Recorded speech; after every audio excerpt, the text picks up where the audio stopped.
landmarks that you'll understand. And if you are close to any of those we call out, and you know you're in that polygon, you'll need to go to a more substantial shelter. And everybody that lives in a mobile home in this state should have a plan on what to do, whether it's 3 in the morning, 3 in the afternoon, weekday or weekend. The other place you don't want to be is a car. A large percentage of the people that die in our state from severe weather outbreaks like this are in mobile homes or cars. But on a day like today, with potential for large violent tornadoes, even site-built homes, you've got to do the right thing. And by that, we want you in a lowest level, basement if you've got one. If no basement, first floor is fine. Small room, that's a hall, closet, bathroom.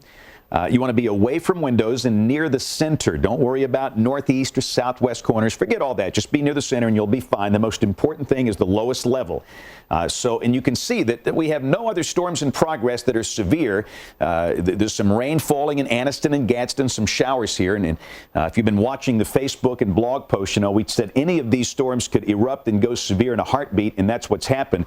And again, Jason is highlighting these other storms that are forming in this region. And again, that's the storm right there that's coming up through Jasper. That's the one that initialized west of Tuscaloosa. So again, let's go for a closer look, and we'll keep watching. And again, because of the damage to the infrastructure we suffered this morning, we're going to have a lot of power issues and communication issues. This will be a challenging, severe weather event. A lot of people are watching this via their smartphones because they have no power.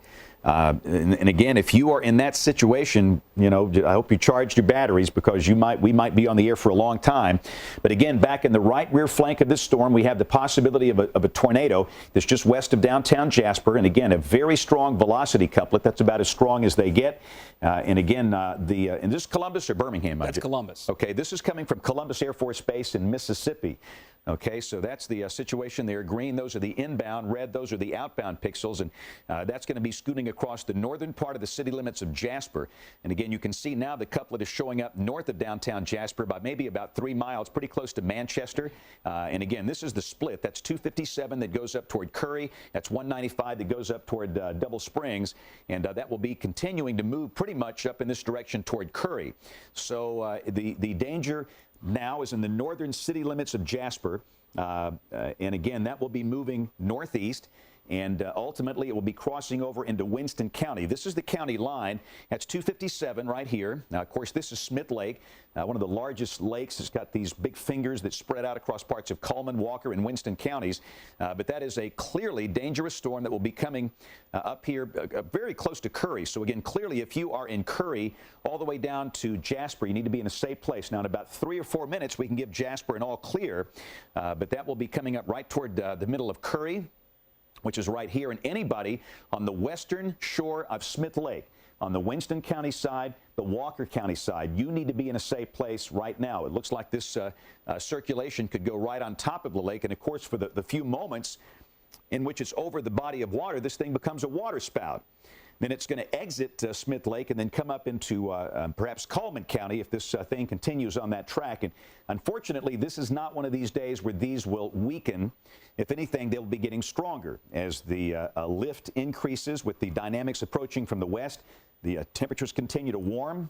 The instability increases. And again, a lot of the severe weather parameters are just off the charts today. The STP, the Significant Tornado Index, we've seen values like we don't see these values. We've seen the Supercell Composite Index, and that's the combination of lift, instability, and shear. So everything is in place. And again, that's going to be coming right up toward Curry, which is right here, and then coming across the southern part of Smith Lake, the southern and the western part. We encourage everybody around the Smith Lake Dam and points north to be in a safe place. And I said the western shore, really anybody around the whole southern part of Smith Lake, even on the eastern shore, you want to be in a safe place as well. Even if we don't have a tornado, this storm is capable of knocking down a lot of trees with strong straight line winds as the storms move through here. So again, Jason, at this point, we're looking for ground truth, and most of our folks are not on this storm. They position themselves, and I think where John and Mike are is a great spot over there near Gordo, near the Tuscaloosa-Pickens County line. We'll see more issues for him. But with our other sky watchers, we have not seen any specific reports of any damage from this storm. And another thing, Jason, this is going to be an odd day. It's going to be hard determining, separating the damage this morning from the damage that occurs this afternoon. I mean, we've had so much damage from this morning. All right, and with the situation as it is at this moment, with no reported damage around Walker County, doesn't mean it hasn't happened. In fact, earlier this morning when the storms came through Jasper, it was more than an hour before we were able to actually find out the kind of damage that had happened in Jasper and Cordova and around the rest of Walker County. And it was up to an hour and a half before we really realized how bad the situation was in Cullman County after the system passed through there. James mentioned the conditions around the rest of the state. Let's look at that Tuscaloosa Skycam. This is far south of our tornado warning, but it's 83 degrees with a dew point of 71 and a southwest wind at 14. The peak wind gust of the day showing 43, but that was after we had a power hit. We lost the data from the big wind that came through with the storms earlier this morning. And there are storms developing over North Tuscaloosa County right now. I want to go back to the radar, though, and there is a very impressive signature here on radar. Tornadoes have a signature that is like none other. When you see a hook echo that's like that one, it's almost a C shape just north of downtown Jasper, and it's really north of the... Sorry, just got a tornado warning for Cullman now for the storm. Yeah, and that makes sense. That's just an extension of that warning. And this time it'll be the western side of Cullman County. Unfortunately, out around Bremen and Brushy Pond, there was extensive damage earlier this morning. So if you know someone there, there's a chance they don't have electricity.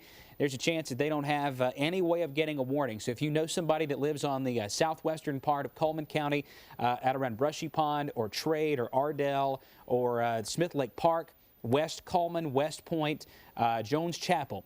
Same thing in northern Walker County, Boldo and Manchester and Curry, and then southern Winston around Arley. If you know somebody there and you are sure they're without electricity, call them and let them know. Send them a text message, get them some way of knowing that there's a tornado warning there and there's a possible tornado that's just north of Jasper, moving northeast. It's going to clip all three of these counties. It's in northern Walker now. It'll cross over southeast Winston and wind up in southwest Cullman in a matter of about 5 or 10 minutes. They'll likely be preceded by some heavy rain, maybe some hail, some strong gusty winds, and then the tornado will be on the back side of that. And James, we're talking about no ground truth with this one yet. We do have ground truth that a tornado is in the city limits of Decatur. I've seen that on Twitter from a couple of reliable sources that a tornado has been sighted within the city limits of Decatur up in North Alabama.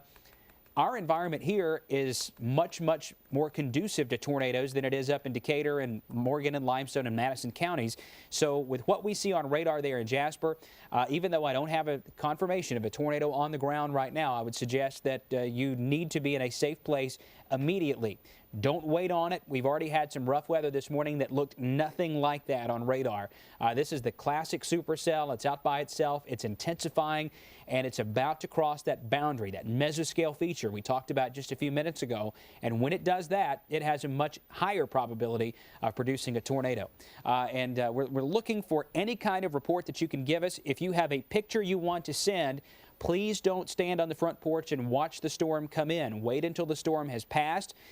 We'd much rather see a damaged picture as opposed to a storm coming at you kind of picture. We don't want anybody putting themselves in jeopardy with the storms as intense as they can be today, and especially with the fact that most of our tornadoes in the south end up being rain-wrapped. Our tornado warning extends all the way to the western side of Cullman and up toward the area just west of Battleground near the Winston County line. All of Smith Lake is included in this. So there's a tornado warning literally from the Smith Lake Dam out through almost every finger, slough, and main part of the body of the lake. So if you are in an area there where some of your neighbors may not have a way of getting these warnings, that's one of the things we've got to stress today is we've all got to work together to make this warning process work due to the damage that we already had this morning. Let's look at the stats on this storm. The tornado vortex signature is still there based off the Columbus, Mississippi radar, and we have a Titan impact number of 8. Let me retry that to make sure we can get it all on the screen. A significant tornado index of 11.7 and a tornado impact of a 4.6. Back on April 15th, we were seeing numbers around 9 and 10. We've never seen an 11 or a 12 until this moment on that significant tornado index. So in Jasper, in Walker County, if something's likely going on there north of Jasper. But if you're in Jasper or Townley or Parrish or Cordova or Summerton, it's not a problem for you anymore. This is now confined to the northeastern part of Walker, up Alabama 257 around Curry. You need to be in a safe place right now. Hey, I'll tell you what, Jason, let's look at the MacBook Pro. We got a picture of this thing. There it is. This is from Manchester. All right. You see the wall cloud? All right. And again, at this point, it doesn't look like there is a tornado down from that wall cloud. And again, this is the same storm. So I just wanted to give everybody a visual on this. And I'm sorry, I take that back. That was from Huntsville. We've got one photograph here coming from Manchester, and that is the one. That was taken within the last couple of minutes. So what we have right here is a wall cloud that is a well-defined lowering of the right rear flank of the storm. It looks like a very well-organized storm, good inflow structure. But at that point in Manchester, we're not seeing any evidence of a tornado. And again, and this is from Billy Parker, and let me just remind everybody that if you have images, and like Jason said, do not put yourself in danger. Now, we've got about 700 trained sky watchers on our team that we've trained over the years in November. They know what they're doing, but we don't want anybody without training to go out there and try and take pictures outside if you're in a tornado warning. But if you clearly know that the storm is moving away from you and you are in a safe place, the pictures will be of great help today, but again, because of the infrastructure problems we're having. The address is pictures at abc3340.com, and of course, we can't show all of them on the air, but we show a bunch of them, and we see them all in real time, and it is extremely helpful for us. So again, that is coming from Manchester. So again, let's go back to the radar. And I will give an all clear to Jasper. If you are watching or listening to us in downtown Jasper, all clear. Curry, stay in your safe place for about 5 more minutes. The storm is almost at that triple point here. And again, this is the Smith Lake Dam. My finger is on the Lewis Smith Dam right here. This tornado signature is crossing the southern part of Smith Lake, and that's basically where Walker, Cullman, and Winston counties all come together.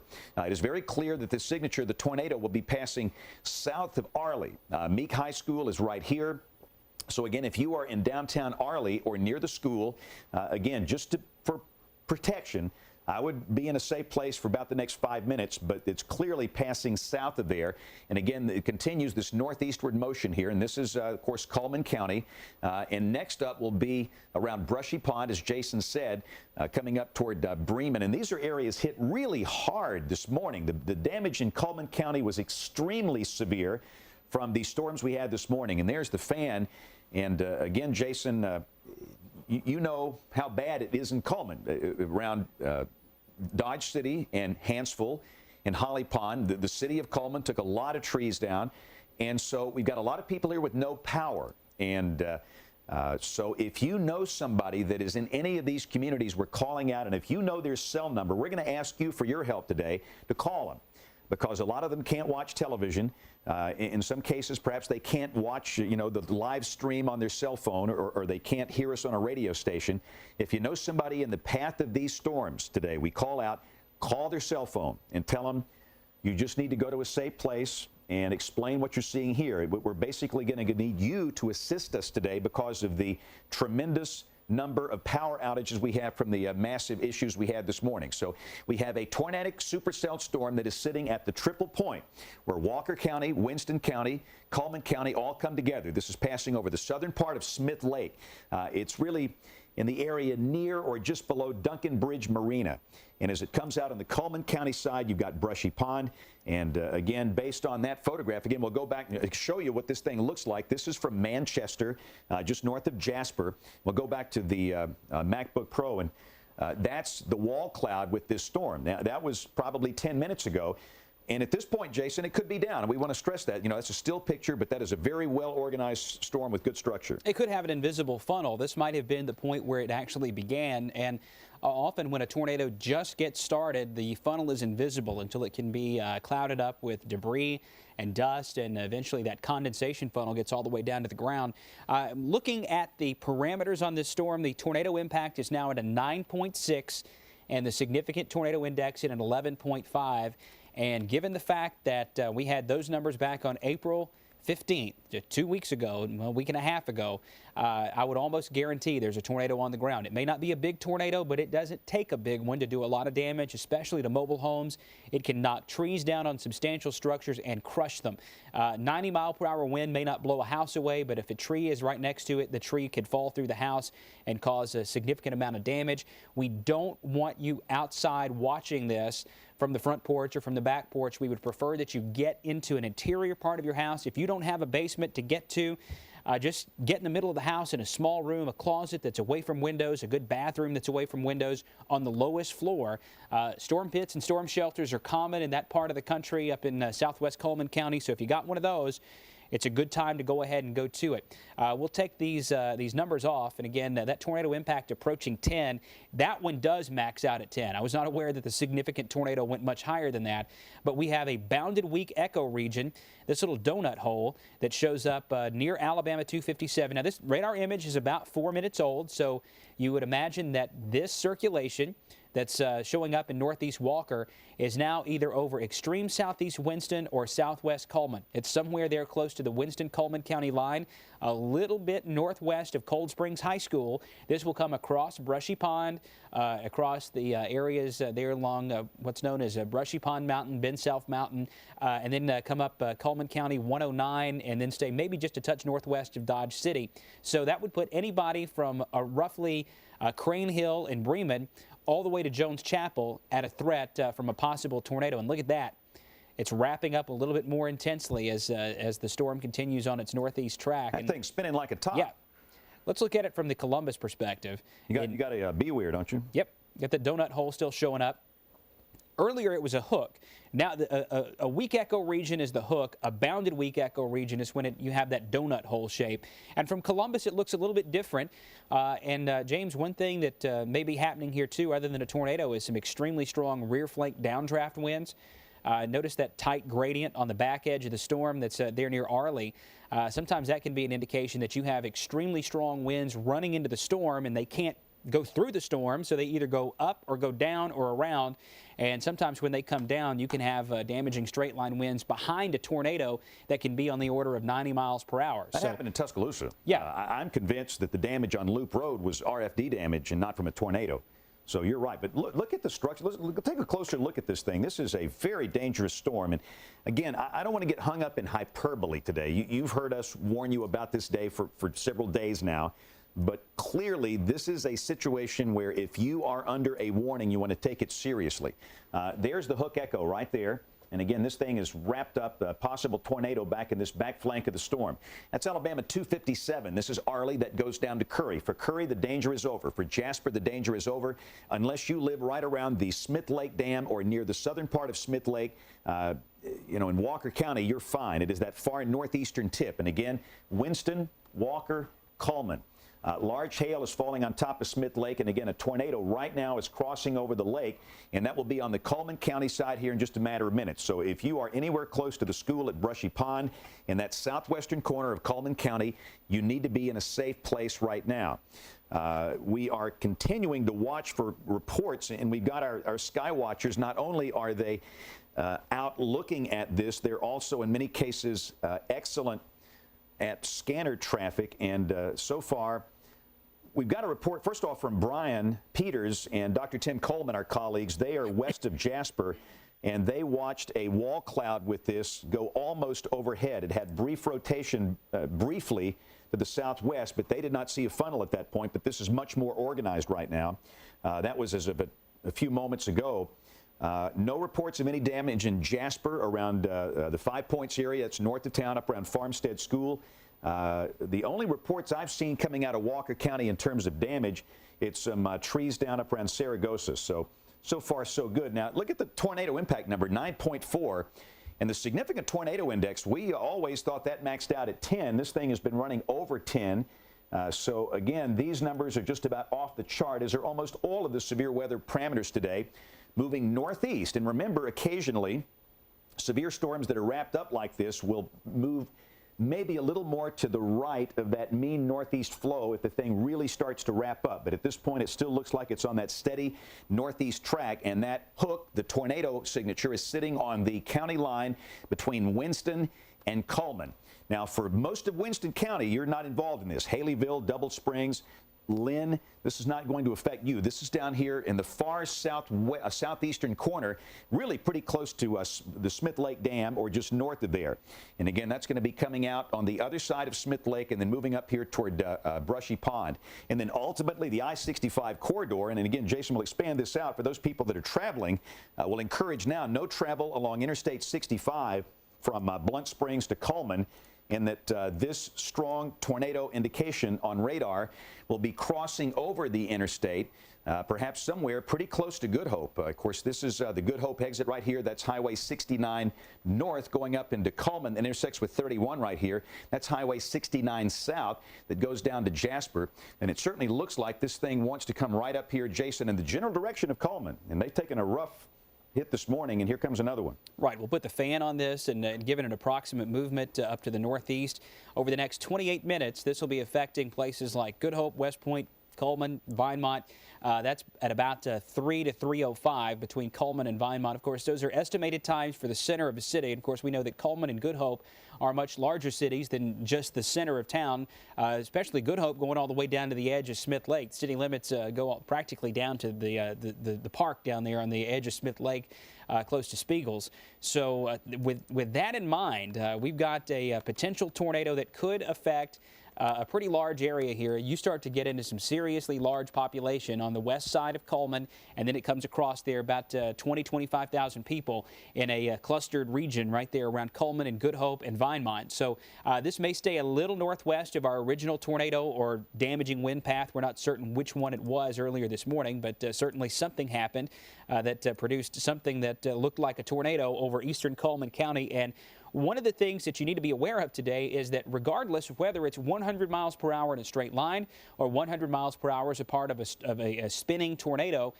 it's got the same force behind it. It doesn't matter if it's spinning or not. If you're getting that kind of wind, it's going to do some substantial damage. And that couplet just looks incredible over southwest Coleman County. It is moving over Brushy Pond as we speak. Well, let me pass this report on, Jason. This is from a person that lives in Curry on Burroughs Crossing Road, and they watched this go by, and they saw strong rotation, and they say it looked very low to the ground, which means there could be a tornado there. And understand, you know, people that perhaps have watched severe storms in Oklahoma and Kansas, there are no hills and no trees out there. Around here, we have hills and we have trees, and it's very hard to see these even in broad daylight like this. This is why many of our colleagues say it doesn't make any sense to chase in Alabama, chase storms, because you just can't see them that well. You can do it, but it's awfully hard. But again, based on that report, again, we need to take this thing very seriously. And again, this is a possible tornadic storm moving northeast. I think we can give an all clear now if you're from Dodge City south. Dodge City sits here. That's the Highway 69 south exit. This is Alabama Highway 91 right here that goes up to Hanceville. And again, we had the severe damage in Hanceville and Holly Pond this morning. This storm will be on a far northern track than that. And let's look at that Coleman Skycam. We've got a Skycam on US 278 right here. Now, we're not going to see anything at this point. We're not looking for a tornado on this shot. We're looking for the environmental conditions. And I'll tell you right now, that's amazing. The dew point is 70. The wind is not from the north. Right. That is an incorrect. Wow, look at that. And gosh, goodness gracious. Let's take a look at those cloud bases. Are you kidding me? And you know, I cannot believe we can see that far away. All right. So that is our wall cloud. So now we can just focus on this thing. This is the camera is a little east of downtown Coleman, but the one thing about it, that this storm is totally isolated. In that there's nothing around it, and it's not competing with other storms for inflow. Just got a report of structural damage near Crane Hill. Okay. So I think we can safely say this thing's probably on the ground now. Yeah, and again, just because you don't see a condensation funnel out of that lowering, you know, hey, there could be one down right now. And of course, Crane Hill is on the Coleman County side of Smith Lake. And a whole lot of people have Crane Hill addresses that live around Smith Lake, but that tornado, or what apparently seems to be a tornado, came down right through one of those neighborhoods that's in the Crane Hill, with the Crane Hill mailing address. And that was reported to the Coleman County EMA. So again, we've got some structural damage from this, and we're watching a severe storm right now. This is the right rear flank of the severe storm. This is the lowering back on the backside from the Coleman Skycam. And again, let's pull this out a little bit, Jason. Let me just show up. Let's look at the structure of this thing. One of the things you look for, you want to look for striations. And I think we can safely say that is a rotating updraft. This is the kind of thing where that looks like something you see in Kansas. It's amazing. All right, now let's go back in a little bit tighter. We'll scan the base of this thing. And this is a storm coming right for downtown Cullman. So again, look at there. Look. That, right, there's your funnel. Okay. Not sure if it's down. Right. And remember, just because you don't see the condensation, this thing could be down. The next thing you look for would be debris. Now, it's so far away from this, I don't know if we'll be able to see it, the debris this far away. But clearly, this is an urgent message. This is what I would go ahead and call a tornado emergency for the city of Cullman.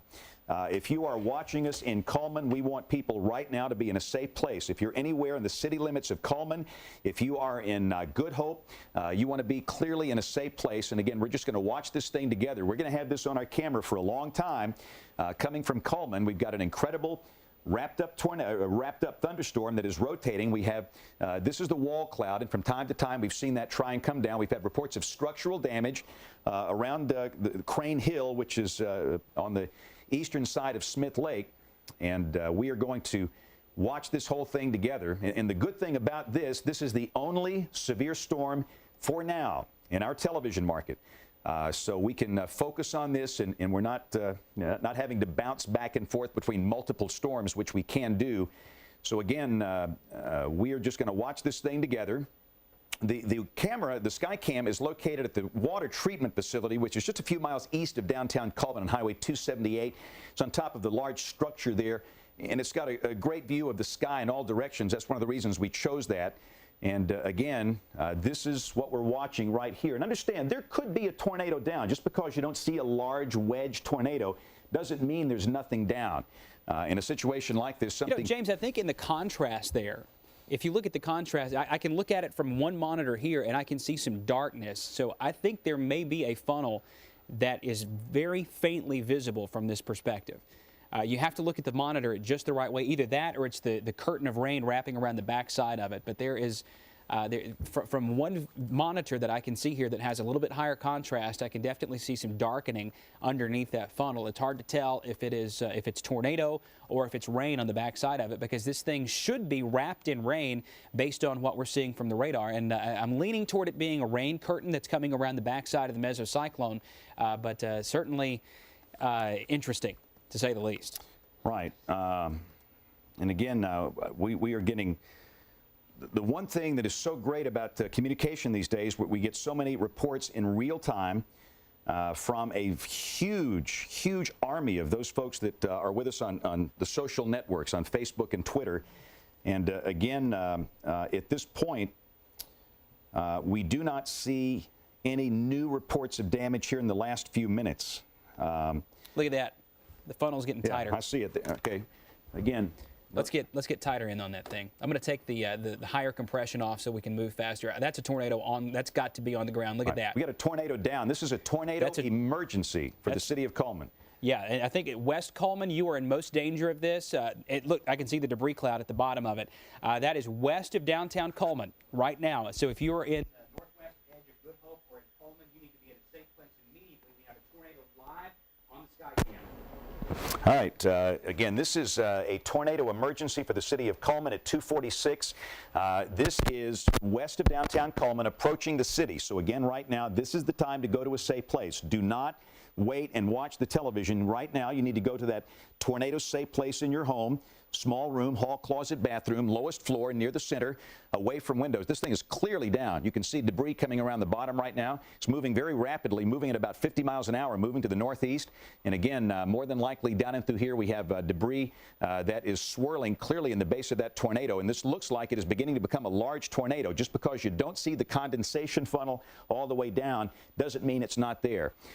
So again, we don't want anybody in mobile homes. Nobody should be in a car in Cullman. In the city limits of Cullman, you need to be stop at a convenience store, a gas station, some type of site-built structure, and get in there and wait until this thing passes. This is a tornado that is live approaching the downtown Cullman area. We're looking from our Skycam on top of the water treatment facility, and again, clearly this tornado is down, and you can see right now that it is causing probably major damage at this point. Jason, this, And remember, we're probably more than 5 or 6 miles away from that, so it looks fairly small, but that is a large tornado. yeah, we lost your mic, Jason. Again. Okay, I got to change it. Right, and again, this is from quite a distance, okay? This is from a long way away. This could be a large, violent tornado, and this could be the kind that stays on the ground for a long time. So again, this will be getting closer and closer to our camera site and closer to downtown Cullman. And again, tell you what, I'm going to bring up radar scope. But I want to stay with that shot full screen. There's no need for us to show radar because we'll tell you exactly where this thing is. This is a tornado that is approaching downtown Cullman from the west. This came over the southern part of Smith Lake. And again, it's just making a beeline right toward downtown Cullman. This could be a large tornado. But the truth is, it doesn't matter if it's an EF0 or an EF1, that is life-threatening, but this is a tornado that looks very significant. Again, just because you don't see the darker clouds underneath that, it's down. You can see the debris swirling underneath this thing, and this is a tornado emergency for the city of Cullman. Beyond a tornado warning because you're looking at it, and again, it's right here.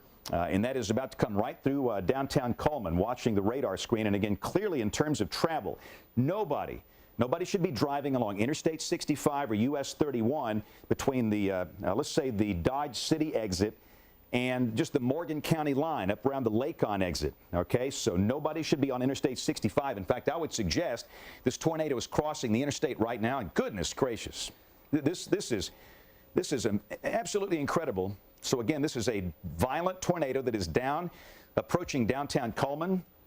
It should be close to Interstate 65 right now. And of course, within a matter of moments, that will take it right into downtown Cullman. Everybody in downtown Cullman should be in a safe place, hunkered down right now. Do not, stay up watching this on television. Just take your phone. You can watch this on an app. And all you've got to do is be safe at this point. And that's a multiple vortex tornado. Yeah, it sure looks like that. Those are very. You've got multiple vortices rotating around a common center. Yep. And again, as this comes through downtown Cullman, more than likely this could actually begin to become darker as debris gets involved. We have noticed the debris ball signature on radar, which means that there is clearly debris in the base of that. And I'm going to tell you what, Jason, you might put a note. Okay, you put a note on the Weather Service chat in Huntsville. Yeah, they're aware of this. Okay. This is and again, this is if you're anywhere from Kugler Creek to downtown Cullman, we can't. I mean, it's obvious. You've got to get to safety. Middle of the house. If you don't have a basement, if you are if you're listening to us at Walmart in Cullman, this may even come close there. I mean, the entire city of Cullman, from top to bottom, you need to be aware of this.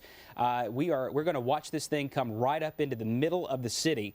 Most likely, if not there, it's going to cross over the exit right out there close to the flea market. So if you're near the flea market on Highway 278, just saw a power flash in the screen there. It's going to get close to this site too. Yeah, here. I mean, we're talking very close. I think it may be just a little west of here, but you can see how it's getting bigger in the screen as it's coming toward us. That's clearly a multiple vortex tornado. You've got these vortices rotating around a common axis, which is the core of this tornado. And again, more than likely, this is right on top of downtown Cullman right now. So again, the next call to action, if you are north or east of downtown Cullman, you need to be in a safe place. Clearly, everybody in downtown Cullman has to be in a safe place right now. And if you're north or east of Cullman, you need to be in a safe place as well, because that is a violent, large, dangerous tornado that is coming through the city of Cullman right now, more than likely producing extensive damage. And soon it'll be interesting to see. Again, we're watching the radar feeds, and we want to take that full because that's all that matters. But we'll tell you right now that this thing is going to come right up through downtown Cullman and then continue northeast, Jason. It looks like this one, instead of affecting Holly Pond, will affect the areas north of there. This is Gold Ridge and Fairview and places like that. Yeah, this is the classic Cullman County path, the Highway 69 path. Based on the high top radar, the circulation ought to be crossing US 31 in a matter of a few seconds. So East Cullman, East Elementary School, out towards St. Bernard, you need to be at a safe place. We are near St. Bernard with this camera. You're looking live at a tornado. You can see those small things That's debris. That is large debris flying around in a funnel that is approaching downtown Coleman. This could be a devastating tornado moving into the city of Coleman now. It is very large. Based on that image right there, I'd say it's at least a quarter mile wide, if not bigger, maybe a half mile wide. And it seems to be getting stronger. It seems to be getting bigger. So if you're in Coleman, please take our advice and get to a safe place right now. I realize the power is probably out. I'm really surprised we're still able to see this on the camera. But this is just an incredible shot of a tornado moving into the city of Coleman. Right now, there is large debris flying around in it. Don't stand outside and watch this. If you have to, just turn the television up as loud as it can go, and as long as you've got power, you can hear us. And if not, if the power goes out, just give it 10 minutes after the power goes out and until you know everything has calmed down, until the rain has ended again, then you can go out and check things.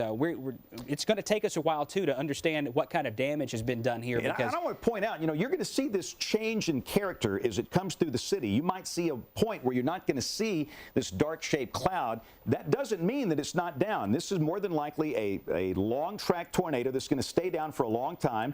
This could be a half-mile wide down there at the surface where it's touching the ground. And again, we've seen these multiple vortices from time to time, but that is a large wedge tornado that is coming through downtown Coleman. And again, do not worry about the change in the structure. This thing will probably stay down for a long period of time. So again, we are calling a tornado emergency for the city of Coleman and points north and east. That corridor going up Alabama Highway 69 up toward Joppa and Arab. And as Jason said, that is a very famous tornado corridor. And again, notice how it seems like you don't see the dark wedge down here. It's on the ground. You will notice that we've got a lot of debris down here in the base of this. This tornado is probably only about 5 miles now west of the Skycam site. The Skycam site is on top of the water treatment facility in downtown Coleman. And again, let's go into the bottom of that, Jason. Let's look for debris. We're going to check the bottom of this large tornado, okay? See the debris? We've got debris that's flying around in the base of this violent tornado that's coming through downtown Coleman right now. And you can see all the different vortices involved with it, how the condensation funnel continues to change. You probably cannot see the entire impact of all the wind here. And again, please do not try to get it's in downtown right now. Look at that. That's pieces of buildings in downtown Coleman flying apart. So again, I cannot stress it enough. Please, if you are northeast of Coleman, take this very seriously. This is a life-threatening emergency in Coleman County, northeast of downtown Coleman. For about the next 20 minutes, a tornado is on the ground. We know it's on the ground. We see it. Please take cover immediately. And again, you can see the debris. What happens, the radar beam will bounce off of these, the shrapnel, if you will. That's called a debris ball. But in this case, we don't need a radar. You're looking at it live. And again, this is coming right through the middle of downtown Coleman. More than likely, it could be crossing US 31 right now. And again, this will be coming out in that general Highway 69 corridor up toward Joppa and Arab. We're going to stay with this as long as we can. This is perhaps one of the largest tornadoes we've caught on our tower cams over the years. Typically in Alabama, tornadoes are rain-wrapped, and typically you can't see them because of darkness, hills, or terrain. But we actually caught this the minute we first looked at the Skycam shot. And again, remember, I stress, just because you see this thing changing in structure, it's still down. You're going to see it looking different from time to time, and there could be a time where it lifts temporarily, but clearly we have debris right down here that is on the ground. And again, this is going to be very close to the Skycam site. So let's pull that thing out just a little bit, Jason, and you can see how... Just for perspective, James, that tower on the right-hand side of the screen, that's the Channel 52 that's First tower. Baptist Church. That's First Baptist Church Coleman. So it is passing to the right. over the courthouse right now. The Coleman County Courthouse sits across the street from First Baptist Church, and that is a low-power TV transmitter in Coleman. And again, this thing is coming right through the middle of downtown Coleman, right near First Baptist Church, right near the Coleman County Courthouse. It will continue moving roughly out Highway 278. Again, this is a tornado emergency, and I think we just lost power. Just lost it. All right. If we can double box this, okay, we're going to put me in a box and the tornado in a box, and if we get the power back, we'll go right back to that. But again, that is a freeze frame of a violent tornado that is coming through downtown Coleman right now. All right, and that is moving northeast. The tornado could be very sizable based on what we're seeing on the Skycam. That tornado down at the base could be 1/2 mile wide, potentially. Again, we'll find out later with the storm surveys, but obviously there's been major damage in downtown Cullman from this. And again, that is going to be coming out to the northeast. This is Fairview right here. This is US 278. And again, the circulation is in downtown Cullman moving northeast. And that's Alabama Highway 69 right there. And Jason, this is your world. You grew up in Holly Pond, and Holly Pond took a big hit this morning, but this one again will be passing farther north. Right. Alabama Highway 69, folks have known that area from Simcoe to Fairview up to Bayleton for years. And this is that classic path that will go from Cullman northeast up through that Highway 69 area. In fact, the tornado may actually be a little bit south of 69 for a while, and then it may wobble back and forth along it. That last image we have is very telltale. You can see those large black specks. That's where we have debris that has been picked up in the funnel and tossed around it. And from one side of that to the other, it may be as much as a solid 1/2 mile wide. So if you're in Fairview, if you're in Berlin, if you are in, the northwest side of Holly Pond, up around New Hope, up the Fairview Holly Pond Road, and then up into Bayleton and Birdsong, you need to be in a safe place now. Also, along US 278, if you're just north of 278, close to the refuge, which used to be called the East Point Church of God, if you're out in that area, you need to be in a safe place immediately. That's just beyond our Skycam image here. So a large tornado passing on the east side of Cullman. It will pass over the new auto part manufacturing plant, Yataka Industries. It'll come very close to that. In fact, it may be there right now. The radar image you're looking at and the Skycam image is now dated by several minutes.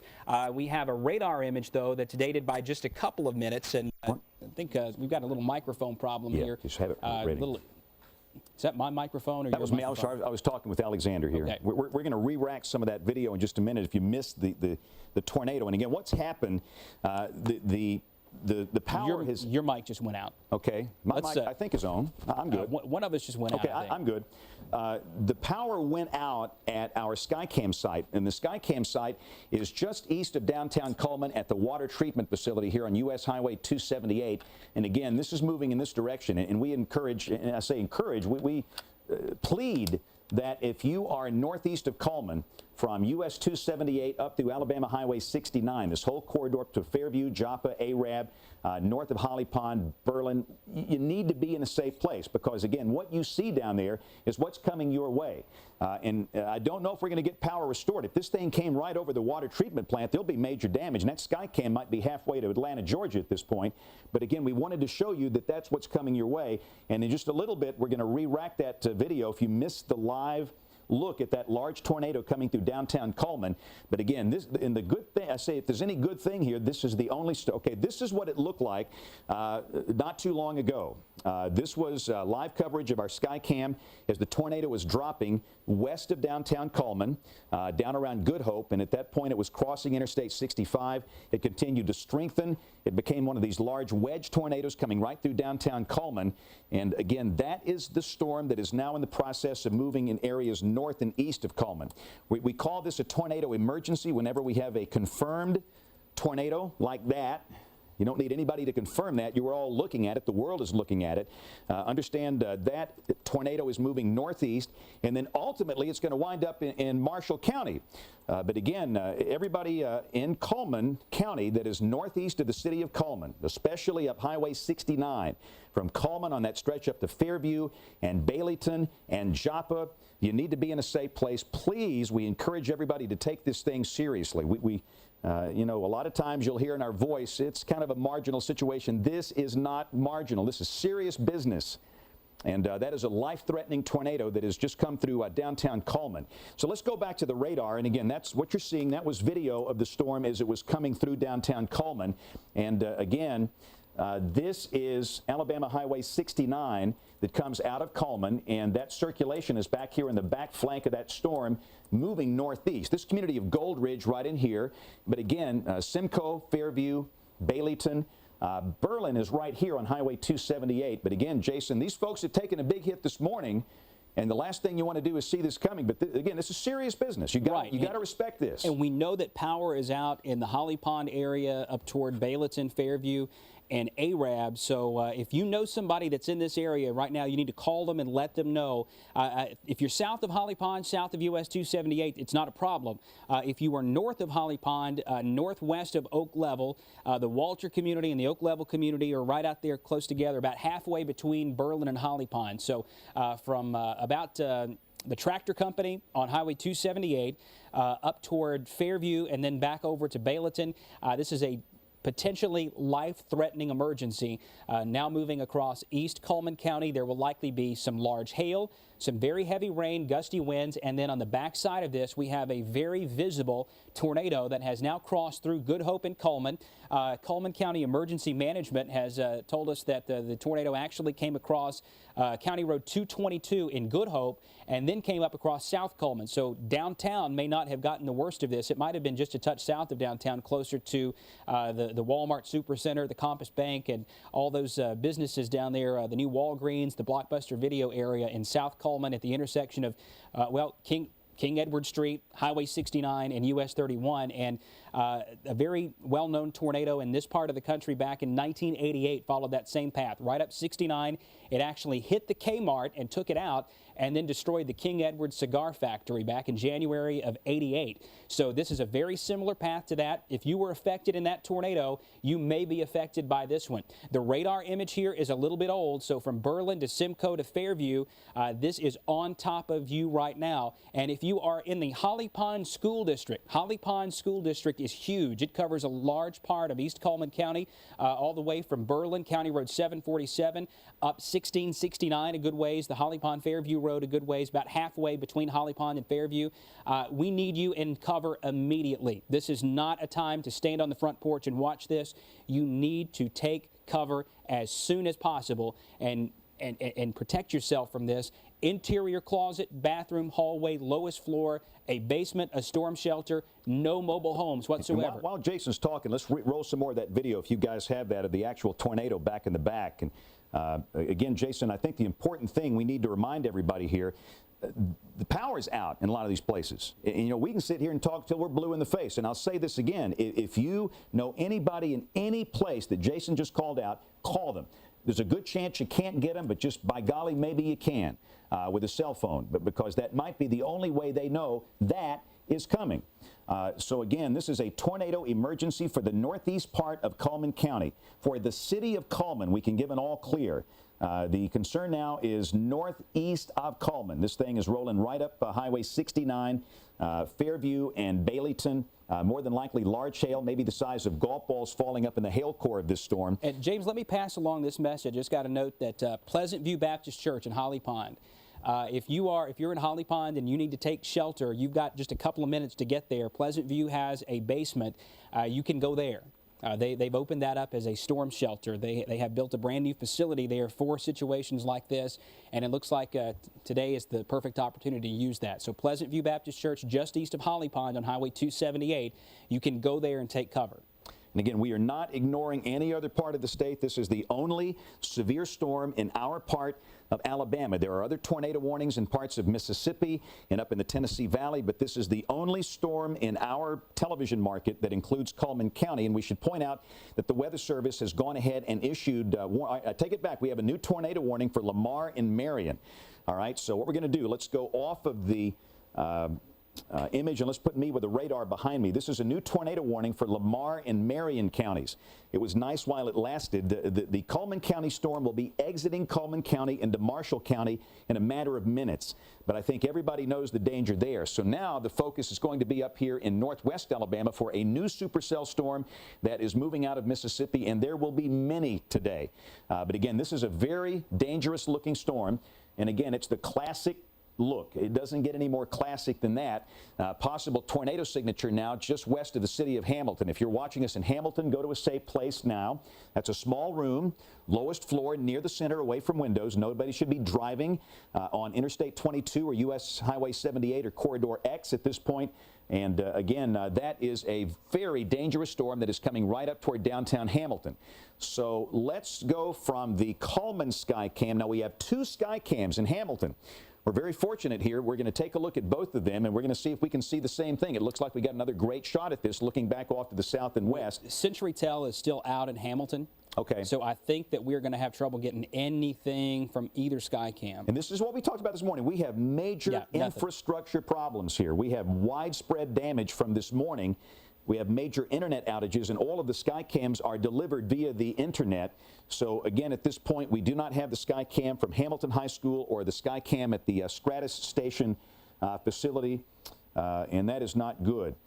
All right, we've got reports of debris falling out of the sky in Macon, Mississippi. Oh, goodness. This is, again, this is going to be one of these red letter days. We're just going to sit back, take a big deep breath, and we'll get through this thing together. But again, Hamilton, take cover. This new tornado coming out of Mississippi will be moving into Pickens County, and a new tornado warning will be forthcoming for Pickens County within the next 5 to 8 minutes.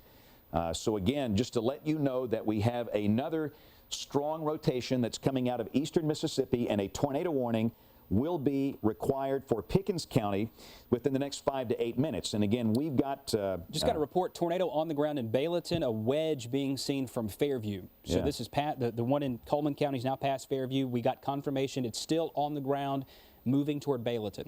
Yeah, so again, this is a tornado emergency for the northeast part of Coleman County. Let's put the reflectivity back on this real quick. Just wanted to take a look at the storm structure. This is the storm that's coming up into Pickens County.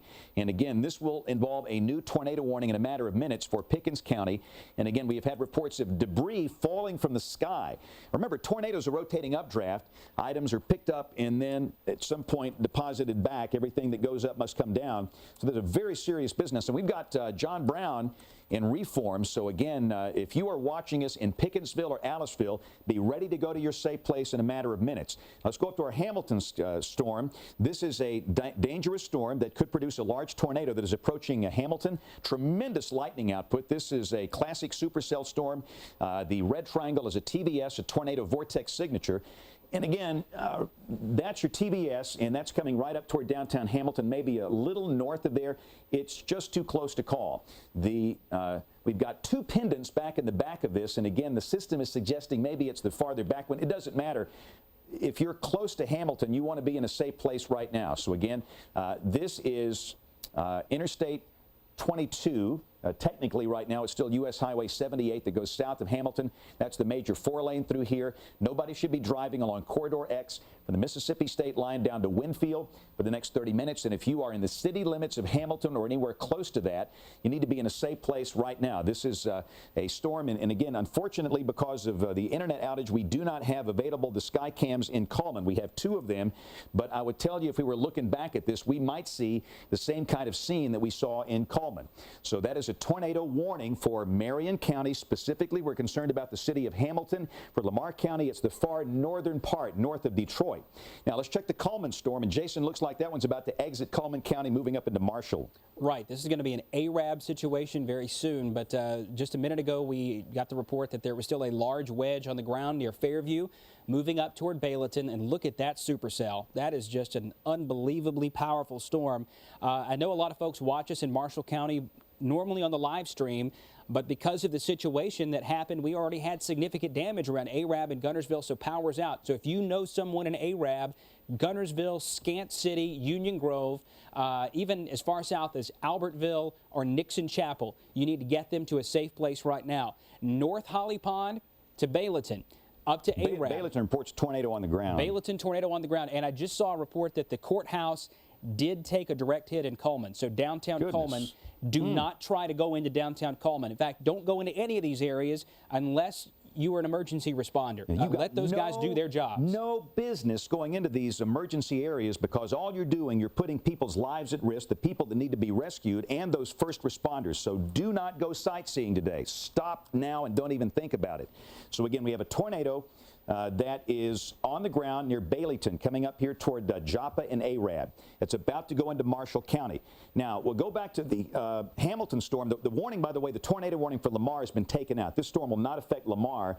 We have a dangerous storm that is approaching downtown Hamilton. We have a sky watcher, in fact, multiple sky watchers in Hamilton. One of them reported a wall cloud just west of her location in Hamilton, and she is now headed to the storm cellar.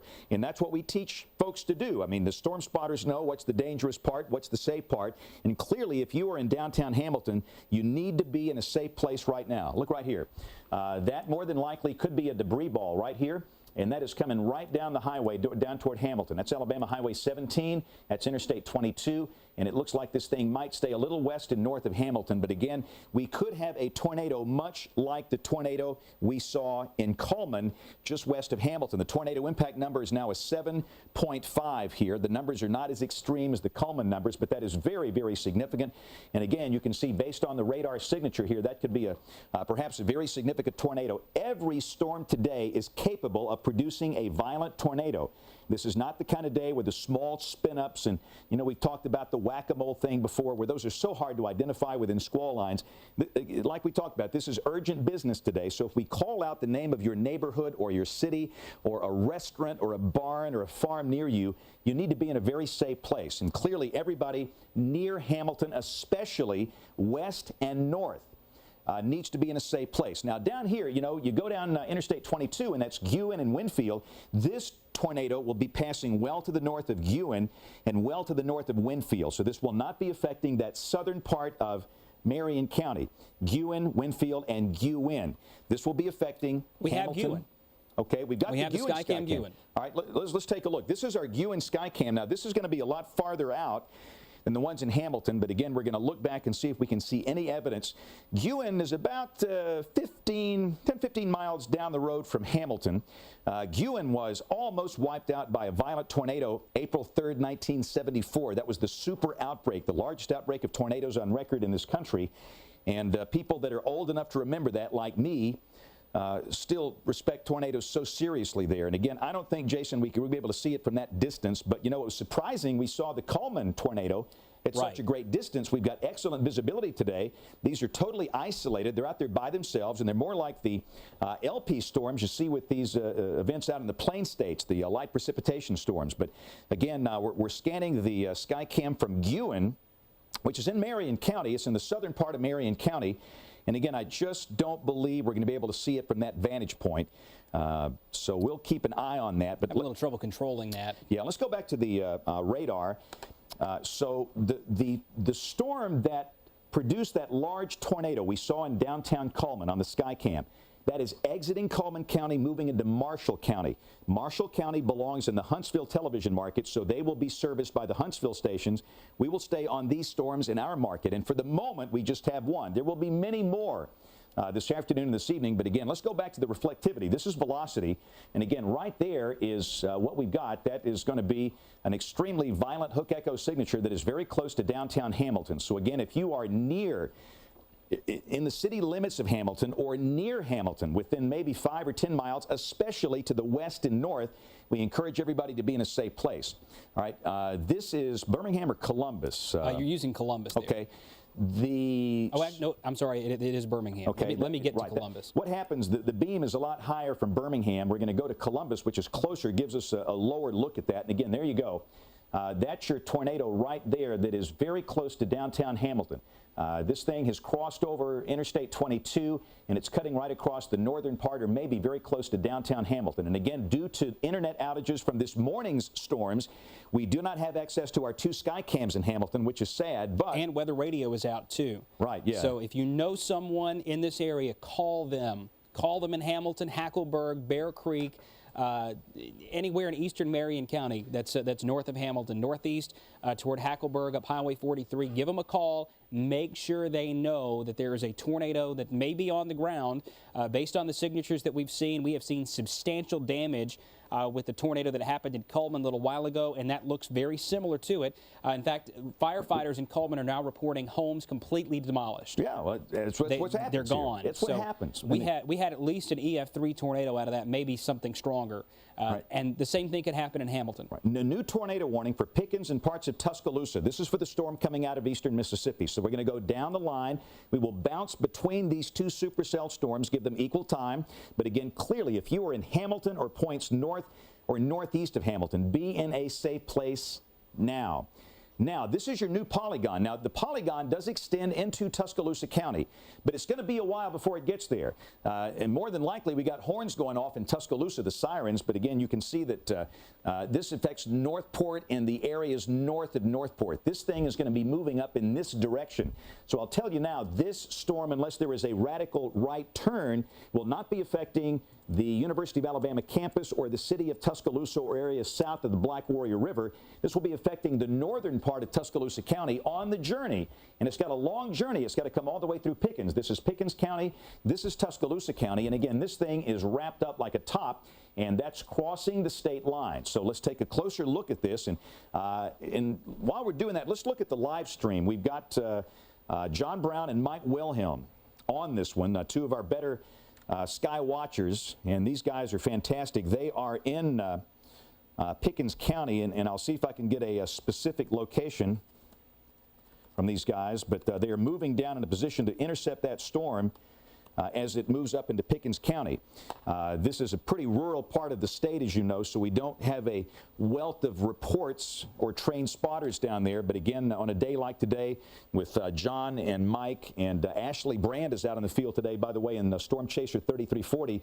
We're going to be seeing a lot of the live streams, and we'll get a specific location in a moment. Let's go to the radar. Let me just kind of show you what we've got here, and as soon as John is close enough to see that, we'll let you look at the 12.2.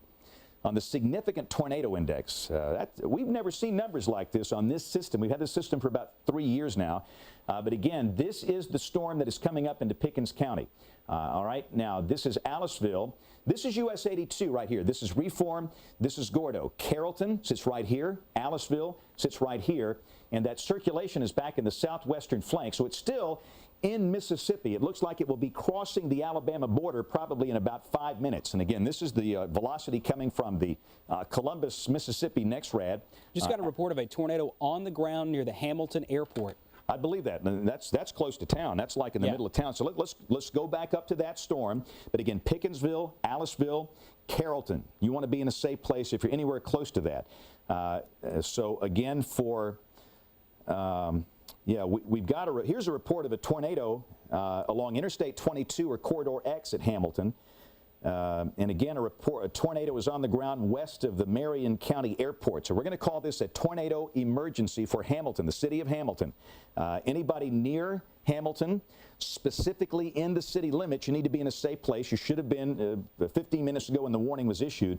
But again, we have had trained spotters seeing a tornado along Corridor X or Interstate 22 and just west of the Marion County Airport, which sits right here in downtown Hamilton. And again, that circulation is awfully close to town. Keep in mind, this is the Columbus, Mississippi NexRad. The beam is fairly low, but even at that distance, the beam is still off the ground. Radar beams go in a straight line. The Earth curves, so knowing exactly what's underneath that on the ground, sometimes correlating radar data to what's actually on the ground can be somewhat challenging, but it looks like the core of this thing is passed near or just north of downtown Hamilton. We're based on the reports we are getting now, and again, here's another report, the EMA reporting a tornado on the ground with this within the last couple of moments. This is a tornado emergency for the city of Hamilton and points north and northeast. Okay, now this is moving northeast up in this direction, and again, we stress if you're in the southern end of the county, in Guin or Winfield, this will not affect you at all. There's no need to do anything right now. You might have storms that affect you later, but this storm will not affect you. And I guess on the Guin Skycam, we still can't see anything. This is no, we're so far away from it. And it's moving away. And that's US 43 coming up toward Hackleburg. And of course, Hackleburg and Bear Creek, everybody, this is the Franklin County line. This is Franklin County, this is Marion County. But the clear message here, if you are anywhere close to between Hamilton and Hackleburg, you need to be in a safe place. And again, we stress for those that maybe are new here, we often forget that people do move here, and this is a bewildering concept to them. You need to be in a small room on the lowest floor, near the center, away from windows. Nobody should be in a mobile home during a tornado, and nobody should be in a vehicle of any kind, car, truck, bus, or van. In a site-built home, down low, middle, away from windows, and lowest floor. This will be exiting Marion County, moving up into Franklin and Lawrence counties. And in advance of that, the Weather Service in Huntsville has gone ahead and posted warnings for those communities up to the north of there. So again, this is a storm that has multiple reports of a tornado down. And again, that is moving to the northeast. All right, and this is a new tornado warning now. This is another one. This is for a dangerous storm 10 miles west of Sulligent. Okay, this is a separate storm, and it looks like it might be right down there. Yep, there it is. All right, so now we have. Let me get back to Columbus with that. Yeah, we have a supercell storm that is in northeast Marion County, north of Hamilton. To the south, a new supercell storm that will be affecting northern Lamar County. So this is a tornado warning for northern Lamar and parts of southern Marion. And understand the way this one's going to work, that will be coming right up here towards southern Marion. So this lead storm is approaching Hackleburg, north of Hamilton, moving northeast. That's about to go up into Franklin and Lawrence counties. This will soon be out of our territory, but clearly everybody in Hackleburg and Bear Creek be in a safe place now. This tornado will stay west of Haleyville, but that's about to cross over. Here comes the new one, and again, that one will be affecting northern parts of Lamar County. Detroit is here. This is Sulligent. And then moving over into southern Marion County, and you've got Ewan here and Winfield here. So this new storm will be more of a threat to the southern end of Marion County.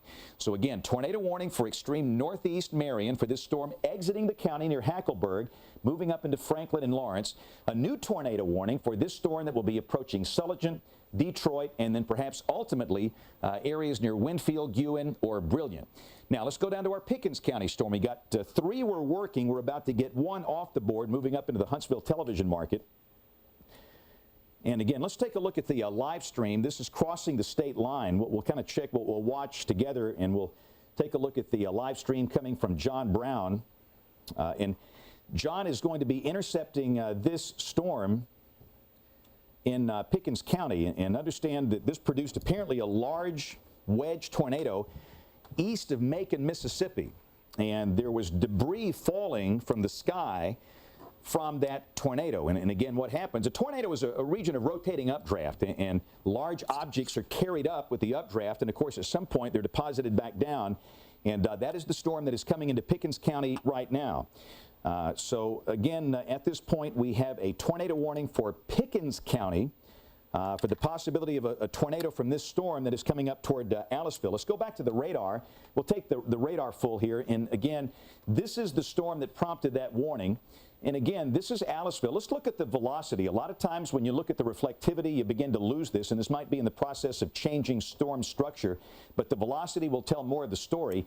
And again, you can see the velocity couplet. It's not especially tight like we saw earlier, but still, based on the history of the storm and based on the atmospheric conditions we have today, you've got to have a healthy respect for all of these warnings.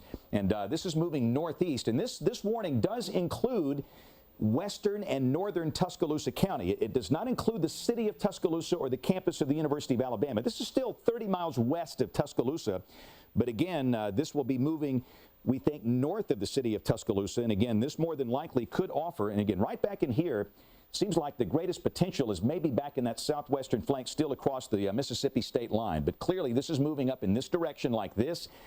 This is Aliceville. That's Alabama Highway 17. That's the main north-south highway. This is the Sumter County line. Down below that, you've got Geiger that was hit back on April 15th by an EF3 tornado. But that will be moving northeast about like that. So everybody between Aliceville, Carrollton, Pickensville, you need to be in a safe place right now from this dangerous storm that is crossing the state line out of Mississippi. So that's storm, the southernmost storm. Now let's go up the line. We'll go back to our middle storm, the one that is coming into Lamar County from eastern Mississippi. Yeah, we're getting a lot of reports of damage from this Coleman thing. And just got a call from Bob Cuz, who said they were able to see the tornado from Holly Pond, and it's still on the ground in Marshall County, and they can still see it. It's like 10 miles away from Holly Pond, and it is massive.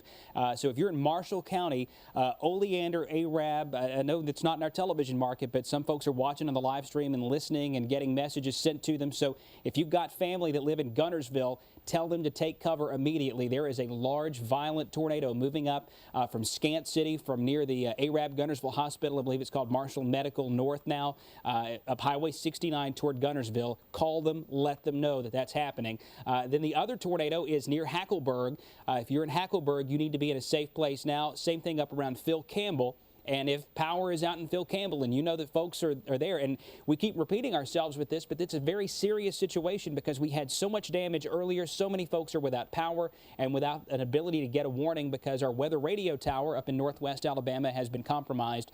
There may be some folks who just don't know who normally would, so call them anyway. In this case, it's a cliche, but better to be safe than sorry. Let them know that something's coming their way. James?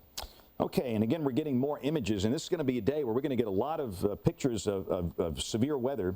And again, I'm in the process of loading up a shot near Hackleburg, and we'll show you this here in just a moment. But the storm that is in northern Marion County, that is in the process of exiting Marion County and moving up into Franklin and Lawrence counties. So again, at this point, that northernmost storm, the one you see right here, that is exiting our service territory. So let's focus on this new one, Jason, that is coming into Lamar County. This is a storm that, in all of the storms today, could easily drop a large, dangerous tornado. This is the kind of stuff where we really ask you to pay attention. I know a lot of times people pop popcorn and they, play the games and stuff when we're doing the live coverage, but if you can kind of focus in on this, and again, you can see right here, very strong indication of what could be a tornado crossing Highway 17 right now, north of Sulligent and south of Detroit, and that's moving northeast. And again, that more than likely will take this potential tornado down to the south of Hamilton. And depending on its net motion, it could be fairly close to Guin. So again, Jason, in just a moment here, we're going to want to look at that Guin Skycam, which could provide a pretty significant look at this particular storm. That's the Guin Skycam, and again, look at the numbers there. The temperature's 83 and the dew point is 72 for an Alabama day. That is pretty remarkable. Okay, and while we're looking at this, we've got Christy from the Cullman County EMA. Christy, again, we watched a dramatic tornado cross over downtown Cullman, and obviously a lot of concerned relatives and folks. What can you tell us about the damage in Cullman? And maybe if our guys in the back can roll some of the video of the tornadoes that come through, that would be good. All I can tell you right now is we took a direct hit here in downtown Cullman. We have reports out in the county of some houses damaged. As far as anybody trapped or anything of that nature, we have not had any reports. We're just we're trying to get crews to these locations and things like that. So at this time, I don't have a lot of information other than we did have a direct hit here in downtown, and it continued into the county. What is it like in downtown Cullman? As I recall, you were not in the courthouse building. You were a few blocks away. What does it look like in downtown Cullman right now? I have not had the opportunity to look downtown. I did see the tornado come through downtown myself, and it had a lot of heavy debris in it. We have been told that there's been a hit to the courthouse, the Chamber of Commerce, which is half a block up from that, and the church across the street. But as far as what type of damage they received and things like that, we're not sure yet. We're getting crews there. We have staging areas set up for the personnel and things like that. So we're just now starting to get our boots on the ground and find out information. And I know that the information is limited. Do you know of anybody that was injured? Because this is the kind of tornado that can totally flatten a home. Do you know of any injuries coming into the hospital out of the Cullman Regional Medical Center? Not that we've been made aware of, but like I said, we're just now starting to, because we lost power and communications for a brief period here in the city. So as far as we know, not yet, but that still may be to come. There's no confirmation on anything of that nature. Okay, well, thank you. And if you get any additional information, please pass it on. And thanks for taking the time to talk with us. Not a problem. Thank you. All right. So again, we're going back to the radar. Let's put on the reflectivity. This is the velocity. We've been looking at that for a while. We're going to switch from that to the reflectivity product. And again, we'll look at the storm structure. This is a severe storm that could produce a large tornado that is over northern Lamar County. Now, let's clearly point out the storm that was near Hackleburg has exited Marion County. So that storm is up in Lawrence County and is no longer a threat. And again, this is a look at the storm that is coming into Lamar County. And again, it seems like, based on the structure, the greatest circulation potential could be near Detroit. And again, that is moving northeast like this. And again, that it might be more close to Hamilton than Ewan. Traditionally, storms on a day like today that come through Sulligent wind up going through Ewan, and the storms that come through Detroit are a little closer to Hamilton. So I know that Hamilton, you've already been in your tornado safe place once within the hour. We are going to ask you to go a second time into your safe place. And in addition, we're talking people in Ewan and Winfield as well. But by nature of the threat today, our areas we call out will be a little wider than normal, simply because this is such a dangerous situation. So again, this is a possible tornado near Detroit in northern Lamar County. That's Alabama Highway 17 moving northeast. And again, that's going to be crossing Interstate 22 right here, US 78. So we advise no travel on Corridor X. And for people that are watching this that are new, we call this road different names. It will be Interstate 22 soon, but for the moment, it is technically US 78 or Corridor X on the Appalachian Highway project. It's the main 4-lane from Birmingham to Memphis, but nobody should be driving between Winfield and Hamilton for about the next 30 minutes. We have had multiple vehicles turned over today in those storms this morning, and we don't want to see a repeat of that this afternoon. And these storms are much more violent than the storms we had this morning, as bad as they were. We had 5 people killed in the state this morning. And these storms are more violent with the potential for large tornadoes. So again, that's a tornado warning for northern Lamar. This is well north of Sulligent, well north of Vernon, way north of Millport and Kennedy. This is for the far northern part of Lamar County and the southern and western parts of Marion County. And again, it looks like this one might be pretty close to Hamilton. And let's go down to our Pickens County storm. And let me show you a picture off the internet. This is from a viewer that snapped the shot. That's the storm that came through Hackleburg a few minutes ago.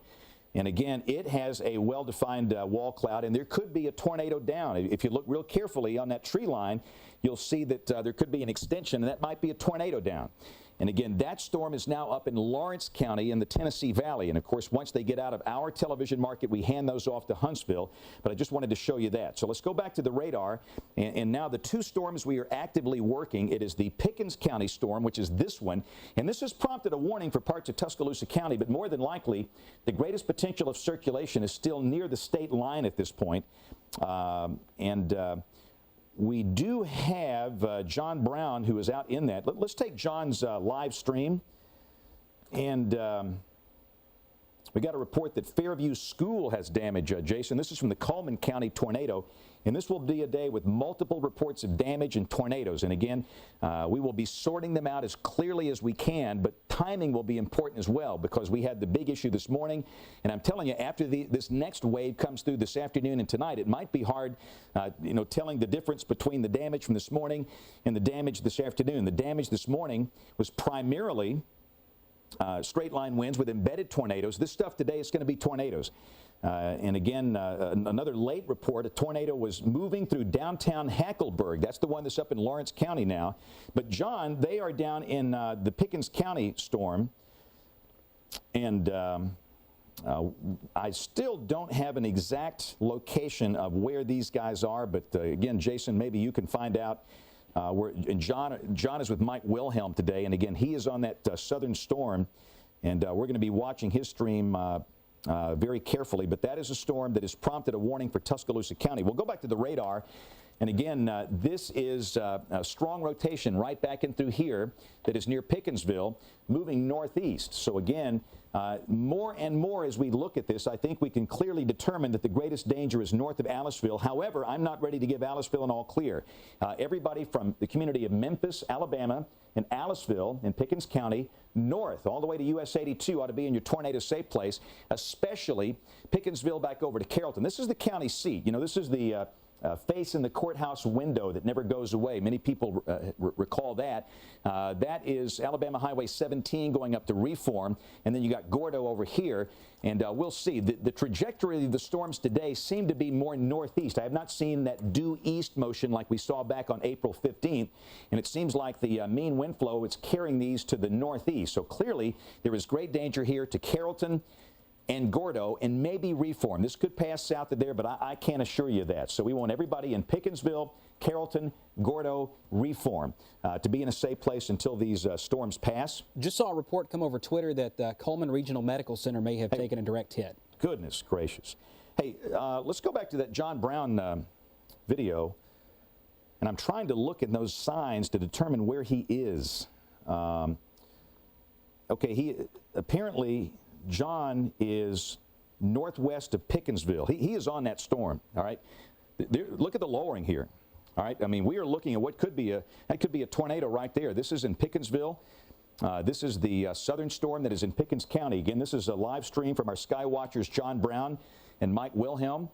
This is a very dangerous storm in the vicinity of Pickensville, moving steadily northeast, and this could be a large tornado. We're going to watch this together, and the thing that always bothers us, you see those people driving. Nobody has any business today driving close to any of these large circulations. Okay, we got John now, and it looks like he is close to Alabama 86 and Alabama 14. Is that the intersection, Jason? I think that's where they are from getting the traffic on the skywalk. John says it does not appear to be down at this point. Again, you're watching a severe storm with a wall cloud and potentially a tornado underneath that. And John is in Pickensville. This is in Pickens County in far west Alabama. This is the storm that is moving up toward Carrollton and Gordo.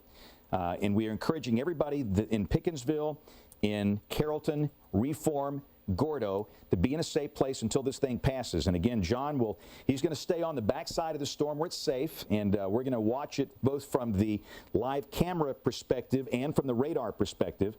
But again, this is a very dangerous storm that is coming into Pickens County right now.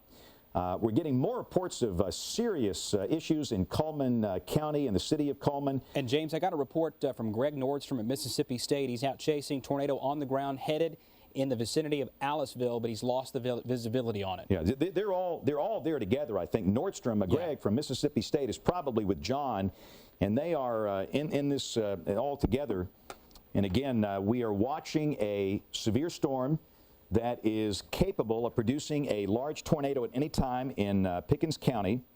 Now, the Weather Service has issued a new tornado warning. This is for a different storm. This is for parts of Greene, Hale, Pickens, Sumter, and Tuscaloosa. This is for a storm north of York and west of Emil. This is not the storm we're watching right now. So let's do this. Let's go to the radar and let's do a reset, because we are getting to a point where we might have 5, 6, or 7 tornadoes down at the same time today, and it's going to be important to point all of these out. So that's the velocity display. This is the storm that is coming into Sumter County right here, and this has prompted a new tornado warning, okay?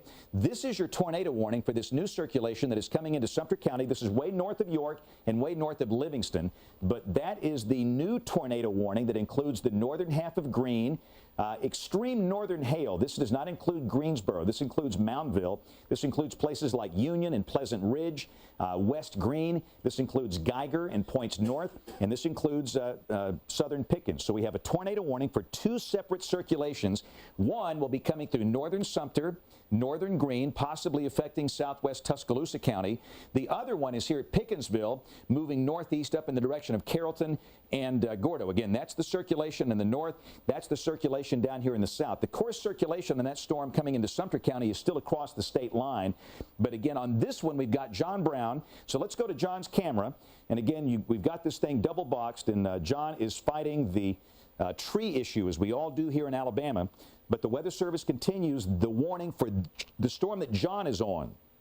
John and Mike, until 4:15, a tornado is near Pickensville, moving northeast at 50 miles per hour. And again, John is on that storm, and he's going to stay on that storm as it moves northeast. You've got a well-defined lowering.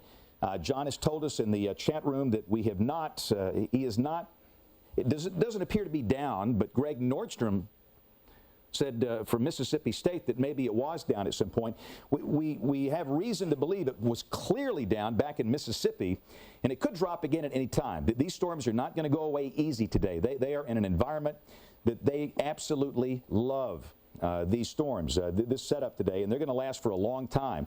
So again, that is John's live stream on this storm that is now north of Aliceville, moving up toward Carrollton and Reform. And again, by nature of the atmospheric conditions today, we're going to make the areas a little larger than we normally do. So Carrollton, Reform, Gordo. Aliceville. Now, Aliceville, let me rephrase that. Aliceville, this is going to be north of you. So Aliceville, I'll give you an all clear. This storm is going to pass south. This storm is going to pass north. So Aliceville, you're fortunate. You're living right. You're going to, these things are splitting the difference.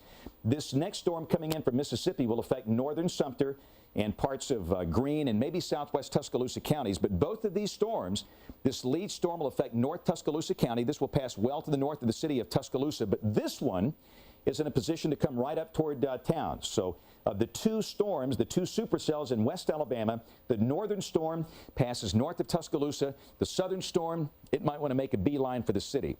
Now let's go up to the third storm. We're working three. We've got these two. There is a storm north of there in Lamar County that is capable of producing a large tornado. All of these storms will be today. And you can see that this thing is approaching Hamilton once again. And again, we do not have access to the Skycam at Hamilton, but clearly this is taking on a very well-defined northeast track. So we can give Winfield an all clear from this latest tornado coming up into Marion County, and we can give Ewan an all clear. And again, Hamilton, this thing is coming up right up in your direction. So let me pan this over just a little bit. I saw a report of debris in Nettleton, Mississippi, which is southeast of Tupelo. Oh, boy. And that's with that storm that's just north of Amory that's going to pass very close to the radar site, that may be just a little bit north of it, close to Amory, Mississippi. That one, too, will move into Marion County, and as it encounters a boundary that's laid out by the rain-cooled air from this first storm that's moving through Hamilton, actually the first series of storms that have moved through Hamilton, it, too, may have the potential to create a large, violent tornado in northwest Alabama. We are getting all kinds of reports of damage in from Cullman. We don't have any formal reports in from Pickens County yet, and the reports from Marion County have been few and far between, but we did hear that there was a tornado on the ground and that one went near the Hamilton airport and tracked up to the area around downtown Hackleburg. So same areas that we've been talking about for about the last 30 minutes in Marion County. If you know folks who don't have any other way of getting a warning, forget NOAA Weather Radio. That transmitter is out. That's at Winfield. It was knocked out earlier this morning. The weather radios are not going to go off. So if you live in Jasper or Birmingham and you have family in Marion County, let them know that a large tornado may be possible near the city of Hamilton, and it's going to cross this one a little farther south near downtown Hamilton, or maybe down Military Street a little bit toward the state trooper post, and then cross over 278 a little east of there. Hey, let's take the internet, the MacBook Pro. This is another shot of the Cullman tornado. Of course, you watched it live. That was seen from Holly Pond. That thing looks like a large wedge tornado. And Jason, here's our first shot of downtown Cullman. That's the Cullman County Courthouse. The roof is gone. Right. And again, we do not know of the injury situation. We have heard of, you know, that the ambulances are running in Cullman County. Just a lot of traffic right now, but it's kind of chaotic. But again, this is coming from Cullman, and that is the storm that just came through. So again, that's the Cullman County Courthouse. We just wanted to show you that. So let's go back to the radar. And again, we are the way we do this. As long as we have these life-threatening storms, we stay on them. The damage reports can come later. We let you know as soon as we hear things that are very important, but we focus on the life-threatening storms. So let's zoom into Hamilton. I want to take a closer look at this. This is one of many violent supercell storms out here today. And this is a day, and again, this is a high-risk day. Again, there's Hamilton, and again, right back almost over downtown, potential for what could be a tornado right over Hamilton. That's Interstate 22. This is the US 43 exit coming up into town, which is Military Street. And again, that's moving northeast. And again, this is Brilliant down here. This is Hackleburg. This is Bear Creek. And this one might be more of a problem for Haleyville. So again, Winston County, just a heads up, that storm that is producing a tornado over Hamilton now, potentially, could be a pretty close move up toward Bear Creek or Haleyville. So if you're watching up in there, be ready to go to a safe place as this thing gets close. Now let's go down to the south. We'll work these other two storms. And again, we're watching the live video feed coming in from John Brown and Mike Wilhelm. They are in a part of the state that is very challenging for data. I'll tell you that. That we were able to see their feed in Pickensville, but we've got two distinct circulations here. We've got the southern circulation that is coming into far northern Sumter. The northern circulation, this thing is really wrapped up right here. It looks like it has come through Pickensville. It's going to be passing north of downtown Carrollton. Again, this is the county seat. This is US 82. And that's just amazing. A 15.3. Significant tornado index. Again, the system is telling us that this could be a very large, dangerous tornado. And of course, we knew that coming into today. But another reminder to please take this seriously. And because of the damage we had this morning, you'll hear us say this a lot, but people come and go during weather coverage. If you know of people, relatives or folks you know that are in these areas we're calling out, call them on a cell phone. And on their cell phone, and just maybe cellular service will work if the conventional service is not working. So we'll take off this data, and again, let me just show you where this is in relationship to reform, all right? That could be a violent tornado moving northeast. And clearly, the greatest danger is to reform. I think the one thing I'm starting to learn, with every outbreak, they're different. There's a clear northward component of motion today. So instead of moving more east, these are moving more northeast and a clear northward component of motion. So clearly, the greatest danger will be to reform and not to Gordo. But that's an intense circulation on radar. Intense. And again, this is US 82, so nobody should be driving along US 82 right now in Pickens County, period. From the Tuscaloosa County line to the Mississippi state line. Nobody should be driving on US 82. These large tornadoes can take cars and toss them like a car, like a toy. And again, this is not the place you want to be. And the same thing for mobile homes. Nobody should be in a mobile home during an event like this. And in a site-built home, you want to be down low, underground if you can, away from windows, small room, hall, closet, bathroom, near the center. Forget the northeast and southwest walls and things like that. Doesn't matter. So again, this is coming northeast right up toward Reform. And again, that's US 82 right there. Downtown Reform sits right here. This thing is racing. These are moving probably at about 50 miles an hour. And, you know, there are no traffic lights. You got nobody in the way. They just fly. And they move very quickly. So this thing basically is on downtown Reform right now. So we have a potential for a violent tornado that is near Reform in Pickens County, moving northeast. And of course, if that continues, that will carry it north of US 82 up toward Fayette County and maybe extreme north Tuscaloosa County. There is technically a tornado warning for a part of Tuscaloosa County on this storm. But again, based on this more northward component of motion here, that might be more of an issue for Fayette, maybe clipping far northwestern Tuscaloosa County. So let's look at the southern storm down below that. And that is a very, very dangerous storm at Reform in Pickens County. The second one, again, back here, you've got this intense circulation near the Alabama-Mississippi state line. And again, the velocities are almost maxed out. Geiger was hit by an EF3 tornado April 15th. And again, this circulation is moving like that. That's Alabama Highway 17. That's the last north-south highway in Alabama before you cross over into Mississippi. And obviously, nobody should be driving along Alabama Highway 17 in northern Sumter County. Now, this will be clearly north of York, north of Livingston, north of the campus of the University of West Alabama. This is for northern Sumter, crossing the Tom Bigby, which is right here. That's the Sipsey right here. This is where the Tom Bigby and the Sipsey rivers come together. But that will be moving northeast, basically up the Sipsey swamp, up toward Benevola, and ultimately into Tuscaloosa County. So circulation number one is at Reform, circulation number two near Geiger, both of them moving northeast. Got a tornado on the ground from Mike Wilhelm. Highway 86, we have trees and power lines down east of Pickensville blocking the road. So a tornado on the ground headed for Reform right now. And again, like we have said over and over, if you are in Reform or if you are right there in the Reform area, you don't even have to be in the city limits here. If you're near Reform, Alabama Highway 86 and Alabama 17, you need to be in a safe place immediately. You don't have any time to bother with watching and waiting to see what happens. You need to protect your life. Forget the property, protect your life from a possible large damaging tornado that's moving into Reform right now in northern Pickens County. It will pass by Gordo, but it's going to come right in on Reform. In fact, it might be a little bit on the western side of the city, out there close to the old Jitney Jungle. So if you're in that part of Reform, you need to watch out for this. This is coming in fast. Don't stand on the front porch and watch it. I know I've said that over and over, but seriously, we don't want you taking pictures of this. We want to get pictures afterward. If you have them after the storm is safely passed, that's fine, but don't take them as the storm is coming towards you. And if you do have some post-storm pictures, send them to us at pictures@abc3340.com. And the same reiteration over and over. If you know someone there, their weather radios are not working properly, let them know. Call them, text them, do something to get their attention and let them know that we are talking about a possible significant tornado that is life-threatening moving into Reform right now. Right, and again, we're going to call this a tornado emergency. We both got John and Mike together, and again, they are reporting a large tornado with this storm that is right on Reform right now as it came through. In fact, I'll just read the report. They don't have enough bandwidth to get a stream out.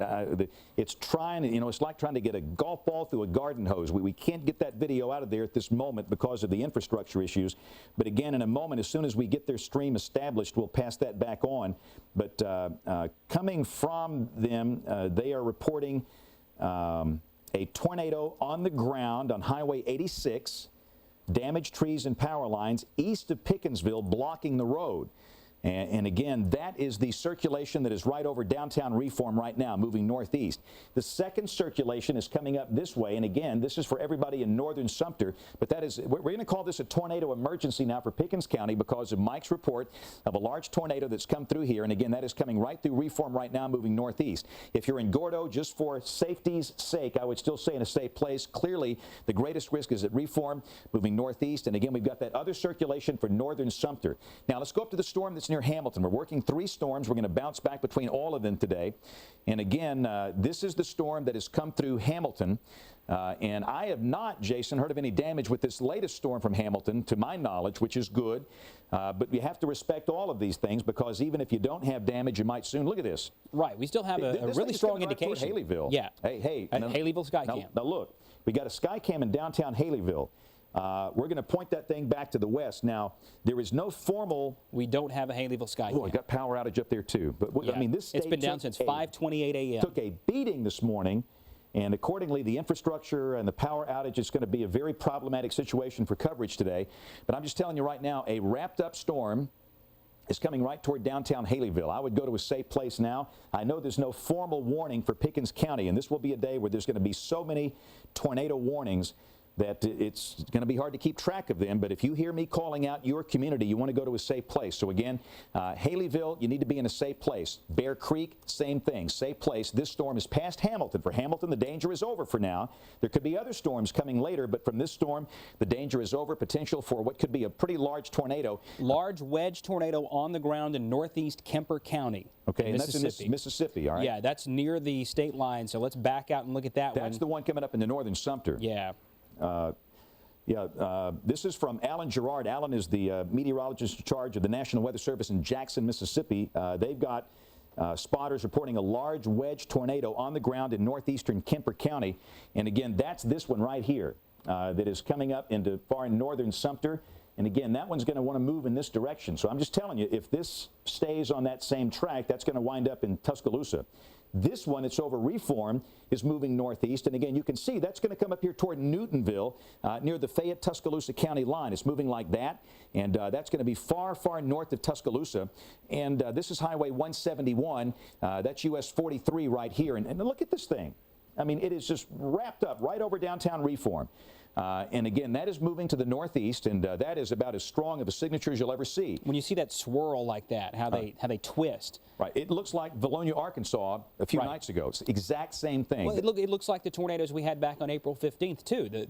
We've seen couplets before, but when you get these two things twisting around each other, there's almost certainty. There's almost 100% certainty that there's a tornado in Reform now, and up Highway 17 just north of Reform, and then this will cross over Highway 159 up around the Palmetto community north of Gordo, and then, as James mentioned, coming toward the Newtonville area near the Tuscaloosa Fayette County line. So highways that are in line for this, it's over 82 right now. It's over 17 right now. It will cross 159 north of Gordo. It will cross 171, probably just a touch north of Brownville, maybe close to Brownville and Moores Bridge. It's going to be awfully close because these things can make a little bit of a right turn or a left turn.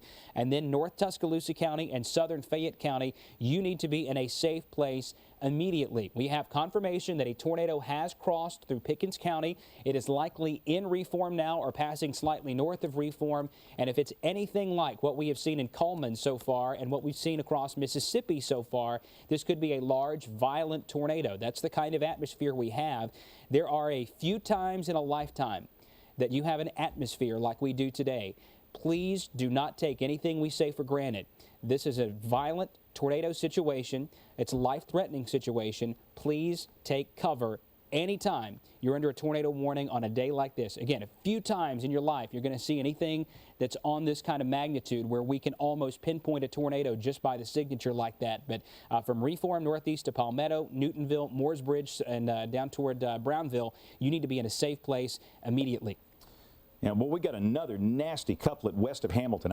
Let's expand this thing out. What I want to do is show a big picture with the reflectivity, and we're going to do a reset here. It's coming up on 4 o'clock. This is Alabama's ABC 3340, WBMA Birmingham, WCFT Tuscaloosa, WJSU Anniston.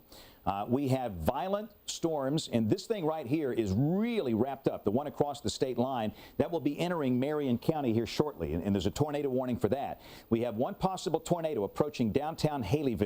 If you're in northwest Winston County around Haleyville or northeastern Marion County around Bear Creek, be in a safe place now. And as Jason said, this is serious, urgent business today. We don't take this tone of voice very often. We don't say this to alarm anybody, but based on the fact that we had 5 people killed this morning in the state, and we have to treat this stuff with great respect. So again, a tornado possibly approaching Haleyville. Haleyville should be in a safe place right now. A second storm that is the rotation is extremely tight. This will be affecting areas mainly north of Hamilton.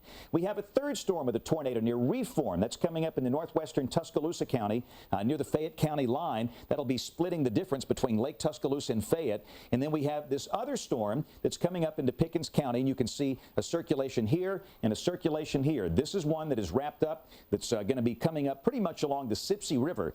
And again, the Sipsey River separates Greene and Pickens counties in West Alabama, and if that continues on that track, this tornado could wind up approaching downtown Tuscaloosa. That's the storm that had the wedge tornado in northeast Kemper County, too. Okay, and the one that's in Sumter now, that's moving into the edge of Pickens and northern Greene, is the one that had a violent tornado reported with it by some storm spotters who were tracking it. We got that information from the National Weather Service in Jackson, and that has been relayed through Birmingham. So northern Sumter County around Geiger, Pickens County, Cochran, Dancy, then over toward West Greene, Hebron, Union, and then near the Sipsey River in Greene County, rural Greene County up north of Utah, Highway 14. You need to be in a safe place immediately. And I say immediately, get there, stay there. If you have a problem because you're in a mobile home, then you need to get to a sturdy shelter now. You've got a few minutes in Greene County to do this. In Sumter County, it's almost too late because this thing's on top of you. It would be better to get out into a ditch or a culvert. Even though the rain is coming down hard, it may be hailing, there's all kinds of thunder and lightning, it's better to be protecting yourself on stable ground than sitting in a mobile home, and certainly don't be in a vehicle trying to outrun these things. All right, and again, if you're just joining us, we've had a major tornado touchdown in Cullman. I don't know how many people have been injured. We are still assessing that, and again, we'll pass that information along as we can, but again, we are here to provide current, ongoing information about very dangerous storms in West Alabama. So again, to get you situated here, this is Sumter County. That is a dangerous storm near Scuba, Mississippi, that's going to be crossing the state line, passing into Sumter County. This is a possible tornado that's going to be skirting the county line between Pickens and Greene counties, basically moving right up the Sipsey River toward Benevola in western Tuscaloosa County. And one of these could perhaps make a run at downtown Tuscaloosa if it continues. We have a new tornado warning for Cullman County. Again, for Cullman County. This is for eastern Cullman County. We have a storm right over Holly Pond that could be producing a tornado. We saw pictures just a few minutes ago of a tornado that passed just north of Holly Pond. So if you're in Holly Pond, take cover immediately. National Weather Service in Huntsville has indicated that a rotating thunderstorm over eastern Cullman County, situated near Berlin, tracking northeast, will likely affect Holly Pond, Birdsong, Fairview, Bayleton, same spots over and over, up toward Thrasher's Crossroads and up to Arab. So it may even, if it can drift a little bit to the east, it might even clip places like Strawberry in northern Blount County. So if you are near Strawberry on Highway 231, you need to be in a safe place immediately. But Union Grove, Rough Edge, Holly Pond, again, in Holly Pond, Pleasant View Baptist Church has opened as a shelter. That basement is open. That'd be a good place to be for the rest of today if you have to, because we're going to continue to see these things roll through this part of Cullman County. Again, that's the look from the Huntsville radar, or the Columbus radar. This is going to be a better look from the high top radar and down to the Weak Echo region.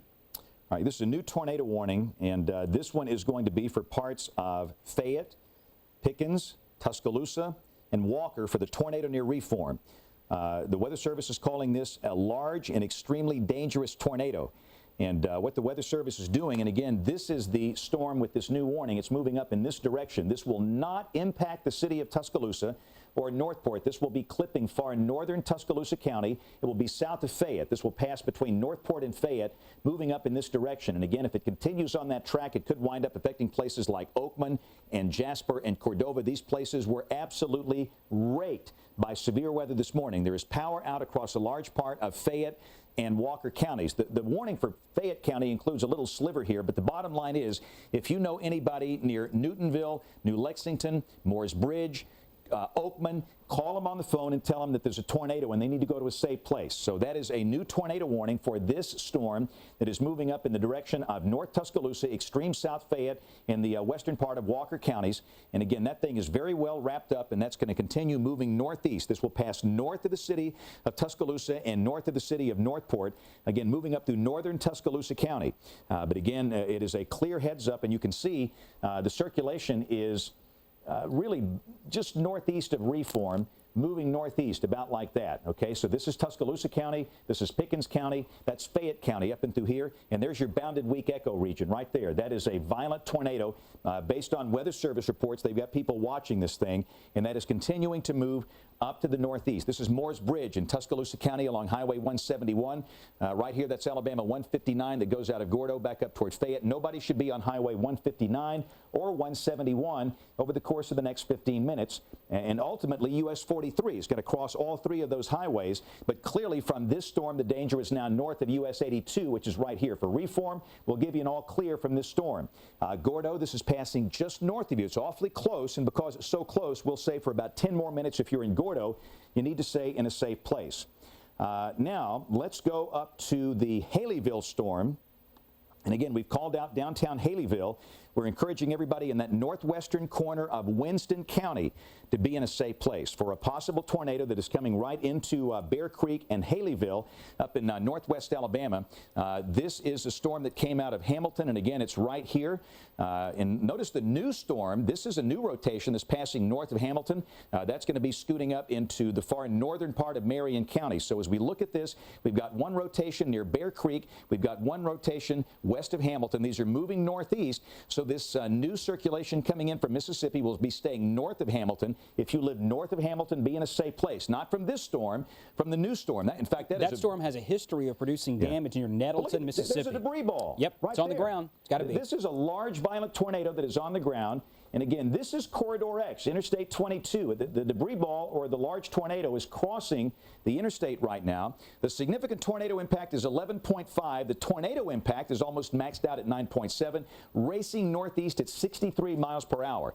So again, we've got what could be a large tornado down crossing Interstate 22, and that's going to be passing north of the city of Hamilton. This is Hamilton. This time it's going to stay north of the city, coming up into Franklin County. But if you're in Hackleburg, that could be pretty close to you. So that storm, extremely dangerous. A large tornado could be down right now about 8 to 10 miles west of downtown Hamilton, moving northeast. This will not affect the city of Hamilton. This will affect areas north of Hamilton. So that's the storm there. That's about as wrapped up as they ever get. Let's look at the Haleyville storm. That structure is not as impressive as this, but still, the Haleyville storm at one point looked like that. So again, we've got a secondary rotation right here. And again, clearly the structure on this one is not as great, and it looks like the rotation is going to pass near Bear Creek instead of Haleyville. And the Weather Service maintains tornado warnings for far northeastern Marion counties and up into Lawrence County. So Haleyville, that will be passing just north of you, clipping that northwestern corner of Winston County, which is right here. And by the same token of how we're asking people to call and make sure people know that tornadoes are happening, there is a half-mile wide tornado on the ground along Highway 157 at Highway 101 near Hatton in Lawrence County. So if you have family that live in Lawrence County up around Moulton and Hatton, call them now. Let them know that there's a large violent tornado on the ground moving across Lawrence County. I know that's out of our television market, but we're trying to save as many folks as we can today because of the nature of these storms. Let's look at the storm north of Gordo. That thing is...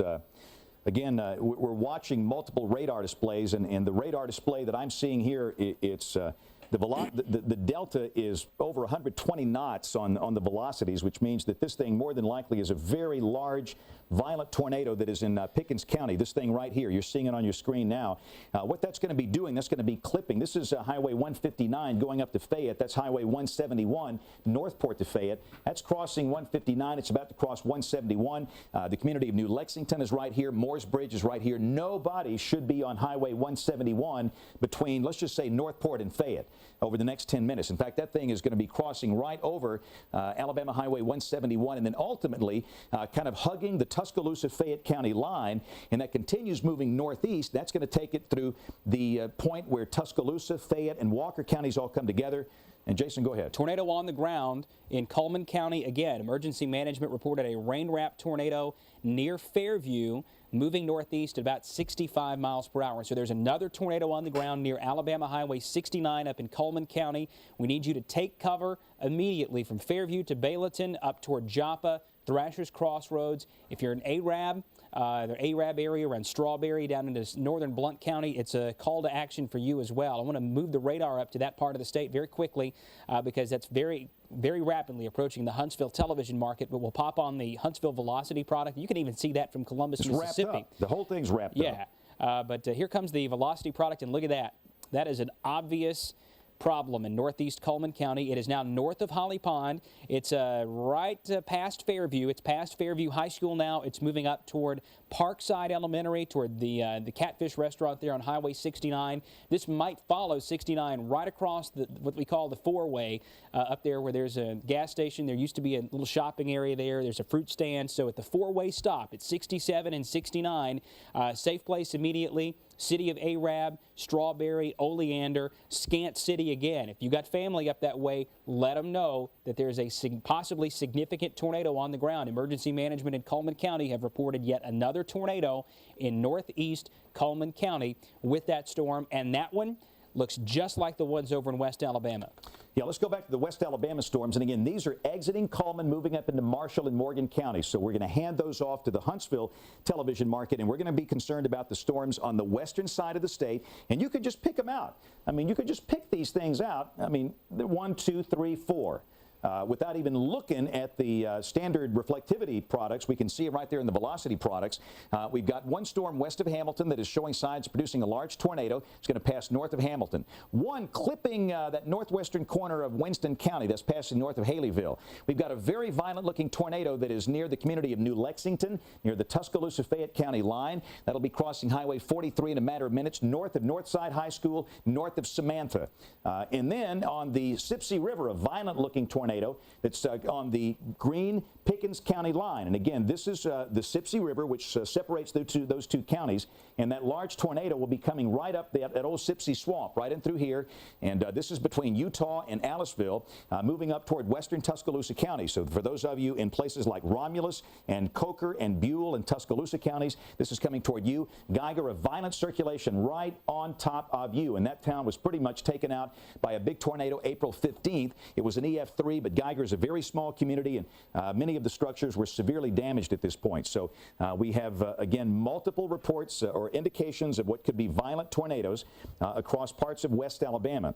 And if we call out your hometown, two things. If you're in that area, don't wait. You go to a safe place. And number two, if you have relatives or family or friends that live there, do me a favor and call them, because we have so many people without power. At one point this morning, 250,000 people in the state had no power.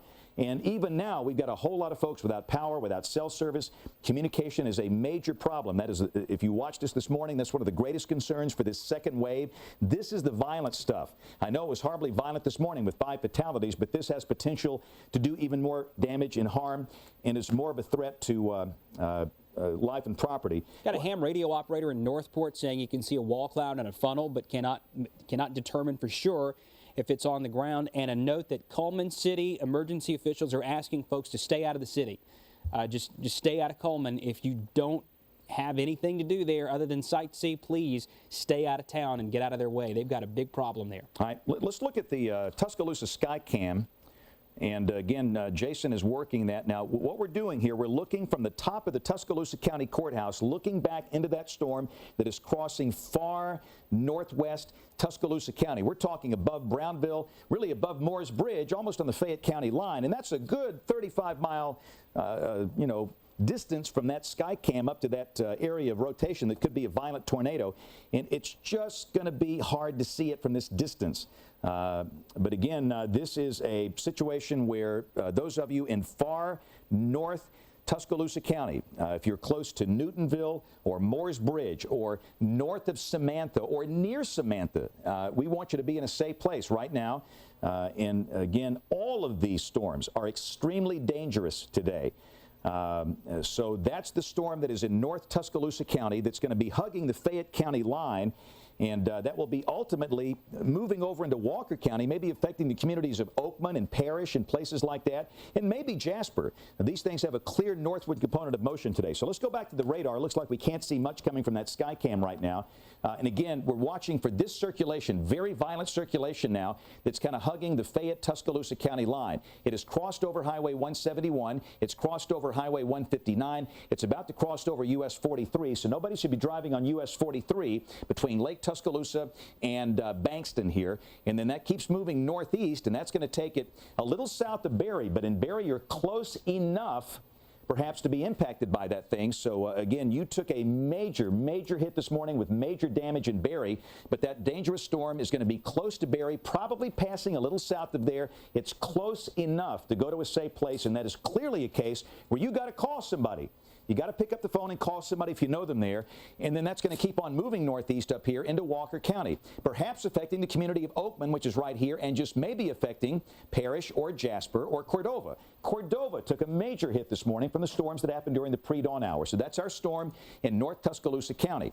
Let's check the storm that's coming up on the Sipsey River, and this is more of a concern for the city of Tuscaloosa. This is a storm that is hugging the county line here of Pickens County and Greene County. Now, if you are in Utah, and again, look at the circulation. We've got two circulations on this thing, all right? Looks like the southern one is really becoming dominant, though. That thing is spinning like a top, out of control, and that's right over Geiger. A town that was devastated back on April 15th, and they've got this again. This is the northern circulation. We've got these two distinct circulations. Both of them have tornado warnings. The northern circulation, that's on the Sipsey River, which is right here. That's kind of coming up toward Jenna and ultimately Romulus and maybe Coker and Buell and maybe parts of Tuscaloosa and Northport.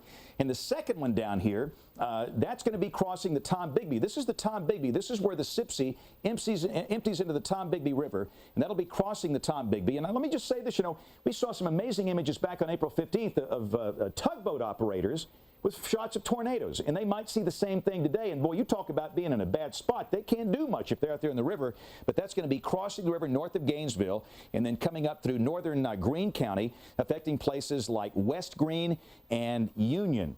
And Pleasant Ridge. So if you live anywhere close to those communities in Greene County, you want to be in a safe place. And again, if you're near the Sipsey River, you want to be in a safe place. So these are the two circulations, one near Geiger in Sumter County, one crossing Highway 14 right at the Sipsey River Bridge on the Pickens-Greene County line.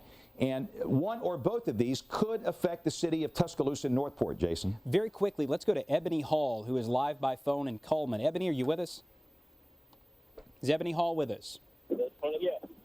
Hello? Ebony, it's Jason. Tell me, you're in Coleman, right? Tell me what you've seen. Well, let me tell you, we were driving through downtown Coleman 5 minutes before this thing hit. We rode through a little bit of hail, and thank God we pulled over to the city hall, because right after we pulled in, we could see the tornado. It just dropped out of the sky, and it seemed like it was headed right towards us. And right now, I'm telling you, downtown Coleman is basically it's destroyed. There's destruction everywhere. And we're looking, Ebony, while we're talking to you, we're looking at a few viewer pictures that have come in. I see a picture of the First Baptist Church, which is right in the middle of downtown. Goodness. What does that look like all the way around it? Well, right now I can tell you that we're standing on top of the AmSouth parking deck at First Avenue Southwest, and I think that's 4th Street, I believe I'm saying. And our coworkers, Gina and Don, were here shooting the thing, and they said that steeple was basically just leaning in the wind, that the wind was so powerful. I'm surprised that it's still on top of the church. Some of the description that I have heard is that the church has been destroyed. I can see the steeple and parts of where the trees are down in the front lawn there, but you can tell that the tornado did hit over there, and it hit strong. And I'm telling you, as far as my eyes can see right now, there's destruction everywhere I turn. Goodness, I've been in that pulpit of that church. That is stunning to me. This brings back memories of April 1974 for downtown Coleman. Ebony, again, everybody's asking, do you know of anybody that's been injured? And we've heard reports the hospital was hit. What do you know about the Coleman Regional Medical Center? I don't know about that. I haven't been able to talk to anybody. Reports that I've heard is that people have been trapped. They're trying to rescue people. I know that there are different agencies from all over here. When we were at City Hall, I was told that the National Guard called and said, do you need help? And they were like, absolutely, yes. We do need help here. Ebony, I don't mean to interrupt you, but we need to pass this along. Volunteer Fire Department in Tuscaloosa County says tornado on the ground 4 miles east of 171, damage at the 21-mile marker. So in North Tuscaloosa County, we have a tornado emergency now. That's close to Newtonville. That's very near the Tuscaloosa-Fayette County line. Go ahead, Ebony. So they were asking, the National Guard called to ask if they needed help, and they said, absolutely, yes, we do need help. And when we first came out of City Hall and started riding back towards downtown, you just couldn't believe what you were seeing. The buildings that were destroyed, and also for a while we were smelling a lot of gas, so they had us move back. I think they have that under control now because I don't smell it anymore. But just a lot going on here, and also a lot of people walking around just looking. And I think that's kind of gotten in the way of the emergency personnel because they want everybody to stay back. They're trying to park buildings right now, trying to search those buildings and see people boarding the forefront. So they're trying to get the cleanup started and trying to make sure everyone is safe because there's still a lot of debris on the ground as far as like metal awning and stuff like that just blowing through the downtown streets as the wind picks up. I don't know if you can hear it, but the wind is still really, really going. And very loud, and it's very messy right now. And again, Ebony, for those watching on television, we're watching a replay of the tornado as it came through downtown Coleman. It's captured by our Skycam. That was riveting live television, heartbreaking. And after seeing these pictures of downtown Coleman, it just breaks your heart for what these people suffered this morning, and they're suffering again today. So, Ebony, thank you. And again, we're going to have to move on. We've got other dangerous storms, and I'll tell you right now, out of everything I see on the board, probably this thing right here is the most dangerous. This is the delta is almost maxed out in terms of gate-to-gate shear, and this is sitting on the Tuscaloosa-Fayette County line. There's your large tornado, and more than likely it's about right here. That's Alabama Highway 171. So clearly nobody should be on Highway 171 right now on the Fayette-Tuscaloosa County line. And again, one note. We're going to leave the radar here. We've got that storm with the debris ball that is exiting Marion County. That's the one north of Hamilton. The Weather Service has warned for Franklin County for that. That debris ball is approaching Pig Eye, which is south of Hodges. So on the Marion-Franklin County line, north of Hamilton, again, that is a large tornado, more than likely, that is down. With this storm, Pickens County Sheriff reported a tornado on the ground in the community of Lubbock, which is north of Reform and north of Gordo, and that's the one that's coming. Multiple people have seen a large tornado here. This is a tornado emergency for people that live near the Tuscaloosa-Fayette County line, all right? Let's expand this out. Let me show you where we're going from here. Again, out of all the signatures on the board, this is the most serious at this point. This is Barry, and this town was hit with a violent storm this morning. There is major, extensive damage in Barry. And this is moving about like that. It's so close, you've got to be in a safe place, okay? See, it's coming out like that. And again, notice, more than likely, this thing might pass just south of Barry. It's too close. You can't take chances with this thing. So again, if you're watching in downtown Barry or point south into the adjacent parts of northern Tuscaloosa County, be in a safe place. Okay, out of Barry, you've got Alabama Highway 18, which runs over here to this community, which is Oakman in Walker County. And I'm just telling you right now, Oakman, you are right in the path of this thing. So if you live in Oakman, Alabama, which is in Walker County, between Barry and Jasper, you need to go to a safe place right now. Nobody should be in a mobile home. You've got to go to your shelter now. In fact, I would recommend on a day like today, if you're in a mobile home, just go to a shelter and stay there until this thing is over. Large tornado witnessed on the ground at Highway 43 and Northside Road. It's large on the ground, witnessed by deputies in Tuscaloosa County. There you go. So we got a large tornado down. This is a tornado emergency. And again, if you live in a mobile home, just get to a shelter and stay there the rest of this afternoon and tonight. Don't risk this. I've been doing this for 32 years. I've maybe had 3 days that have been like this in terms of violence over the last 31, 32 years. So if you're in a mobile home, I would suggest just going to a safe place and stay there until the whole thing ends tonight. Tomorrow's going to be a beautiful day, but we've got extremely dangerous weather. So again, this is Parrish, and what's going to happen, this large tornado, and this thing is a very large, violent tornado, will ride along that triple point. This is Fayette County, this is Walker, this is Tuscaloosa. It has crossed over US 43. The next major highway in line is Alabama Highway 69. You go south that highway that goes to Northport. That's an old, nasty, curvy road in through here. Then you come up here to Oakman, and again, that's Alabama Highway 119. The town of Corona sits right here.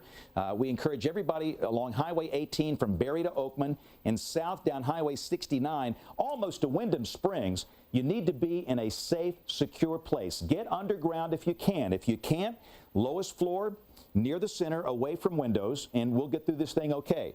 But this is a sparsely populated part of the state, but again, we have great concern that once this thing hits a town like Oakman, we could see some really serious problems here. Now, let's go farther south. Our storm in Marion County is in Franklin County. That's up in the Huntsville television market. This is the northernmost tornado right now. So let's go down and work these other two, and we've got two circulations right here. Number one, number two. This is the circulation that is riding now the north bank of the Sipsey River, coming up toward the community of Benevola, which is in Pickens County, and that's going to be moving up into Tuscaloosa County, maybe affecting Buell and Coker and Elrod. If you live along Highway 82 or anywhere close to those communities or Romulus, you want to be in a safe place until that storm passes. So this is the lead circulation. The dominant circulation, more than likely, it's the southern storm because it's taking all of the good inflow away from this one, but both of them are dangerous.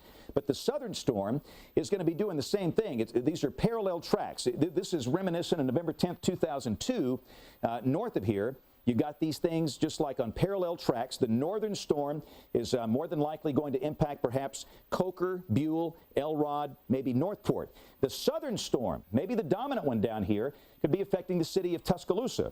So everybody near the Pickens-Greene County line, near the Sipsey River, you need to be in a safe place. This is Union. Little community right here is called Jenna, baseball country.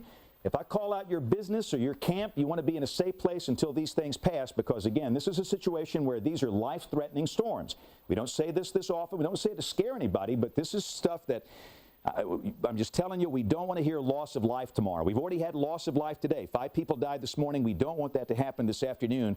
And, again, that's going to be moving up in the direction of Romulus, Coker, Buell, Elrod, maybe Northport, this one. And then the southern one is going to be affecting more the city of Tuscaloosa. The fact that the two are competing with each other for moisture, that might perhaps lessen the threat, but we're not even going to go there. Based on the dynamics today, sometimes it just doesn't matter. So northern circulation, southern circulation. Now let's go back up to that storm in North Tuscaloosa. We're working 3 right now. Again, the Weather Service continues the warning for the northern storm, and in the times of expiration, you know, that's not the important thing. The important thing is hearing us call out these communities. This one right here, a large tornado was 7 miles south of Bankston, moving northeast at 55 miles an hour. That's a debris ball. Okay, this is Berry. That is debris. That's the radar beam bouncing off the stuff in the tornado. Cars could be in the air, boards, bricks, glass, nails, shrapnel, pieces of homes. And that's the reason for the enhanced reflectivity, and this is moving northeast about like that. So this is Berry, more than likely in Berry. Look at this thing. Paths from the morning damage, and I see now in downtown Jasper, very heavy rain is starting to fall from the northern part of this, and it could be a situation where downtown Jasper gets the hail shaft, and down below that we have the tornado, but it's going to be a close call. I would say if you're as far north as Jasper, out of respect for this signature on radar and the reports we've had, you want to be in a safe place. So again, everybody in Jasper, Parrish, Oakman, Cordova, or anywhere close to those communities, be in a safe place right now. So that's the situation in Walker County. Let's go down to our situation in Tuscaloosa County and Pickens County and Greene counties. These are counties down in farther to the southwest. We've got 2 distinct circulations coming out of Pickens, and Greene counties, and both of these will be affecting the Tuscaloosa metropolitan area here within the next 30 minutes. And we're just encouraging everybody in the cities of Tuscaloosa, Northport, around the campus of the University of Alabama, the communities of Romulus, Coker, Elrod, and Buell to be in a safe place for about the next 20-30 minutes. I know it's horribly inconvenient. I know it's 4:30. This is a time where many people go home, but this is where you don't want to take any chances. The last possible place to be would be a car. All right, this is Tuscaloosa. This is Northport. This northern circulation, it's going to be pretty close to the Pickens-Tuscaloosa County line. This thing is going to be coming more out here toward Buell. This southern circulation, which of the two, it does seem to be the most violent. This will be moving closer to the cities of Tuscaloosa and Northport, Jason. And let's look at John Oldshoe's live stream on the internet computer. Oldshoe is in the Knoxville community looking back west. You can't see a lot. He says he's had some sizable hail. He didn't give me an exact size, but hail has been falling in Knoxville, and he's been noticing a lot of cloud-to-ground lightning strikes. We're going to watch that stream and look toward that direction. He's looking right toward the northwest, almost from Knoxville straight to Union, so he's got a bead on this. The trees may be in the way, though, and that is always a problem. We noticed that a couple of weeks ago that we can have gigantic tornadoes. They can be a mile wide, and as long as you have trees in the way, it's hard to tell. He's zooming the camera in a little bit. Of course, I know he's listening to us on the radio there in Greene County, but he's near Knoxville looking back into that storm, and that's what he sees. Hey, and we're getting reports of insulation falling out of the sky in Jasper now, okay? This is from the northern store. In fact, let's take our sky cam in downtown Jasper. We're getting many reports of insulation and debris falling from the sky. When you've got these violent tornadoes, ultimately what goes up in them will come down, no matter what it is. And we're getting reports of that, and it's more than likely that this will be passing a little south of Jasper. But again, that's just a reminder that this is a very serious storm that is passing through Oakman and near Parrish and near Cordova and awfully close to Jasper. So for those folks in that area, be sure and go to a safe place right now, as that is the most violent signature on radar. Let's check the Tuscaloosa sky cam, Jason. We haven't looked at that in the last few minutes. We have two circulations coming up into Tuscaloosa County. That's a big water tower out there by the Tuscaloosa Country Club. And again, we had an amazing view of the Coleman tornado. If you missed that, we'll re-rack that later. We don't have time to do it right now because of the ongoing severe weather. It is going to be very hard to see the storm structure right now. But again, we've got folks that are down there on that, including John Oldshoe. So I'm watching John's stream, but let's go back to the radar and let me just again give you some calls to action. And we're pretty much going to leave the radar in the velocity mode. If there's any good news, it seems like the northern circulation continues to weaken. The southern circulation is becoming dominant. But I don't want to take away from the northern circulation. It's out here around the Pickens-Tuscaloosa County line near the Sipsey River, where the US 82 bridges cross over the Sipsey down there in the swamp. So for those of you out around Buell and ultimately Brownville and Moores Bridge, we've called these places out before. This lead circulation is moving up in that area. And I'd say Northport as well, maybe toward Tuscaloosa High School, Huntington Place, Elementary School. Those neighborhoods, that lead circulation, which seems to be weakening, but we have to respect it today, be in a safe place until these things pass. The strongest circulation is coming up from Greene County. And again, that will be coming up toward the cities of Tuscaloosa and Northport. And this is in a position now in rural Greene County. This is pretty close to Jenna.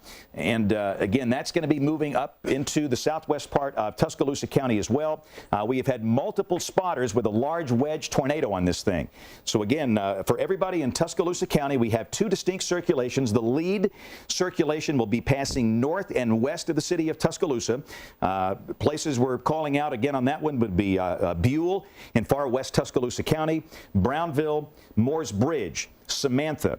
The southern one, the one you're looking at on radar here if you're watching this on television, this is the one that is in northern Greene County, and that is clearly the dominant circulation, and that is about to cross over into southwest Tuscaloosa County near Ralph. The community of Ralph sits right here, and that's going to keep on moving northeast. More than likely, this passes north of Ralph, coming awfully close to Romulus, and again, it could be awfully close to downtown Tuscaloosa and downtown Northport. But as I look at the spectrum velocity on my board here, this deal at Oakman is just mind-boggling. So let's go back up and look at the storm that is in Walker County near Oakman. This is potentially a very violent tornado. It is a direct threat to life and property. This tornado has exhibited characteristics of producing a major tornado in many ways. It's this one right here. And again, we know the new one about to come into Lamar. We got to watch that. That one's right over the radar site, goodness. You know, we've had radars destroyed back in 73. The primary Alabama radar was destroyed May 27th of 73 down near Brent. All right, but again, this is the debris ball right here, and it looks like it's come near or just south of Oakman, and it's about to come through Parish. This is the Oakman Parish Road. This is Cordova. So clearly, this tornado is going to pass south of downtown Jasper. I can say that now with confidence. Still, out of respect, if you're in Jasper, I'd stay in your safe place. But this thing is sitting almost right over Parish right now. And next is Cordova, where there's no power. The damage was extensive. Downtown Cordova was extremely heavily damaged this morning in a pre-dawn round of storms. And this is going to go right over that community. Now, we have a new tornado warning for the new storm coming out of Mississippi. So let's look at this one. This is going to be another one. And again, looking at this on the radar, this one is extremely impressive. This is a tornadic supercell that is coming out of northeastern Mississippi. And this will be impacting Lamar counties. And again, we'll put on the reflectivity. That's the velocity display. And again, that thing is awfully near that radar. Goodness. I mean, this is the Columbus Air Force Base NEXRAD. And again, that's your tornado right here. And again, this is Sulligent, so it looks like this could be a direct threat to the city of Sulligent. And again, if that continues moving on that direction, it's going to wind up perhaps affecting Guin. That's US 278 right there. And again, one of the most violent tornadoes in Alabama history occurred that night of April 3rd, 1974. This track is extremely reminiscent of that. And I'm not saying the same thing will happen. That was a night where 23 people died in Guin, but that supercell storm will be affecting Sulligent and maybe Guin or areas just north of Guin up toward Hamilton. So the tornado warning, it is for northern Lamar. This will not affect Vernon. This is for Sulligent and points north up toward Detroit. And then the area roughly down Highway 278 over here toward Guin. A lot of damage reports are coming into Walker County EMA right now. At Hilton, a home was struck on Bethel Road in Walker County. I don't know the extent of the damage, but there was definitely a tornado that did strike a home in Walker County. I would assume that's very close to Oakman. We got Brian Peters on the line with us. Brian, you're seeing a tornado right now, and you're out there on Interstate 22. Tell us what you've got. This is the Walker County storm. Yes, James, we're on the future I-22 US 78. We're looking, we're about a mile from Cordova exit 72. We're looking at what appears actually two tornadoes. They're both on the south side of I-22. There's one fairly large. Well, they're both about the same size. One has lifted, and the second one is definitely on the ground. It is below the tree line, and it is curling out right now. Actually, I'm not close enough to it to see any debris, but I want to tell you right now, it's actually coming in our direction. It is coming at us, so we're not going to be able to. It's on the Cordova-Gorgas Road, so we're not going to be able to stay here very long because this thing is actually coming at us. Hey, Brian, you get out of there. I mean, you do what you don't. You don't worry about me. If you got to hang up, you go. But have you noticed any debris falling out of the sky? No, sir, but it is definitely on the ground. We can see the visible funnel goes down. When we punched the core to the north of it through heavy rain, we got a little bit of hail. I can't tell you what size. And there's definitely debris now, James. I can see there's a debris cloud near the bottom. It looks like. It doesn't look like it's moving at us right now. It looks like it's moving a little bit to the north. It looks like it's wrapping almost as if it's taken a little bit of a northward turn from. It was moving right straight at us just a moment ago, but now it looks like it's actually almost wrapping up in the cyclone, in the mesocyclone. And it looks like almost a northward extent to the movement, James. For people that don't know, Brian is a longtime morning coordination meteorologist for the Weather Service in Birmingham. He's trained over 6,000 Alabama storm spotters. If anybody knows what he's looking at, it's Brian. Now, which one of those exits are you at, Brian? Are you at the actual Cordova exit on I-22? Yeah, we're 1 mile east or southeast of exit 72, and the tornado is not moving at us right now. It looks like it's going to cross the interstate probably very near exit 72. There's tremendous lightning with this thing. It has gone much smaller, James. It's still on the ground, but the funnel has gotten smaller. Now it's getting bigger. Better again. Now it's getting bigger again. Yeah, Jason, if you can move the radar down a bit, we're starting to getting out of the radar image here. And again, just to get you situated, Brian is on Interstate 22.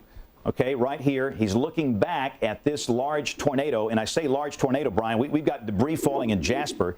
And again, I'm just going to let you kind of call this. And again, in a minute, we're going to go back to our storm that's approaching Tuscaloosa County. John Oldshoe also has a tornado on his live stream. So, Brian, you give us a play-by-play there, and we're going to take a look at Oldshoe's live stream too. All right. Goodness gracious. All right. I tell you what. Let's take John's live stream on the MacBook Pro here in the weather office. That is a large wedge tornado. Well, James, this is Dr. Tim Coleman. It's a multiple vortex tornado also. Okay, and again, I want to be sure people listening and watching understand. You are watching a large tornado that is approaching Tuscaloosa. Dr. Coleman and Brian are in a tornado that's near Cordova in Walker County. And so for just briefly, Tim, if you could describe what you've got there, and we're going to go to John's audio. So go ahead. The eastbound traffic is stopping to our east now. The eastbound traffic is all stopping. I think they know what we're doing somehow or other, and they can see it because we're on a hill. And again, we're a mile to the east of Cordova exit 72 on US 78 or the future 22. It looks like it's probably getting ready to cross or is crossing. I think it's crossing the interstate right now. This is a launch tornado. All right, we got a large tornado crossing I-22 at Cordova. Now, we have John Oldshoe on the line. If anybody back there in the back can tell me, John's got a large, Brian, I don't see any video coming from you, so I got John's video of a separate tornado. And is John Oldshoe on the line by any chance with us? I don't think he is. And Jason, again, I want to clarify what we've got. We've got a large wedge tornado crossing Interstate 22 near Cordova. The tornado that you're watching on television is the one that is coming up, I believe, John's on Interstate 59. Is that right, Jason? He's at Knoxville looking up at this thing as it's coming up toward Highway 11. Okay. It's actually going to pass just a little bit north of 11, but he's got a great vantage point on it. Okay, so John Oldshoe has a large wedge tornado that is now near Interstate 5920 at the Knoxville exit. And understand this is the one that many of our friends have been reporting on prior to it arriving there. And this is moving in the general direction of Tuscaloosa and Northport. So we are now calling a tornado emergency for Tuscaloosa and Northport. This might track a little north of the city of Tuscaloosa, but I sure can't guarantee that. It's way, way, way too close. So at this point, we are asking that everybody in Tuscaloosa and Northport, based on that live stream, to be in a safe place. Small room, lowest floor, near the center, away from windows. This includes the campus of the University of Alabama, as we are now looking at a large, violent wedge tornado that is near the Tuscaloosa-Greene County line. And again, that seems to be making a beeline up toward either the city of Tuscaloosa or the city of Northport. I would say maybe at that spot, that tornado could be like the tornado that came through Coleman that was very destructive, might be over 1/2 mile wide. And again, that is one of the classic looks. This could be one of these tornadoes that is a serious direct threat to life and property. So we are now calling a tornado emergency for Tuscaloosa and Northport. And at the same time, we are calling a tornado emergency for Walker County, specifically around Dora, Summerton, and Cordova, Sipsey, and Empire. If you're listening to us, and Brian Peters, are you still on the line with us? James, we're trying to get back to where we can get a view. The hills and trees to our north have obscured it. It is definitely now on the north side of I-22. It crossed somewhere very close to the exit 72 on the future I-22, US 78. We've now got to go to the next exit to try to get a vantage point back to the north. Okay. Tim's getting out of my rearview mirror. It looks like it's become larger. James, I'm going to try to cut to a stream. We're coming up on a hill. I'm going to try to get you a stream here in just a minute. Okay. Thank you, Brian. You guys stay with us now. Again, you're watching John Oldshoe's stream. This is a separate stream from a large wedge tornado that is moving up into Tuscaloosa County. Ralph, Foster's, Romulus, Tuscaloosa, Northport. University of Alabama, be in a safe place right now because that is a large, dangerous tornado that is approaching Tuscaloosa from the south and west. And again, we are calling a tornado emergency for the cities of Tuscaloosa, Northport, and the campus of the University of Alabama. And again, it looks like John maybe has lost control of that camera. That's John Oldshoe that is on the storm approaching Tuscaloosa. Keep in mind there is a separate circulation, a smaller circulation coming up through the northwestern part of Tuscaloosa County. So again, if you're around Brownville or Moores Bridge, you need to be in a safe place as well. But that's a look at the tornado that is coming up toward Tuscaloosa. John is right here. The Knoxville exit on the interstate, it's right there. That's US 11. That's Interstate 5920 looking up into this. And again, you can see this thing is moving right up toward Tuscaloosa. This is Tuscaloosa right here. The new western bypass is right here. So again, everybody in Tuscaloosa should just be shutting down. And I guess we can't see anything on the Skycam, Jason, from Tuscaloosa because rain's going to be blocking because we got rain falling up here. We're looking right into the core of rain and hail that'll come into Tuscaloosa. But given the trajectory of that storm, I think we're going to be able to see it with this camera. There is still a significant debris ball that's northwest of Foster's. This tornado moving to the northeast very rapidly at 60 miles per hour. So if you were near the path of the tornado that hit almost 2 weeks ago, you need to be in a safe place now. This one will probably be just a little bit northwest of there, but it's better to be safe in this situation because these things can take slight right-hand turns. Anybody in the city of Tuscaloosa, west of Tuscaloosa on Highway 11, out there toward Romulus, you need to be in a safe place immediately. Downtown Tuscaloosa, we've seen the wind still out of the south at about 20 miles per hour. There you can see it in the image. The peak wind gust has been 52. And that's a non-thunderstorm wind gust. That's what's helped to shove all this warm, humid air up north into Alabama. So we're still tracking that debris ball. We got John's stream just back. Yeah, so let's take John Oldshoe's camera live there looking up to the large violent tornado that's now in South Tuscaloosa County. That thing is huge. That's covering the entire screen there, and we're confident that it's down because, one, we have a debris ball, and two, it has been very consistent with that shape and that form. And you can see the inflow going into it. The trees at Oldshoe's location are just bent over right going into that storm as the inflow takes them in. Inflow into storms like this can be as high as 60 to 80 miles per hour. So even if you're not in the tornado, you may still get some damaging wind from being nearby it. But that is a very large wedge tornado that is about 15 miles southwest of downtown Tuscaloosa. If you're in Tuscaloosa, take this one extremely seriously. Use extreme caution. We don't recommend that you travel on Highway 11, up Highway 69, stay off Lurleen B. Wallace. This thing is going to come right through the city of Tuscaloosa, and it could be just as strong, if not stronger, than that storm that hit Coleman a little while ago. So Tuscaloosa County, tornado warning right now. Forget about the expiration time. We'll let you know when it's over. It is out of Greene County. It's now solidly into Tuscaloosa County, but we're losing his picture. So let's go back to the radar. And again, John is going to read. John was in a very safe place. And again, John was right here looking back up into this. That's that circulation coming right up toward downtown Tuscaloosa and downtown Northport. So again, we've made it perfectly clear, a tornado emergency for the cities of Tuscaloosa and Northport. Look right here. There was the debris ball right there coming up toward Tuscaloosa. Now this thing, we have a new tornado warning for the tornado near Cordova, okay?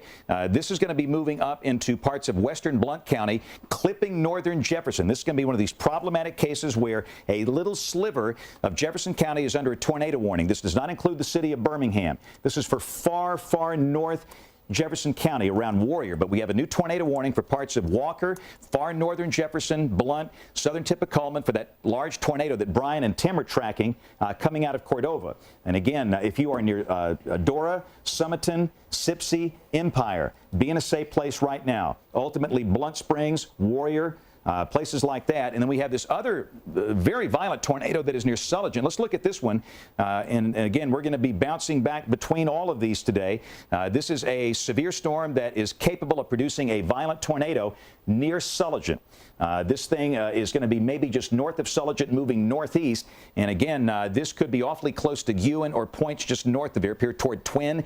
So if you are watching us anywhere along or north of US 278, Sullivan, Beaverton, Ewan, or points north, be in a safe place. Again, because we have so many tornadic storms now, we're not going to be able to call out these cities often. Let's go to the Tuscaloosa Skycam. I can at least see the wall cloud if that's not the tornado. All right. So we can see it from downtown Tuscaloosa, and that is headed right toward that Skycam. If Campus University of Alabama, Shelton State, anybody in the city of Tuscaloosa, Northport, you need to be in a safe place immediately. This is not a game. This is for real. This is not one of those days where we think there might be something there. In each tornado warning we've had some kind of confirmation of a tornado on the ground, and so far we have seen 3 live on video. This is the third one, well, I guess it's technically a second angle of the one that we saw from Old Shoe's camera, but it's hard to tell if that is wall cloud or all tornado, but that is something significantly wicked on the horizon of Tuscaloosa that is just about to move into the city. It's large, it's violent. The wind in that thing is probably going to exceed anything that we saw this morning. So we beg you, please go to a safe place. Do not try to take a picture of this thing as it's moving into Tuscaloosa. I don't care if it's moving north of you. Go to a safe place now. Debris may be falling all over the place. And sometimes even miles away from the storm, people can be injured by falling debris because you're out there watching it. So that is a large, violent tornado southwest of downtown Tuscaloosa that is moving into the city right now. Take cover. All right, this is Alabama's ABC 3340, WBMA Birmingham, WCFT Tuscaloosa, WJSU Anniston. Our 5 o'clock news starts now, and the news is weather. You are looking at a live, large, violent tornado wrapped in rain approaching downtown Tuscaloosa. This is a tornado emergency for the cities of Tuscaloosa and Northport and the campus of the University of University of Alabama for that very dangerous storm. While we look at the large Tuscaloosa tornado that is approaching the city, again, we should point out there is potential for a violent tornado near or north of Sulligent that will be moving along and north of U.S. Highway 278. And again, that will be affecting Sulligent, Beaverton, Ewan, or areas just north of there. So a tornado warning for North Lamar and parts of Marion counties. We have a large tornado in the Dora-Summerton area of Walker County. We'll take a closer look at that. This has prompted a warning, and this thing is just extremely, extremely violent. It's coming through Dora and Summerton now, Sipsey, Empire. Ultimately, it's going to be crossing Interstate 65 near or north of Warrior, maybe around the Blunt Springs exit. Nobody should be traveling along Interstate 65 right now north of Gardendale or south of Good Hope. This could be a large tornado. Brian Peters and Dr. Tim Coleman both saw this. Many have seen it. And again, the signature has not changed at all. So a large, violent tornado moving from Dora, Summerton, Sipsey, Empire, approaching the Interstate 65 corridor between Warrior, Blunt Springs, and maybe the Colony exit here, Alabama Highway 91. Nobody should be on the interstate if you're anywhere close to that. And in Jefferson County, there are horns sounding. It does not include the city of Birmingham. It does not include Hoover, Vestavia, not even close to you. This is the northern tip of Jefferson County. So again, this is a tornado emergency for extreme northern Jefferson County. This is north of Sayre. This is north of Corner, and really it's mainly going to stay in Walker and Blunt counties, but it's close enough to where they clip Jefferson. But again, in the other box, Let's go back to this Tuscaloosa storm. That is unreal. That is just unreal. It's surreal. Right, and again, ladies, the reporter we have is not close to this. We're going to have to stay with this tornado emergency. This is a large, violent tornado that is approaching downtown Tuscaloosa from the southwest. And this will be, I would say, and you saw it from John Olshue's camera down in Knoxville at the Knoxville exit. It looked like it might be a half-mile wide. It could be larger than that. Nobody should be driving. Everybody down there listening to me on radio in Tuscaloosa, stop now at the next exit, the next convenience store. Go into a business that will let you in. If you know anybody that maybe doesn't have electricity and cannot watch us or listen to us, make a call. If they live in Tuscaloosa, if they live in Northport, if you have a child on the campus of the University of Alabama, call them and tell them now to go into a safe place around one of the buildings around the University of Alabama campus. If they are close to Northport, across the river, it's the same thing. This is a large wedge tornado that is live on our tower cam atop the Tuscaloosa County Courthouse, and this is making a beeline for downtown Tuscaloosa. Velocities continue to be almost maxed out. The delta on the radar is about 150 knots. And again, this is a very serious situation. So if you are watching us in Tuscaloosa, in Northport, and again, the troubling thing we see are people that are driving down there in that sky cam down on Lurleen B. Wallace Boulevard. If you're listening to us maybe on the interstate, don't pull over and get under a bridge. Just stop at the next exit. Get into a gas station, a convenience store. That's where you should be. And again, this is the tornado signature coming up to Tuscaloosa from the south. Downtown Tuscaloosa, downtown Northport. This is Interstate 5920. That's Interstate 359. This is McFarland Boulevard. The Woolsey-Fennell Bridge here. The William King, the King Bridge is right here. And this is the Warrior River. And clearly, this thing is coming right up toward town. So, and while we do this, again, don't forget the other issues. Sulligent, Beaverton, Ewan. Be in a safe place. Blunt Springs, Sipsey, Empire, Corner, Warrior, Points North. Be in a safe place. We've got 3 tornadoes, Jason. And this one is the one we're watching live right now, but all the other ones will look just like this. This thing is probably wrapped in rain. The Coleman tornado that you saw earlier was not wrapped in rain. That was an extremely violent storm that came through downtown Coleman. This tornado looks like it might be rain wrapped, and that's the reason it's got that fuzzy appearance. And sometimes you can't tell exactly how wide that is, but based on John Olshue's live stream, when it came up through northern Greene County and the other reports we've had, this thing is clearly a large, violent tornado that is down on the ground. So we're calling a tornado emergency for Tuscaloosa and Northport. Let me also mention there's a new tornado warning farther southwest, and we're not going to worry about that at this point. We've got a new storm for a new tornado in New York in Sumter County moving northeast at 55. Sumter County's in the Meridian market. It does include parts of Greene County, but again, this is this new storm down here. So that's tornado number 1, tornado number 2, tornado number 3. The circulation north of Tuscaloosa is much weaker. There still could be maybe a tornado north of town, but the big one is the southern storm in Tuscaloosa County, and that's the one on the tower cam. Let's take the tower cam full. And from here on out, we're just going to ride with this thing. We're going to get up under it, and Jason is operating the camera. And we've been through this rodeo before earlier today with the Coleman tornado. And again, it looks like there might be debris underneath that, Jason. It looks like a very large debris cloud. It may be picking up dust from some of the agricultural land in Tuscaloosa County. Of course, wouldn't imagine there's a lot of dust considering that we've had so much rain, but sometimes it can get up underneath that first layer of soil and get to some drier soil. But that's a look at what is most likely a very large tornado. We can see the wall cloud. In fact, it looks like the wall cloud is a little bit bigger than maybe it was when Oldshoe was looking at it. We can't see the tornado as well as I think we could just a few minutes ago. It seemed to have brightened up a little bit underneath here, but I think there is a tornado right in there. You can see where the cursor is going. It looks like there's debris. There's debris down there. There's clearly debris. There's a debris cloud that extends out that far, so we might have an invisible funnel that is very large and only have a little bit of area that's visible there. Look at that. We got a multiple vortex tornado on the ground. There it is. You can see the multiple vortices that are rotating around the common center. Pan a little to the left, and we'll get that thing centered. This is a large multiple vortex tornado that is almost into downtown Tuscaloosa. And again, you should have been in your safe place 20 minutes ago. But if by chance you're hearing me at the last minute on the radio, get into a safe place right now.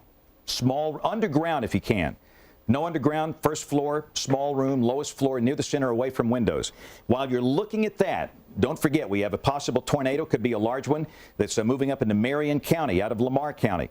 Another one that's passing way north of downtown Birmingham, affecting the far western tip of Blount County. It's moving from Sipsey and Empire. Look at the debris. Look at the debris in that. Zoom in tighter, Jason, if we can go in tighter. Look at that. Goodness gracious. This will be a day that will go down in state history. And all you can do is pray for those people.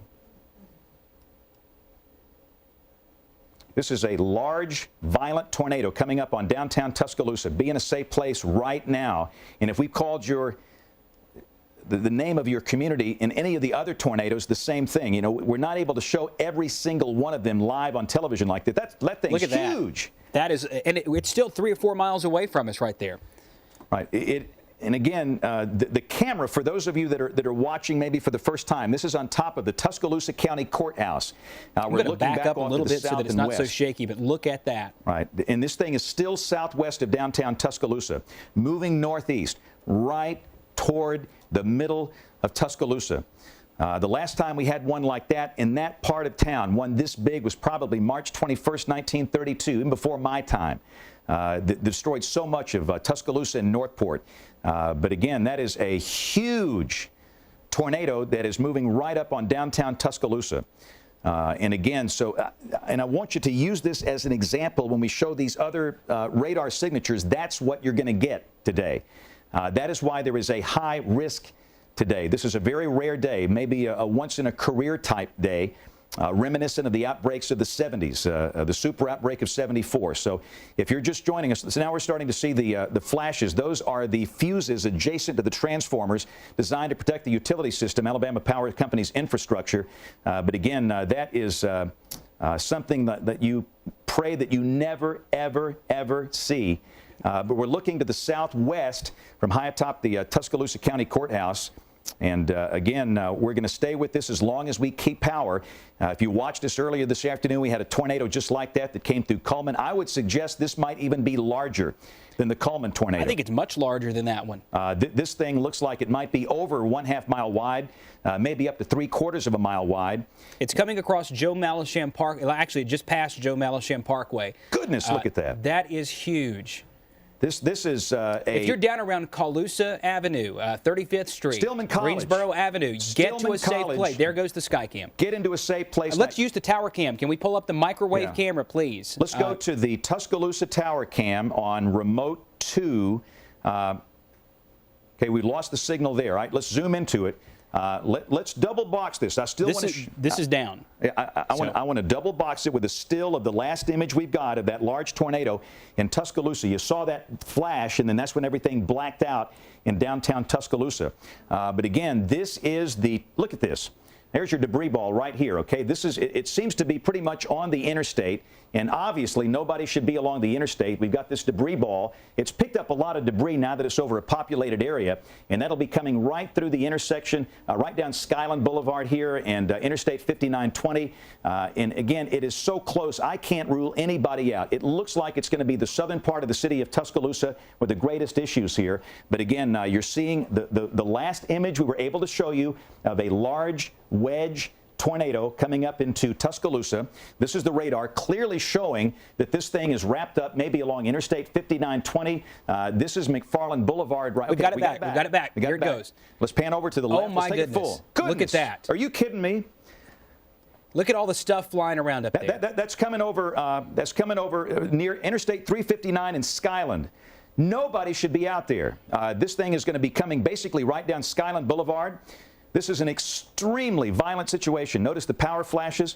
Please. Just past the Tuscaloosa County or the Tuscaloosa City Police Department. The police department is down there. It's crossing over the industrial area in South Tuscaloosa near all the places where they take the cars when you have an accident. If you're down that way, down Greensboro, it's on you now. It's moving toward McFarland. If you're between Greensboro and McFarland, south of Bryant and south of University, get to a safe place right now. Right. So again, everybody near Skyland Boulevard, be in a safe place. Everybody in the city limits of Tuscaloosa be in a safe place. We can clearly tell you from that image that this will be a tornado that is affecting Tuscaloosa and not Northport. But if you are in the city limits of Tuscaloosa, be in a safe place right now. Don't take any chances with this. This is as violent a situation as you'll ever see. Again, there's your debris ball. It's coming up now near the intersection of Alabama 69 going south down toward Mountville and McFarland Boulevard. It'll be crossing very close to McFarland Mall. McFarland Mall directly in the path. We got it back. We got it back. Take it full. All right, take it full. There's the back side of it.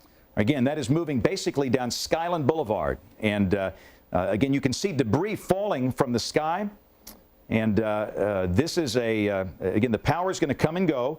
Let's go back to the double box, and as soon as we get the power back on top of the Tuscaloosa County Courthouse, we'll go back to that. But again, this is your debris ball right here. Again, that's downtown Tuscaloosa. That's Interstate 359 right here.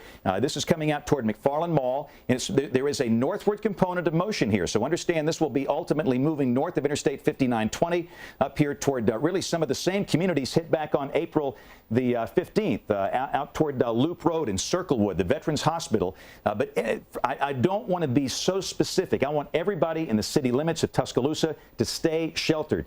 underground if you can get there until this thing passes. But especially over here, the urgency now is for those of you out here in the eastern side of town, over here toward Cottondale and Holt and Alberta City. Everybody out here needs to be in a safe place. The University of Alabama still needs to be totally shut down. Nobody should be on campus walking. Nobody should be driving. Another note, a large tornado just passed northeast of Bagley through the Dora Summerton area. So Walker County, Coleman County, we have so many things going on, and we're trying to show as many things as we can at the same time while maintaining the information for everyone. What you see there in Tuscaloosa, a large violent tornado that is right on the interstate, now moving up north up toward McFarland. That'll be coming pretty close to the University Mall if it indeed crosses the interstate and clips McFarland right there, maybe Snow Hinton Park. Hargrove Road. Actually, we've got it back now. All right, we've got it back. So let's scan over here. Bring it full. Bring it full. Keep panning. It's as full as it'll go. Okay. Pan. It's near the stadium.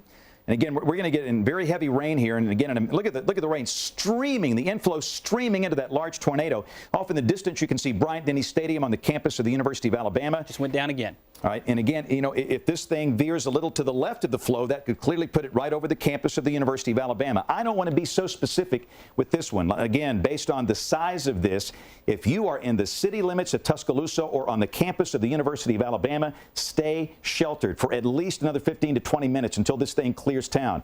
If you can, get underground. Other than that, remember to put a bicycle helmet on your children to keep them safe. You want to be in a hall, closet, bathroom, lowest floor near the center, away from windows.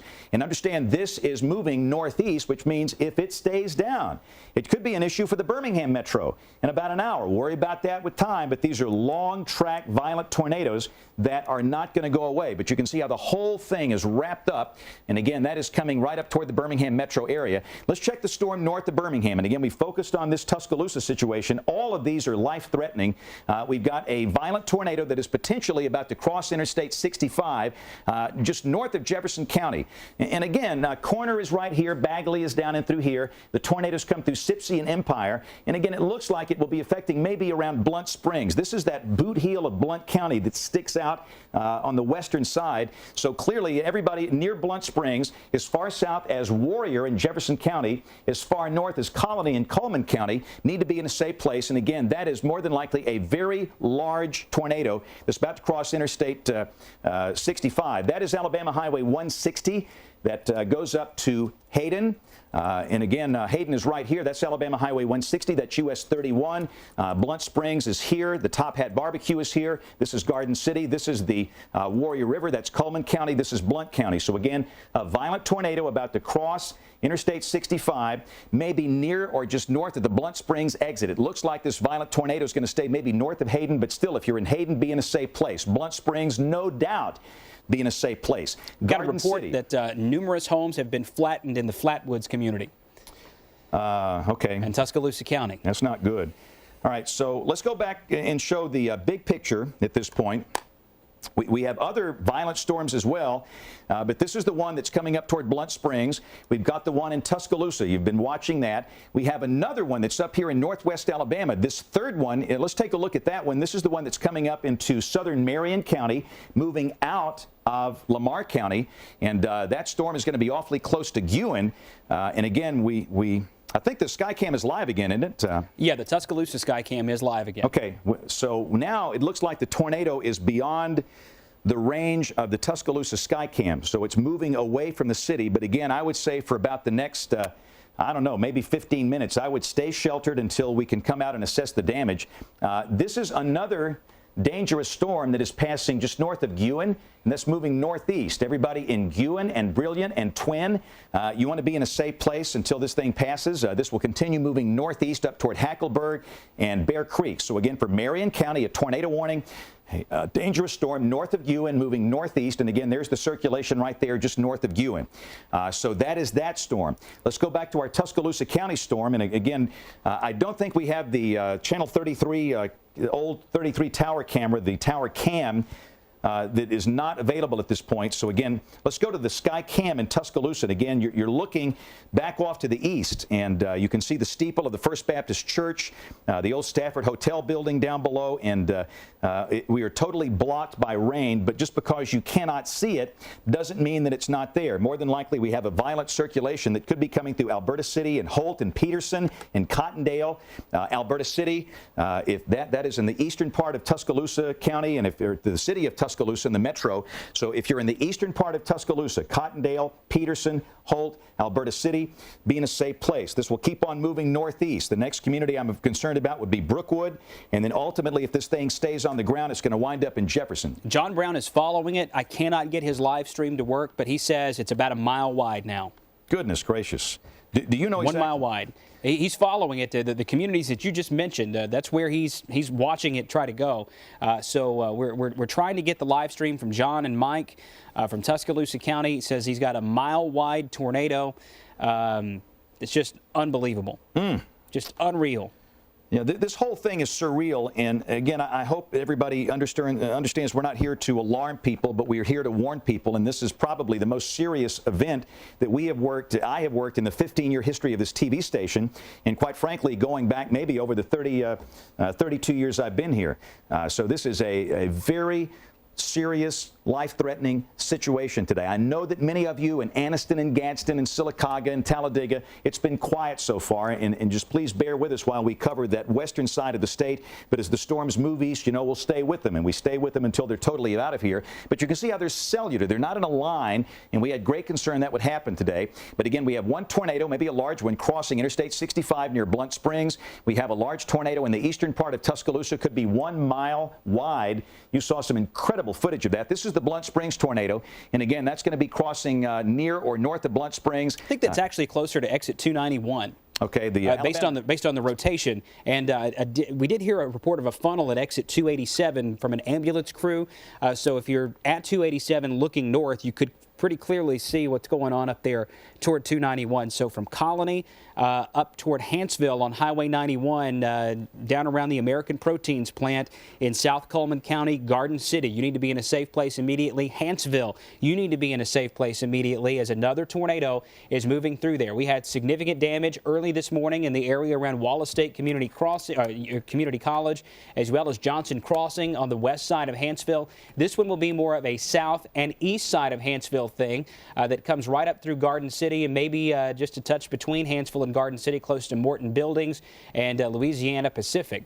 So very, very strong indication of a tornado now that is right on the Mulberry River. That's going to move northeast through East Coleman County and West Blount County. It looks like the actual circulation is north of the city of Hayden, but along Highway 31, close to the Top Hat Barbecue, close to Bangor, Garden City, Hanceville, eventually Bluntsville. This will cross over 26 in Blount County, somewhere in the vicinity just east of the what they call the Racehorse Johnson Bridge. It goes over a little overpass. It goes over some county roads. Then you cross over the Mulberry River and go into Blount County from there, headed up toward Bluntsville from Garden City. So if you're on Highway 26, US 31, or Highway 91 in southeast Coleman County, that western edge of Blount County, we need you in a safe place immediately. We have a large, violent tornado that we believe has done some significant damage back in Walker County. This storm, we do note that I got a report a minute ago, some entrapment, some injuries possible in Boley Springs in Fayette County, and that was at the same time that we were seeing the debris falling from the sky over Berry. We saw debris falling from the sky over Jasper, and I would imagine that we may start seeing debris falling from the sky embedded with some hail and some high wind around parts of Hanceville and Garden City very soon. Got that Tuscaloosa Skycam back live. The peak wind gust downtown was only 64, and I'm going to pan around here and see if we can see anything off in the distance. And there's just not enough contrast now that we're looking at it from the west, looking back to the east. Everything looks the same. Everything's got the same coloration. But our sky watcher, John Brown, tracking a mile-wide tornado. Yeah, he says he's got some equipment issues. Just tell people, just warn people. That's all he's saying.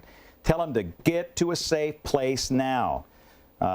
We've got a report now of major damage on I-65 with this tornado apparently that just crossed out of Walker County. Okay, I'm sorry, Deborah. What? Okay, the Tuscaloosa EMA building, and you know, I grew up in the Tuscaloosa Civil Defense. We used to be in the attic of the City Hall. I don't know if it's still in the City Hall complex or down at the police station. That thing probably hit the police station. I'm afraid we have serious damage at this point around Tuscaloosa. All right, we've got, oh wow. Okay, we got a lot of streams coming in here. John Oldshoe, first off, tell us where you are and what you've got. Well, my best guess, James, is we're about 3 miles south of the exit 69. The tornado path apparently got right on the interstate. And let's I'm sorry, John, let's take John Brown's stream while John Oldshoe is talking because he's on that storm. Go ahead, John Oldshoe. Yeah, and traffic is completely stopped. I guess we probably got trees on the interstate up here, but I can't see. There are a lot of trees down that have been toppled in the median, and yeah, it looks like it followed the interstate or just to the north of the interstate coming into Tuscaloosa. So we're going to try to get past this and give you some shots of the damage. Okay, John. Now we got a new tornado warning. Let's go back to the radar, and again, we're going to monitor. And again, this is just a very dangerous storm. This is the one that came through Cordova, Sipsey, Empire. We're getting reports of major damage along I-65, and this thing will be crossing U.S. Highway 31, Blunt Springs, Garden City, moving over into Blount County. Again, this is the storm that produced all the damage in Tuscaloosa. Large wedge tornado, a mile wide. Last report from John Brown. And again, this is Alabama 216 that runs from Peterson and Holt over to Brookwood. The debris ball is clearly north of Interstate 5920 right now, which is a good thing. And yeah, we're kind of watching the sky cam as well. It's getting farther away, but again, that is a very dangerous storm. We may have another one developing on the west side of Tuscaloosa. Right. We got to watch that too. So again, at this point, let's look at the velocity on this. We got another. Oh goodness! Yeah, we've got another tornadic circulation back there. Hey, Tuscaloosa Northport University campus, stay sheltered right now. We've got another tornadic circulation coming into downtown Tuscaloosa. Let's swing that camera back to the west, Jason. Let's go to our. You're watching the Tuscaloosa sky cam. You're looking west. Okay, that is looking west. All right. And again, we just lost it. Lost the power. The power is coming off and on in the city of Tuscaloosa, but we don't see anything. But that is a very clear radar signature that there could be a tornado down. So we are still maintaining and asking everybody in Tuscaloosa, Northport, and the university campus to stay in your tornado-safe place until this signature passes. All right, now let's go to DCH and University Mall total destruction reported by ham radio. Are you kidding me? DCH Regional Medical Center? DCH Regional Medical Center and University Mall. The word is destruction. That's coming along from a ham radio report. Another circulation is going to pass north of there. The second one that's going through the city of Northport right now is dangerous, and I'm going to try to swing this camera back around because that one is moving up to the north pretty quickly, and I don't have a confirmation that there's. Look at that. I think we've got another one. Yeah, get down underneath that. This is another one coming up. And that's out around Hunt Oil. That's a smokestack. From Hunt Oil. Smokestack. That's coming from the refinery, the Hunt Oil refinery out there in the river. But again, let's everybody stay sheltered in Tuscaloosa and Northport. Don't get out yet. There's our wall cloud. Yeah. Again, that is a lowering. This one wants to go over Northport. We're looking north.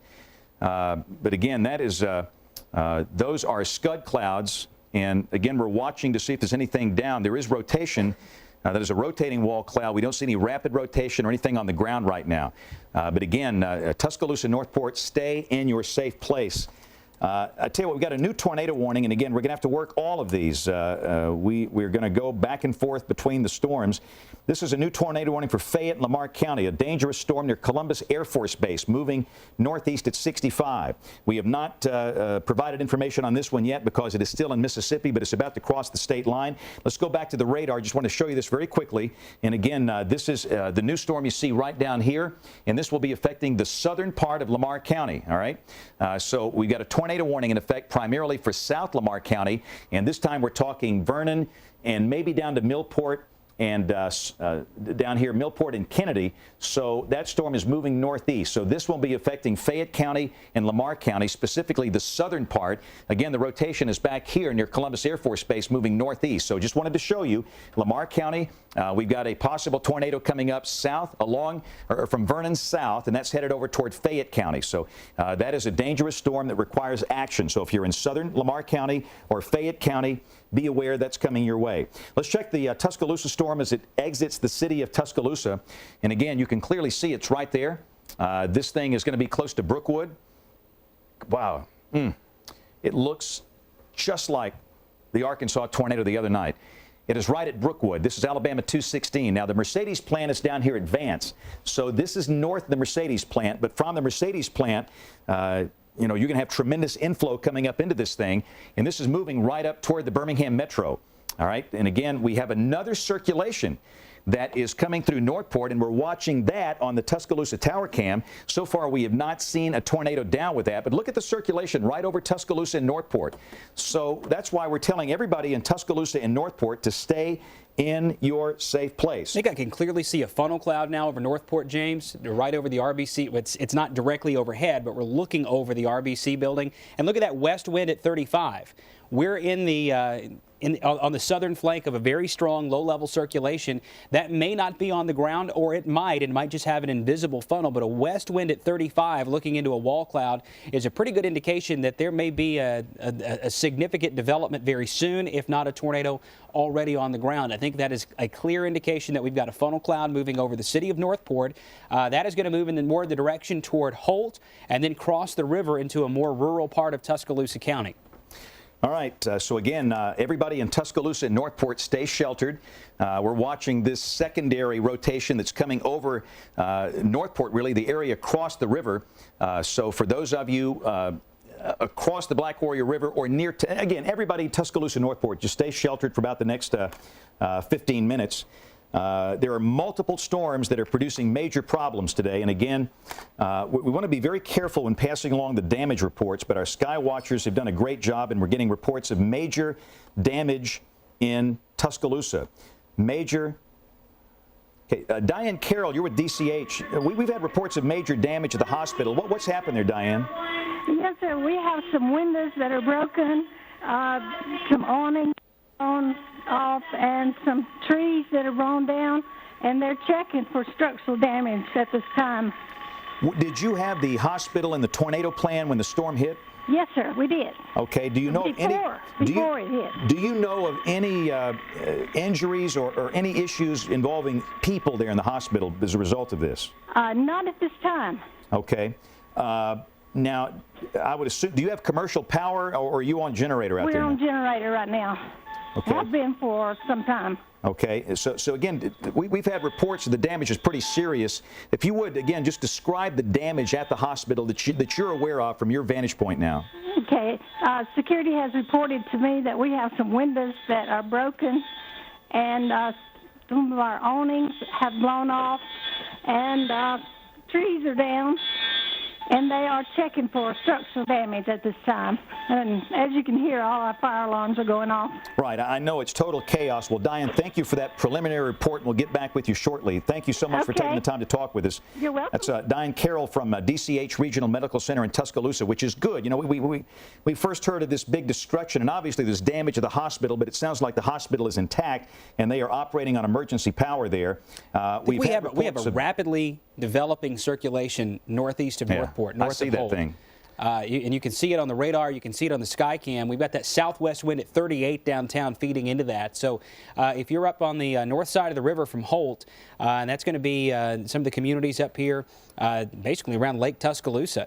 If you're on the Lake Tuscaloosa area now, and then up north of Peterson, north of Holt, a more rural area, thankfully, up here across North Tuscaloosa County. I say thankfully because it's not hitting quite as many folks, but there's still people that live there, and we want you to be in a safe place as soon as you can get there. There won't be as much traffic in that part of Tuscaloosa County either. So if you are in that area, make sure you're in a safe place. Right now could be another tornado on the ground on the north side of the river, just across from Holt. But clearly, the big circulation is this the one that's near Brookwood. We have a new warning, Jason, for that circulation. The Weather Service has issued a tornado warning for parts of Jefferson, Shelby, and eastern Tuscaloosa counties until 6:30. I don't even know what time it is now. Just stay with us. We'll tell you the situation here.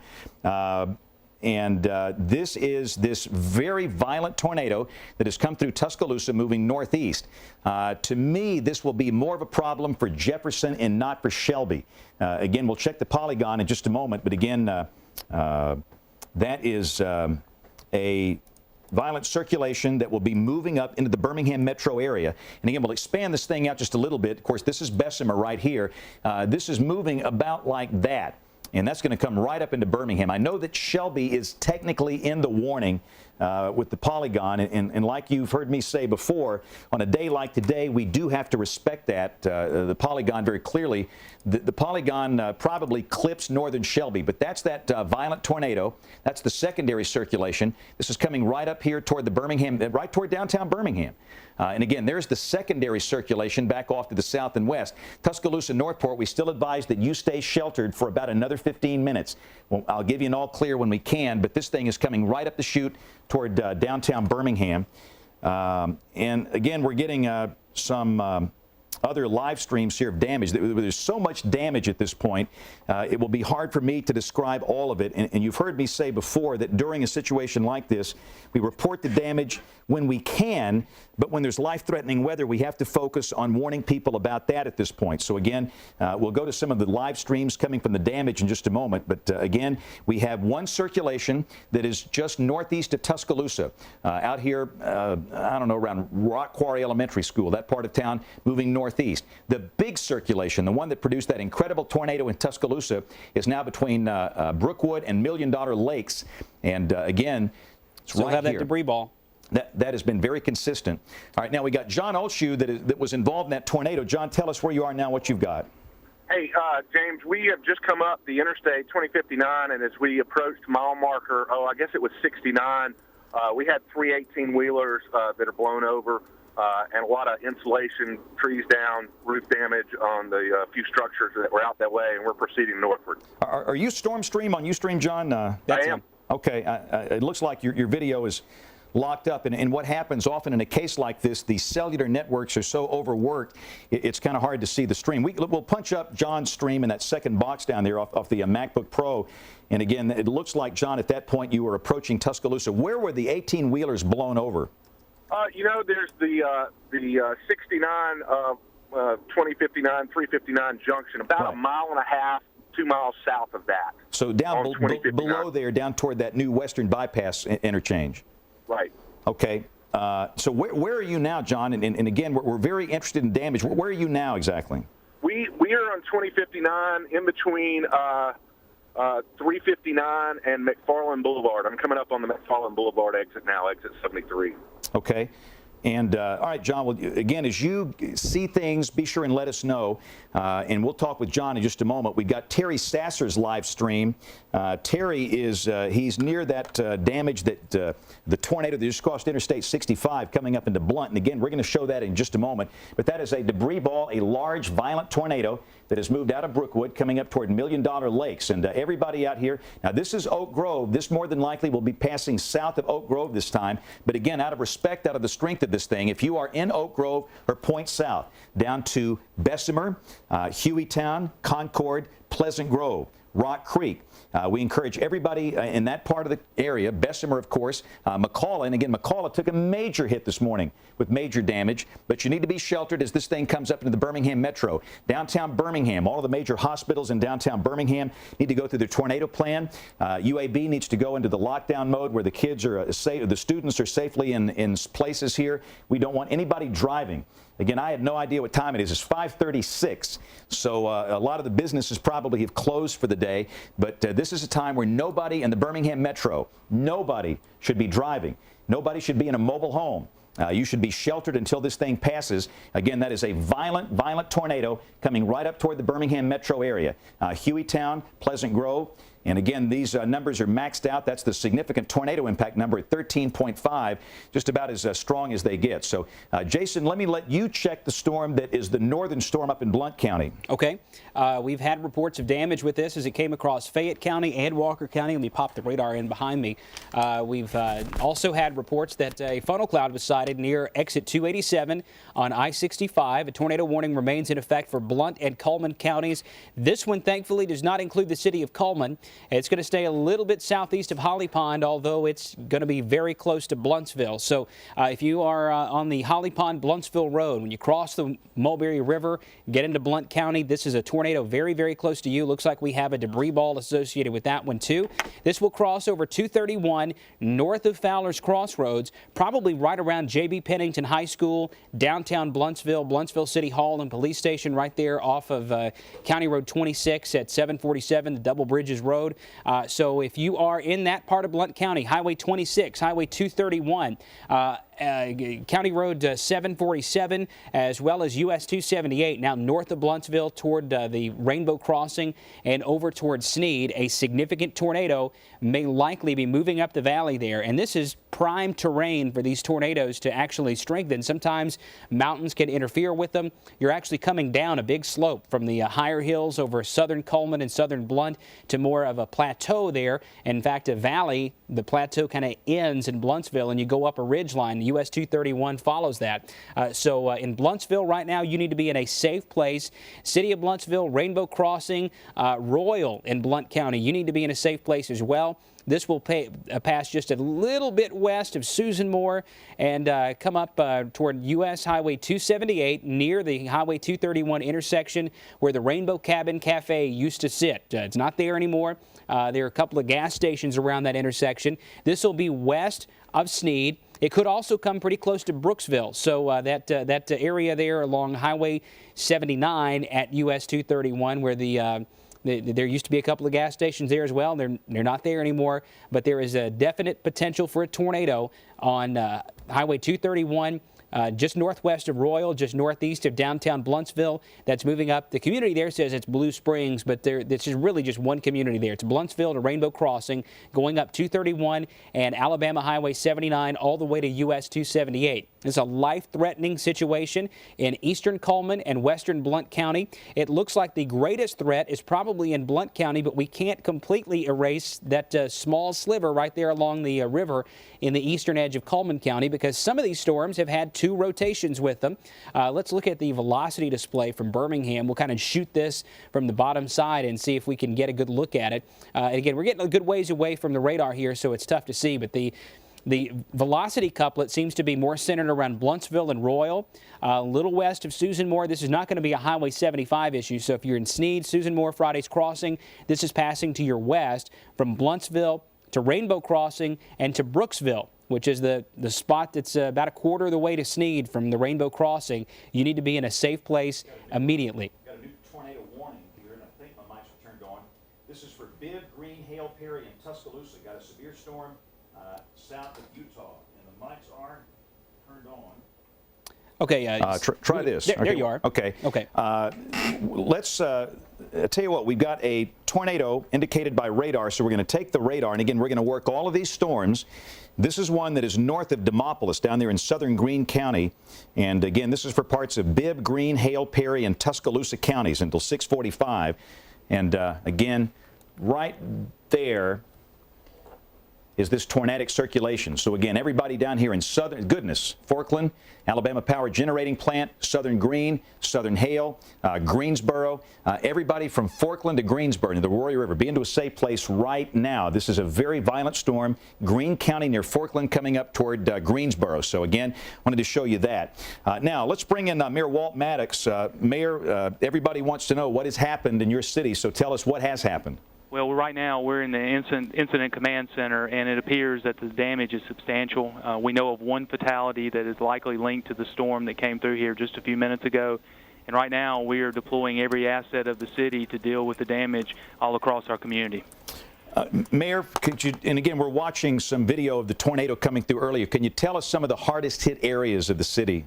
Well, I caution, because these are the first reports, so some of this may change, but it appears the Rosedale community along 15th Street, Bruno's, all along that corridor seems to be the hardest hit areas. We know that our EMA in the Curry facility has been damaged.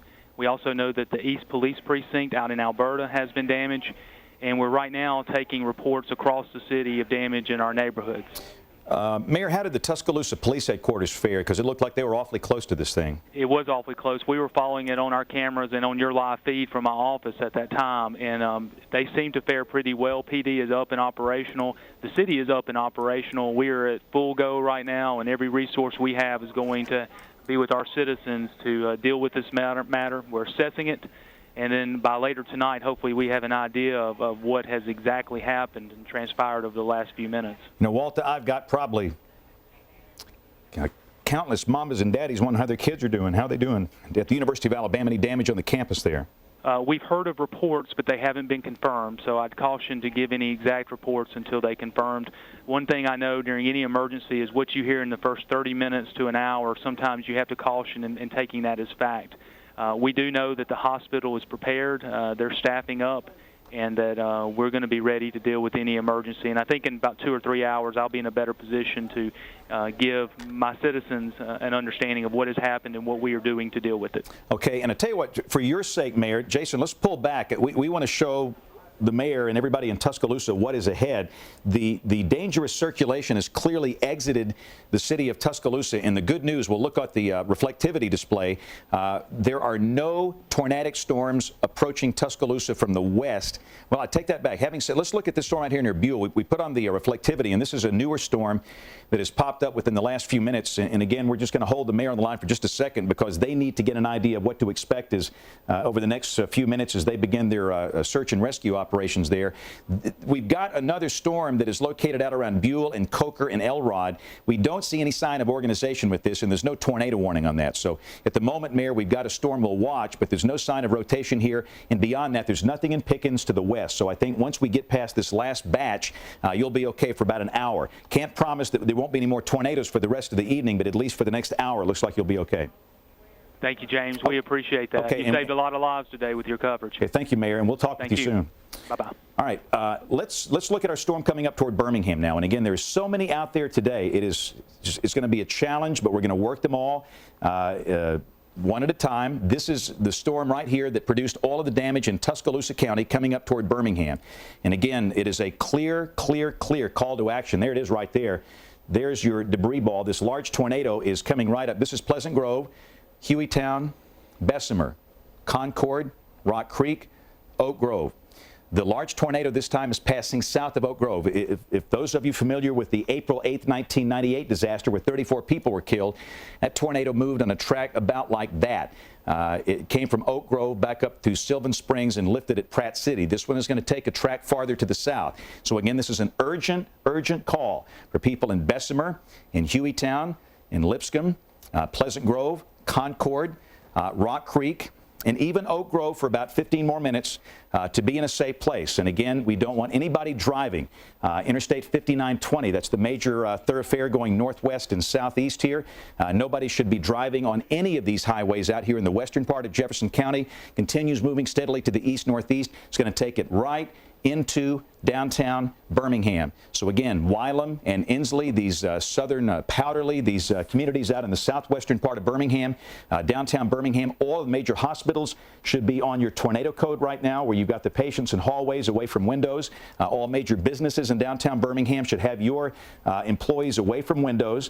Every restaurant should have your customers away from windows. And again, this is a tornado emergency for the city of Birmingham, in that we have had major damage. At least one person has been killed in Tuscaloosa this afternoon from this tornado, and that is very preliminary. There is severe damage in Tuscaloosa, and there's been absolutely no change in structure with this storm. So this is a tornado emergency for the city of Birmingham. And Jason, there's some of the arrival times. And again, it is a clear-cut case where there's no doubt you have to do what's right to keep you and your family safe, you and your employees safe. Debris is falling now in downtown Birmingham. Let's go to our downtown Birmingham Skycam. The debris that we're getting in downtown Birmingham is falling from the Tuscaloosa tornado. There's a chance chance you might find check stubs and papers from people in Tuscaloosa. Sometimes with a severe situation like this, we might find papers from Tuscaloosa in Georgia or even around Chattanooga, Tennessee. So again, in downtown Birmingham right now, we have a situation where debris is falling from the sky. And again, this is a very, very, very serious situation. This is a tornado emergency for the city of Birmingham as a violent tornado is coming into the western suburbs. Do we have the Birmingham Tower Cam available, Monroe? Or okay, the Birmingham Tower Cam is farther west down Red Mountain. And if you're familiar with that camera, April 8th, 1998, we saw the power grid. Let's go back to the radar. And again, there's your tornado right here. This is the North Johns community. That's Interstate 459. McAdory High School sits right here. So the tornado is north of McCalla this time. And again, you're going to see pretty much where it's going. There's Hueytown, Pleasant Grove, Concord. This is Warrior River Road. This is 15th Street Road right here. So if you are in any of these places we're talking about, Virginia Mines, be in a safe place. This is where 15th Street Road intersects with Warrior River Road. The old Rabbit's Barbecue used to sit right here. This is going to be a little farther south this time, and that's going to come right up through here, and clearly it will be impacting Hueytown. This is Brighton. Speaking of Hueytown, insulation falling at Hueytown by Hueytown High School. Yeah, we've got debris all over downtown Birmingham, and this is probably coming from Tuscaloosa, where we've had severe tornado damage. So again, reports from Twitter and Facebook are lighting up with debris in Tuscaloosa. Falling over the city of Birmingham. This is a violent storm. This is a tornado emergency for the city of Birmingham. Again, I cannot stress the importance of being sheltered. If you live in the Bessemer city limits, Hueytown city limits, if you live in Pleasant Grove, if you live in Concord, Virginia Mines, anywhere along 15th Street Road, be in a safe place right now. And again, this will be moving up in this direction about like that. This is, of course, the interstate down here, Interstate 5920, and that will continue moving right up toward downtown Birmingham. This is Midfield. Western Hills Mall sits right here. Our Tower Cam on Red Mountain is actually overlooking Winona High School and Western Hills Mall, and that's why that might offer a better look at this thing. So again, if you guys can get the old Tower Cam on Red Mountain on the BOE Tower, that would be fantastic. Okay, all the cams are down, except for the Skycam network. We've got that. But again, that's that violent circulation that's about to move right up into downtown Birmingham. And remember, there are other circulations. We encourage everybody in Greensboro and Hale County to be in a safe place right now. Anybody near the Warrior River between Forkland and Greensboro to be in a safe place. That's going to be moving over into parts of Perry County once it exits. Okay, this is the one of the ALDOT cameras. That's Interstate 65 at Oxmoor Road. And please don't drive. Clay Barnett in Hueytown says he hears a constant roar. Yeah, this thing is probably huge. Clay, if you're listening, take cover. Yeah, it's listen, coming guys. right up on you.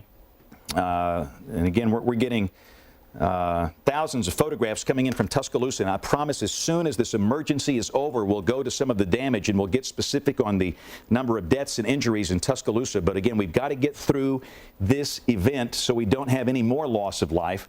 But again, this is a violent tornado that is coming into the western suburbs of Birmingham. Maybe we can double box me and the Birmingham Skycam from top of the Daniel building. We're probably getting soon into a position where we're going to be able to see something. This is about the range where we've seen this over the course of the last several years. All right, now we're looking at the right rear flank of the storm, and Jason will hit that windshield wiper, and we're going to watch for where this thing, I'll tell you, it's down. We have a large, violent tornado. There's no if, it's a matter of where and when. And again, this thing is awfully close to Bessemer, Hueytown, Pleasant Grove, Midfield, Powderly, Winona, Inslee, Fairfield. If I've called out your community or your neighborhood, you should be in a safe place, and this extends into the downtown Birmingham area. There is a decent chance the greatest risk here will be from Red Mountain north. But for south of Red Mountain, if you are in Homewood, if you're on the campus of Samford University, even there we recommend you must respect this deadly situation today and be in a safe place. So as far south as Homewood, I would be in a safe place. And I know that Shelby County was initially in this warning. This will not affect Shelby County. This is clearly a Jefferson County problem, and this is coming right down the chute toward downtown Birmingham. So let's take that camera full, and we're going to, Jason, you kind of work the base of this thing, and we're going to do the same thing we did in Tuscaloosa Tuscaloosa. We're looking from the top of the Daniel building back off to the west. And if you watched it come through Tuscaloosa, you saw initially we had that big fuzzy lowering, and as it got closer and closer, we saw the violent tornado in Tuscaloosa. And again, we're going to be watching the western suburbs of Birmingham. If you're listening to us on radio, we're on 104.7 WZZK in Birmingham, the big blowtorch, the Cox radio family. And again, we ask that everybody stay sheltered and stay off the road. The Weather Service continues their update for this tornado warning. They're tracking a large and extremely dangerous tornado near Hueytown, moving northeast at 55 miles an hour. And keep in mind, this tornado does not have to stop and go in traffic. This thing just trucks on through here. It will be through here in a heartbeat, and that's why it's urgent to be in a safe place. And again, we're looking at the cloud bases from the top of the Daniel building, and right in about that spot, that's where it's going to be. Now, we're going to get a better view as it gets closer, but this thing will be probably large and rain-wrapped. Our sky watchers out in the western suburbs are telling us that they are hearing constant roars, 60 knots of inflow coming from John Brown into this thing. And again, I'll tell you what, I'm going to change over to John Brown's stream, and he might be on this. I know that John is awfully close. John had a couple of technical issues earlier, but all right, let's go to John's camera right now. There it is. That is a large tornado. It looks like that's the U.S. pipe facility in Bessemer. That is a large tornado seen from Interstate 5920 in Bessemer. John Brown is right on that. Goodness. And you know, words don't do this thing justice. We have debris falling in Birmingham. The debris is coming from Tuscaloosa. There's been major, severe damage in Tuscaloosa. We had Mayor Walt Maddox on the phone. At least one person was killed. Others have been injured. We do not know a lot because they're in the initial stages of the damage assessment. Let's double box this if we can. We're going to put the radar in one box. We'll put John Brown's stream in the other box. And again, the large tornado is right there, okay? And again, this is coming up a little north of Interstate 5920. John was around the Bessemer exit around U.S. Pipe looking north, looking right up into this from his vantage point. I think we're starting to see it on the Skycam, too. Yeah, I bet you we starting to see a lowering. It's so difficult with the contrast to really get a good bead on it, but right there in the middle of the screen. Yeah, there it is. I mean, look. Well, it's there. That's a large tornado we're looking at right there coming into downtown Birmingham. Inslee, Fairfield, right there, okay? That is a large tornado that is down. This is the one that came through Tuscaloosa. When we talk about long track tornadoes, this is what we mean. This has probably been on the ground now for at least the last 2 hours. It originated back in eastern Mississippi. And again, that is making a beeline for downtown Birmingham. In the other box, we have John Brown, who's on the interstate. And again, I firmly believe the greatest danger will be along and north of Red Mountain, downtown Birmingham, and points north. Still, though, as a course of least regret, we encourage everybody over the mountain in Homewood to be sheltered as well.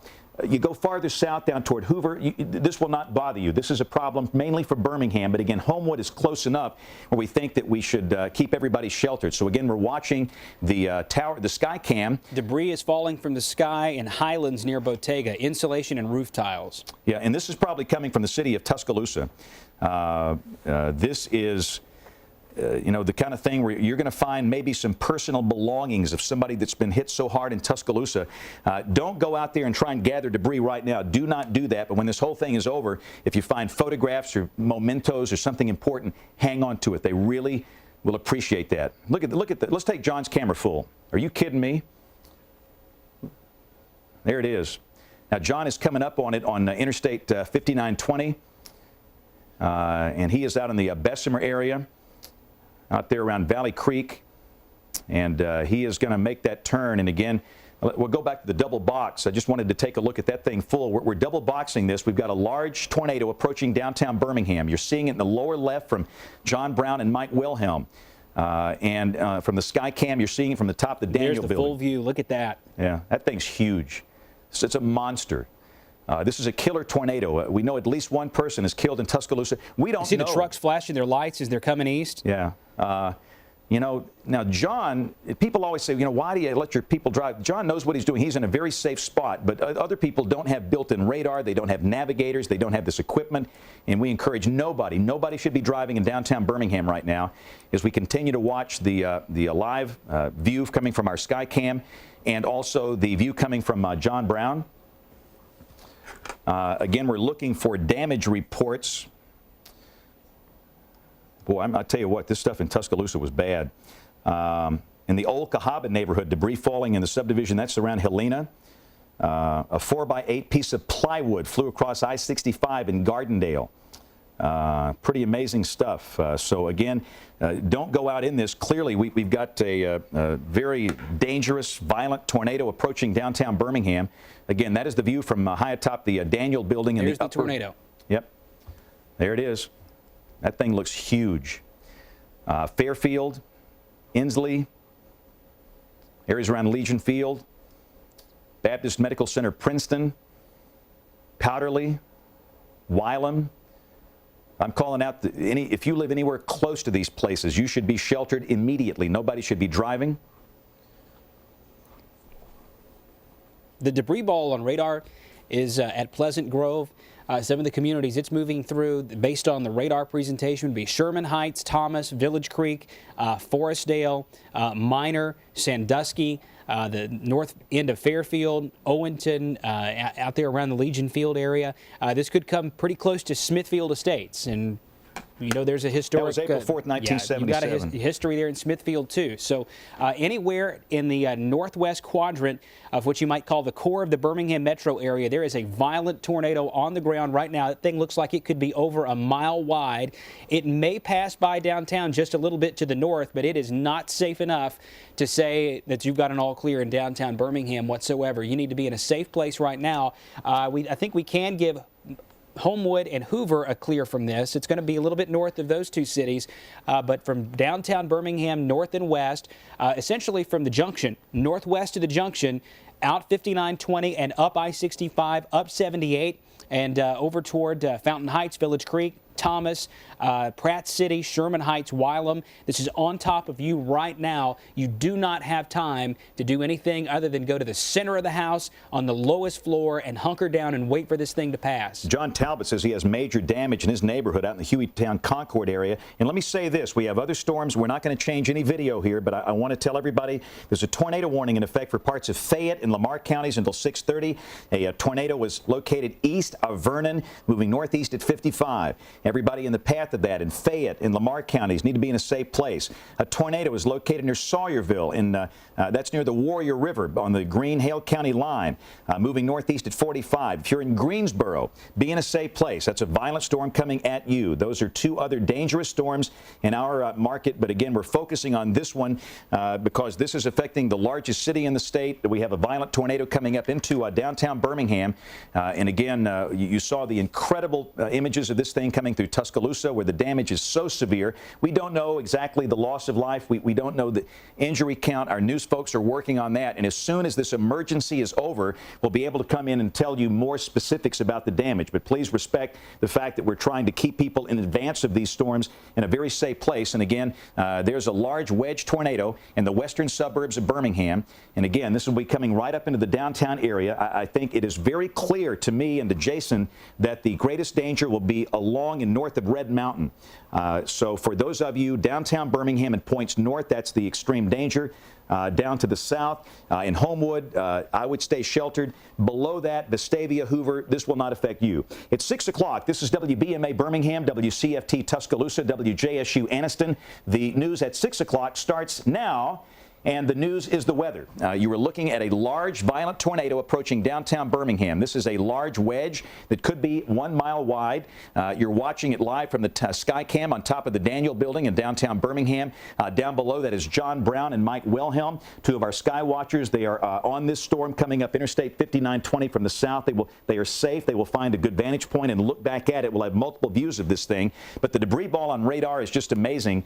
That debris ball is coming through Pleasant Grove right now. It will be coming out through Wylam and Inslee, Sherman Heights, ultimately coming out toward Thomas, Forestdale, Sandusky, Minor, Then ultimately perhaps affecting the areas just north of downtown Birmingham, perhaps skirting the area around the BJCC in downtown Birmingham. I do not know if there's any event scheduled for tonight. This is a Wednesday night. More than likely there's not a major event down there, thank the Lord. But if anybody is at that place, they should be sheltered. All of the major hotels in downtown Birmingham should have their guests in a safe place away from windows, including the big high-rise hotels with the large glass windows.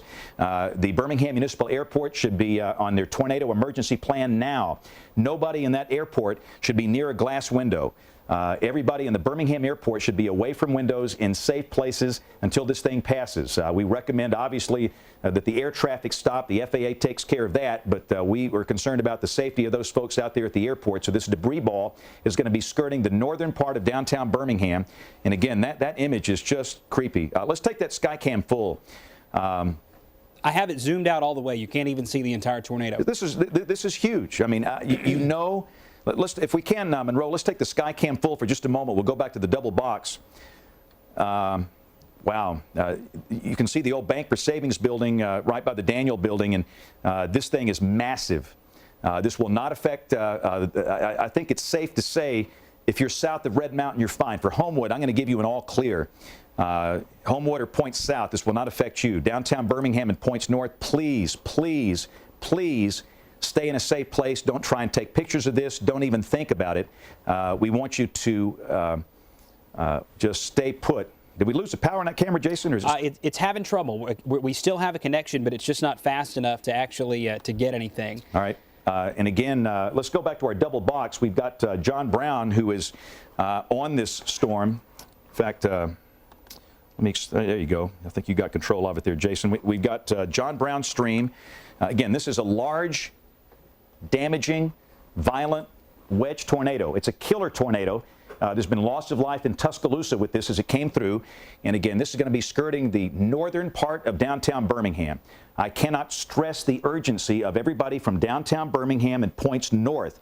This would include Forestdale and Fultondale to be in a really, really, really safe place. Nobody should be driving close to this thing. I-65, forget it. From Malfunction Junction north, nobody should try that up to Warrior. If you're as far north as Gardendale, I'd be in a safe place. I think the core danger is south of you, but from Gardendale all the way to downtown Birmingham, you should be in a safe place. And again, this thing is just a monster. You know, when we watched it coming through Tuscaloosa, it was not this wide, but the camera is zoomed out as far as it can go in terms of the width, and it's just amazing. I'm having trouble moving it to the right, so we may actually lose this thing in a second. But if you look very carefully in the right-hand corner of the screen, you can see the Scud racing into it from the east. Yep. We probably have inflow of 80 or 90 miles per hour just away from the funnel. We're getting reports now of houses leveled in Hueytown. And again, possible injuries there. First responders are now being called. We encourage all of the emergency rooms in Birmingham area hospitals to go on standby for a triage alert that you do during major tornado outbreaks. The hospitals have drill for these situations. Well, now is the time to put that into use, and that there could be multiple folks coming into these hospitals. Yeah, we've lost the Birmingham live feed. Right, and again, we've got John Brown's feed. Let's look at the Red Mountain ALDOT camera. We'll put that in that upper box. We've got the traffic cams around Birmingham, and we're going to replace the Skycam with an ALDOT camera. And again, those are fixed. Obviously, we can't control those ALDOT cameras. Look at that. Are you kidding me? Goodness gracious.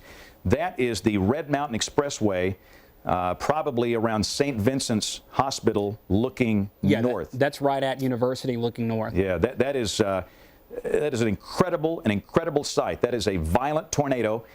Is seen from a point near University Boulevard in St. Vincent's, and that hospital is churning toward the Birmingham airport. Again, this is an urgent call for the Birmingham airport. Get people away from windows at the airport. There's a lot of industry out there near the airport. Everybody should be totally sheltered. The industry should be shut down. Nobody should be operating at this point. You can see how some folks have turned on their flashers down there. We don't want anybody driving north into that. That's going to be coming out across Tarrant. Look at the power flashes going on down below that. We're talking places like Tarrant City and ultimately East Lake and Huffman and Roebuck and Center Point. These are the suburbs northeast of Birmingham. But that is a violent tornado passing north just north of downtown Birmingham. Again, we can give an all clear to the over-the-mountain suburbs. This is all passing north of you, but that thing's, look at the power flashes. That thing's about to come right through the Birmingham Municipal Airport, or maybe just north of there. Again, we're getting more reports of major damage in the western part of Birmingham, and obviously in the northern part of Birmingham, in the North Birmingham community, the area around the old Caraway, Norwood, out there. Be in a safe place right now. And again, this is going to continue moving over toward the Birmingham airport. There's a little bit of a northward component of motion. It's not moving due east, and we're hoping that will carry it north of the airport. But it doesn't matter wherever this thing goes. It's a life-threatening situation. John Oldshoe has something to add to us. John? We have gotten to the center here of 15th and 82. And by the way, John is in Tuscaloosa. Let's make that perfectly clear. You're looking at a tornado in Birmingham. John is in Tuscaloosa. John, what do you have there? Right. It was an F4, F5 tornado, 15th Street from 82 going south is unrecognizable now for about, as far as I can see, which would be about 150 or 300 yards. It looks like we got hit by, 5,000-pound bomb here. The pawn shop that used to be there, the Krispy Kreme, the ex-Chevron on the corner, the Taco Casa, they're all gone. What about the mall, University Mall? University Mall. It clipped University Mall. It took out the CVS that is across the street, across 15th from University Mall. It also got the Mattress King. There's just, I don't understand how this is going to go without any loss of life in this area, because there are buildings that are missing. The whole skyline is now unrecognizable here on 15th Street, here at the corner of 15th and McFarland, extending back down 15th Street, for 300 yards at least, and I just can't see over the rise down there. It may be even longer. All right, John. I'm trying to get some video to you. Yeah, I was going to say, if you get your stream up, we'll take that as soon as we get rid of these tornadoes. Absolutely. And I'll tell you what, in that upper, there's John. He's on the tornado. You can see it off in the distance. John's coming up on it from the southwest. That's John Brown. Right, John Brown, not John Oldshoe. And let me mention again, we've got a tornado in Hale County near Akron, 9 miles north of Greensboro, moving northeast at 50. If you are in Hale County, Greensboro north to Moundville, be in a safe place right now. That is a very dangerous tornado. We have a tornado warning for Greene, Cuba, and Sumter counties. We've got a tornado 16 miles west of Cuba near the Mississippi state line. The tornado moving northeast at 50 miles per hour. We have reports of multiple homes destroyed in Bluntsville from the tornado. That's the one that came out of Walker County. And again, that's the big picture. This is the tornado coming through downtown Birmingham. That's the tornado north of Greensboro. That's the new tornado near Cuba. And that is the tornado that has exited Blount County that's coming up into the Huntsville television market. So we wanted to give you a big picture reset. And let's go back to the double box and the video here. Yeah, let's take, this is Brian Peters' live stream. He is approaching Malfunction Junction, and Brian is on the phone with us. Brian, what do you have? Yeah, Jason, the tornado appears to be just north of the downtown area. We're coming on to 2059 from I-65, and the tornado is it's just massive. I mean, it's just like a cloud on the ground. I'm trying to find a spot to get you the stream. It's on Ustream at Helena WX, but it's, the car has to go a certain way here, Jason. So it's hard to, get it turned around because there are a few cars on the interstate, not very many, but there's just a few. So I'm going to try to get to a spot. I'm going to try to get to a spot where I can turn the car, where you can at least see past the BJCC, and you can see what we're seeing out the car window. And I think that's probably a pretty good view right there. I can turn the camera a little bit, and you can see there it is, just north of the BJCC. It is urgent, Brian. The John Oldshoe described the damage he saw in Tuscaloosa as EF4, EF5 type damage. This is serious business. It is and again, dangerous. Brian, this is a very rare event, and this tornado coming through the northeastern part of Birmingham is capable of producing major loss of life. And again, that tornado, let me just call out some of the neighborhoods: Huffman, Eastlake, Roebuck, Center Point, ultimately Trussville. You've got to be in a safe place. You have to be at this point. And again, we're watching your stream. Now, while we watch Brian's stream, and again, we're calling for everybody in the northeast part of Birmingham to be in a safe place. And again, Huffman, Roebuck, Trussville, Roebuck Plaza. Trussville is right here. This thing is approaching Trussville right now. Everybody in Trussville, everybody in Argo, you've got to be in a safe place. This is urgent, urgent business because this is a large, violent tornado that has caused death and injury in Tuscaloosa, and that will continue moving northeast up into St. Clair County. It's basically going right up Interstate 59. So after you go out of Trussville, you've got Argo, then you've got Springville. So for those of you in St. Clair County, this is coming right up your way, and ultimately Gadsden would be down the line. So again, right now, the call to action, everybody in the northeast part of Birmingham, Center Point, Roebuck, Huffman, Trussville, Argo, Chalkville, Argo, and then across into St. Clair County up to Springville. Now, Isaiah Harper, we're watching this tornado in Birmingham that came through Tuscaloosa. It sounds like it is a total disaster down there. And I think we've lost him. Again, it is very challenging to get video and communication out of these disaster areas, as we have talked about. So, again, as soon as we reestablish contact, we have Isaiah Harper and John Oldshoe down there. Isaiah, tell us where you are and what you got. Well, James, I'm on 13th Street. If you know anything about Tuscaloosa, before you go under the overpass, just before the University Boulevard on-ramp off of McFarland Boulevard, Highway 82, it's where the Hobby Lobby, the Big Lots, Milo's, the barbecue restaurant, the Full Moon Barbecue, the Shell gas station across the street, the Krispy Kreme. I'm standing right here in the parking lot. Those businesses are no more. They have been completely leveled. It is a total mess. You have cars on top of cars, buildings crushed, no more Big Lots, no more Milo's. Many of the apartments that some of the students for the University of Alabama were living in, privately owned apartments off campus, those have been touched by the storm, as well as 15th Street that Oldshoe was talking about. Just a complete disaster here, James. Okay, and again, we know that there's loss of life, and we know there's a lot of people have been injured. We don't know. The Mayor Maddox doesn't know. Nobody knows. What they've got to do is get in there with the first responders and do search and rescue and get people to the hospital. Druid City was hit, the DCH Regional Medical Center. So, again, it is a chaotic situation in Tuscaloosa, but they are good. The city and the first responders, they have been through these things so many times, and they're heroes, right, and they will get this thing done. But, Isaiah, you know, be safe and... Go ahead.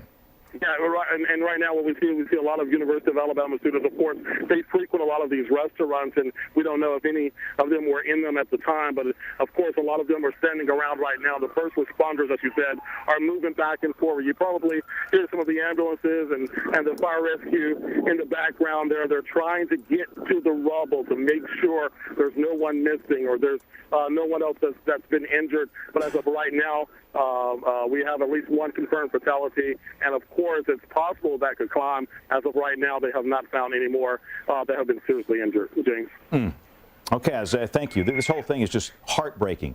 But again, we have to carry on because this thing is far, far, far from over. Let me see what time it is. It's 6:14, and again, this is the storm that produced the deadly destruction in Tuscaloosa and the western suburbs, the northern suburbs of Birmingham. It is now moving northeast. And again, Trussville, Chalkville, Argo, Springville.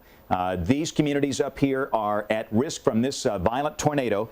And again, we encourage everybody to stay sheltered, even back into downtown Birmingham until the back edge of this thing passes. But this is a long-track, violent tornado that has produced, in John Oldshoe's opinion, EF4 or EF5 damage in Tuscaloosa with loss of life. This is a serious, life-threatening situation as this thing moves on to the northeast, moving up into St. Clair County out of Jefferson County. And again, you're watching, is that Brian's stream, Jason? I think, is it Brian or John? Yes, that's Brian. Okay, this is Brian Peters and Dr. Tim Coleman. You're looking at it in two different ways. You're looking at it visually with the dash cam coming from Brian Peters' vehicle and Dr. Tim's vehicle. And, of course, you're looking at it here on radar. And again, this thing, we've got debris falling from the sky. And the tragic part of this, those places hit in Tuscaloosa, the debris could fall as far away as Rome, Georgia. That's often how far the debris will carry with this. And when you see debris falling from the sky, you know you've had a major tornado disaster. And we've got a lot of debris in Birmingham from Tuscaloosa. The problem is we could have a lot of debris from Birmingham and Gadsden, or parts even farther away than that. So again, that is the storm in the northeast part of Birmingham. Let's look at our Hale County storm. Again, we're going to go look at that. At the same time, we'll leave the double box up, and we're going to have Brian Peters' live look at the tornado down there in that lower left-hand part of the screen. But again, right down there, you can see this tornado vortex signature that is passing well to the south of Tuscaloosa. We stress this will not affect the city of Tuscaloosa and the cleanup efforts there. Look at this. That is a very, very violent tornado signature right here that is sitting on the Hale-Perry County line. This is Moundville. That's Highway 69. That's the junction. This is Havana Junction right here where J.B. Elliott grew up. And that tornado is in the Talladega Forest. This is Bibb County right here. So, again, that is moving in the direction of Centerville and Brent. So nobody should be on Highway 25 between Greensboro and Brent. If you are in Brent, if you are in Centerville, be in a safe place now. Please. Please do not take any chances with this. And I would say Bibb County as far north as West Blockton, be in a safe place. As far south as Randolph, be in a safe place. So that is a violent tornado signature that is sitting on the Bibb-Hale County line coming up towards Centerville and Brent. So that is the other violent tornado in our television market right now.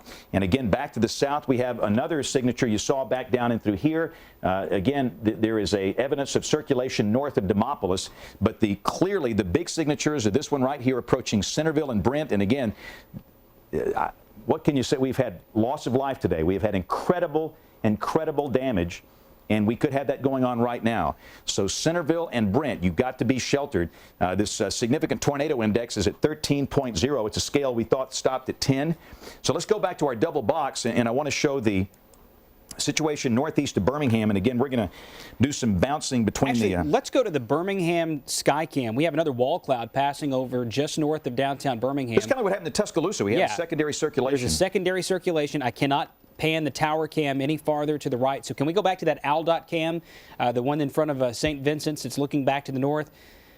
We've got a clear shot of a wall cloud moving just north of downtown Birmingham. So a secondary circulation is developed.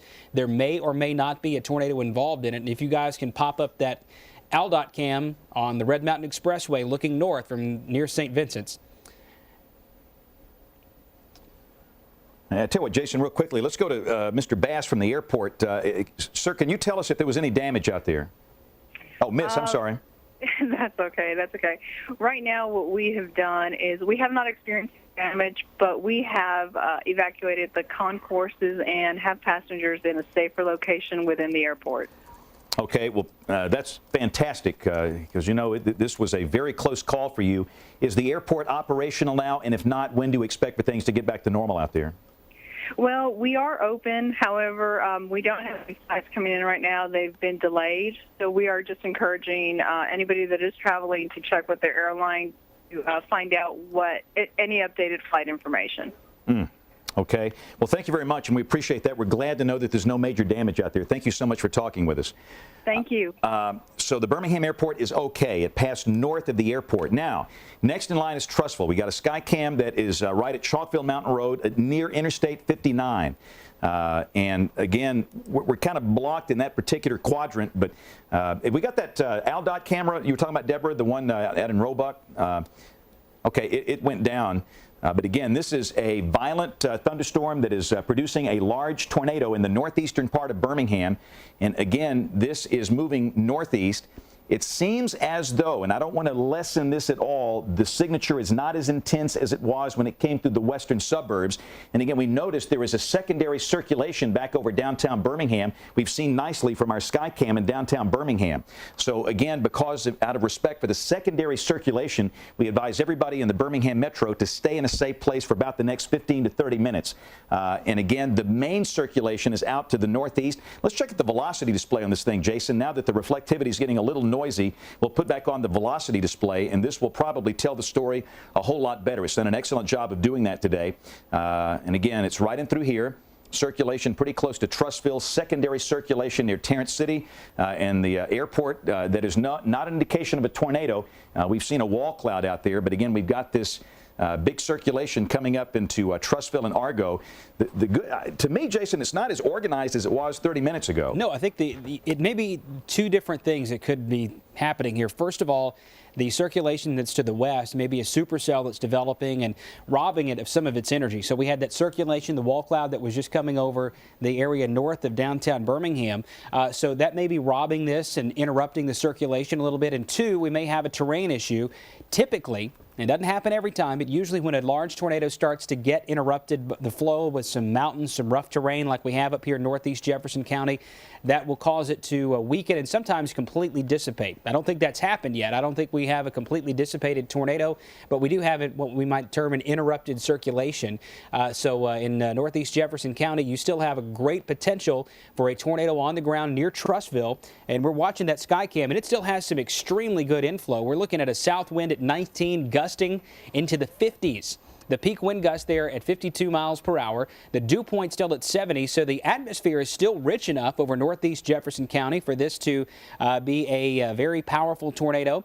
But the terrain may be interrupting it a little bit. We'll see what happens with this. And that's always an experiment. You never want to count on the terrain interrupting it, but sometimes it can do that. Got reports of major damage in Forestdale, major damage in Pratt City, major damage to Birmingham Station 18. This is all from this violent tornado that came through Birmingham. And again, the warning continues for parts of Blount, Jefferson, and St. Clair. The tornado is located around low circulation is at around Trussville, Chalkville, Clay, Argo. And again, at this point, it looks as though the organization has weakened somewhat, which is a very good thing. So again, we're going to keep a close eye on that, and certainly you've got to respect this. If you're in Springville or any area that is near Springville, up Highway 11, Interstate 59, be in a safe place. We're looking at the Trussville sky cam. Just because it is weakened to some degree, the organization does not look as good. I'm not saying anybody should disrespect this storm. You've got to stay sheltered until this thing is passed. And I think Ashley is on the phone with us. Is that right? Deborah? Okay, apparently, okay, we were looking for a stream, and I don't see her. We do have John Brown, and John Brown is in the process of going after this thing. Let's take John's live stream. And again, John is on Interstate 59 headed northeast, and I think clearly that from all indications, the storm structure is not the same as it was as it came through Tuscaloosa and the western and northern suburbs of Birmingham, where there's major damage. And again, I'm telling you, the damage in Tuscaloosa is bad. It is very bad in the area between University Mall and DCH Regional Medical Center on McFarland Boulevard. And we've got reports of major damage in the western part of Birmingham out around Hueytown and Pleasant Grove. Brick structures have been completely destroyed. That's in Fultondale. In Fultondale. Yeah. These, again, this is the kind, we saw that large tornado that came through the Birmingham Metro, and again, it looks pretty bad. We're getting reports of roofs off houses, total destruction in Fultondale. And again, for those of you in Grayson Valley and Trussville and Clay, you still need to stay in your safe place. And again, let's take John's camera full, the Skywatcher's camera. That thing still looks pretty good from that vantage point, doesn't it, Jason? Yeah, I mean, there's still clearly a wall cloud there. It doesn't look as good on radar, but sometimes it just doesn't. Radar is not the end-all, be-all. It tells us about the thunderstorm, but there are so many other factors that play into that. Now, I just noticed, and I want to stay on this image, the Trussville Skycam, the wind just shifted west to 26, and the rain stopped. So I think that mesocyclone, what we might term as the bear's cage, is right over Trussville right now. That Skycam might be on the southern end of it. That would give us that west wind that's about 20 to 40 miles per hour. But so the tornado would likely be Grayson Valley or a little bit north of there. And we'll stick with John's view. I think he's going to have a better shot at it. I'll tell you what, I've got some images. Oh, wow, let's look at the Trussville Skycam right now. The wind is just howling up there. It went calm, and now it's howling. You can see the trees that are just waving in the wind up there. The mesocyclone's going right over there. Yeah, the wall cloud, mesocyclone right on top of Trussville. If there's a tornado, it may be just over the ridge because our wind direction is westerly. And in fact, that may be the tornado we're seeing there. It's just hard to tell because we're looking uphill and trying to see through trees, and it's just impossible. All right, and let's take the MacBook Pro. Just wanted to show you a damage shot from Tuscaloosa. You will see a lot in coming hours. That is McFarland Boulevard. And let me tell you what, this is a big one.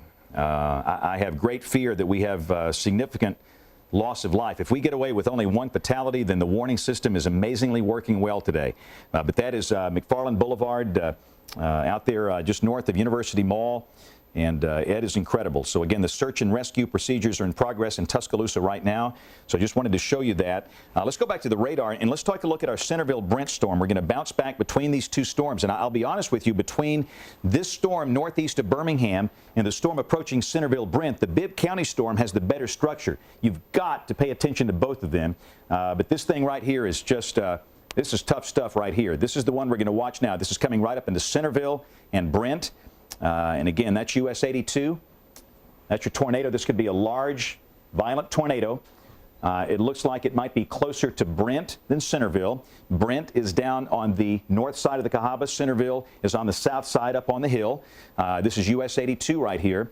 That's Alabama Highway 5. There's the possible tornado. And again, that's going to be coming up very close to Brent. So from downtown Brent back to the northwest, that's the greatest concern. And again, that's going to be crossing Highway 5, maybe close to West Blockton. Centerville, I honestly think the worst will be north of you, but because of the respect of this day and the violence we have seen with the weather, Centerville and Brent, both cities, the Twin Cities, should be sheltered right now in a small room, lowest floor, near the center, away from windows, as a violent circulation will be passing very close to Brent, probably crossing US 82 toward Eoline, and then crossing Highway 5 just north of Brent and maybe south of West Blockton. And of course, if that circulation continues, Shelby County, you've got a problem. So if you are in Shelby County, the southern part of the Birmingham Metro, this circulation is going to be moving up in your direction within the next 40 minutes or so, and a tornado warning will more than likely be required for Shelby County. This is not the kind of day where these things just go away. These are violent, long-track tornadoes. And again, this is in a situation where we could clearly have some problems for the southwest part of Shelby County around Pea Ridge and Montevallo. And let's go to the storm that is farther south. We have one more I wanted to look at, Jason, while we've got the radar up. This is the one that is located north of Demopolis. And again, this is a storm that is, again, possibly producing a tornado getting awfully close to Greensboro. So, again, this is a storm north of Demopolis. If you're in Greensboro, we recommend you be in a safe place in Hale County for this storm out here towards Sawyerville, Wedgeworth, Sawyerville, and Greensboro. So Greensboro, be in a tornado-safe place now. Very dangerous storm. Centerville, Brent, be in a safe place now. Northeast of Birmingham, up to Springville, be in a safe place now. So having said all of that, I think we're down to working 3 violent storms, Jason. And let's go to John Brown's stream. We'll take that. Again, we're watching the various streams. It looks like John's getting into the rain shaft. John is northeast of Birmingham, and I honestly think that the organization has diminished a little bit. But as Jason said, it doesn't really matter. I mean, you know, because it doesn't look that good on radar, you still have to do what you got to do, and you got to be in a safe place. These storms today, that storm northeast of Birmingham has produced extensive, widespread damage. We have had loss of life in Tuscaloosa, major damage in the western and northern suburbs of Birmingham. This one missed the Birmingham airport. It passed just north of there. We're fortunate there. A couple of other quick notes. Let's go back to that radar. This is a good look at the big picture. I know that there are other storms out there. We have one that's showing up here in Winston County. Let's take a look at that. This is a severe storm that could possibly produce a tornado that is sitting on the Winston-Walker County line. And this thing is awfully close to Nauvoo, and that is moving northeast. So again, the call to action, folks, along Highway 195, Alabama Highway 5, ultimately Highway 257 around Arley. You should be in a safe place. So again, Arley, back over to Poplar Springs, or Nauvoo, Poplar Springs, Arley, and Smith Lake. That is a circulation coming toward you. And on these kind of nights, we did this a few times over the years. I'll just say, if there's a storm approaching you, you might want to assume there's a tornado nearby and go to a safe place. There's so many out there, it's going to be hard for us to work these things one at a time like we typically do. So if you have a storm that is approaching you, I would recommend that you go to your safe place. Even if we have not said to do that, you'll have to use your own judgment tonight because there's so many things that are happening here. There's a tornado warning in effect for Walker and Winston counties for this storm. The storm is located near Nauvoo, moving northeast at 65 miles per hour. And again, we've got the other tornado that is near approaching Brent, moving northeast at 50. That will be affecting That will be affecting Brent and possibly West Blockton. And again, for those of you from Trussville, Clay, Chalkville, up to Springville, be in a safe place. All right, let's come in now and take a look at some video from Yenu down in Tuscaloosa, who's got some storm damage. So, Yenu, can you hear me? This is James. You know, it's absolutely unlike anything that we have ever seen before. We are looking right now in Tuscaloosa. We just arrived on the scene, and I wanted to show you some of the damage. And I can tell you that right now we're seeing officers who are trying to retrieve some weapons from apparently sort of a gun shop or some sort of business that must have been destroyed. But when you look all the way down 15th Street, this is McFarland and 15th Street, right across from the mall. It's unlike anything that we have ever seen before. When you look at the damage, absolute mess, destruction are the words that I would use to describe it. And this is, you know, just some of the buildings. These are the ones that are standing. But look at the rubble here on the sidewalks. Hard to get through. When you look at the roadways, it's absolutely difficult to get through. And look at the numbers of the people who are out now, who are serving what is going on, confused, trying to figure out where they will go, walking through 15th Street. So, and listen, they're seeing some of the lines down as well, so people need to be very careful as they're moving through this area about what lines are still live and what aren't. Look ahead, and this damage that we are seeing, homes in this area along 15th Street, cars that are here. We're hearing people who are telling us that they were in this area when obviously this tornado moved through here, and there are just no words to describe what we are seeing. And again, listen, we've got a lot of people that are greatly concerned about relatives and kids down there at the university, and I think we just lost her. Now, we had Mayor Maddox on earlier when this thing was just breaking, and understand that, you know, Walt didn't know a lot at that point. He will have probably a news conference a little later this evening to tell us what they know and what they don't know. But we know at least one person was killed in Tuscaloosa. Some of the most serious damage was near McFarland Boulevard between Druid City Hospital or DCH Regional Medical Center and University Mall in that part of Tuscaloosa. But again, this is the big picture. The storm that produced the damage in Tuscaloosa, major damage north and west of Birmingham, is coming up into St. Clair County. And again, we advise everybody in Springville, Argo, Asheville, be in a safe place. Whitney Junction. We've got a major tornado approaching Brent, Centerville and Brent in Bibb County. A tornado approaching Greensboro in Hale County. Got a tornado on the Walker-Winston County line. It's coming up toward Arley. That's going to be crossing Poplar Springs. And again, all of these are our big storms right now. So again, one tornado near Greensboro moving to the northeast. One tornado near Brent, moving to the northeast. One northeast of Birmingham, around Argo, moving northeast up into St. Clair County. And one near Nauvoo and Poplar Springs, moving northeast toward Arley. If you have a storm approaching you tonight, the best thing to do is just to go to a safe place. That's the storm near Greensboro, possible tornado, downtown Greensboro. We've got this very, very dangerous storm right here. That is a debris ball that's going to be passing very close to Brent, moving northeast. It might just skirt the northern part of Brent, but obviously nobody should be along US 82.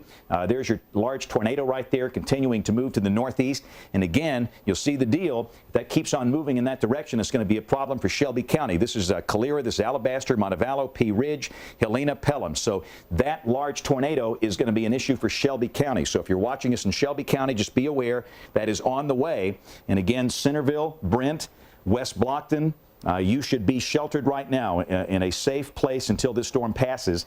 And like we've talked about, really any storm that happens to come through tonight, wherever you are, if you're within the sound of my voice on the television side, you need to be in a safe place. I realize there are people watching worldwide on the internet, but we're, of course, focusing on those folks, our home folks here that are watching this. And again, we've got the live stream up from Terry Sasser. Okay, here's a continuation of a tornado warning. This is for parts of Bibb, Chilton, Hale, and Perry counties, in effect until 7:15. That's for the storm near Greensboro, moving northeast at 55. Just got a report from Twitter. A Milo's Cup from Tuscaloosa likely has landed in Oxford. And that would have been right in the spot that was hit. So that's where that debris is. I mean, we're seeing debris falling all over the place. So it's safe to say that if a storm is to your southwest and you start seeing things like insulation fall out of the sky or smaller or even larger pieces of debris, you need to be in a safe place now. And I would suggest that southwest Shelby County, from Alabaster to Pea Ridge to Montevallo, as James mentioned a moment ago, there's a good chance that this storm, if it's able to hold together and maintain this circulation, which it should, because this is an untapped part of the state. There have been hardly any storms here since the ones came through in the wee hours of the morning before sunrise. So we have an extremely unstable air mass up there in the southwest edge of Shelby County, northern Bibb County. So there's no real reason why this supercell should not continue to maintain its circulation as it comes north of Centerville, likely through Brent, comes up near Alabama Highway 25. It's more than likely going to affect Montevallo more than it would Alabaster, but it's a very, very close call at this point. Yeah, let's take the internet computer again. I changed the stream over to Old Shoe Stream, and again, the bandwidth is going to be very challenged with everybody using cell phones in Tuscaloosa. That is a live stream coming from John Oldshoe. John is on the scene of that severe damage down in Tuscaloosa, and again, we're going to work between the ongoing tornado emergencies and the damage as best we can. But first priority for the rest of the evening will certainly be for the tornado emergencies that are in progress. It is 6:36, and again, we've been here I don't know how long, but we'll stay here through the night until this thing is over. And the next tornado that will affect major population center will be this storm that is near Brent. A violent tornado is very close to Brent in Bibb County, moving northeast, and that's going to be affecting Shelby County. And again, you can see the debris ball is right there. That's US 82. Alabama Highway 5 is right there. And it looks like the tornado is going to be maybe passing just a little west, northwest of Brent, but it's going to be awfully close. And again, we still recommend everybody in Centerville and Brent be in their tornado safe place. 12.8 on the significant tornado index, which again, technically is a 0 to 10 scale. These numbers have been off the chart today. That's Alabama Highway 5. And again, the deal is that's going to be cutting across into Shelby County. So if you are in Montevallo or Pea Ridge, that will be the point of entry, and then that will ultimately be moving up toward Alabaster. And if it stays together, we might have an issue in Chelsea and places like that. So we're just giving you a long heads up. And unfortunately, based on the atmospherics, this is not the kind of night where the tornadoes and the severe storms just die. They pop up and they die. These are long track, violent tornadoes, and we've warned about this for days, and we were afraid that this would happen, and sure enough, we've had that this evening. Up in West Blockton, you might be getting some debris falling from the sky, maybe from areas down to the south of there, but again, that will be moving steadily northeast. We advise nobody traveling on Alabama Highway 5 between Brent and West Blockton. So let's go up to our storm northeast of Birmingham. The storm clearly has lost some of its structure, but that doesn't mean that it's not dangerous. Just saw a Twitter report of a tornado on the ground on Blackjack Road in St. Clair County. And that would probably make sense. And again, the structure looks good again. It does. I mean, it seems to have ramped up. Now it's gotten used to that terrain. Maybe that could be what it was. So again, Odenville is here, and this large tornado. And again, it looks excellent. That looks like a very violent structure. That's Alabama Highway 174 that runs from Odenville back over to Springville. It's come through Argo and Margaret, and again, that's going to keep on moving northeast. This is the split. This is Asheville. Asheville High School sits right here. That's US 231 going down to Pell City, US 411 going down to Odenville. Everybody from Odenville and Springville and St. Clair Springs. That's Alabama Highway 23 coming up toward Asheville. You should be in a safe place. The St. Clair Correctional Facility. Everybody should be in a safe place until this thing passes. That is a wrapped up large tornado that has produced major severe damage, loss of life in Tuscaloosa, major severe damage in the Birmingham metro, and that will continue moving northeast up in the general direction of Gadsden. That will be the next major city involved in this thing. So clearly, for those folks that are located in St. Clair County, be in a safe place until this thing passes. That is coming up in the direction of Asheville, clearly Odenville, St. Clair Springs, Asheville, Whitney Junction, Steele, safe place right now. New tornado warning for Cullman County and Morgan County because of the storm that's in Winston. That storm will likely pass just a little bit northwest of the city of Cullman, but it's going to come awfully close. And we already have significant damage in Cullman from the first storm of the day. So if you're in Cullman County... Hey, I'm sorry, take that stream real quick. Let's go to the live stream. This is Forestdale. Or is it Forestdale or Fultondale? This is Terry Sasser's stream. He said, I know he said Fultondale. Fultondale, right? Yeah. This is Fultondale. I just wanted to show you what it looks like. This is the first video coming out of Fultondale. That's US 31. It's a mess. This large tornado came right through Fultondale, and that is a big, big mess. And that's just how wide this thing was. This thing was gigantic. So it went from Fultondale to just north of the airport. Yeah, down to North Birmingham. That's the width. Again, this damage does not look as severe as the Tuscaloosa damage, not to lessen anything here. That is clearly a life-threatening situation up there. And again, this is coming from Terry Sasser, one of our sky watchers. So, Jason, you go ahead with that new warning for Cullman. I mean to interrupt. I just wanted to get that on the air. Let's leave that stream up while Jason describes the Cullman situation. Yeah, the new warning for Cullman County is for a storm that has not moved into the county yet. It's still sitting a little south of Double Springs. It has a very well-defined rotation. It likely has a hail core. It's intense. And the environment still has not been completely juiced from the storms that we've had earlier. So northwest Cullman County, this will include places like Baldwin, Jones Chapel, Vinemont, the city of Cullman, especially north and west parts of the city of Cullman. Again, maybe just a touch northwest, maybe a couple of miles northwest of where the initial tornado came through, Vinemont and West Point. And then the polygon also goes across the interstate and US 31 up Highway 69 again for Fairview, for Simcoe, and for the northwest side of Holly Pond. So Berlin, Holly Pond, Fairview, South Vinemont, the city of Vinemont up near the Cullman Airport, West Cullman County out toward Jones Chapel and Baldwin, and really anywhere west of I-65, and I would say north of Highway 69. So west of the interstate, north of Bremen and Brushy Pond and Crane Hill and Dodge City, a possible tornado coming out of Winston County will cross through Cullman County. And while we're at it, let's get to where this is in Winston County. The storm itself is approaching the city of Arley from the west. We've got a well-defined rotation right there that's almost over Meek High School. This will cross over the highway and get into Cullman County very quickly. So if in southeast Winston County, you need to be in a safe place. I want to hit this from the Columbus, Mississippi radar and get a little better shot at it and see if we can see any difference in the way it's formed. And it does look a little different. There seems to be more of a circular shape to the supercell itself. This strong gradient on the south side of it near Arley, though, is the indication where the possible tornado would be. And the velocity display on this is still pretty impressive. It's not quite the same magnitude of the storms that are happening to the south, but that's still a pretty strong rotation based on the radar coming from Columbus, Mississippi, that's moving over Arley now. This will move into southwest Cullman County, likely clipping the northern edge of Smith Lake, staying north of Brushy Pond, this time up closer to Trade and Ardell, and then Jones Chapel in West Cullman County. You may be one of the first communities that is in line for that. James? We're watching this damage coming from Tuscaloosa. That's John Olshue's camera. Again, please, we're going to continue to broadcast these emergency messages for the ongoing severe weather. And again, if you're in Brent or West Blockton in Bibb County, over to the Shelby County line, be in a safe place. In St. Clair County, Asheville, Odenville, Springville, Steele, be in a safe place. In the areas Jason just called out, up in northwest Cullman County and Winston County, be in a safe place. Having said that, John, quickly, we're watching your stream, and you're right in the middle of that horrible, horrific tornado damage in Tuscaloosa. Okay, apparently okay, I thought John was on the phone. I'm sorry. We're watching live streaming from John Olshue, our colleague down in Tuscaloosa. This is McFarland Boulevard.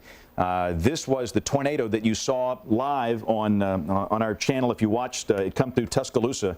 Incredible scene as it was coming through with our Skycam, and the damage is severe. John is describing the damage possibly as EF4 type damage, and again, we are clearly looking at that spot, and I'm afraid there's a lot of other damage surrounding that spot that we have not seen.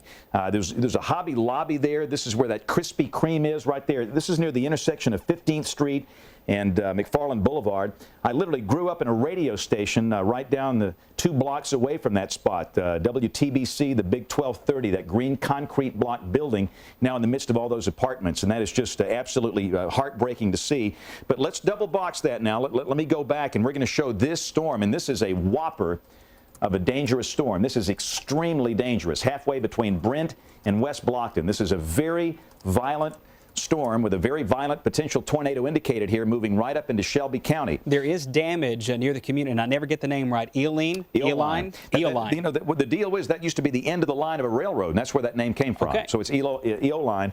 But yeah, that came right through there, and again, that's going to be coming right up into western Shelby County. So Pea Ridge, Montevallo, out here in this western side of Shelby County. Then ultimately that's going to continue moving to the northeast, and you're going to see it's going to be maybe affecting Calera or Alabaster. It's Alabama Highway 119 that runs from Alabaster down to Montevallo. I'm just telling you right now, get ready to go to your safe place in Alabaster and Maline and Montevallo and Pea Ridge. And then if it stays, again, this is a very, very, very serious situation. This is a tornado emergency for the city of Birmingham as a violent tornado is coming into the western suburbs.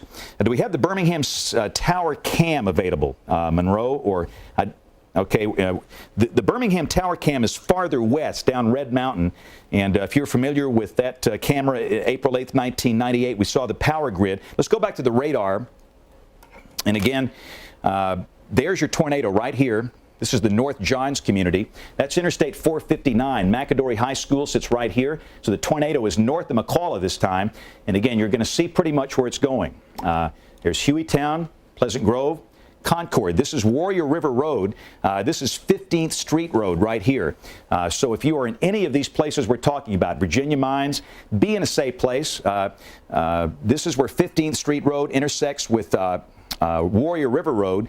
The old Rabbit's Barbecue used to sit right here. This is going to be a little farther south this time, and that's going to come right up through here, and clearly it will be impacting Hueytown. This is Brighton. Speaking of Hueytown, insulation falling at Hueytown by Hueytown High School. Yeah, we've got debris all over downtown Birmingham, and this is probably coming from Tuscaloosa, where we've had severe tornado damage. So again, reports from Twitter and Facebook are lighting up with debris in Tuscaloosa. Falling over the city of Birmingham. This is a violent storm. This is a tornado emergency for the city of Birmingham. Again, I cannot stress the importance of being sheltered. If you live in the Bessemer city limits, Hueytown city limits, if you live in Pleasant Grove, if you live in Concord, Virginia Mines, anywhere along 15th Street Road, be in a safe place right now. And again, this will be moving up in this direction about like that. This is, of course, the interstate down here, Interstate 5920, and that will continue moving right up toward downtown Birmingham. This is Midfield. Western Hills Mall sits right here. Our tower cam on Red Mountain is actually overlooking Winona High School and Western Hills Mall, and that's why that might offer a better look at this thing. So again, if you guys can get the old tower cam on Red Mountain, on the BOE tower, that would be fantastic. Okay, all the cams are down, except for the Skycam network. We've got that. But again, that's that violent circulation that's about to move right up into downtown Birmingham. And remember, there are other circulations. We encourage everybody in Greensboro and Hale County to be in a safe place right now. Anybody near the Warrior River between Forkland and Greensboro to be in a safe place. That's going to be moving over into parts of Perry County once it exits. Okay, this is the one of the ALDOT cameras. That's Interstate 65 at Oxmoor Road. And please don't drive. Clay Barnett in Hueytown says he hears a constant roar. Yeah, this thing is probably huge. Clay, if you're listening, take cover. Yeah, it's listen, coming guys. right up on you. And again, we're getting thousands of photographs coming in from Tuscaloosa, and I promise as soon as this emergency is over, we'll go to some of the damage and we'll get specific on the number of deaths and injuries in Tuscaloosa. But again, we've got to get through this event so we don't have any more loss of life. But again, this is a violent tornado that is coming into the western suburbs of Birmingham. Maybe we can double box me and the Birmingham Skycam from top of the Daniel building. We're probably getting soon into a position where we're going to be able to see something. This is about the range where we've seen this over the course of the last several years. All right, now we're looking at the right rear flank of the storm, and Jason will hit that windshield wiper, and we're going to watch for where this thing, I'll tell you, it's down. We have a large, violent tornado. There's no if, it's a matter of where and when.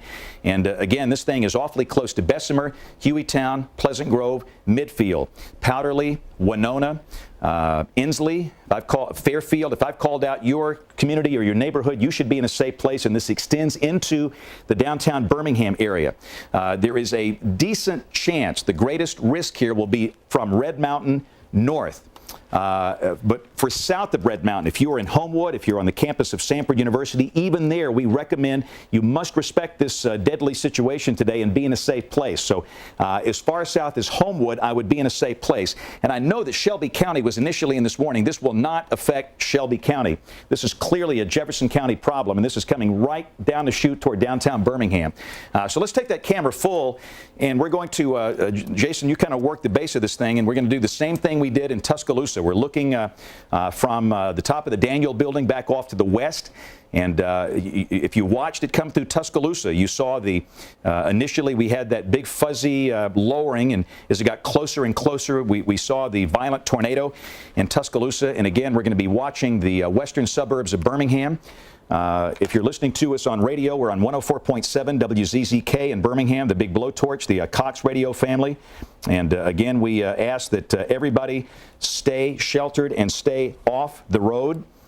The Weather Service continues their update for this tornado warning. They're tracking a large and extremely dangerous tornado near Hueytown, moving northeast at 55 miles an hour. And keep in mind, this tornado does not have to stop and go in traffic. This thing just trucks on through here. It will be through here in a heartbeat, and that's why it's urgent to be in a safe place. And again, we're looking at the cloud bases from the top of the Daniel building, and right in about that spot, that's where it's going to be. Now, we're going to get a better view as it gets closer, but this thing will be probably large and rain-wrapped. Our sky watchers out in the western suburbs are telling us that they are hearing constant roars, 60 knots of inflow coming from John Brown into this thing. And again, I'll tell you what, I'm going to change over to John Brown's stream, and he might be on this. I know that John is awfully close. John had a couple of technical issues earlier, but all right, let's go to John's camera right now. There it is.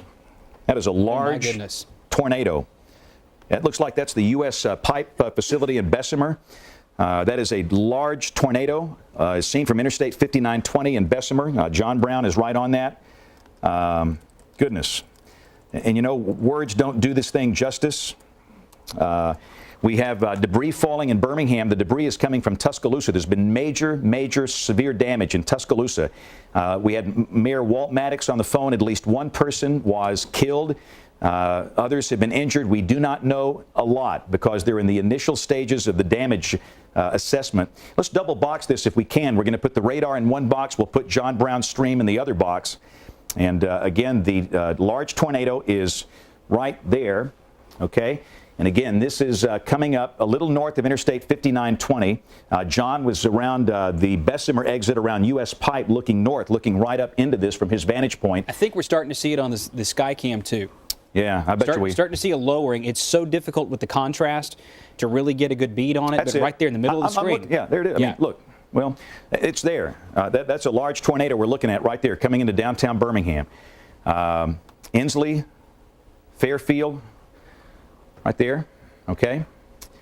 That is a large tornado that is down. This is the one that came through Tuscaloosa. When we talk about long track tornadoes, this is what we mean. This has probably been on the ground now for at least the last 2 hours. It originated back in eastern Mississippi.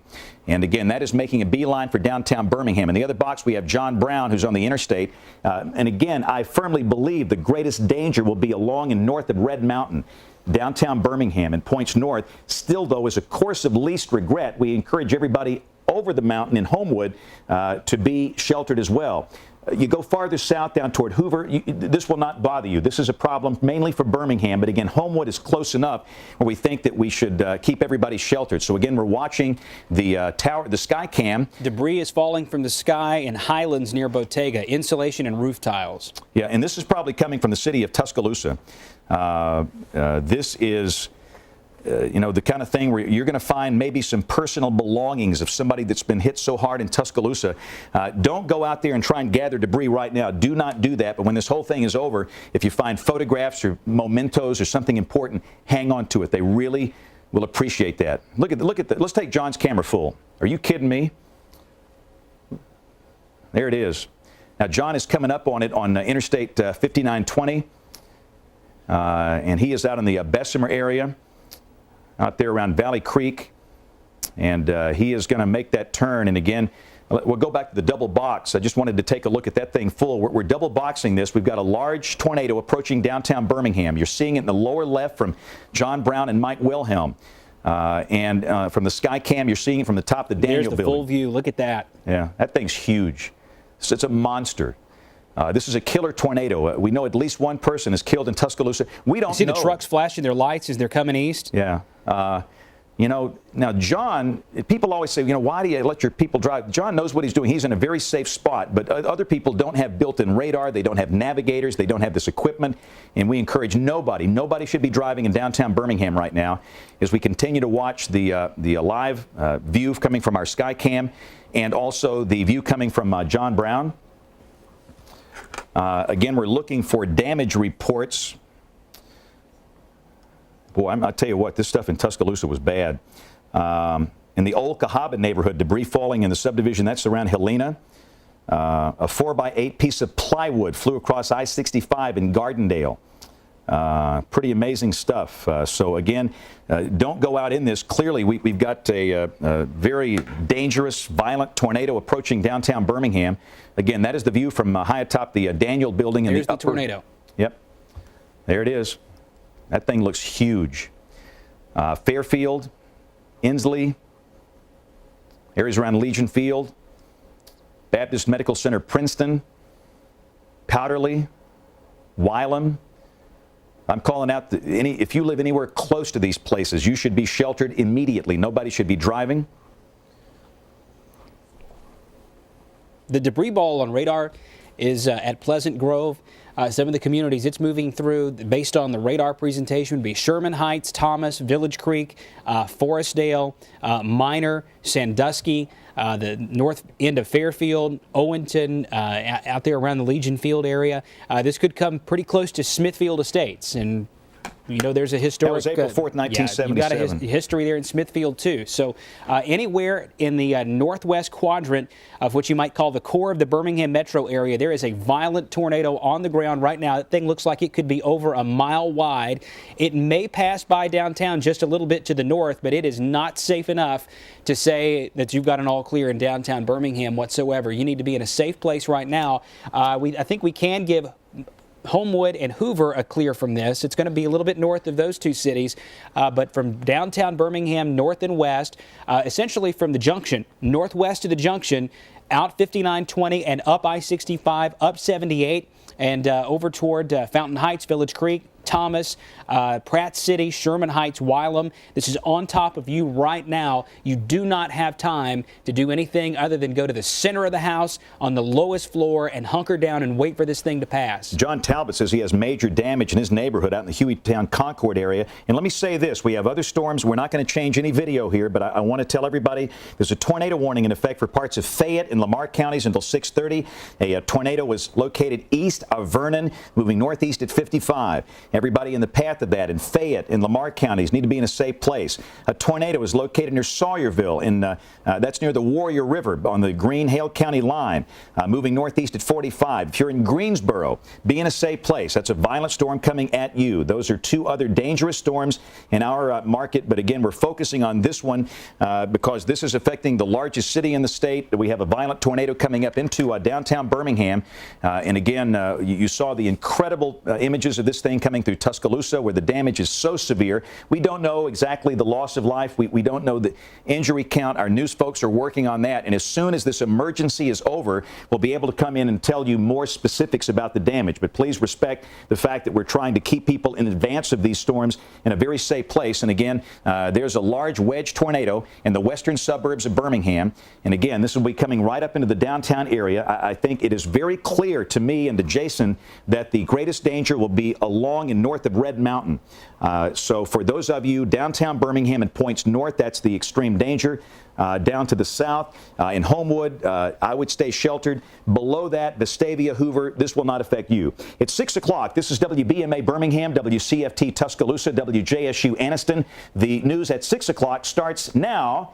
And the news is the weather. You are looking at a large, violent tornado approaching downtown Birmingham. This is a large wedge that could be 1 mile wide. You're watching it live from the Skycam on top of the Daniel Building in downtown Birmingham. Down below, that is John Brown and Mike Wilhelm, two of our sky watchers. They are on this storm coming up Interstate 5920 from the south. They are safe. They will find a good vantage point and look back at it. We'll have multiple views of this thing. But the debris ball on radar is just amazing. That debris ball is coming through Pleasant Grove right now. It will be coming out through Wylam and Inslee, Sherman Heights, ultimately coming out toward Thomas, Forestdale, Sandusky, Minor, then ultimately perhaps affecting the areas just north of downtown Birmingham, perhaps skirting the area around the BJCC in downtown Birmingham. I do not know if there's any event scheduled for tonight. This is a Wednesday night. More than likely, there's not a major event down there, thank the Lord. But if anybody is at that place, they should be sheltered. All of the major hotels in downtown Birmingham should have their guests in a safe place away from windows, including the big high-rise hotels with the large glass windows. The Birmingham Municipal Airport should be on their tornado emergency plan now. Nobody in that airport should be near a glass window. Everybody in the Birmingham airport should be away from windows in safe places until this thing passes. We recommend, obviously, that the air traffic stop. The FAA takes care of that, but we are concerned about the safety of those folks out there at the airport. So this debris ball is going to be skirting the northern part of downtown Birmingham. And again, that image is just creepy. Let's take that Skycam full. I have it zoomed out all the way. You can't even see the entire tornado. This is huge. I mean, you know. If we can, Monroe, let's take the Skycam full for just a moment. We'll go back to the double box. Wow. You can see the old Bank for Savings building right by the Daniel Building, and this thing is massive. This will not affect, I think it's safe to say, if you're south of Red Mountain, you're fine. For Homewood, I'm going to give you an all clear. Homewood or points south, this will not affect you. Downtown Birmingham and points north, please, please, please, stay in a safe place. Don't try and take pictures of this. Don't even think about it. We want you to just stay put. Did we lose the power on that camera, Jason? Or is it's having trouble. We still have a connection, but it's just not fast enough to actually to get anything. All right. And again, let's go back to our double box. We've got John Brown, who is on this storm. In fact, there you go. I think you got control of it there, Jason. We've got John Brown's stream. Again, this is a large, damaging, violent wedge tornado. It's a killer tornado. There's been loss of life in Tuscaloosa with this as it came through. And again, this is going to be skirting the northern part of downtown Birmingham. I cannot stress the urgency of everybody from downtown Birmingham and points north. This would include Forestdale and Fultondale to be in a really, really, really safe place. Nobody should be driving close to this thing. I-65, forget it. From Malfunction Junction north, nobody should try that up to Warrior. If you're as far north as Gardendale, I'd be in a safe place. I think the core danger is south of you, but from Gardendale all the way to downtown Birmingham, you should be in a safe place. And again, this thing is just a monster. You know, when we watched it coming through Tuscaloosa, it was not this wide, but the camera is zoomed out as far as it can go in terms of the width, and it's just amazing. I'm having trouble moving it to the right, so we may actually lose this thing in a second. But if you look very carefully in the right-hand corner of the screen, you can see the Scud racing into it from the east. Yep. We probably have inflow of 80 or 90 miles per hour just away from the funnel. We're getting reports now of houses leveled in Hueytown. And again, possible injuries there. First responders are now being called. We encourage all of the emergency rooms in Birmingham area hospitals to go on standby for a triage alert that you do during major tornado outbreaks. The hospitals have drill for these situations. Well, now is the time to put that into use, and that there could be multiple folks coming into these hospitals. Yeah, we've lost the Birmingham live feed. Right, and again, we've got John Brown's feed. Let's look at the Red Mountain ALDOT camera. We'll put that in that upper box. We've got the traffic cams around Birmingham, and we're going to replace the Skycam with an ALDOT camera. And again, those are fixed. Obviously, we can't control those ALDOT cameras. Look at that. Are you kidding me? Goodness gracious. That is the Red Mountain Expressway, probably around St. Vincent's Hospital looking north. That's right at University looking north. Yeah, that is an incredible sight. That is a violent tornado. is seen from a point near University Boulevard in St. Vincent's, and that hospital is churning toward the Birmingham airport. Again, this is an urgent call for the Birmingham airport. Get people away from windows at the airport. There's a lot of industry out there near the airport. Everybody should be totally sheltered. The industry should be shut down. Nobody should be operating at this point. You can see how some folks have turned on their flashers down there. We don't want anybody driving north into that. That's going to be coming out across Tarrant. Look at the power flashes going on down below that. We're talking places like Tarrant City and ultimately East Lake and Huffman and Roebuck and Center Point. These are the suburbs northeast of Birmingham. But that is a violent tornado passing north, just north of downtown Birmingham. Again, we can give an all clear to the over-the-mountain suburbs. This is all passing north of you, but that thing's, look at the power flashes. That thing's about to come right through the Birmingham Municipal Airport, or maybe just north of there.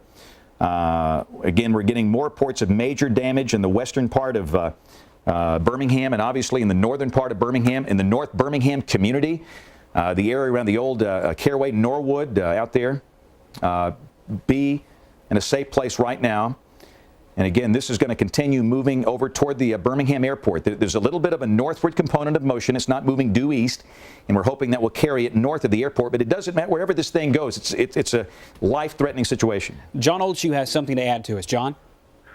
We have gotten to the center here of 15th and 82. And by the way, John is in Tuscaloosa. Let's make that perfectly clear. You're looking at a tornado in Birmingham. John is in Tuscaloosa. John, what do you have there? Right. It was an F4, F5 tornado, 15th Street from 82 going south is unrecognizable now for about, as far as I can see, which would be about 150 or 300 yards.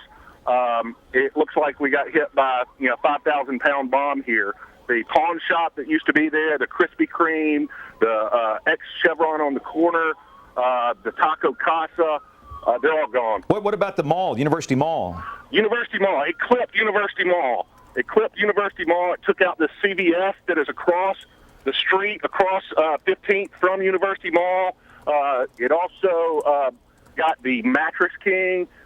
There's just, I don't understand how this is going to go without any loss of life in this area, because there are buildings that are missing. The whole skyline is now unrecognizable here on 15th Street, here at the corner of 15th and McFarland, extending back down 15th Street, for 300 yards at least, and I just can't see over the rise down there. It may be even longer. All right, John. I'm trying to get some video to you. Yeah, I was going to say, if you get your stream up, we'll take that as soon as we get rid of these tornadoes.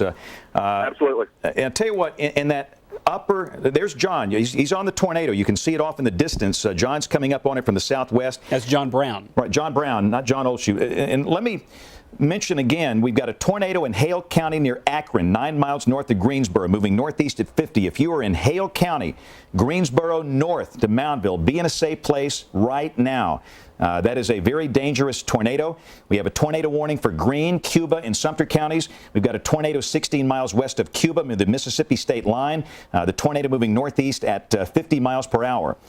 We have reports of multiple homes destroyed in Bluntsville from the tornado. That's the one that came out of Walker County. And again, that's the big picture. This is the tornado coming through downtown Birmingham. That's the tornado north of Greensboro. That's the new tornado near Cuba. And that is the tornado that has exited Blount County that's coming up into the Huntsville television market. So we wanted to give you a big picture reset. And let's go back to the double box in the video here. Yeah, let's take, this is Brian Peters' live stream. He is approaching Malfunction Junction, and Brian is on the phone with us. Brian, what do you have? Yeah, Jason, the tornado appears to be just north of the downtown area. We're coming on to 2059 from I-65, and the tornado is just massive. I mean, it's just like a cloud on the ground. I'm trying to find a spot to get you the stream.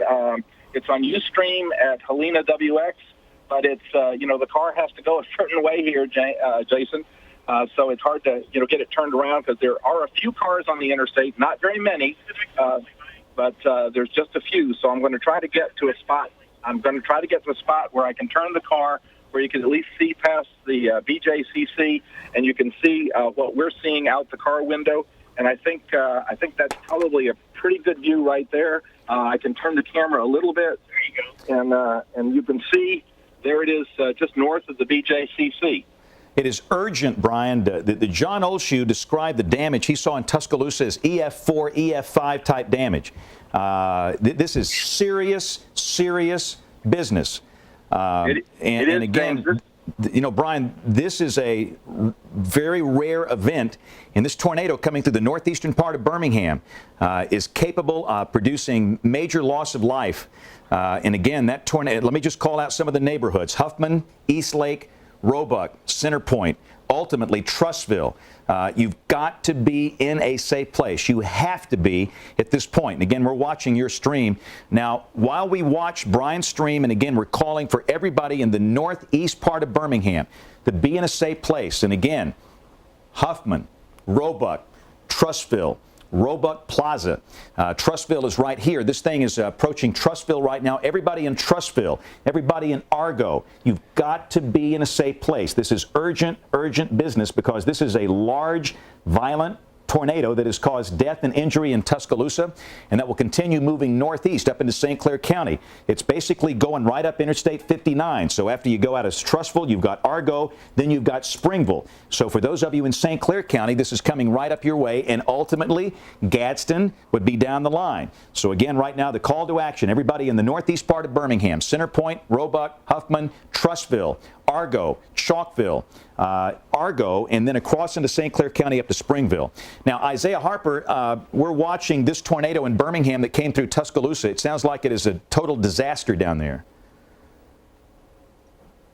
And I think we've lost him. Again, it is very challenging to get video and communication out of these disaster areas, as we have talked about. So, again, as soon as we reestablish contact, we have Isaiah Harper and John Olshoe down there. Isaiah, tell us where you are and what you got. Well, James, I'm on 13th Street. If you know anything about Tuscaloosa, before you go under the overpass, just before the University Boulevard on-ramp off of McFarland Boulevard, Highway 82, it's where the Hobby Lobby, the Big Lots, the Milo's, the barbecue restaurant, the Full Moon Barbecue, the Shell gas station across the street, the Krispy Kreme. I'm standing right here in the parking lot. Those businesses are no more. They have been completely leveled. It is a total mess. You have cars on top of cars, buildings crushed, no more Big Lots, no more Milos. Many of the apartments that some of the students for the University of Alabama were living in, privately owned apartments off campus, those have been touched by the storm, as well as 15th Street that Olshoe was talking about. Just a complete disaster here, James. Okay, and again, we know that there's loss of life, and we know there's a lot of people have been injured. We don't know. The Mayor Maddox doesn't know. Nobody knows. What they've got to do is get in there with the first responders and do search and rescue and get people to the hospital. Druid City was hit, the DCH Regional Medical Center. So, again, it is a chaotic situation in Tuscaloosa, but they are good. The city and the first responders, they have been through these things so many times, and they're heroes, right, and they will get this thing done. But, Isaiah, you know, be safe and... Go ahead. Yeah, and right now what we see a lot of University of Alabama students, of course, they frequent a lot of these restaurants, and we don't know if any of them were in them at the time, but of course a lot of them are standing around right now. The first responders, as you said, are moving back and forward. You probably hear some of the ambulances and the fire rescue in the background there. They're trying to get to the rubble to make sure there's no one missing or there's no one else that's been injured. But as of right now, we have at least one confirmed fatality, and of course it's possible that could climb. As of right now, they have not found any more that have been seriously injured. James. Okay, Isaiah, thank you. This whole thing is just heartbreaking. But again, we have to carry on because this thing is far, far, far from over. Let me see what time it is. It's 6:14. And again, this is the storm that produced the deadly destruction in Tuscaloosa and the western suburbs, the northern suburbs of Birmingham. It is now moving northeast. And again, Trussville, Chalkville, Argo, Springville. These communities up here are at risk from this violent tornado. And again, we encourage everybody to stay sheltered, even back into downtown Birmingham until the back edge of this thing passes. But this is a long-track, violent tornado that has produced, in John Olshoe's opinion, EF4 or EF5 damage in Tuscaloosa with loss of life. This is a serious life-threatening situation as this thing moves on to the northeast, moving up into St. Clair County out of Jefferson County. And again, you're watching, is that Brian's stream, Jason? I think, is it Brian yes, or John? That's Brian. Okay, this is Brian Peters and Dr. Tim Coleman. You're looking at it in two different ways. You're looking at it visually with the dash cam coming from Brian Peters' vehicle and Dr. Tim's vehicle. And, of course, you're looking at it here on radar. And again, this thing, we've got debris falling from the sky. And the tragic part of this, those places hit in Tuscaloosa, the debris could fall as far away as Rome, Georgia. That's often how far the debris will carry with this. And when you see debris falling from the sky, you know you've had a major tornado disaster. And we've got a lot of debris in Birmingham from Tuscaloosa. The problem is we could have a lot of debris from Birmingham and Gadsden, or parts even farther away than that. So, again, that is the storm in the northeast part of Birmingham. Let's look at our Hale County storm. Again, we're going to go look at that. At the same time, we'll leave the double box up, and we're going to have Brian Peters' live look at the tornado down there in that lower left-hand part of the screen. But, again, right down there, you can see this tornado vortex signature that is passing well to the south of Tuscaloosa. We stress this will not affect the city of Tuscaloosa and the cleanup efforts there. Look at this. That is a very, very violent tornado signature right here that is sitting on the Hale-Perry County line. This is Moundville. That's Highway 69. That's the junction. This is Havana Junction right here where J.B. Elliott grew up. And that tornado is in the Talladega Forest. This is Bibb County right here. So, again, that is moving in the direction of Centerville and Brent. So nobody should be on Highway 25 between Greensboro and Brent. If you are in Brent, if you are in Centerville, be in a safe place now. Please. Please do not take any chances with this. And I would say Bibb County as far north as West Blockton, be in a safe place. As far south as Randolph, be in a safe place. So that is a violent tornado signature that is sitting on the Bibb-Hale County line coming up towards Centerville and Brent. So that is the other violent tornado in our television market right now. And again, back to the south, we have another signature you saw back down and through here. Again, there is evidence of circulation north of Demopolis, but clearly the big signatures are this one right here approaching Centerville and Brent. And again, what can you say? We've had loss of life today. We have had incredible damage. And we could have that going on right now. So Centerville and Brent, you've got to be sheltered. This significant tornado index is at 13.0. It's a scale we thought stopped at 10. So let's go back to our double box, and I want to show the situation northeast of Birmingham. And again, we're going to do some bouncing between let's go to the Birmingham Skycam. We have another wall cloud passing over just north of downtown Birmingham. This is kind of what happened to Tuscaloosa. We have a secondary circulation. There's a secondary circulation. I cannot pan the tower cam any farther to the right. So can we go back to that ALDOT cam, the one in front of St. Vincent's? It's looking back to the north. We've got a clear shot of a wall cloud moving just north of downtown Birmingham. So a secondary circulation is developed. There may or may not be a tornado involved in it. And if you guys can pop up that ALDOT cam on the Red Mountain Expressway looking north from near St. Vincent's. I tell you what, Jason, real quickly, let's go to Mr. Bass from the airport. Sir, can you tell us if there was any damage out there? Oh, Miss, I'm sorry. That's okay. That's okay. Right now, what we have done is we have not experienced damage, but we have evacuated the concourses and have passengers in a safer location within the airport. Okay, well, that's fantastic because, you know, this was a very close call for you. Is the airport operational now? And if not, when do you expect for things to get back to normal out there?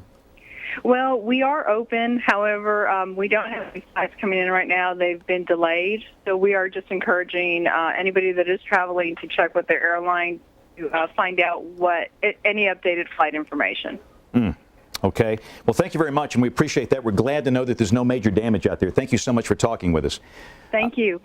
So the Birmingham airport is okay. It passed north of the airport. Now, next in line is Trussville. We got a Skycam that is right at Chalkville Mountain Road near Interstate 59. And again, we're kind of blocked in that particular quadrant. But we got that ALDOT camera you were talking about, Deborah, the one out in Roebuck. Okay, it went down. But again, this is a violent thunderstorm that is producing a large tornado in the northeastern part of Birmingham. And again, this is moving northeast.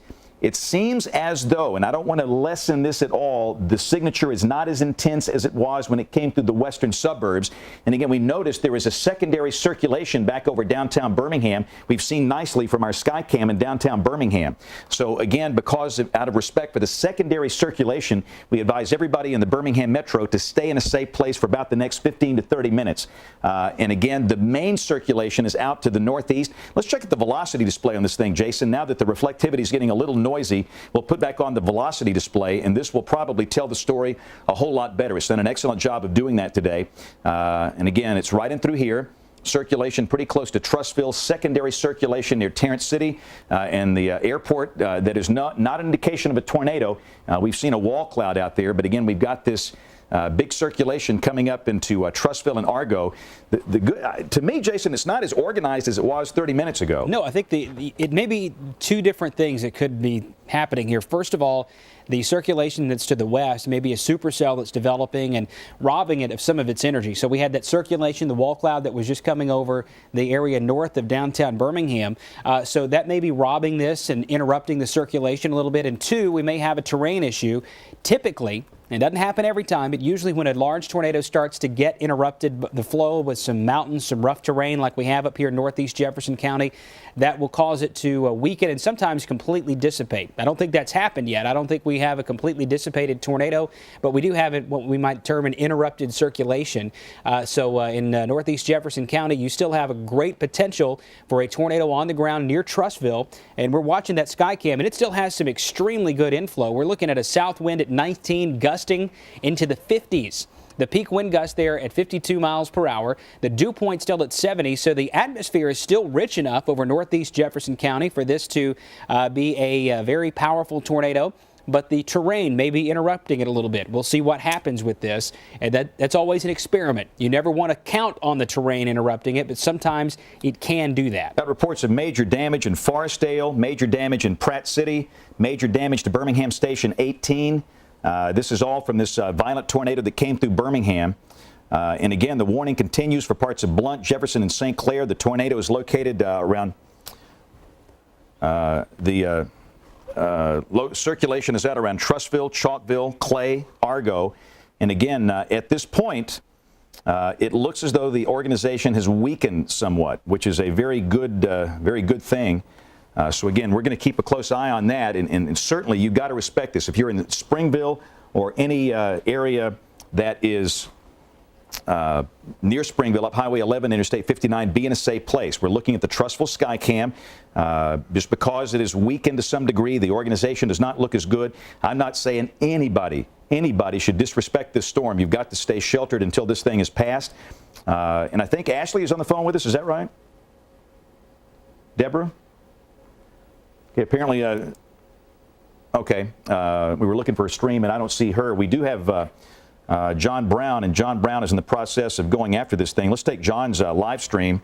And again, John is on Interstate 59 headed northeast, and I think clearly that from all indications, the storm structure is not the same as it was as it came through Tuscaloosa and the western and northern suburbs of Birmingham, where there's major damage. And again, I'm telling you, the damage in Tuscaloosa is bad. It is very bad in the area between University Mall and DCH Regional Medical Center on McFarland Boulevard. And we've got reports of major damage in the western part of Birmingham out around Hueytown and Pleasant Grove. Brick structures have been completely destroyed. That's in Fultondale. In Fultondale. Yeah. These, again, this is the kind, we saw that large tornado that came through the Birmingham Metro, and again, it looks pretty bad. We're getting reports of roofs off houses, total destruction in Fultondale. And again, for those of you in Grayson Valley and Trussville and Clay, you still need to stay in your safe place. And again, let's take John's camera full, the Skywatcher's camera. That thing still looks pretty good from that vantage point, doesn't it, Jason? Yeah, I mean, there's still clearly a wall cloud there. It doesn't look as good on radar, but sometimes it just doesn't. Radar is not the end-all, be-all. It tells us about the thunderstorm, but there are so many other factors that play into that. Now, I just noticed, and I want to stay on this image, the Trussville Skycam, the wind just shifted west to 26, and the rain stopped. So I think that mesocyclone, what we might term as the bear's cage, is right over Trussville right now. That Skycam might be on the southern end of it. That would give us that west wind that's about 20 to 40 miles per hour. But so the tornado would likely be Grayson Valley or a little bit north of there. And we'll stick with John's view. I think he's going to have a better shot at it. I'll tell you what, I've got Oh, some wow, images. let's look at the Trussville Skycam right now. The wind is just howling up there. It went calm, and now it's howling. You can see the trees that are just waving in the wind up there. The mesocyclone's going right over there. Yeah, the wall cloud mesocyclone right on top of Trussville. If there's a tornado, it may be just over the ridge because our wind direction is westerly. And in fact, that may be the tornado we're seeing there. It's just hard to tell because we're looking uphill and trying to see through trees, and it's just impossible. All right, and let's take the MacBook Pro. Just wanted to show you a damage shot from Tuscaloosa. You will see a lot in coming hours. That is McFarland Boulevard. And let me tell you what, this is a big one. I have great fear that we have significant loss of life. If we get away with only one fatality, then the warning system is amazingly working well today. But that is McFarland Boulevard out there just north of University Mall. And it is incredible. So again, the search and rescue procedures are in progress in Tuscaloosa right now. So I just wanted to show you that. Let's go back to the radar and let's take a look at our Centerville-Brent storm. We're going to bounce back between these two storms. And I'll be honest with you, between this storm northeast of Birmingham and the storm approaching Centerville-Brent, the Bibb County storm has the better structure. You've got to pay attention to both of them. But this thing right here is just... this is tough stuff right here. This is the one we're going to watch now. This is coming right up into Centerville and Brent. And again, that's US 82. That's your tornado. This could be a large, violent tornado. It looks like it might be closer to Brent than Centerville. Brent is down on the north side of the Cahaba. Centerville is on the south side up on the hill. This is US 82 right here. That's Alabama Highway 5. There's the possible tornado. And again, that's going to be coming up very close to Brent. So from downtown Brent back to the northwest, that's the greatest concern. And again, that's going to be crossing Highway 5, maybe close to West Blockton. Centerville, I honestly think the worst will be north of you, but because of the respect of this day and the violence we have seen with the weather, Centerville and Brent, both cities, the Twin Cities, should be sheltered right now in a small room, lowest floor, near the center, away from windows, as a violent circulation will be passing very close to Brent, probably crossing US 82 toward Eoline, and then crossing Highway 5 just north of Brent and maybe south of West Blockton. And of course, if that circulation continues, Shelby County, you've got a problem. So if you are in Shelby County, the southern part of the Birmingham Metro, this circulation is going to be moving up in your direction within the next 40 minutes or so, and a tornado warning will more than likely be required for Shelby County. This is not the kind of day where these things just go away. These are violent, long-track tornadoes. And again, this is in a situation where we could clearly have some problems for the southwest part of Shelby County around Pea Ridge and Montevallo. And let's go to the storm that is farther south. We have one more I wanted to look at, Jason, while we've got the radar up. This is the one that is located north of Demopolis. And again, this is a storm that is, again, possibly producing a tornado getting awfully close to Greensboro. So, again, this is a storm north of Demopolis. If you're in Greensboro, we recommend you be in a safe place in Hale County for this storm out here towards Sawyerville, Wedgeworth, Sawyerville, and Greensboro. So Greensboro, be in a tornado-safe place now. Very dangerous storm. Centerville, Brent, be in a safe place now. Northeast of Birmingham, up to Springville, be in a safe place now. So having said all of that, I think we're down to working 3 violent storms, Jason. And let's go to John Brown's stream. We'll take that. Again, we're watching the various streams. It looks like John's getting into the rain shaft. John is northeast of Birmingham, and I honestly think that the organization has diminished a little bit. But as Jason said, it doesn't really matter. I mean, you know, because it doesn't look that good on radar, you still have to do what you got to do, and you got to be in a safe place. These storms today, that storm northeast of Birmingham has produced extensive, widespread damage. We have had loss of life in Tuscaloosa, major damage in the western and northern suburbs of Birmingham. This one missed the Birmingham airport. It passed just north of there. We're fortunate there. A couple of other quick notes. Let's go back to that radar. This is a good look at the big picture. I know that there are other storms out there. We have one that's showing up here in Winston County. Let's take a look at that. This is a severe storm that could possibly produce a tornado that is sitting on the Winston-Walker County line. And this thing is awfully close to Nauvoo, and that is moving northeast. So again, the call to action, folks, along Highway 195, Alabama Highway 5, ultimately Highway 257 around Arley. You should be in a safe place. So again, Arley, back over to Poplar Springs, or Nauvoo, Poplar Springs, Arley, and Smith Lake. That is a circulation coming toward you. And on these kind of nights, we did this few times over the years. I'll just say, if there's a storm approaching you, you might want to assume there's a tornado nearby and go to a safe place. There's so many out there, it's going to be hard for us to work these things one at a time like we typically do. So if you have a storm that is approaching you, I would recommend that you go to your safe place. Even if we have not said to do that, you'll have to use your own judgment tonight because there's so many things that are happening here. There's a tornado warning in effect for Walker and Winston counties for this storm. The storm is located near Nauvoo, moving northeast at 65 miles per hour. And again, we've got the other tornado that is near approaching Brent, moving northeast at 50. That will be affecting Brent and possibly West Blockton. And again, for those of you from Trussville, Clay, Chalkville, up to Springville, be in a safe place. All right, let's come in now and take a look at some video from Yenu down in Tuscaloosa, who's got some storm damage. So, Yenu, can you hear me? This is James. You know, it's absolutely unlike anything that we have ever seen before. We are looking right now in Tuscaloosa. We just arrived on the scene, and I wanted to show you some of the damage. And I can tell you that right now we're seeing officers who are trying to retrieve some weapons from apparently sort of a gun shop or some sort of business that must have been destroyed. But when you look all the way down 15th Street, this is McFarland and 15th Street, right across from the mall.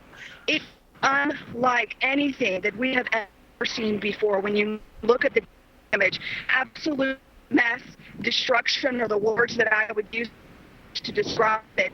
And this is, you know, just some of the buildings. These are the ones that are standing. But look at the rubble here on the sidewalks, hard to get through. When you look at the roadways, it's absolutely difficult to get through. And look at the numbers of the people who are out now, who are surveying what is going on, confused, trying to figure out where they will go, walking through 15th Street. So, and listen, they're seeing some of the lines down as well, so people need to be very careful as they're moving through this area about what lines are still live and what aren't. Look ahead, and this damage that we are seeing, homes in this area along 15th Street, cars that are here. We're hearing people who are telling us that they were in this area when obviously this tornado moved through here, and there are just no words to describe what we are seeing. Again, listen, we've got a lot of people that are greatly concerned about relatives and kids down there at the university, and I think we just lost her. We had Mayor Maddox on earlier when this thing was just breaking, and understand that, you know, Walt didn't know a lot at that point. He will have probably a news conference a little later this evening to tell us what they know and what they don't know. But we know at least one person was killed in Tuscaloosa. Some of the most serious damage was near McFarland Boulevard between Druid City Hospital or DCH Regional Medical Center and University Mall in that part of Tuscaloosa. But again, this is the big picture. The storm that produced the damage in Tuscaloosa, major damage north and west of Birmingham, is coming up into St. Clair County. And again, we advise everybody in Springville, Argo, Asheville, be in a safe place. Whitney Junction. We've got a major tornado approaching Brent, Centerville and Brent in Bibb County. A tornado approaching Greensboro in Hale County. Got a tornado on the Walker-Winston County line. It's coming up toward Arley. That's going to be crossing Poplar Springs. And again, all of these are our big storms right now. So again, one tornado near Greensboro moving to the northeast. One tornado near Brent, moving to the northeast. One northeast of Birmingham, around Argo, moving northeast up into St. Clair County. And one near Nauvoo and Poplar Springs, moving northeast toward Arley. If you have a storm approaching you tonight, the best thing to do is just to go to a safe place. That's the storm near Greensboro, possible tornado, downtown Greensboro. We've got this very, very dangerous storm right here. That is a debris ball that's going to be passing very close to Brent, moving northeast. It might just skirt the northern part of Brent, but obviously nobody should be along US 82. There's your large tornado right there, continuing to move to the northeast. And again, you'll see the deal. If that keeps on moving in that direction, it's going to be a problem for Shelby County. This is Calera, this is Alabaster, Montevallo, Pea Ridge, Helena, Pelham. So that large tornado is going to be an issue for Shelby County. So if you're watching us in Shelby County, just be aware that is on the way. And again, Centerville, Brent, West Blockton, you should be sheltered right now in a safe place until this storm passes. And like we've talked about, really any storm that happens to come through tonight, wherever you are, if you're within the sound of my voice on the television side, you need to be in a safe place. I realize there are people watching worldwide on the internet, but we're, of course, focusing on those folks, our home folks here that are watching this. And again, we've got the live stream up from Terry Sasser. Okay, here's a continuation of a tornado warning. This is for parts of Bibb, Chilton, Hale, and Perry counties, in effect until 7:15. That's for the storm near Greensboro, moving northeast at 55. Just got a report from Twitter. A Milo's Cup from Tuscaloosa likely has landed in Oxford. That would have been right in the spot that was hit. So that's where that debris is. I mean, we're seeing debris falling all over the place. So it's safe to say that if a storm is to your southwest and you start seeing things like insulation fall out of the sky or smaller or even larger pieces of debris, you need to be in a safe place now. And I would suggest that southwest Shelby County, from Alabaster to Pea Ridge to Montevallo, as James mentioned a moment ago, there's a good chance that this storm, if it's able to hold together and maintain this circulation, which it should, because this is an untapped part of the state. There have been hardly any storms here since the ones came through in the wee hours of the morning before sunrise. So we have an extremely unstable air mass up there in the southwest edge of Shelby County, northern Bibb County. So there's no real reason why this supercell should not continue to maintain its circulation as it comes north of Centerville, likely through Brent, comes up near Alabama Highway 25. It's more than likely going to affect Montevallo more than it would Alabaster, but it's a very, very close call at this point. Yeah, let's take the internet computer again. I changed the stream over to Old Shoe Stream, and again, the bandwidth is going to be very challenged with everybody using cell phones in Tuscaloosa. That is a live stream coming from John Oldshoe. John is on the scene of that severe damage down in Tuscaloosa, and again, we're going to work between the ongoing tornado emergencies and the damage as best we can. But first priority for the rest of the evening will certainly be for the tornado emergencies that are in progress. It is 6:36, and again, we've been here I don't know how long, but we'll stay here through the night until this thing is over. And the next tornado that will affect major population center will be this storm that is near Brent. A violent tornado is very close to Brent in Bibb County, moving northeast, and that's going to be affecting Shelby County. And again, you can see the debris ball is right there. That's US 82. Alabama Highway 5 is right there. And it looks like the tornado is going to be maybe passing just a little northwest of Brent, but it's going to be awfully close. And again, we still recommend everybody in Centerville and Brent be in their tornado safe place. 12.8 on the significant tornado index, which again technically is a 0 to 10 scale. These numbers have been off the chart today. That's Alabama Highway 5. And again, the deal is that's going to be cutting across into Shelby County. So if you are in Montevallo or Pea Ridge, that will be the point of entry, and then that will ultimately be moving up toward Alabaster. And if it stays together, we might have an issue in Chelsea and places like that. So we're just giving you a long heads up. And unfortunately, based on the atmospherics, this is not the kind of night where the tornadoes and the severe storms just die. They pop up and they die. These are long track, violent tornadoes, and we've warned about this for days, and we were afraid that this would happen, and sure enough, we've had that this evening. Up in West Blockton, you might be getting some debris falling from the sky, maybe from areas down to the south of there, but again, that will be moving steadily northeast. We advise nobody traveling on Alabama Highway 5 between Brent and West Blockton. So let's go up to our storm northeast of Birmingham. The storm clearly has lost some of its structure, but that doesn't mean that it's not dangerous. Just saw a Twitter report of a tornado on the ground on Blackjack Road in St. Clair County. And that would probably make sense. And again, the structure llooks good again. It does. I mean, it seems to have ramped up. Now it's gotten used to that terrain. Maybe that could be what it was. So again, Odenville is here, and this large tornado. And again, it looks excellent. That looks like a very violent structure.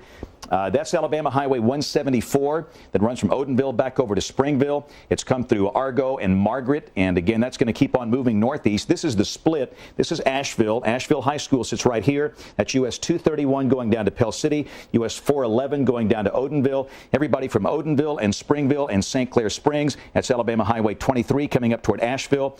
You should be in a safe place. The St. Clair Correctional Facility. Everybody should be in a safe place until this thing passes. That is a wrapped up large tornado. tornado that has produced major severe damage, loss of life in Tuscaloosa, major severe damage in the Birmingham metro, and that will continue moving northeast up in the general direction of Gadsden. That will be the next major city involved in this thing.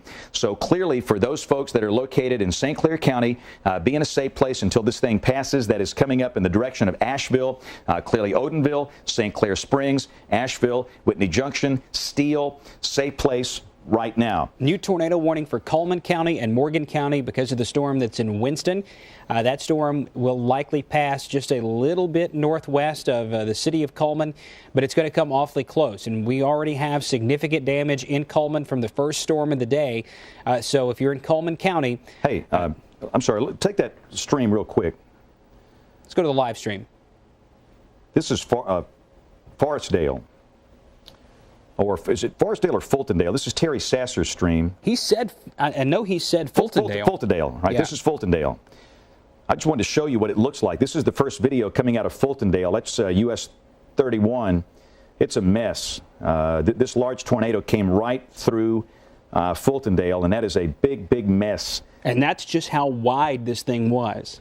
This thing was gigantic. So it went from Fultondale to just north of the airport. Yeah, down to North Birmingham. That's the width. Again, this damage does not look as severe as the Tuscaloosa damage, not to lessen anything here. That is clearly a life-threatening situation up there. And again, this is coming from Terry Sasser, one of our sky watchers. So, Jason, you go ahead with that new warning for Coleman. I didn't mean to interrupt. I just wanted to get that on the air. Let's leave that stream up while Jason describes the Coleman situation. Yeah, the new warning for Coleman County is for a storm that has not moved into the county yet. It's still sitting a little south of Double Springs. It has a very well-defined rotation. It likely has a hail core. It's intense. And the environment still has not been completely juiced from the storms that we've had earlier. So northwest Coleman County, this will include places like Baldwin, Jones Chapel, Vinemont, the city of Coleman, especially north and west parts of the city of Coleman. Again, maybe just a touch northwest, maybe a couple of miles northwest of where the initial tornado came through, Vinemont and West Point. And then the polygon also goes across the interstate in US 31 up Highway 69 again for Fairview, for Simcoe, and for the northwest side of Holly Pond. So Berlin, Holly Pond, Fairview, South Vinemont, the city of Vinemont up near the Coleman Airport, West Coleman County out toward Jones Chapel and Baldwin, and really anywhere west of I-65 and I would say north of Highway 69. So west of the interstate, north of Bremen and Brushy Pond and Crane Hill and Dodge City, a possible tornado coming out of Winston County will cross through Coleman County. And while we're at it, let's get to where this is in Winston County. The storm itself is approaching the city of Arley from the west. We've got a well-defined rotation right there that's almost over Meek High School. This will cross over the highway and get into Coleman County very quickly. So if in southeast Winston County, you need to be in a safe place. I want to hit this from the Columbus, Mississippi radar and get a little better shot at it and see if we can see any difference in the way it's formed. And it does look a little different. There seems to be more of a circular shape to the supercell itself. This strong gradient on the south side of it near Arley, though, is the indication where the possible tornado would be. And the velocity display on this is still pretty impressive. It's not quite the same magnitude of the storms that are happening to the south, but that's still a pretty strong rotation based on the radar coming from Columbus, Mississippi, that's moving over Arley now. This will move into southwest Coleman County, likely clipping the northern edge of Smith Lake, staying north of Brushy Pond, this time up closer to Trade and Ardell, and then Jones Chapel in West Coleman County. You may be one of the first communities that is in line for that. James? We're watching this damage coming from Tuscaloosa. That's John Olshue's camera. Again, please, we're going to continue to broadcast these emergency messages for the ongoing severe weather. And again, if you're in Brent or West Blockton in Bibb County, over to the Shelby County line, be in a safe place. In St. Clair County, Asheville, Odenville, Springville, Steele, be in a safe place. In the areas Jason just called out, up in northwest Coleman County and Winston County, be in a safe place. Having said that, John, quickly, we're watching your stream, and you're right in the middle of that horrible, horrific tornado damage in Tuscaloosa. Okay, apparently okay, I thought John was on the phone. I'm sorry. We're watching live streaming from John Olshew, our colleague down in Tuscaloosa. This is McFarland Boulevard.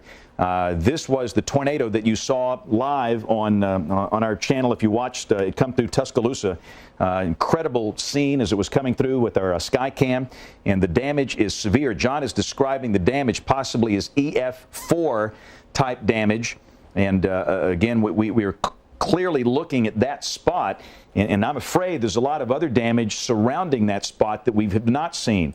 There's a Hobby Lobby there. This is where that Krispy Kreme is right there. This is near the intersection of 15th Street and McFarland Boulevard. I literally grew up in a radio station right down the 2 blocks away from that spot. WTBC, the Big 1230, that green concrete block building, now in the midst of all those apartments. And that is just absolutely heartbreaking to see. But let's double box that now. Let me go back, and we're going to show this storm. And this is a whopper of a dangerous storm. This is extremely dangerous, halfway between Brent and West Blockton. This is a very violent storm with a very violent potential tornado indicated here, moving right up into Shelby County. There is damage near the community, and I never get the name right. Eoline? You know, the deal is that used to be the end of the line of a railroad, and that's where that name came from. Okay. So it's Eoline. But yeah, that came right through there, and again, that's going to be coming right up into western Shelby County. So Pea Ridge, Montevallo, out here in this western side of Shelby County. Then ultimately that's going to continue moving to the northeast, and you're going to see it's going to be maybe affecting Calera or Alabaster. It's Alabama Highway 119 that runs from Alabaster down to Montevallo. I'm just telling you right now, get ready to go to your safe place in Alabaster and Maline and Montevallo and Pea Ridge. And then if it stays down, it's going to cross Interstate 65 and then perhaps move close to Chelsea over on the US 280 side, and it'll just keep on going. You know, these are long track violent tornadoes. Many of the outbreaks, you'll watch us and they pop up and they go away. These won't do that tonight, which is unfortunate. But again, we're going to be here for a while as this life-threatening weather event continues across our state tonight, one of historic proportion. But again, that is a violent circulation just below West Blockton. That'll be crossing the Cahaba River out here near where the Cahaba lilies bloom. People go there every year in May to watch that, and then it'll be crossing over into Shelby. So that is a very violent tornado, more than likely, that just crossed Highway 5 just below West Blockton, moving towards Shelby County. Now, let's go to our storm that is exiting Greensboro, and then we're going to check on the storm northeast of Birmingham. And let's keep that double box going if we can. I know that we've got people all over the world interested in seeing the damage in Tuscaloosa, so if we can keep that up. In the other box, that is John Olshew and his live stream coming from Tuscaloosa, where they were just hit so hard by a tornado this afternoon. All right, another violent circulation is northeast of Greensboro, and that is moving to the northeast. That's Alabama Highway 25, and again, if that continues in this direction, it might affect, again, Centerville or Brent. Again, this track is the historic track reminiscent of the May 27th, 1973 tornado that was on that same track. And I'm not saying this is as big as that, but it could be on a day like today. So for those of you northeast of Greensboro, and then moving up towards Centerville and Brent. I'm sorry, Ainsley.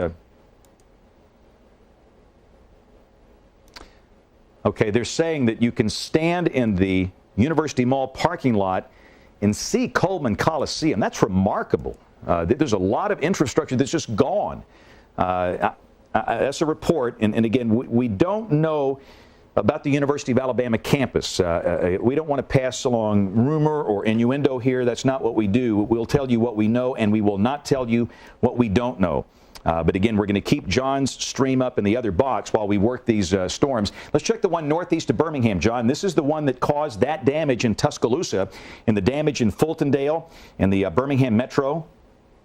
This dangerous storm was near Odenville, moving northeast at 50. We got a tornado warning for St. Clair County until 7:15. I know technically Blount is involved in this, but really and truly, this is a St. Clair County problem. That thing is wrapped up again, right on 411. Yeah, boy, this is bad. Goodness. All right, that's the tornado right there. This is Asheville. Asheville High School sits here. That's 231 going down to Pell City. That thing is crossing 231 right now. It's come across 431. That's 431 or 411. I'm sorry, going down to Odenville. 231 going down to Pell City. This thing more than likely is on 231, about 6 miles south of downtown Asheville. Next in line is going to be Raglan, which is right here. If you are in still, even though I think the tornado circulation is south of Asheville, if you're in Asheville, stay in your safe place. There could be debris falling in this storm that could be enough to injure somebody. There's debris falling in Etowah County right now in Gadsden. I believe it. I totally believe that, and that's coming from Tuscaloosa. The debris that's falling in Gadsden is from Tuscaloosa or maybe Fultondale on the Birmingham Metro. But Asheville, Raglan, you want to be in a safe place. That's going to keep on moving to the northeast, crossing the Coosa River, and then ultimately scooting over here into the region around the Calhoun-Etowah County line from Ohatchee back up to Gadsden. So again, that is a very violent circulation. That is the storm that hit Tuscaloosa that is now located down to the south of Asheville, and that continues moving northeast. This is Rainbow City. That's Alabama Highway 77, goes down to Ohatchee and goes down to Talladega. That's Gadsden. That's Interstate 759 right there. So again, a very dangerous storm just south of Asheville near Raglan. Everybody in St. Clair County should be in their safe place right now. We have debris falling in Helena now. And I'm going to take a quick break to change a mic cable. I'll be right back in just a second. Okay, so we have debris falling in Helena. That's likely from this storm that's just southeast of West Blockton in Bibb County. And based on its current path, if you are in Alabaster, Maline, Montevallo, Wilton, or Calera, you need to be in the safest of safe places that you can get. We know there is confirmed damage with this. I'm sorry, one more thing, Jason. I'm sorry. You can double box the stream. That is Terry Sasser Stream in Fultondale. So as we do a double box, we'll have damage from Fultondale in the current situation. Okay, so again, as James mentioned, you've got damage in one screen, the velocity couplet in the other that is approaching Shelby County, and it's coming very quickly too. And again, if you're in Pea Ridge, Montevallo, Alabaster, Maline, or the northwest part of Calera, you need to be in a safe place immediately. Don't wait for this. This is on Cahaba River Road right now. This is Marvel Road, which eventually becomes Shelby County Highway 10 that runs around through Pea Ridge and then comes down into the western edge of Montevallo, around Moore's Crossroads, Alabaster, Maline. You are about 10 to 15 minutes away from a tornadic circulation moving in, and we have had multiple reports of large, violent tornadoes today. This one has the same kind of circulation with it. So Shelby County, be on guard. This thing is almost on top of you, and it's going to continue moving up to the northeast and likely cross I-65 in a matter of just a few minutes. These are moving northeast at roughly 60 miles per hour. So if we extrapolate this out, and we'll put it at 60 and look at that couplet, this would be roughly 17 minutes from crossing I-65 if it stays on its current path, and that would be between the Highway 31 exit and between the Shelby County Airport exit. So between exits 232 and 238, there's a good chance we may have a large tornado crossing. So that would put neighborhoods down in the south end of Alabaster, the north end of Montevallo at risk. So if you're around Shelby Farms or Scottsdale or Grandview, Maline area, Chinaberry, over toward Lacey's Chapel, you need to be in a safe place immediately. This is not something to be taken lightly. We're seeing the velocity update there very quickly, and the circulation is intensifying as it's approaching Marvel Road. It's passing just a little bit north of the community of Marvel, and this will move through southwest Shelby County near Pea Ridge, come across the valley, move right over Shelby County Highway 17, Alabama 119, US 31, and I-65. I think this may stay south of downtown Alabaster. Let me move up to the north just a little bit and let you see the towns that are in line here. Again, our circulation is this one here that's over North Bibb County, and it's moving in a direction just like that. So Smoky Road, Butler Road, Highway 17, Highway 119, County Highway 80, Mission Hills Road, the area around Veterans Park and Alabaster, Professional Paint and Body. You need to be in a safe place right now. All the folks at the Promenade, every business at the Colonial Promenade in Alabaster, you need to go through a tornado safety plan too. The Walmart, the Target, everybody needs to be at the back of the store because we've got a very large, potentially large, I should say, tornado that's moving towards Shelby County.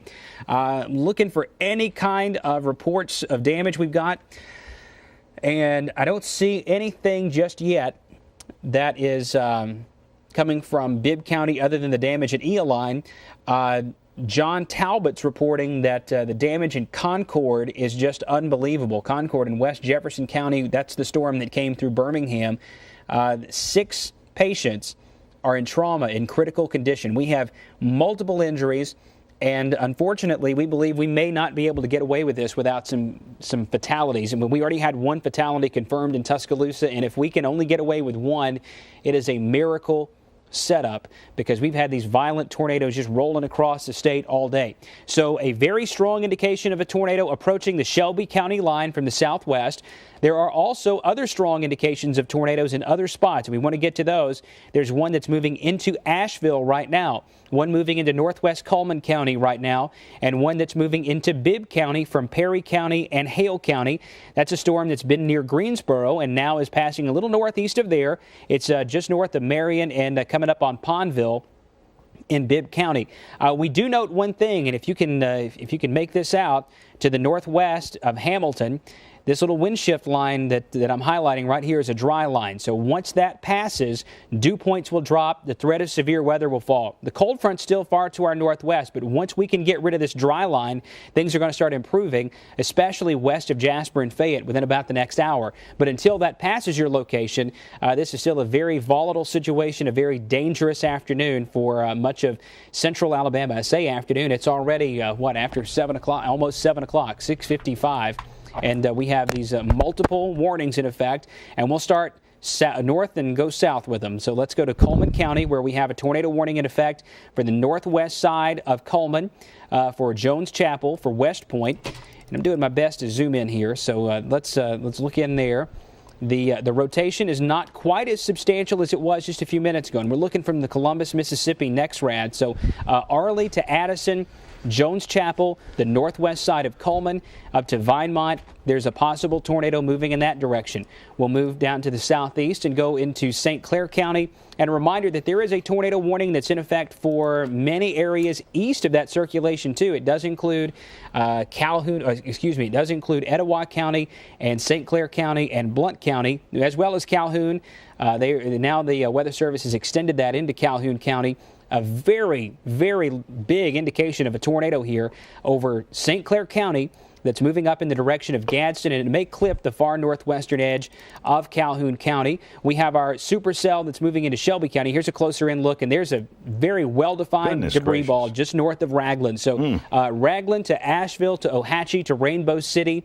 You need to be in a safe place right now. I want to look at the parameters on this from that TVS. And the system here suggesting this one may take a bit more of a northerly jog over the next few minutes and head more toward the southern and eastern parts of the city of Gadsden. The tornado impact number is not visible on the screen. Let me see if I can do that one more time and get that on there. Don't think it's going to work. I can guarantee it's high. We've got a possible large tornado on the ground just north of Ragland, so north of Alabama 144. That runs from Ragland to Ohatchee and crosses over the dam. You need to be in a safe place. Rainbow City, you're likely to get some hail, some high wind, and the tornado, given the track that the system wants to take it on, it's going to come awfully close to Rainbow City and Southside. Around the Birmingham metro area, we've got one storm moving through Bibb County into Shelby County, but in Jefferson County, things have really started to settle down, thankfully. We've got nothing but a little rain falling on the south end of Jefferson County. Strong indication of a tornado here with a supercell that is now on the Bibb-Shelby County line.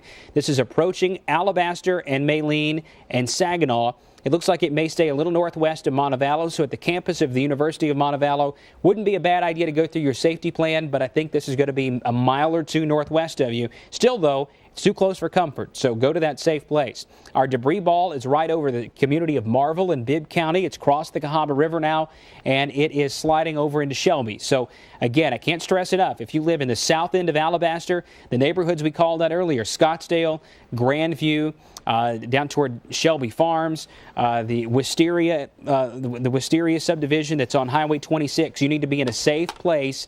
And we've said it all day, but I'll go over it one more time because it's useful information. Lowest level of your home, away from windows. Don't stand outside and try to watch this one.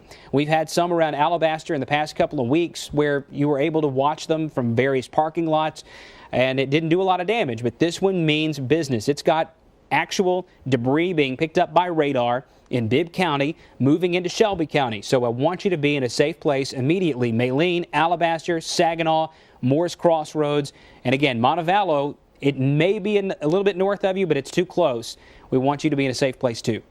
Okay, again, let's look at a bit. Before we go to this video, I want to show a big picture. And again, I'm going to step in the key wall here, Monroe. I want to show a big picture of where we stand and show the various tornadoes. We're now broadcasting on a number of radio stations across the state. If so many people don't have power from this morning, we have one tornado vortex signature near Raglan, moving up in the direction toward the south side, Glencoe, and the eastern part of the Gadsden Metro. We have a possible tornado that is now located approaching Shelby County from Storm Bibb County. spotters are tracking a large, dangerous tornado moving into Shelby County right now. Right. That is northwest, 8 miles west of Montevallo. So again, Montevallo, be in a safe place. We have other areas of rotation coming up towards Centerville and Brent. Again, if you're in Centerville, Brent, be in a safe place. Now we have severe thunderstorm warnings back up here in parts of northwest Alabama. We've got a tornado warning for northwestern Cullman County for areas north and west of Cullman. But again, the most serious storm on the board is this one approaching Shelby County. Montevallo, Alabaster, Maline, be in a safe place right now. Now, we'll go back to specifics on that in a moment. Very quickly, I want to show you what these storms have done today. First off, a look at Cullman. This was the first tornado of the day, and this tornado came through downtown Cullman. And let me tell you what, I know for Jason, who's from Cullman County, and from my perspective, I've been here for a long time, this is just hard to watch. Again, this is a look at downtown Cullman. If you watched our coverage, you saw this violent tornado live on the Skycam come right through downtown Cullman. And you know, oh my goodness! This is those buildings. That's the First United Methodist Church. Yeah, this is horrible. Yeah, that's got to be EF3 or higher. Well, look, you know that's an EF3 at least. This could be an EF4. But that's what's the name of that little shop there? A little bit of everything. This is a little bit of everything shop. That's what that little store was called. All on US 31, and understand it is a total wreck, and understand that we have scenes like this in other parts of the state. You can see where that truck was flipped over. I don't know how much loss of life we've had today. I just don't know. There are buildings they're gone. Yeah. There's nothing left there. Mm. That's the old vacuum cleaner place right there at the intersection. That's the Methodist Church, isn't it? Yeah, that's First United Methodist Church, which is just one block west of the Cullman Times. And that entire block there is taken up by the First United Methodist Church. It used to be an older building, and they've renovated it over the past couple of years. I believe that is, if I'm not mistaken, that is 4th and US 278. So it might be 4th and, technically, I think it may be the corner of 4th and 4th, if I'm not mistaken. If you're listening on radio, we are looking at video from the severe tornado damage in Cullman. It's happened earlier this afternoon. It's bad. I'm not the best at word descriptions, and quite frankly, even the video doesn't do it justice. So we just wanted to show you that. But let's go back to our tornado coverage. Again, you know the deal. We prioritize ongoing severe weather. Let's take a look at our storm coming up into East Alabama. This is a storm that is moving out of St. Clair County, prompting tornado warnings for parts of Calhoun and Etowah counties. And again, that is a violent tornado circulation that's going to be passing across Highway 77 between Rainbow City and Ohatchee.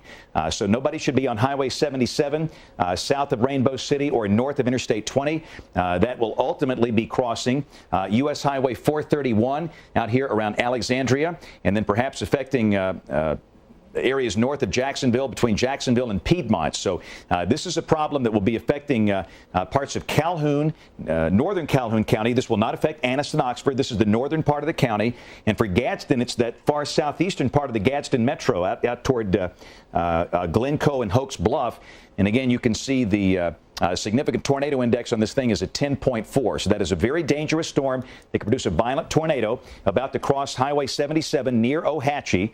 And again, that's moving over into northern Calhoun County. So everybody there need to be in a safe place. We'll check the storm coming into Shelby County. This is, again, as a storm coming up into a very highly populated area. And again, we've got evidence of strong rotation on this storm right back here in that western flank. This is where the storm, the possible tornado would be. And again, that's going to be crossing Highway 17, Highway 119, Maline, This is Alabaster, Morris Crossroads, and ultimately Camp Branch, Saginaw, areas near Calera. If you're in any of these places, we want you to be in a safe place. It's a very densely populated part of the Birmingham Metro, the southern suburbs down here. This thing is moving northeast at about 50 miles an hour.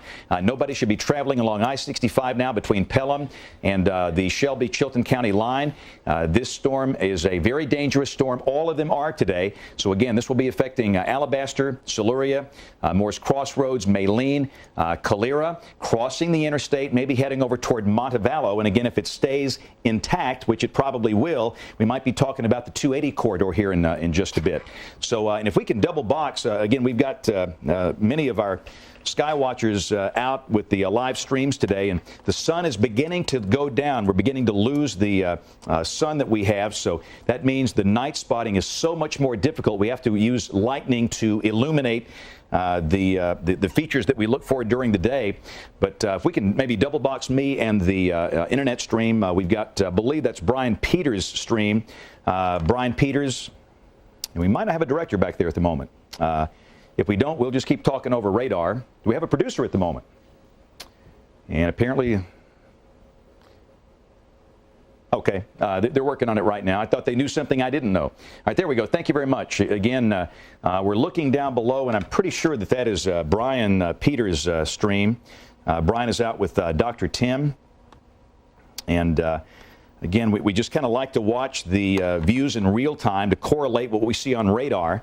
But the troubled spots right now are Shelby County, Alabaster, Montevallo, Maline, northern Calhoun. And again, we stress this will not affect Oxford. This will not affect Anniston. By northern Calhoun, we're talking Ohatchee and Alexandria and Piedmont. Areas really north of Jacksonville or close to Jacksonville for this. This is the storm that hit Tuscaloosa, by the way. You talk about a long-track tornado. That thing originated in eastern Mississippi, and it's been on the ground all the way through. And again, we have another possible tornado. And again, you can see the progression of these things. And these are just like bullets coming out of a gun. It is a horrifying scene, knowing the conditions we have today, knowing probably what's happening underneath that. But again, we have a manageable number of these things. So, and let's check this last storm down here if we can. This is the one coming up into Centerville and Brent.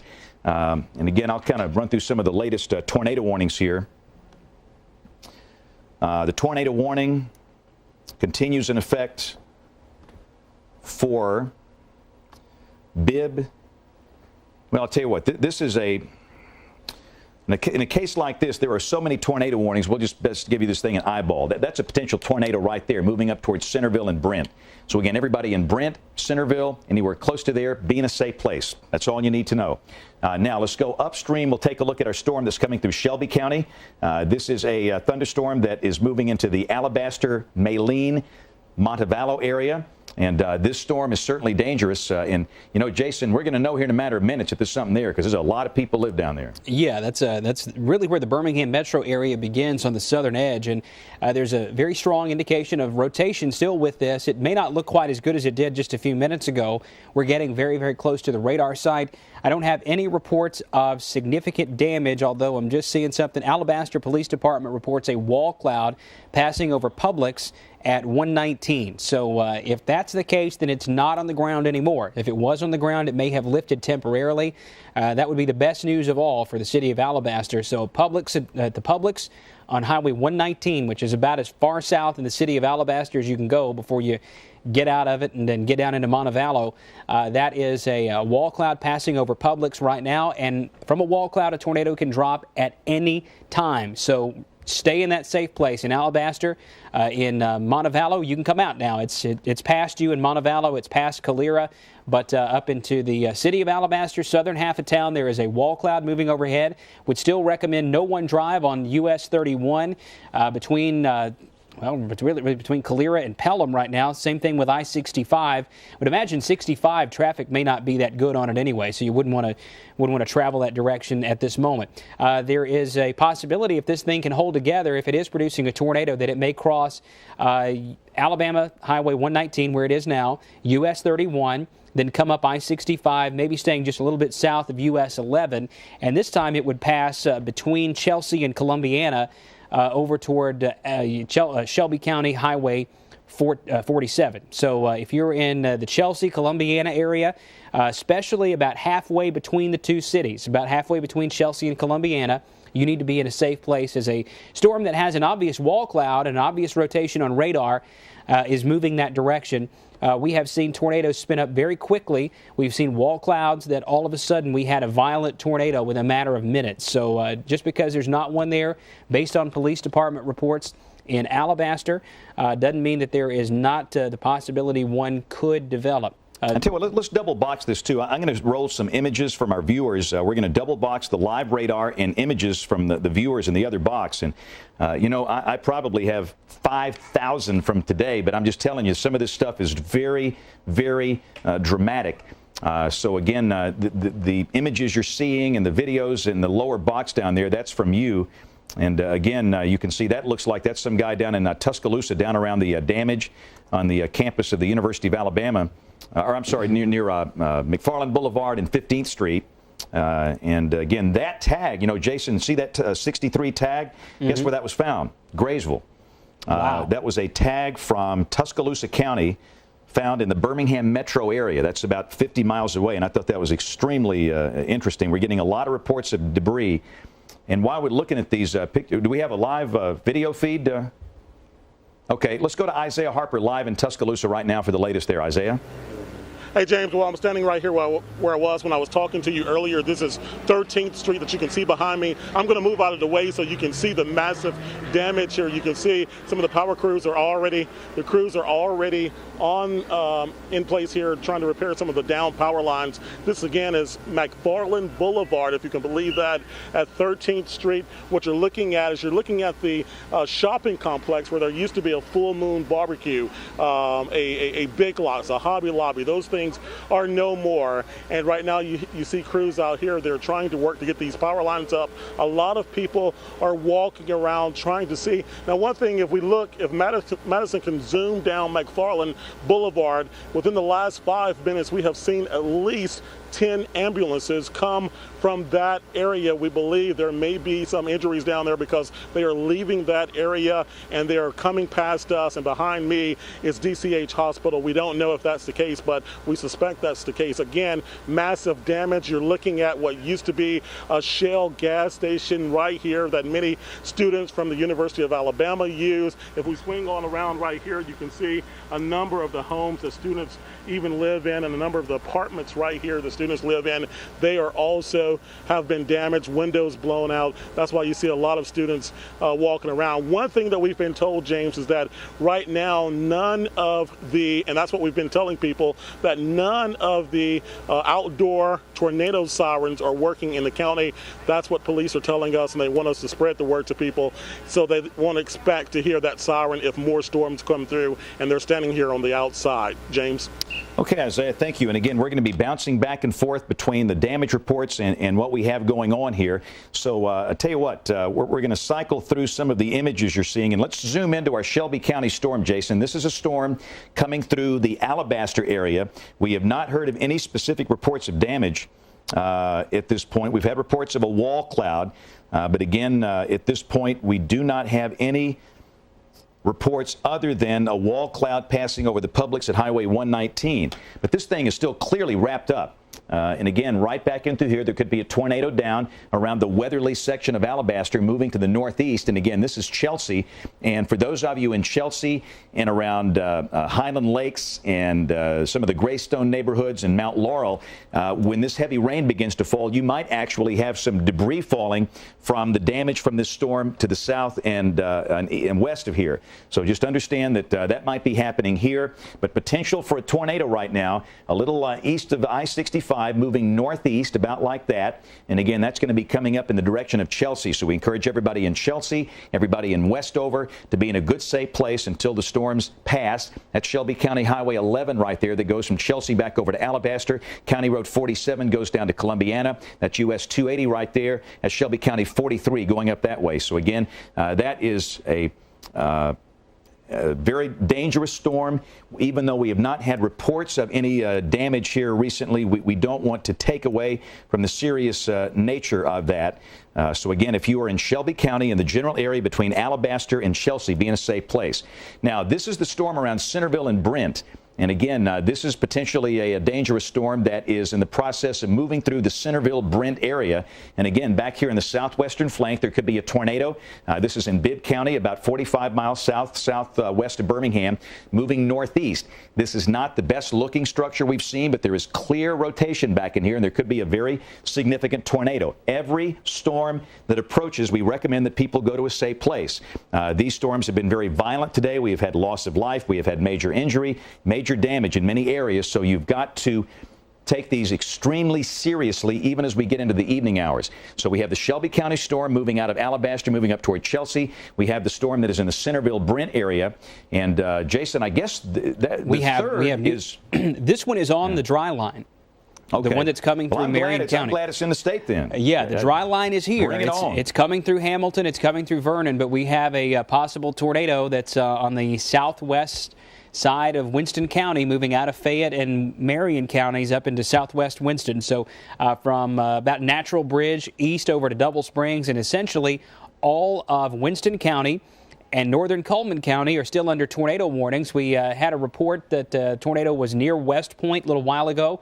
That would likely be a little farther north here. I'm going to switch over to the Columbus, Mississippi next, Rad, and get a little better peek in on this first storm that's coming out of the Winfield area, and that one looks pretty wrapped up. Anytime you have a boundary like this, a dry line, that's definitely a place that you have to watch for tornadic development. So we've got all the storms out ahead of this, and now we have the dry line, which will probably induce another few tornadic thunderstorms. Some of them might be just as significant as the ones we've had earlier.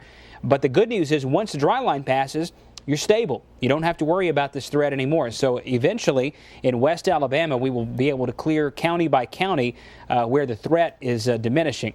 We'll go over to Cullman County briefly. The circulation with this storm is going to pass north of Vinemont, south of Falkville. Actually, it's pretty close to Hurricane Creek Park right now, and that's moving up in the vicinity of Eva. This is the velocity product from Huntsville, which will be a little bit better quality than that Columbus, Mississippi look, and we just don't see a whole lot to that, although it does look like it's in a different place.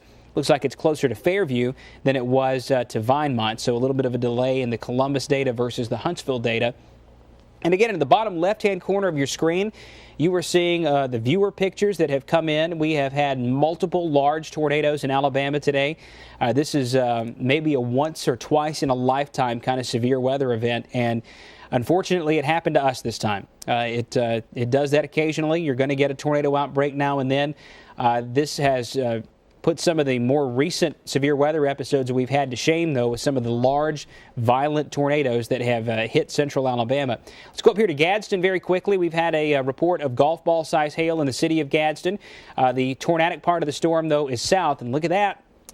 Still looks like we have wrapped up, maybe a debris ball, if nothing else, a strong hook echo that's north of Jacksonville. It's south of Hoax Bluff, and that's going to clip the eastern end of Etowah County, and it'll probably move up into Cherokee County, too, and there's really no sign of that thing weakening. And a lot of other severe weather events that we've had recently, there was cooler, drier air in East Alabama. Well, that's not the case this time. We don't have anything that would really slow this down other than maybe topography in the eastern sections of the state. So as it interacts with some of that terrain, some of the terrain features, the higher mountaintops in Etowah County, Calhoun County, and Cherokee County, there may be some flux in that. But given where that hook is, James, that looks an awful lot like where the Palm Sunday tornado would have gone based on radar. It's reminiscent of that. And again, you're watching damage images from our viewers in video down in one box. You're watching the ongoing severe weather in the next. And what I want to do is let's take me full for just a moment, because this looks like a very serious storm. We'll go back to the damage here in just a moment. But you can see we have a possible debris ball that's located right here. And this is US 278 coming out of Gadsden. There's a confirmed tornado with it now. Yeah, I believe that. This is Piedmont right here. This will be crossing Roy Webb Road that runs from 278 down to Jacksonville, and that will be ultimately crossing Highway 278, not too far from Piedmont, then crossing Highway 9.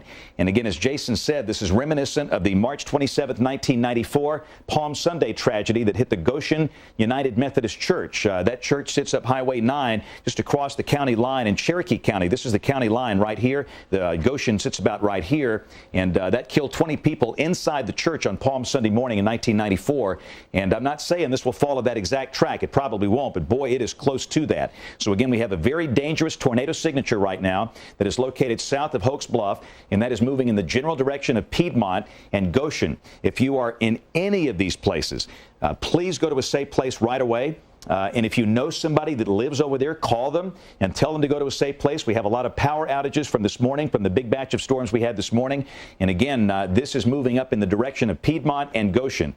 And it's about to cross Roy Webb Road, which is right here. That is a violent tornado, potentially, with a debris ball moving like this. So again, there's Piedmont. This is the Cherokee County line. And this is going to be straddling the Calhoun-Cherokee County line. This will not affect Anniston, Jacksonville, Oxford. The southern and the central part of the county is not involved. This is the northern tip of Calhoun County. And again, look at this thing. Just incredible. It's wrapped up just below Hoax Bluff. And again, that is moving steadily to the northeast. And, you know, Jason, this is the one that hit Tuscaloosa. It's the same one. That's the that supercell hit northeast Mississippi. There was a confirmed wedge tornado with it there. It came through Sumter and Greene and Tuscaloosa and Jefferson, St. Clair. Now it's moving out of it's out of Etowah County. The tornado looks like it's mainly in Calhoun County and moving over toward Piedmont. Right. So again, this is a very, very dangerous storm. Now let's go to our Shelby County storm. Piedmont, Goshen, Spring Garden. Go to a safe place. That's the call to action here. Let's go back to Shelby County. We'll take a look at the storm that is coming up between Alabaster and Chelsea. And again, it's right down here. So let's take a little closer look at this rotation. And we'll kind of, in Alabaster, from this one, you were out of the woods from this one storm.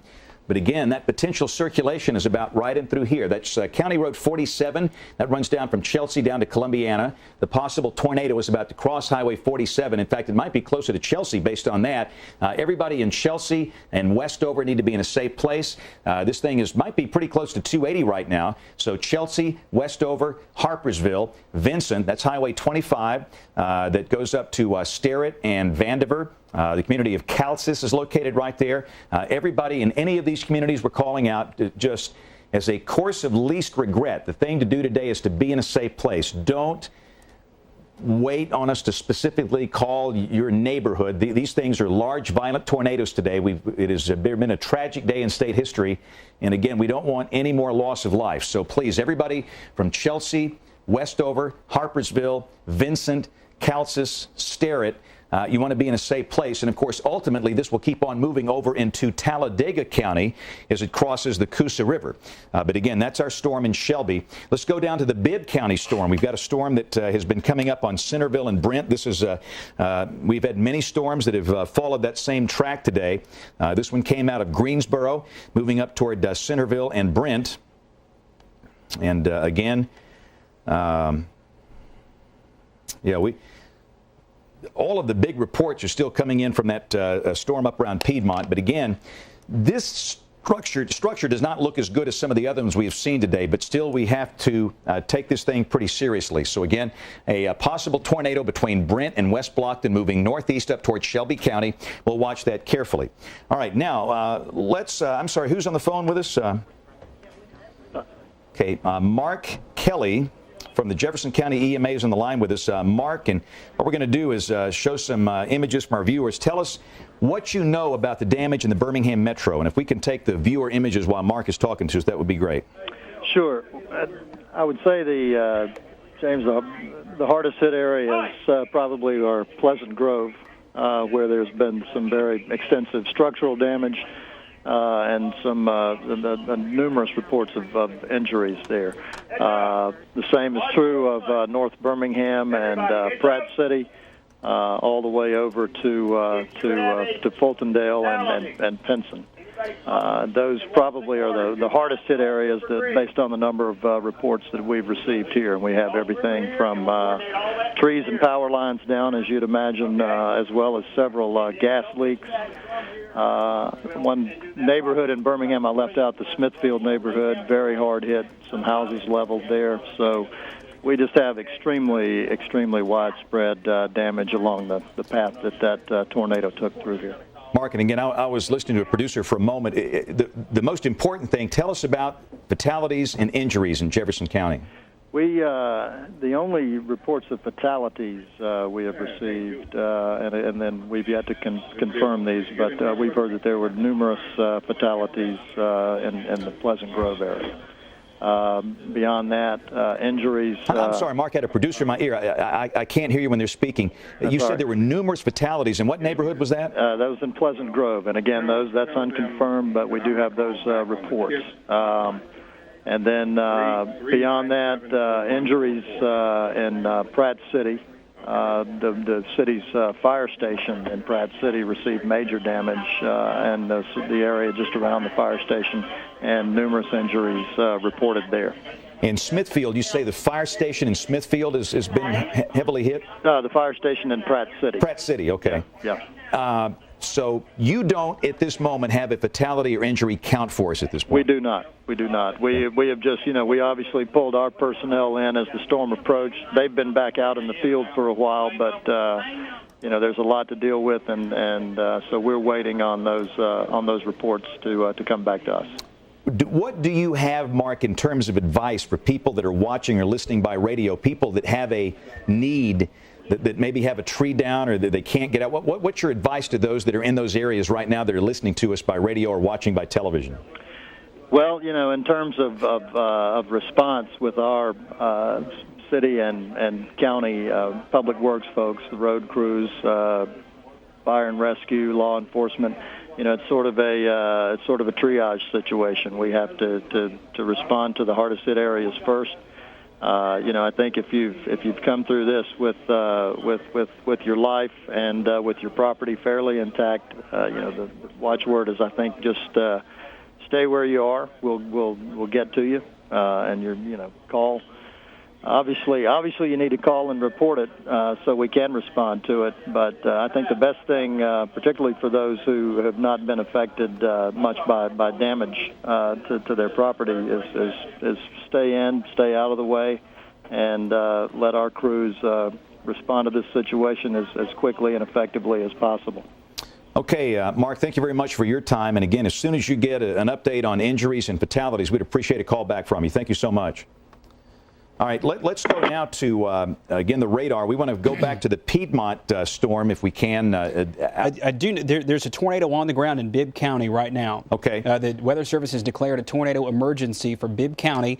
That storm is moving into Shelby County. This one looks to be a little bit farther south than the last one, but the same places, Alabaster, Montevallo, Calera, you need to be in your safe place again, Maline, Pea Ridge, Moore's Crossroads, all those communities in southwest Shelby County. Another intense rotation. Another tornado has been reported on the ground south of West Blockton. This one may stay a mile or two south of the last one. So in Alabaster, the frame of reference was the Publix on Highway 119. This one might be a little bit closer to Veterans Park as it comes up in that direction, coming across 17 and then across Alabama 119 in just a few moments. But James, did you have something about the Northeast Alabama storm? Well, we're getting reports of multiple damage around Ohatchee. And again, that's a sign that this thing is down, and that storm is pretty much moving through Piedmont right now. And again, this is Piedmont right here, and that rotation is going to be coming up maybe just north of town around Goshen and Spring Gardens. So again, the call to action, look at that. Boy, man. Goodness, are you kidding me? That is a violent tornado that is just west of Piedmont. Everybody in Piedmont, Goshen, Spring Garden, be in a safe place now. This is not the kind of time to go outside and watch this stuff, to look for it. This is a time where you have to go to a safe place now. Children, if you haven't put on a bicycle helmet, that can save somebody's life. It's happened before. It can happen again. And we want you as low as you can go. Underground, if you can get there, no mobile homes and no cars. So again, a potential violent tornado just west of Piedmont, moving to the east-northeast. This is Highway 9. That's US 278.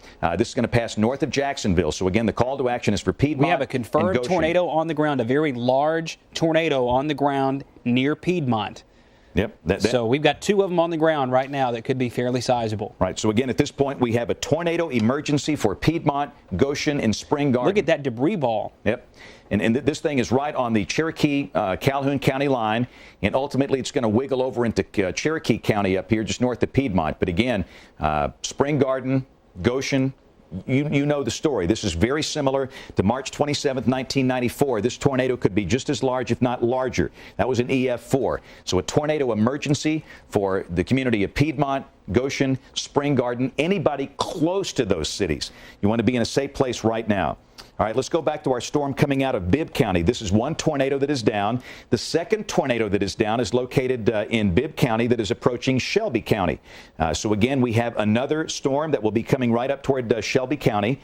And, again, it is this one right here. There's a TVS, a tornado vortex signature. And back in the southwestern flank of that, we have a potential tornado. And, again, it's pretty much the same call to action. Pea Ridge, Montevallo, Maline, Alabaster, this is Wilton, Calera. So if you are in Shelby County, in those communities, I know this is the second time we've gone through this drill, you need to be in a safe place. Small room, lowest floor, near the center, away from windows. We encourage no travel along Alabama Highway 119, Shelby County Highway 17, Interstate 65 over the course of the next 30 minutes, or U.S. Highway 31 between Helena, Pelham, and the Chilton County line as this tornado comes through. The Weather Service is declaring this as a tornado emergency at this point for Bibb County, and we'll see if that they maintain that designation through Shelby County. The tornado initially was reported on the ground on Highway 25. There is damage in Bibb County with that current storm. So that is the situation we have there. And again, this is a deal here, Jason, where we're getting into the darkness now, which is something that we don't like, but we're not able to see the streams from our sky watchers as easily as we can otherwise, but they are still out. And I tell you what, if you could maybe double box very quickly. Just got a report from the National Weather Service in Huntsville. A tornado hit a trailer park in West Point in Coleman County. There were injuries, but the number is unknown. Okay, and again, that was the one that clipped that northwestern part of Coleman County. That was the most recent tornado in Coleman County. And I'm just telling you, again, it is important because we have so many life-threatening tornadoes.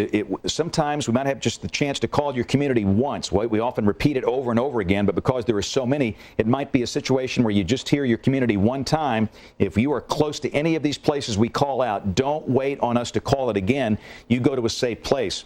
What you're seeing in the other box, that is Terry Sasser's live stream. Again, he's streaming from some of the hardest hit areas of Birmingham, and the reports are very troubling. We just heard from the EMA. He said he had reports of multiple fatalities in Pleasant Grove. He couldn't be more specific, but that was an EMA guy. I don't know. We're just passing on what they're telling us. The bottom line is we don't know how many people have died. We don't know how many people have been injured at this phase. You know how it takes the first light of day the next day for us to see the severity of this whole thing. But again, this is serious, serious business. So again, for this storm coming out of Bibb County, for those of you in Pea Ridge, Montevallo, Wilton, Maline, Alabaster, be in a safe place. This might be a little closer to Montevallo here, Jason, from looking at this. Campus of the University of Montevallo, community of Wilton down here, be in a very safe place. And again, that's going to move down Highway 25 toward Calera. And again, the Weather Service, based on their reports, designating this as a tornado emergency. And again, you can clearly see the indication of that strong tornado that is going to be crossing into Shelby County fairly soon. So that's the situation there. Let's go back up to our storm in northeast Alabama. We have 2 tornadoes that are apparently down right now. The second is the one that's near Piedmont, and we can be thankful we're going to hand this one off to Georgia in about 30 minutes as it crosses out of the state. But again, that thing is totally wrapped up right there. And again, that's Highway 9. There's a large tornado on the ground there. I believe it. Very large. Anybody near the Goshen United Methodist Church, be in a safe place. Anybody affected by that 1994 Palm Sunday tornado, be in a safe place now. As far south as Piedmont, be in a safe place now. Spring Garden over here in the southeastern part of Cherokee County. This is all way south of Leesburg and Center. This is all way north of Anniston. The problem area, Piedmont, Goshen, Spring Garden. That's the triangle. If you live around there, this is a major violent tornado that is down. And again, we cannot stress enough the urgency in getting to a safe place. So a tornado emergency for southern Cherokee and far northern Calhoun counties. This does not include the cities of Anniston, Oxford, Jacksonville. This is solely for Piedmont in the area near the Cherokee County line and the communities across Cherokee County as well. Here it comes, and this is the one that hit Tuscaloosa and Birmingham. This is a storm that is a killer. It has produced loss of life in Tuscaloosa and Birmingham, and now it is hopefully not doing the same up here in the far northeastern part of Alabama. And I tell you what, I'm going to, you can leave the other box up. We're going to go back to some of these images. And it's amazing to me, Jason, we're seeing the debris coming from so many of these hard-hit areas now showing up in various places. I've probably got 100 pictures of debris from Tuscaloosa.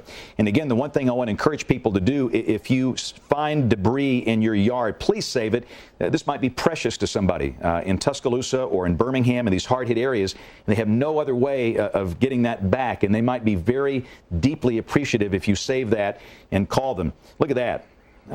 Take that full. Yeah. Let's go back to this image. And again, images like that are kind of telling the story.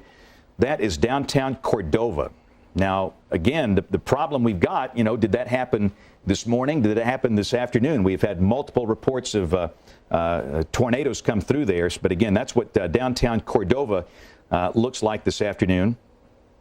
And we'll just keep rolling those. We'll go back to the double box. Okay, Honora Gathings is in Pleasant Grove. Honora, tell us what has happened out there and what do you know about the loss of life out there? Well, James, right now we're just hearing initial reports that there have been a few fatalities, but over the last few minutes, I mean, things have just escalated from bad to even worse. We still haven't gotten to where the homes are leveled, but as we were walking in, we saw people being brought out in the back of pickup trucks, bruised from head to toe, wet. Their clothes were soaked with water, with blood. Now you see men running back and forth. These are residents that live out here yelling for any able-bodied man that's out here to help carry out bodies. They're bringing out people on doors.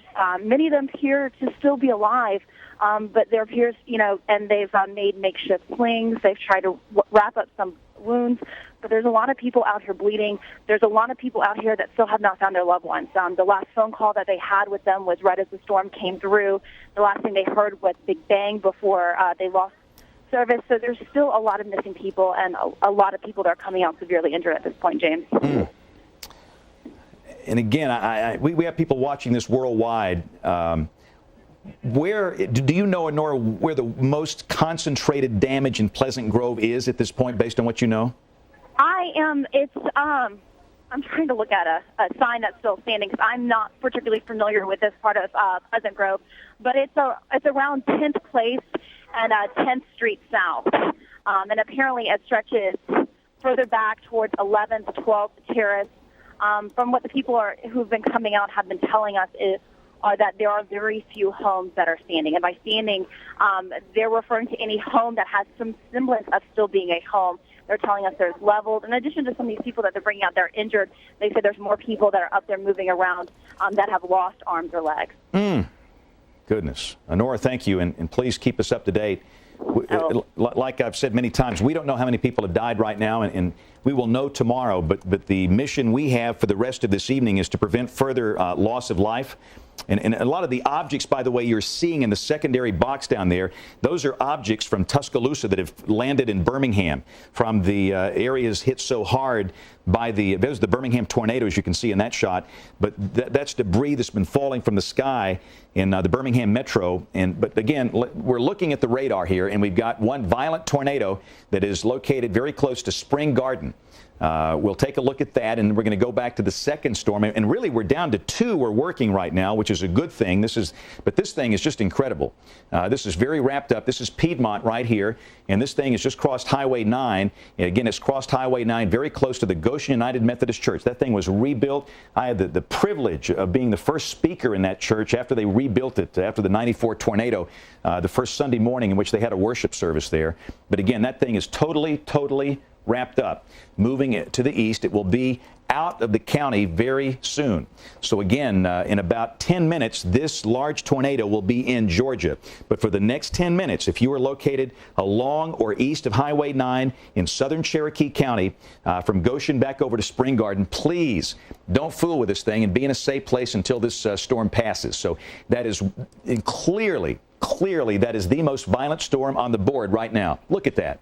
Absolutely incredible how this whole thing is wrapped up. And we're seeing that from so far away. Right. The radar beam is way up there. It's 5,000 to 8,000 feet off the ground. And, normally you don't see signatures like that unless that beam is a lot lower than that. So, again, this is just very serious. According to the Sheriff's Department, mobile homes has been damaged in the Fords Valley area of Etowah County. There may be an injury involved in that. Okay. That's with that storm. So, again, the two storms we are currently working. We are working that storm that is a tornadic storm that will be in Georgia in about 15 minutes, but it's located near Spring Garden.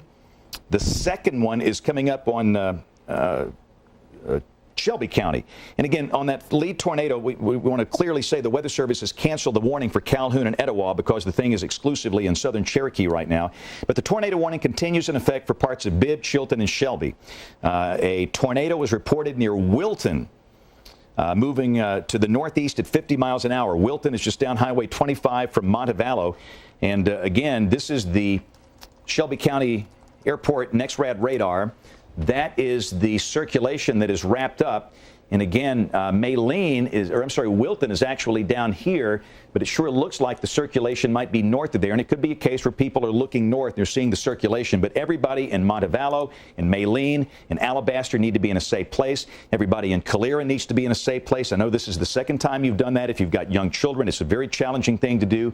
But in a case like this, you cannot take any chances. You have to respect this because of the loss of life we have had today. And again, that will be crossing over Interstate 65 and US 31. So no travel along Interstate 65 or US 31 between Pelham and the Chilton County line. I know that technically Chilton County is involved in this warning, but more than likely this circulation will stay north of the Chilton County line. This is mainly a problem for southern Shelby County. So once again, we have a potentially violent tornado that is in the process of approaching Alabama Highway 119, Shelby County Highway 17, Alabaster, Maline, Calera, crossing I-65, very similar to the first one we saw here. But there's that initial storm there that's coming up north of Vincent. Yeah, and again, so is there a tornado warning for this one? Yes, there is still a tornado warning for that. That one is on Highway 231, southwest of Pell City. This one is probably going to stay a little northwest of the city of Talladega. From Vincent to Pell City, Cropwell on Highway 231, Stinley on Highway 36, crossing over the Coosa River. You need to be in a safe place right now. That circulation has ramped up a little bit. It's more intense than it was when it passed through Chelsea.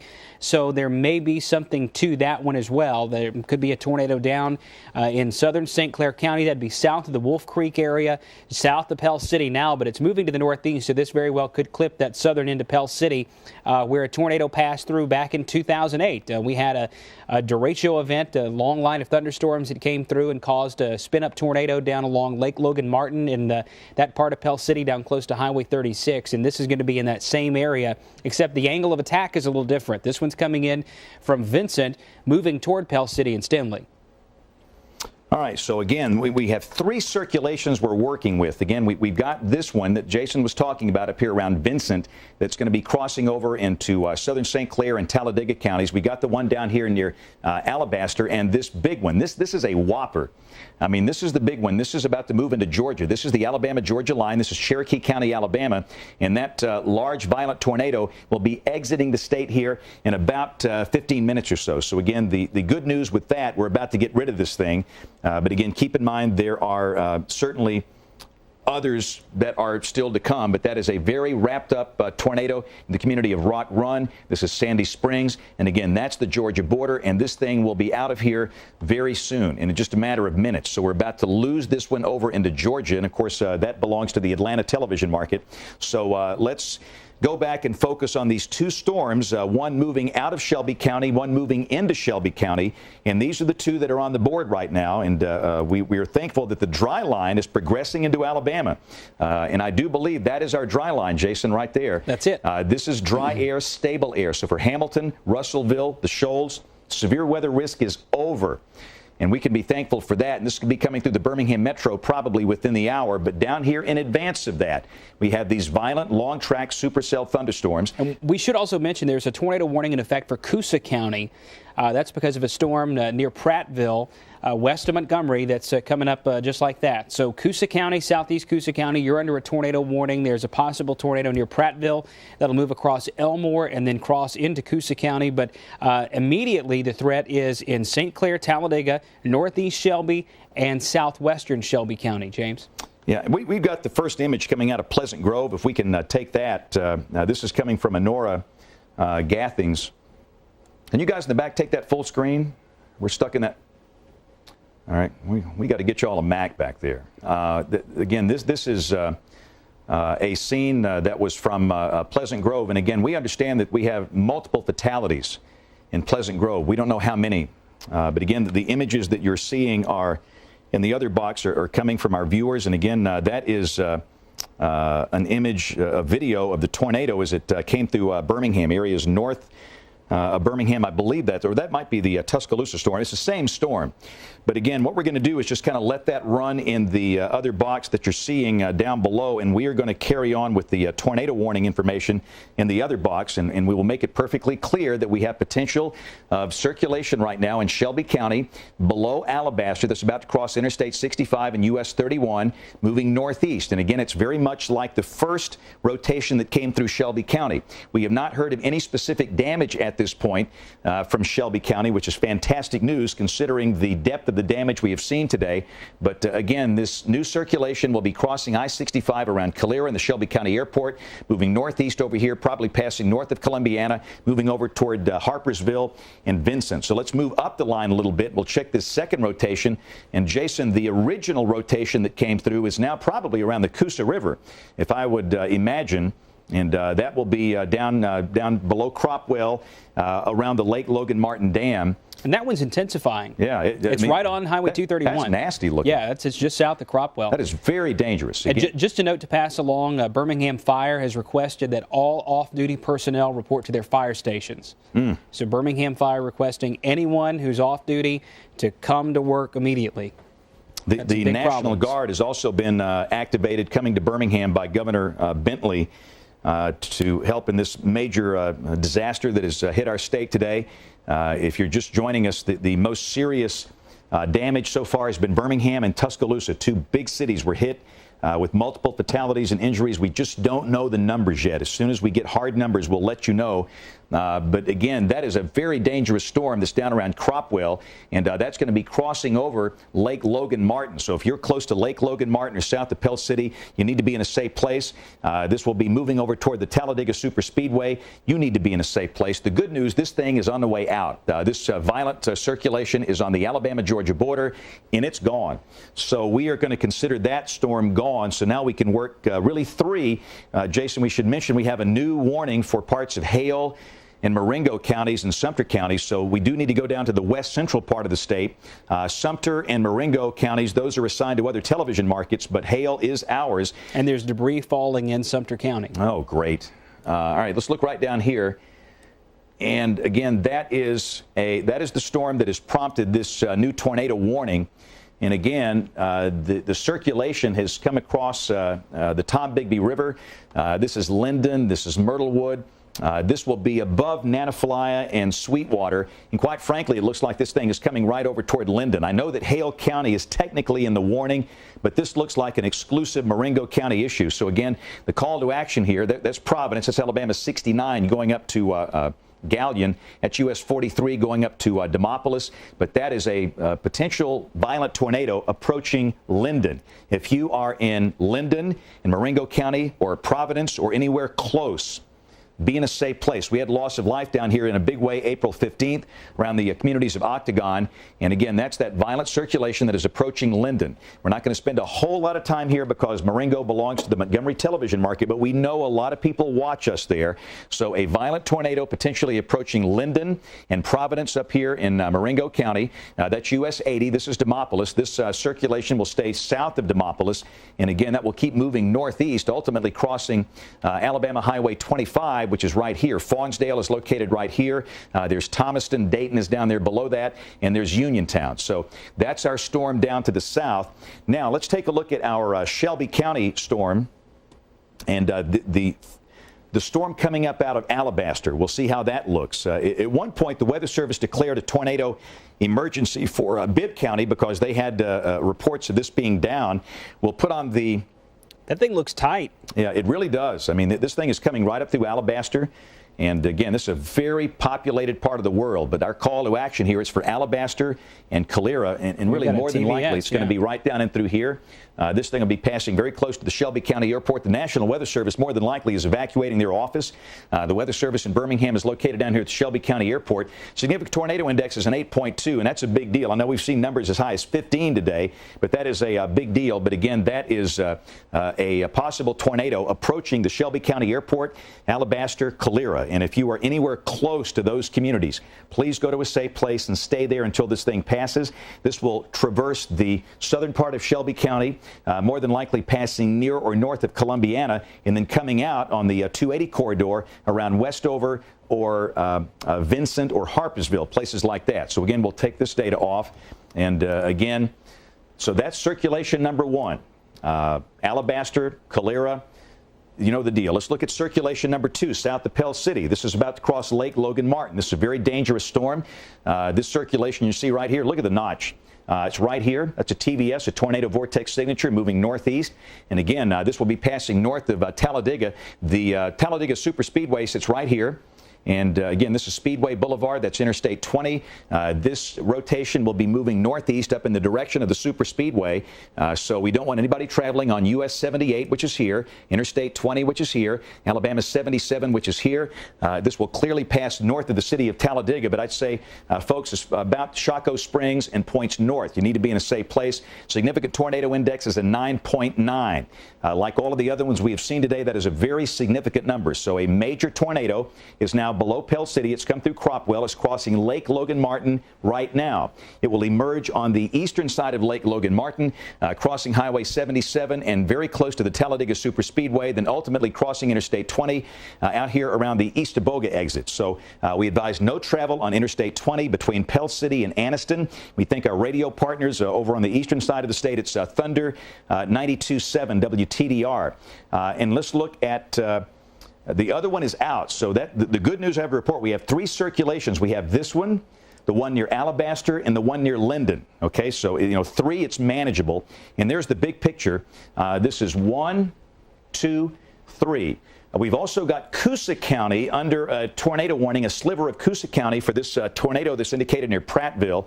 And we'll show you that. Again, the core of this more than likely will stay well to the south of Coosa County. This is more of an Autauga, Elmore County problem. We got a possible tornado located west of Prattville. But again, a lot of people watch this stream. So if you are in Prattville or Wetumpka, the suburbs north of Montgomery, be in a safe place. You know, it actually looks like we have multiple circulations. Look at this on the reflectivity.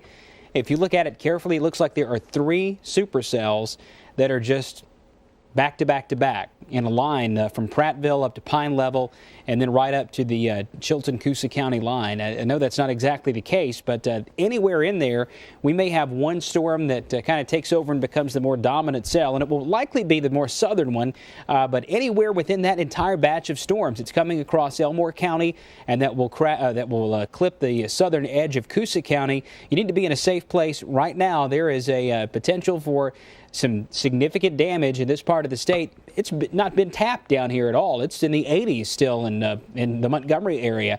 So we've got a lot of really warm, humid air. The atmospheric dynamics are just a little bit better to the east right now than they are to the west because of that dry line coming in. The helicity, or the amount of rotation that a thunderstorm is able to ingest, is going to change a little bit.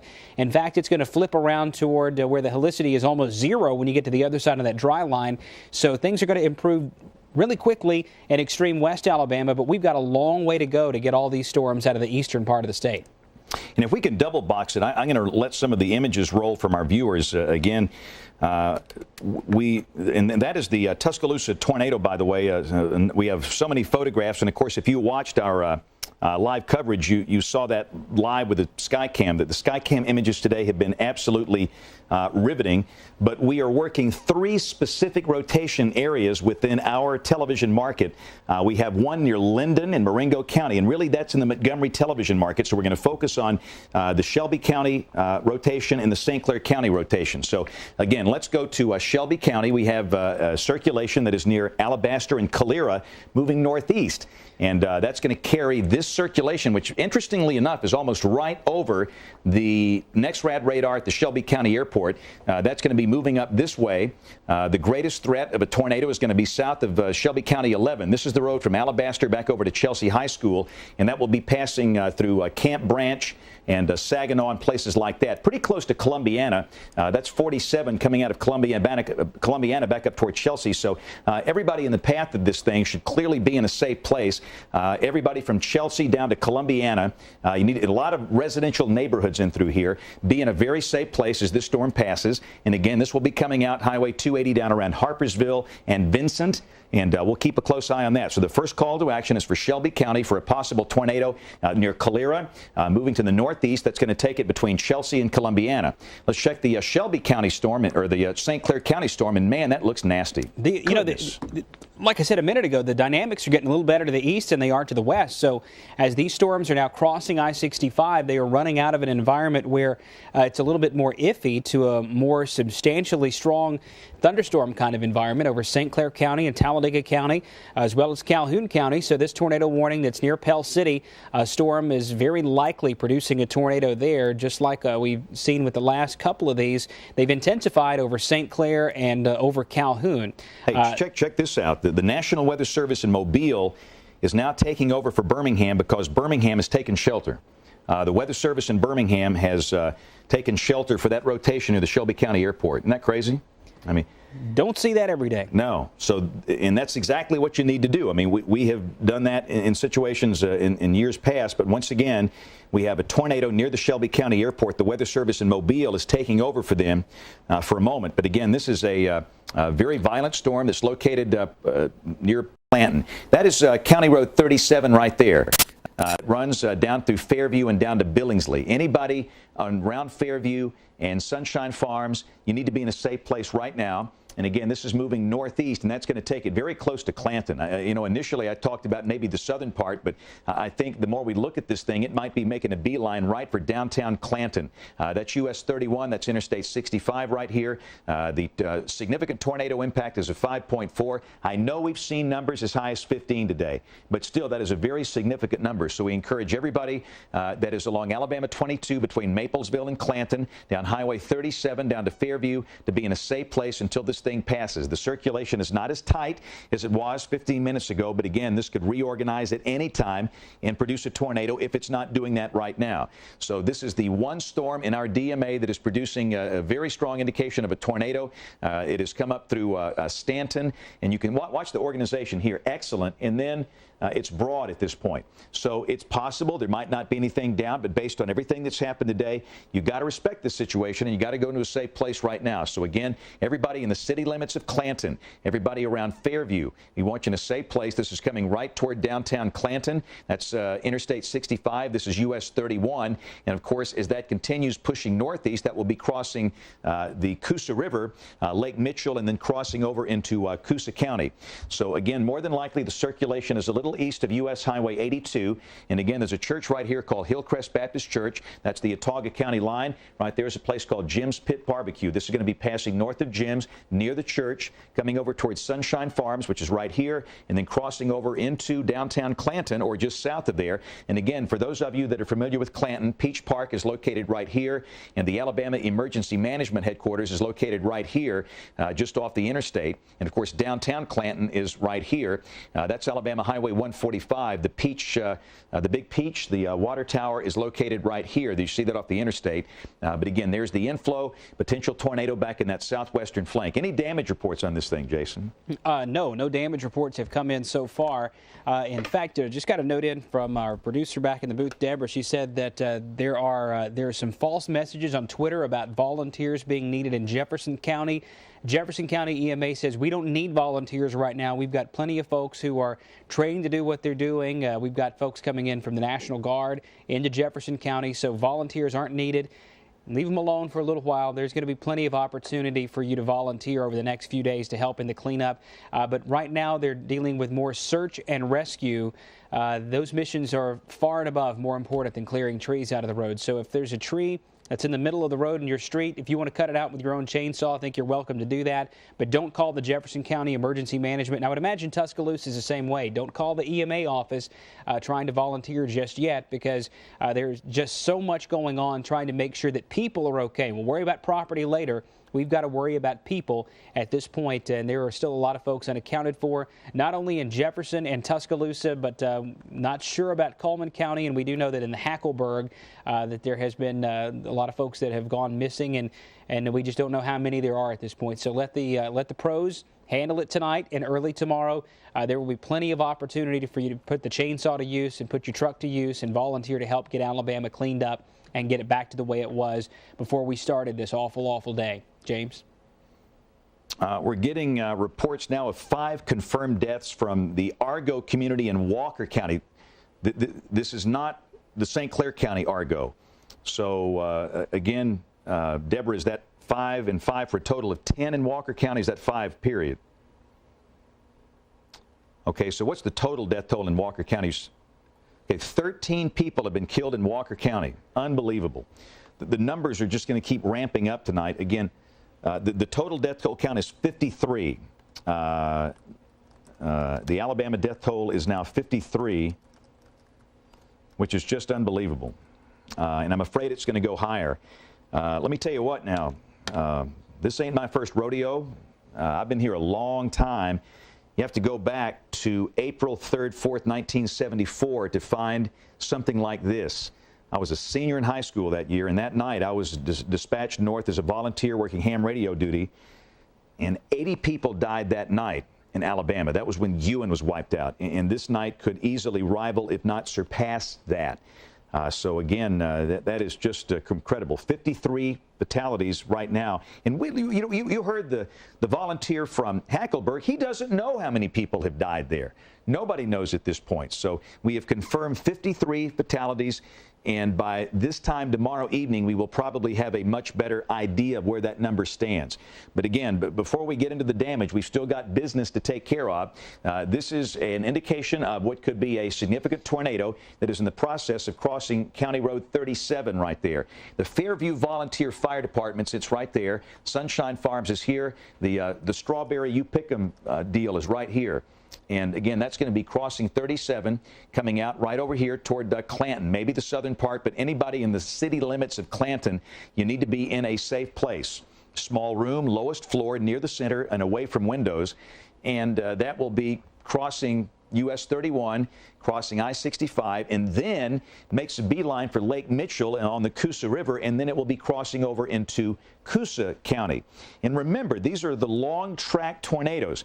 Most of our tornadoes today have been long-track. The one that hit Tuscaloosa started in Mississippi, hit Birmingham, and kept causing problems into Georgia. That's a long-track tornado. So this is the kind of thing that will just not go away very easily. I wish we could just wave a magic wand and make it disappear. It will soon. The dry line is coming through Birmingham. I firmly believe that by 10:30, we'll be out of this whole mess. Again, you can see north and west of Birmingham, no problems at all. Coleman, your severe weather threat is over. Jasper, Fayette, Hamilton, Hackleburg, Haleyville, Tuscaloosa, no issues. The storms that are in progress up here in northeast Alabama producing a lot of lightning, but there's no evidence of any storm rotation.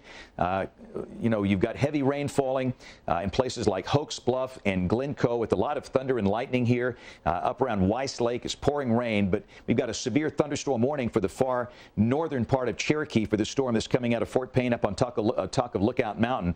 But again, there are no warnings over here. The one tornado warning that's left in our DMA, it's for the storm that is coming or approaching Clanton. And so we're just going to focus on that one storm. And again, you can clearly see the lightning output of this thing is absolutely tremendous. It's basically nonstop. Again, there's the notch back in the back flank of the storm. Greatest potential for a tornado right there. The community of Enterprise sits here. Let me tell you something now. That, you know, this storm is showing, it's not tight. Notice how the rotation is not as tight as a lot of the rotation we've seen today. It seemed to be getting better, though, in those last few frames. Yeah. It had almost gone away completely, and now it's back. Right. These have been cyclical.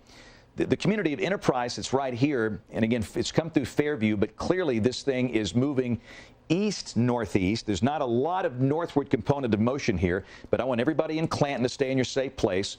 I would suggest as far south as Verbena. You got Cooper and Verbena. Just to be on the safe side, I think everybody down Highway 31 needs to be in a safe place with this storm. It's clearly out of Watauga County and purely a Chilton County problem right now. But again, that is a potential for a significant tornado that'll be cutting across the southern part of the city of Clanton, and again, cutting across, again, this Chilton County High School sits about right there. And again, this is the Peach Park exit. Peach Park is here. Alabama EMA office is right here. There's McDonald's right there. That rotation is going to be awfully close to that exit. That's Alabama 22 and US 31. The first exit for Clanton coming up from the south, last exit for Clanton coming down from the north. And again, that's going to be cutting over the interstate about that exit. But still, everybody in Clanton should be in a safe place. The whole city limits of Clanton, but the greatest emphasis on the danger is the southern part of the city of Clanton. So again, that's your interstate, and again, needless to say, nobody, and I mean nobody, should be driving along Interstate 65 between, say, Microwave Hill in North Watauga County and the Thorsby exit. So from here to here, that's the Watauga County line. Don't even think about it. And one thing to think about, you know, Boone's Chapel is right here. They had severe damage. 3 people were killed in Boone's Chapel back on the 15th of April, and they're still recovering. Boone's Chapel Baptist Church was destroyed. This one passing north of there, but again, this thing is just making a beeline for that Peach Park exit. And traditionally, your tornado is going to be back in through here. So oftentimes in a case like now, you've seen these debris balls we've had today, and boy, those were easy to pick out. In a situation like this, it is not as easy when the rotation is somewhat broad. Latest numbers, significant tornado index 6.0, tornado impact 7.9, moving east at 43. The system suggesting an east motion, so it seems to be moving to the right of the mean flow. The mean flow carries him northeast. It's a right turner. So again, instead of affecting northeast Chilton County, it's mainly going to affect this part of Chilton County. So again, from Clanton all the way down to Cooper and Verbena and Enterprise and Fairview, just stay in your safe place until this thing gets out of here. There's a decent chance this will be the last one of the event for Chilton County. So once we get this thing out of here, just maybe that'll be it. I can't promise that, but with the dry line so close, that's an encouraging thing. I have not seen, Jason, any reports of damage on this one. No, nothing so far. The only damage that we've gotten within the last, I think, 45 minutes to an hour that we've been back on, that we've been staying on after the main threat had ended in the eastern side of the state with the southern storms that developed the Dadeville area in Tallapoosa County. I believe that was the town that was struck with a tornado. Some fairly significant damage has been reported in Tallapoosa County. That storm was the one that was north of Eclectic just before it came across Tallapoosa, and now that's over into Chambers County west of Lynette. So these storms are moving quickly.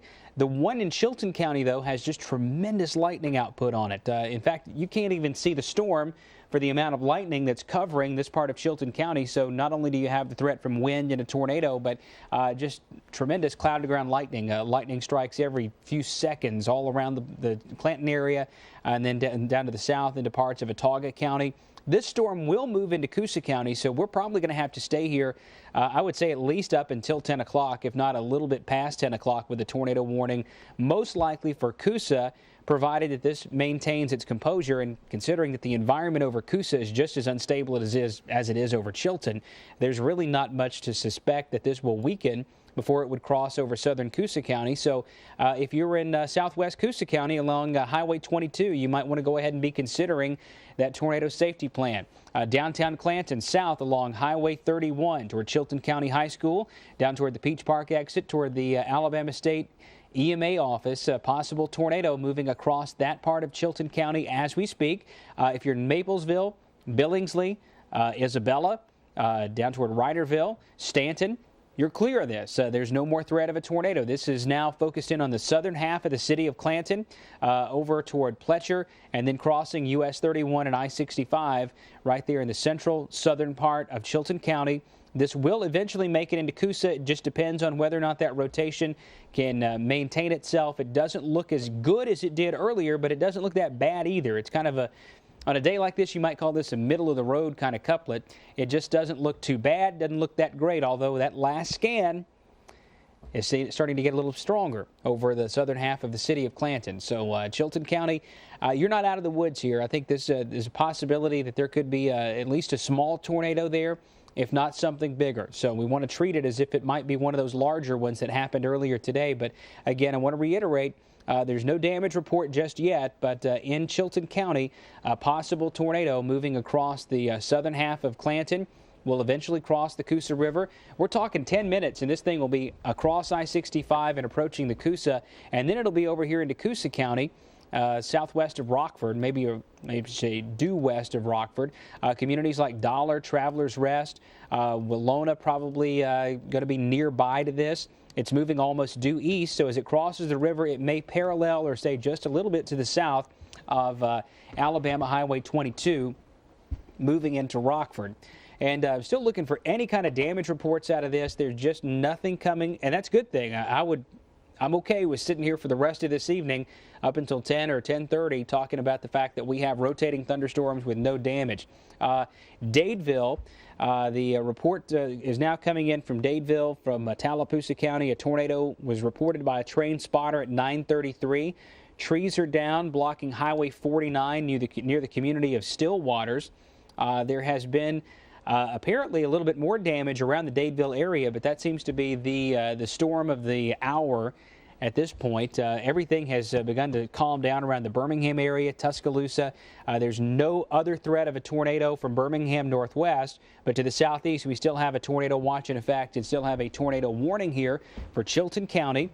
And until this thing can get out of Chilton and move into Coosa, I think around Clanton, Verbena, Cooper, the state EMA office, the Coosa River, any of the spots right there in southwest Coosa County around Travelers Rest, Dollar, Willona, and Rockford. You need to be in a safe place just as soon as you can get there, because even though there's not a warning up yet for Coosa formally, I believe there probably will be one pretty soon. Now, the possible tornado has now passed over County Road 36. The radar image you see here is a little bit delayed. It's not live, so we're looking back into the past about 3 or 4 minutes. Here comes the live level 2 scan, and we'll see where that pendant is now. It's on the interstate now. Essentially on the interstate. That's live. That's where it is now. Of course, 3 or 4 minutes are going to go by before we get that next scan. So we'll sit here with this kind of image and know that the possible tornado very near I-65 will cross 65 and it'll cross 31 and then parallel Highway 22 through the rest of Chilton County. So east of Clanton, down around Highway 22, Highway 31, and I-65, you need to be in a safe place. We'll get the latest numbers here off the radar system. We're still showing a tornado impact up there in the high range, 6.9. That number does only go to 10. I'm confident in that. The significant tornado index of 5.9 has come down slightly, but it's still high enough to be very concerned about the situation south of Clanton. Yeah, if we can double box this, I want to go to some video from Mike Wilhelm. We'll put the MacBook Pro here in the office up in one box, and we'll put the tornado, the radar up in the other box. This is some video of the Tuscaloosa tornado. This is from Mike Wilhelm. He's one of our sky watchers today. And again, this is a look at the tornado approaching. And you know, the thing that just amazes me, look at all those people driving, just like nothing is happening. And I don't know what it would take to get people to listen to warnings, those people that are driving, if they're just not paying attention, if they don't care. But that has always been just one very, very disturbing aspect of all of these deadly days like today. I don't know how many people died in cars today, but I've seen overturned 18-wheelers. I've just seen so many issues. But I tell you, we can double box this. We've got active weather. I want to put the radar in one box and that video in another box. But again, this is from the video is from Mike Wilhelm, one of the sky watchers we have today. And again, that is the tornado that killed at least 15 people in Tuscaloosa. Just absolutely incredible. And again, we encourage. And tell you, if we can't do the double box, we'll just take the radar full because again, we've got a pretty serious situation down in Chilton County. There we go. Thank you. If we can double box it, what I'll do is stop that video and we'll go ahead and see if we can bring it back here in just a second. But that is a tornado signature that is very close to the Alabama EMA headquarters in Peach Park. It is just below Clanton, the southern part of Clanton, moving to the east-northeast, about like that. We got a tornado warning in effect for Coosa County. That signature is going to be moving about like that. You can see it's going to be pretty much making a beeline for Rockford. This Alabama Highway 22 right here. That's where 22 forks off at 31. This is the Mitchell Dam right here. And again, that will be coming right over toward Rockford. So anybody along Alabama 22 between Clanton and Rockford, you need to be in a safe place right away because that is a very potentially dangerous storm. We have not heard of any damage so far. This came through a number of populated areas. But again, at this point, we've heard of no damage, but still, we want you to take this very seriously. We have a potential tornado that's going to be coming right down Highway 22 toward Rockford. That's US 231. That's Alabama 22. Rockford is the county seat. And again, from Coosa County, it goes over into Tallapoosa County. And just for everybody's planning in the building, once this exits into Tallapoosa County, into the Montgomery television market, we should be able to go on with the 10 o'clock news. And I would imagine it's going to be an extended newscast tonight. We're just going to take our time and tell the stories of what's happened here today. All right, any hope of the double box? Or and if we can't, okay, apparently we can't do that. So let's go back to the video very quickly on the MacBook Pro here. And again, just wanted to show you the pictures. I probably have 10,000 pictures today. But again, this is from Mike Wilhelm, who is one of our sky watchers. And of course, you saw the dramatic tower cam video today of this thing, but we just like to give you different perspectives. We showed you one earlier that was shot by, I think, a student at the University of Alabama. It's on Vimeo, but this thing was, and again, this is unedited video, by the way, so that's the reason that it's a little shaky. Mike and those guys, oh, thank you, Vic. You got our double box going. That's great. But again, this was the tornadoes was coming through, producing extensive damage. And, you know, we saw that on that sky cam on top of the Tuscaloosa County Courthouse, and it breaks your heart because you know that it's a deal where somebody's going to lose their life down there, and you've done all you can do, and just sometimes it happens. But again, that is an amazing scene, just incredible. I moved to Tuscaloosa when I was in the 4th grade, and before that lived in Greenville. And let me tell you what, I've lived through a lot of these things in Tuscaloosa. I often joke it's the tornado capital of the world. But again, seeing something like that, you never, ever get used to it. I was talking, with Dr. Bentley, our governor, about that. We're both from Tuscaloosa, and we've been through so many of these things, but it doesn't make it any easier. And again, the damage is extensive in places like Fultondale and places like Pleasant Grove, and obviously in Tuscaloosa, in Jasper around Argo, the community of Argo, up in Hackleburg, Cullman. It will take a long time to tell all of these stories. It is so sad, and I've said this many times, you don't know the scope of a tornado tragedy until the funerals begin the following week. That's when it hits home. And unfortunately, there will be at least 53 of those next week because of the loss of life. The death toll is currently 53. Look at the debris on that thing. That is just amazing. And again, you're watching a very strong tornado signature on radar. It's about to cross around the Lake Mitchell Dam on the Coosa River. This thing has come on east of Interstate 65, crossing over into Coosa. Boy, that thing's tight. It's amazing how, Jason, the structure, I thought it was going away. But on a day like today, they're not going away. Well, supercells, they go through those cycles. They occlude and then they wrap back up. And a lot of times when we talk about one single supercell that has made the track, like the one that went from northeast Mississippi through Tuscaloosa, Birmingham, Ohatchee, through Piedmont. And by the way, I'm getting some Twitter reports and unconfirmed information that there have been some serious problems up around Ohatchee, too. So if someone in the newsroom wants to get in touch with Calhoun County EMA, I know we've already been doing that, but to get a little official information about what's happened up around Ohatchee, there's some things coming in on Twitter that are very concerning about maybe some loss of life in that part of Calhoun County, too. But these supercells, as I was saying, they will occlude, or the actual circulation will wrap up, and the cool air and the warm air just they can't interact anymore. So the tornado will dissipate, or the circulation will dissipate, and then right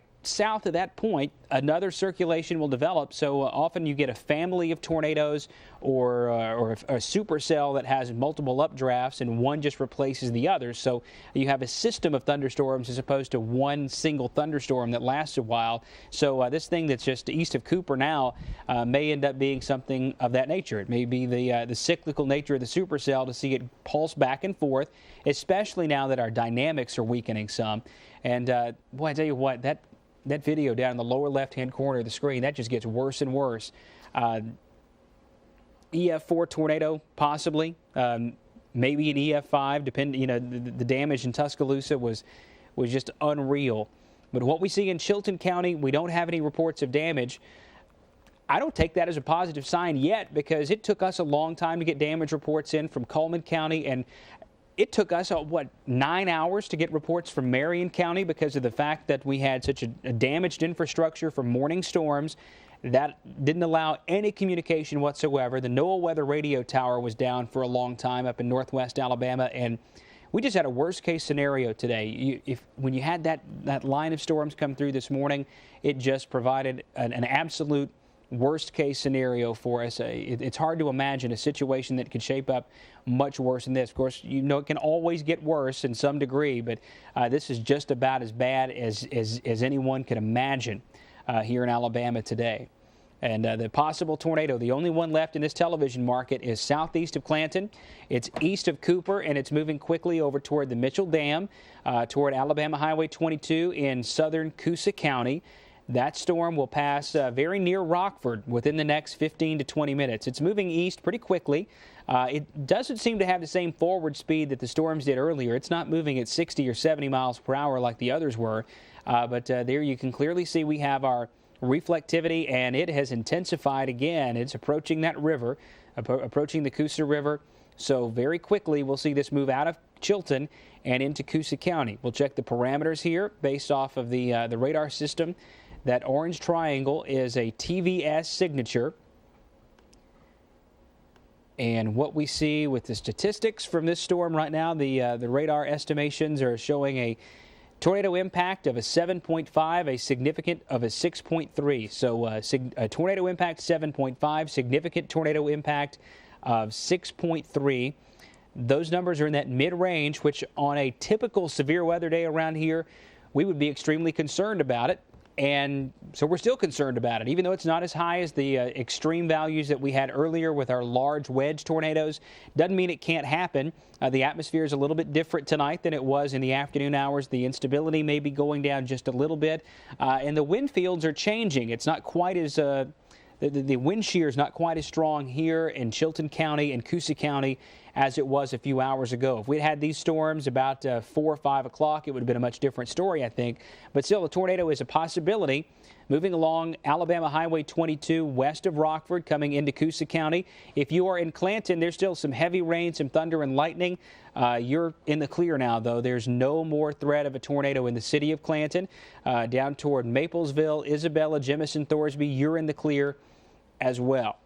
Here's the polygon, and it basically covers Coosa County pretty well, and it covers Tallapoosa County too. So the Weather Service is warning all of Coosa County for the possibility of a tornado.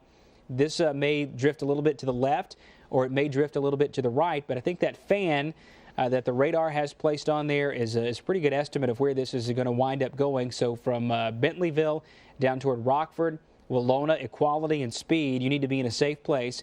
This is moving east at 48 miles per hour, not as fast as some of the storms were earlier. So let's get a little bit closer look in here on some of these communities. So if it's moving east at about 40 miles per hour, we're looking at this getting to Alexander City at say roughly about 10:40 to 10:45, and the tornado warning is in effect until 10:45.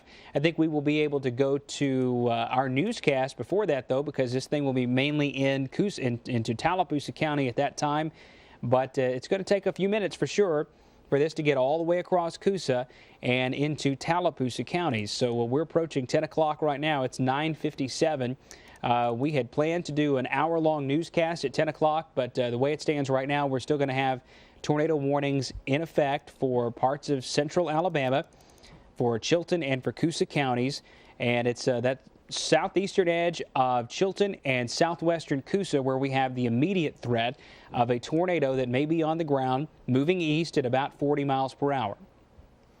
All right, it's coming up on 10 o'clock, and again, we are going to do an extended newscast in just a little bit. We can't do it now because we still have an active tornado warning for the counties in our designated market area, but the minute that we lose these tornado warnings, we will go with an extended late news because of this horrible, horrible tragedy in our state today.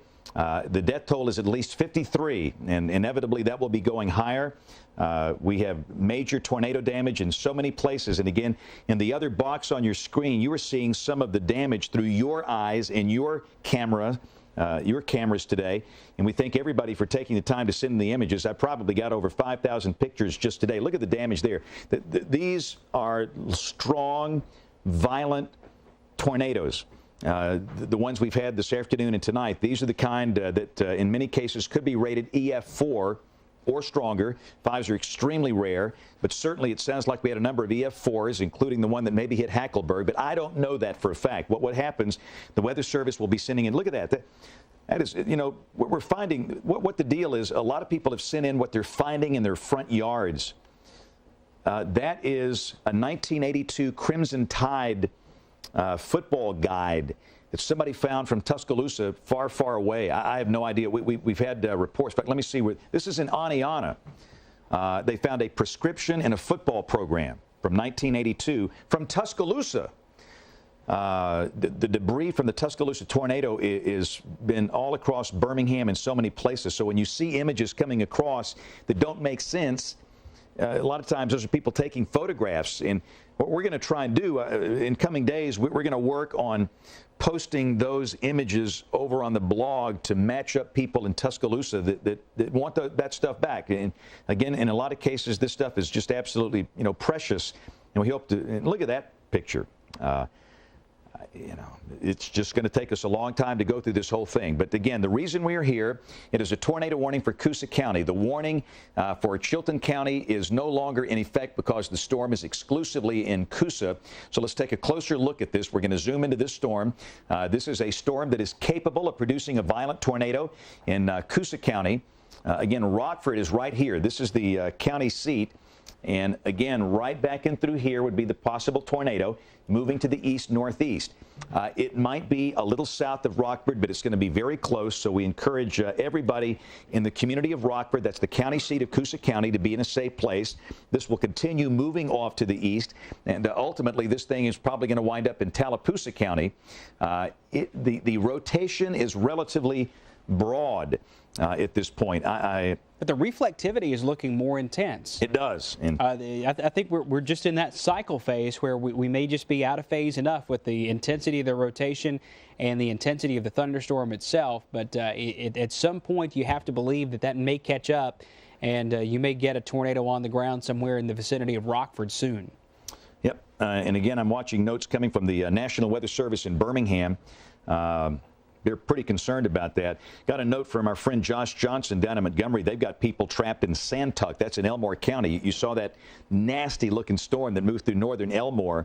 There are people trapped, and understand there are issues down in their part of the state as well, through parts of Elmore and Tallapoosa counties. So in adjacent states, in Mississippi and Georgia, they have had big problems today as well.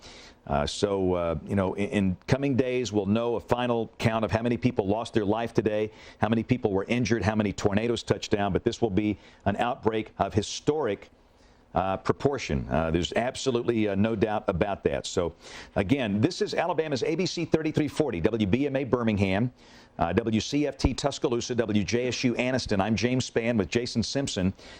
We are starting our 10 o'clock news that begins now. But for the beginning of the news, we're going to stay with weather in that we have an active tornado warning. The warning for Coosa and Tallapoosa is technically until 10:45, but again, as soon as this circulation exits Coosa County, we'll be able to start our coverage of this tragedy in our state today. Again, this is Rockford, and I'm telling you, this is going to be pretty close to the city of Rockford. It seems like the tornado wants to go right along Highway 22. Highway 22 crosses the Lake Mitchell Dam and winds up in Rockford, so anybody close to Alabama 22 need to be in a safe place. Nobody should be driving along US 231 in Coosa County, just period. So we'll just put it that way. The next north-south highway in Coosa County is Alabama Highway 9. Nobody should be driving along Highway 9. So 231 and 9 are basically off limits in terms of travel for about the next 20 minutes. And again, this storm will be exiting Coosa County, going over into Tallapoosa County. But again, clearly this storm is out of Chilton County. There is no longer a tornado warning in effect for Chilton County at this time. I tell you what, let me reload this the Flickr feed. I think Oldshoe just sent us some damage. This is going to be from John Oldshoe. John has done a great job for us today. John was on that Tuscaloosa storm when he was down at the Knoxville exit on Interstate 5920. And if we can, let's go back to the double box. And again, what you've got, that's some video from John we're going to roll. John was one of the first on the scene. You know, he has this uncanny ability to just get on these tornado scenes. John was on the scene in so many of these outbreaks over the years. And again, that is the Hobby Lobby shopping center. Somewhere in that parking lot, there used to be a full moon barbecue. This is in Tuscaloosa. I don't know where it is. You know, you look at that and you don't even recognize anything. That's DCH Regional Medical Center. So John's got the camera looking north. He's doing a full pan. But again, that was the way it looked immediately after the tornado. Just pure chaos out there. And what's amazing to me, they said that from that particular spot, you could actually see Coleman Coliseum. And normally with all the trees and everything else, you couldn't see Coleman. There's no way. So Tuscaloosa's been hit very hard. We talked with Mayor Maddox. We talked with Governor Bentley here, and we're all so saddened at the loss of life in our state today. So again, we're probably about, for logistical planning purposes in the building, it looks like this storm will probably be exiting Coosa County, I would say, in about 15 minutes or so. So I believe that we're going to wind up starting the newscast around 10:20 tonight. And again, we'll probably just stay on for a while because there is so much to report. And of course, what's going to happen tomorrow, we will have everybody in the newsroom flooding the state to bring back stories on what has happened. And as I said before, the true scope of a tornado tragedy like this, you don't know really until the funerals begin next week. That's when you learn who these people are. There could be children, they could be maybe somebody you go to church with, somebody you know from the ballpark. It is so sad when you learn the specific stories. And so many of my best friends are the survivors of these kind of things, and the pain is so significant. So again, the news department, we kind of hand it off to the news department as soon as the event is over, and they'll be doing the reporting and the follow-ups and everything in coming days. But again, this is Rockford right here. Tornadic circulation approaching Rockford from the west. Everybody in Rockford, you need to be in a safe place. That's a small room on the lowest floor, near the center, away from windows, no mobile homes, no cars. Nobody should be driving along US 231. Nobody should be driving along Alabama Highway 9. And again, this will be exiting Coosa County, moving over into Tallapoosa. And soon, Jason, I think this just might be it for us for the night. And this has been a day that started with a pre-dawn mesoscale convective system that was just unbelievable. It was. That was historic to me. I don't think I've seen widespread damage like that from this morning, not today, compared to these big hurricanes we've had blow through here back 10 years ago. we had 250,000 people without power before the tornado outbreak began, which was incredible on its own right. We had significant damage in Jasper, in Coleman County, around Holly Pond and Hanceville. It's going to be really tough to determine if we had straight line wind damage or tornado damage because we had so many storms crossing the same areas. And if you think about the number of tornado warnings, the number of severe thunderstorms that crossed through Walker, Cullman, and Tuscaloosa counties, it's going to be really tough to figure out which storm did what. We may even have tornadoes that crossed paths because they were hitting on a different angle. We do know that there was significant damage up around Hackleburg earlier, and damage reports are starting to trickle in from northern Calhoun County, and there may have been some significant injuries or some loss of life up around the Ohatchee area. We're still trying to get information about that, but there's no confirmation on if that's if there are actually some fatalities there, or if it's just a triage station that's been set up to deal with some injured folks. But something significant has happened around Ohatchee, and that is the storm that began in Tuscaloosa, came through Birmingham. While Jason's talking, let's double box again. Jason, you go ahead. I just want to roll some more video here. Okay, and what you're seeing there again is a video of the tornadoes as they came through. The first tornado that we saw of the entire day hit Cullman, and some of the video from Cullman was just incredible for the size tornado it looked like from the Skycam. Of course, we knew it would be a very strong tornado, but some buildings have just completely flattened in Cullman. Tuscaloosa and Jefferson counties, though, it seemed like they have gotten the worst of it. In all, fatalities up to 10 in Jefferson County, 15 in Tuscaloosa County, and we do not know how high those numbers are actually going to go. And again, still looking for anything. If you have some information about what's going on in Calhoun County tonight, Calhoun or Cherokee, you can send that to us on Twitter. I'm at Simpson3340. James is at Span. That's a quick way to shoot information to us, and we can then kind of put some of the pieces together that we're hearing, just get little bits and pieces here and there of something significant that happened up around Roy Webb Road, Piedmont, and Ohatchee. So if you've got information about that you'd like to send to us, shoot it to us over Twitter or write it on the Facebook wall or something of that nature, and we'll pass that stuff along. We're looking in the upper right-hand box at a possible tornado that's very near the community of near Travelers Rest in Coosa County.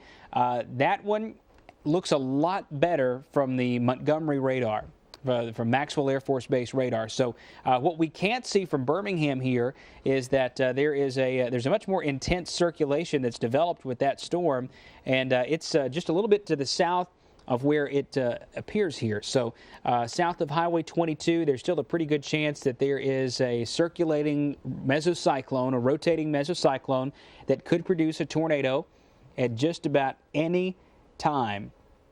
So if you're in Coosa County, we still want you to be in a safe place. It's going to take until probably 10:25 or 10:30 at the very least for this storm to get across Coosa County the entire way. So we're going to be here with you until the storm has passed Rockford, until it's passed Equality and Speed.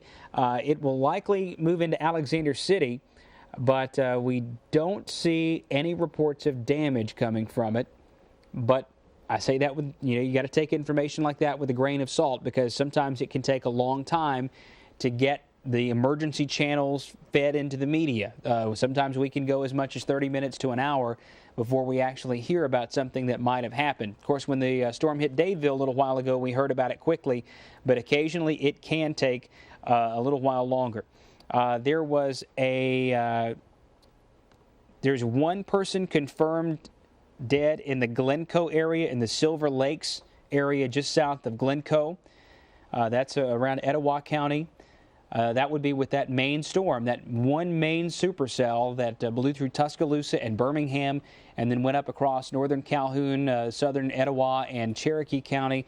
I would imagine that there has been some significant damage in St. Clair, too, but the way things are working, with so much damage that happened earlier this morning and then with the damage with this afternoon's tornado outbreak, it has just been almost impossible to get timely information about what has happened. Of course, we beg you, don't go sightseeing in these areas. Let the emergency workers do their jobs. It's a very important time, this first 24 hours, first 12 hours, especially after the significant damage happens. These folks have to be able to do the search and rescue. Cleanup will happen later. There's plenty of opportunity for you to volunteer your time, your chainsaw, your truck, your muscles. You can get to work all you want sometime later tomorrow or on Friday. But for today and for tonight and for early tomorrow morning, you need to let the search and rescue folks do their jobs and see about making sure that everybody's okay. And again, we want to thank everybody for the reports today. And again, the good news, you know, that this thing approaching Rockford, again, that looks more like straight line wind damage. Still, I want everybody to stay in your tornado safe place in Rockford until this thing passes. Once we clear this on in the far eastern part of the county, we'll start the 10 o'clock news. Let me check the timing here. It is about 10:11. It's probably going to be somewhere around 10:15 to 10:20 when we're going to start the newscast. But again, we want to thank everybody for their wealth of reports today. Of course, speaking of reports, James, yeah. Since I mentioned sending those in by Twitter, I've gotten several. Many homes in the Pleasant Valley, Wellington area destroyed on New Liberty Road. That's Calhoun County. One report here is that friends on Roy Webb Road in Calhoun County lost an entire house. And get this, they clung to tree roots under their house, and that's how they survived. Hanging on to tree roots in the crawl space under a house. Webster's Chapel Volunteer Fire Department was destroyed. There is a report that a baby was trapped in a house in Webster's Chapel, and several houses were destroyed in the Roy Webb Road area, Webster's Chapel Road area. At least one injury around Roy Webb Road. The fire department at Webster's Chapel is gone. Those reports all coming in by Twitter. So it seems like the situation up there in Calhoun may have been, you know, we mentioned when we were talking about the storm that was going over Anniston that we were hearing reports of damage from Calhoun County. It sounds like it was much more significant than just some reports of damage. It sounds like we had a very large tornado up there between Ohatchee and Piedmont and Jacksonville. Yeah, we won't know the scope of this tragedy until at some point tomorrow. It is going to take a lot of work to compile the number of deaths, the number of injuries, the number of tornadoes, the number of communities that have been just totally hit so hard today. And again, you know, the Weather Service guys with their survey teams, they're exhausted from they just completed the work from the April 15th event. Here we are, April 27th, with one that is of historic proportion. And it will take a long time to get these storm surveys done. But again, as we get set to start the news, and again, we just want to clearly say again, there's hardly any strong evidence of a tornado here, but I would still stay in your safe place.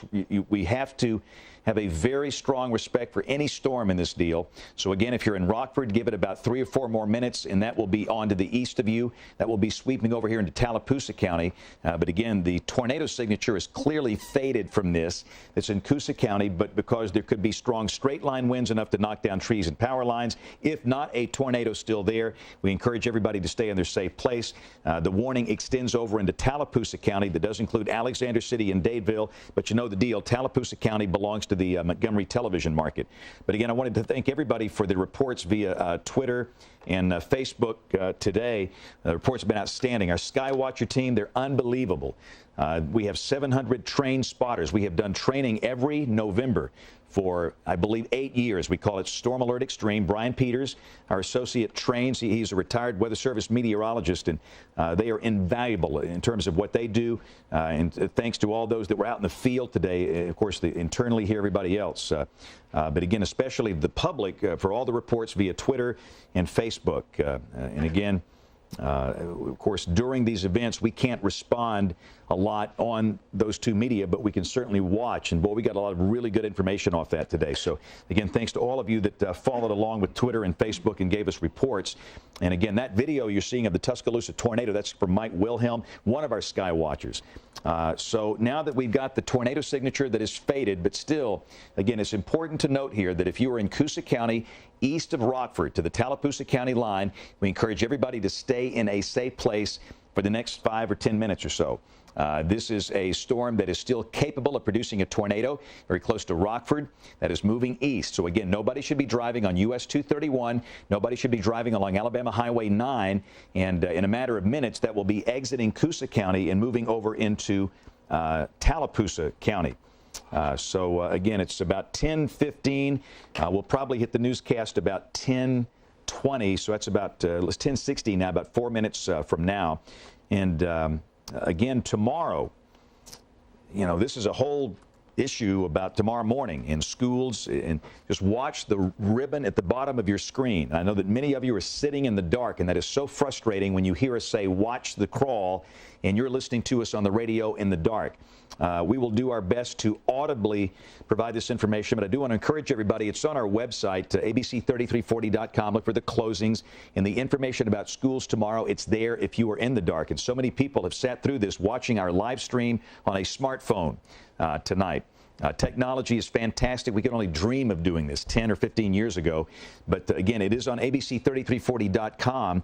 And like I said this morning, or some point today, I guess it was this morning. I lose track of what hour of the day it is here. Be safe tomorrow morning driving to work. Understand there's a lot of trees and lines down. Power is out. I know I saw a tweet from Alabama Power Company indicating that over 350,000 people are in the dark. So you're going to have a lot of traffic lights tomorrow morning that are out. Remember, treat those things like a four-way stop. If you go into work, take some extra time to get there. And that doesn't include the Tennessee Valley Authority, who they've had transmission line problems. TVA in North Mississippi and North Alabama. I've been watching some tweets coming in from Starkville, and the campus of Mississippi State's completely dark. And they don't expect to have power back maybe until sometime on Friday. And that's because of transmission lines from the main source at TVA. And I have seen, not official TVA reports, mind you, but I've seen reports on Twitter of folks saying that TVA has said. So it's a secondhand report. Sometimes it's better not to even say it, but considering how these things are working today and how significant some of the damage has been, that some folks in North Alabama are easily going to be without power for a week that were under TVA electricity. So the TVA has had some significant problems too. The 300-some-thousand were just from Alabama Power. I don't even have a count from TVA. So North Alabama, Central Alabama, we may have more than 500,000 people in all without power right now, because we weren't the only ones in the state that dealt with this. They had it up around Huntsville, too. There was a fatality reported in Tony up around the Huntsville area a little bit earlier on with some storms that came through there. So the entire state, basically north of Highway 80, has just been rocked by these storms over the last 18 hours.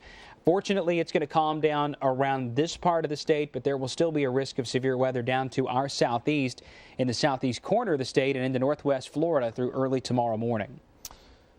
Got a note here that Mayor Maddox down in Tuscaloosa, he's confirming 15 killed and well over 100 injured. You know, what's amazing is the fact that DCH Regional Medical Center had to treat all of these injuries while they were in the midst of this tornado. That tornado was so close to the hospital that there was some damage at the hospital, and of course they're in emergency power. But again, there will be stories of so many heroes that came out of this thing today that often don't get told, and I hope we have time to tell a lot of those stories. There is tragic, horrible news.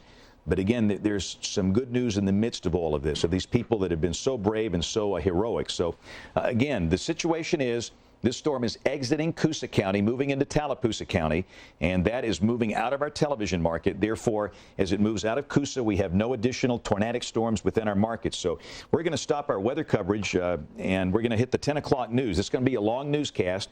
We're going to take our time and tell all the stories. But again, it is 10:20. So on behalf of the Okay, I'm sorry. Benny Miles. Benny, I'm so sorry. How could I forget you? You're my friend. Hi, James. How are you? And we're so excited to talk to you because we've got some information that we need to get out, and I'm not going to take up much time. Yeah, please. You tell us what's happening with the waterworks, please. Okay, what has happened, James, is because of the storms this afternoon, power is out at Mulberry and Sipsey intakes.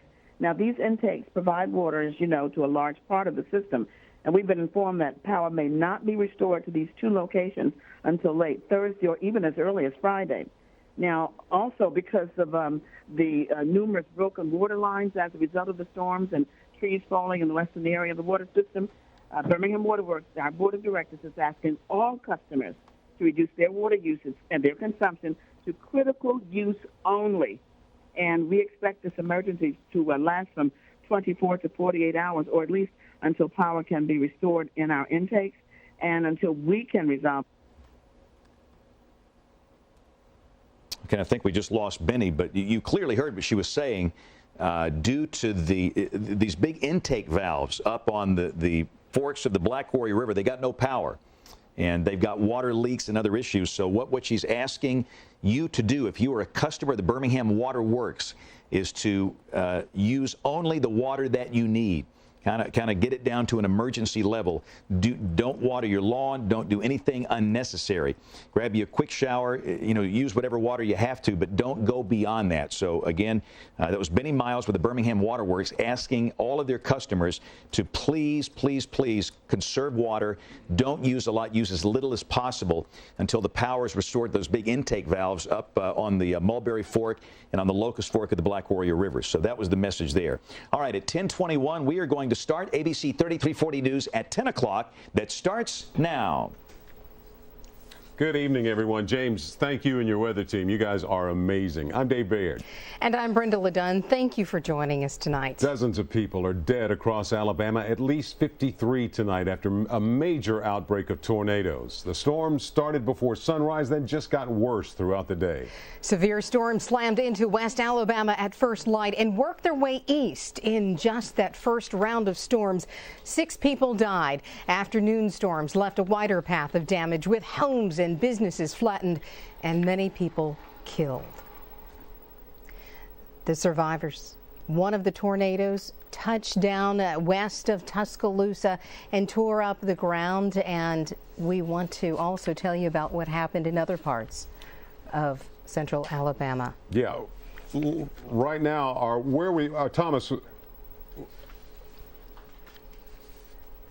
Okay, Chris Harris joins us from Pratt City. Sorry, Chris, you were a surprise to us right there. You are in one of the triage areas. Yeah, that's right, Dave. I am in a triage area. Dugan Avenue and Avenue W is kind of where I am in the Inslee area. The scene now is a little bit more serene than it was when we got here a couple of hours ago, but I will tell you that I was able to talk to Fire and Rescue Chief C.W. Martis, and he said that basically what they're doing is they're bringing in the injured from the area and treating them as best they can. They have had one fatality. He didn't get into any specifics as to how many people they have seen, but once they get them treated up, they're either sending them on to the hospital, or if they're able to go somewhere else without further medical attention, then they're putting them on buses and sending them to Boutwell Auditorium to give them a place to stay for the night.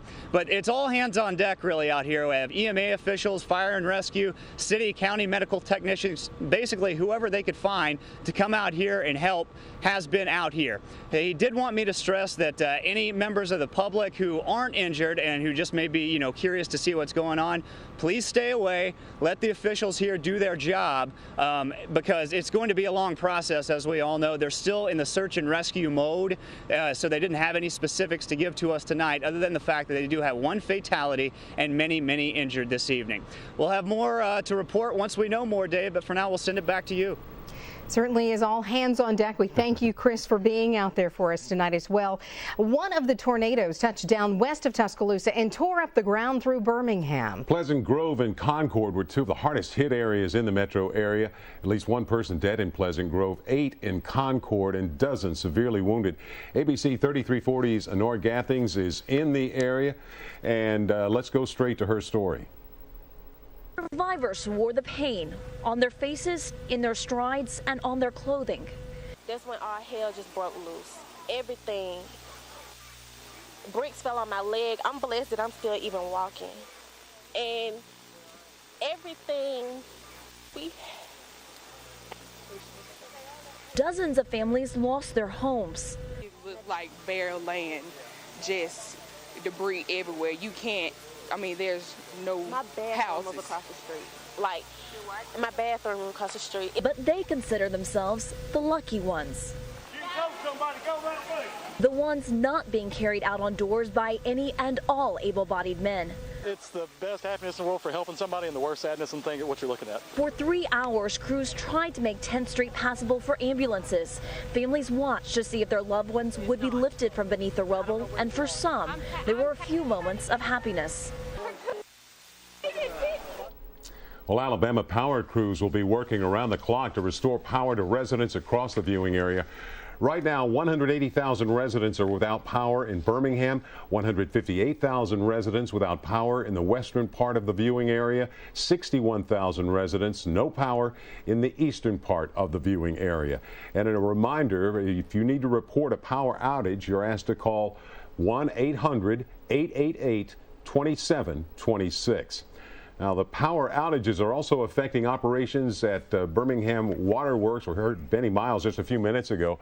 Officials tell ABC 3340 that the water intake stations are without power, and if the problem is not fixed soon, and it could be 24 to 48 hours, the water supply could be affected. That could affect the water supply all over our area.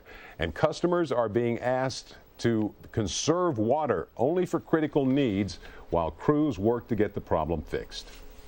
The same situation is in place for Jacksonville. Power outages are putting a strain on the pumping system for the city water utility, and Jacksonville city leaders ask that people there conserve water as well.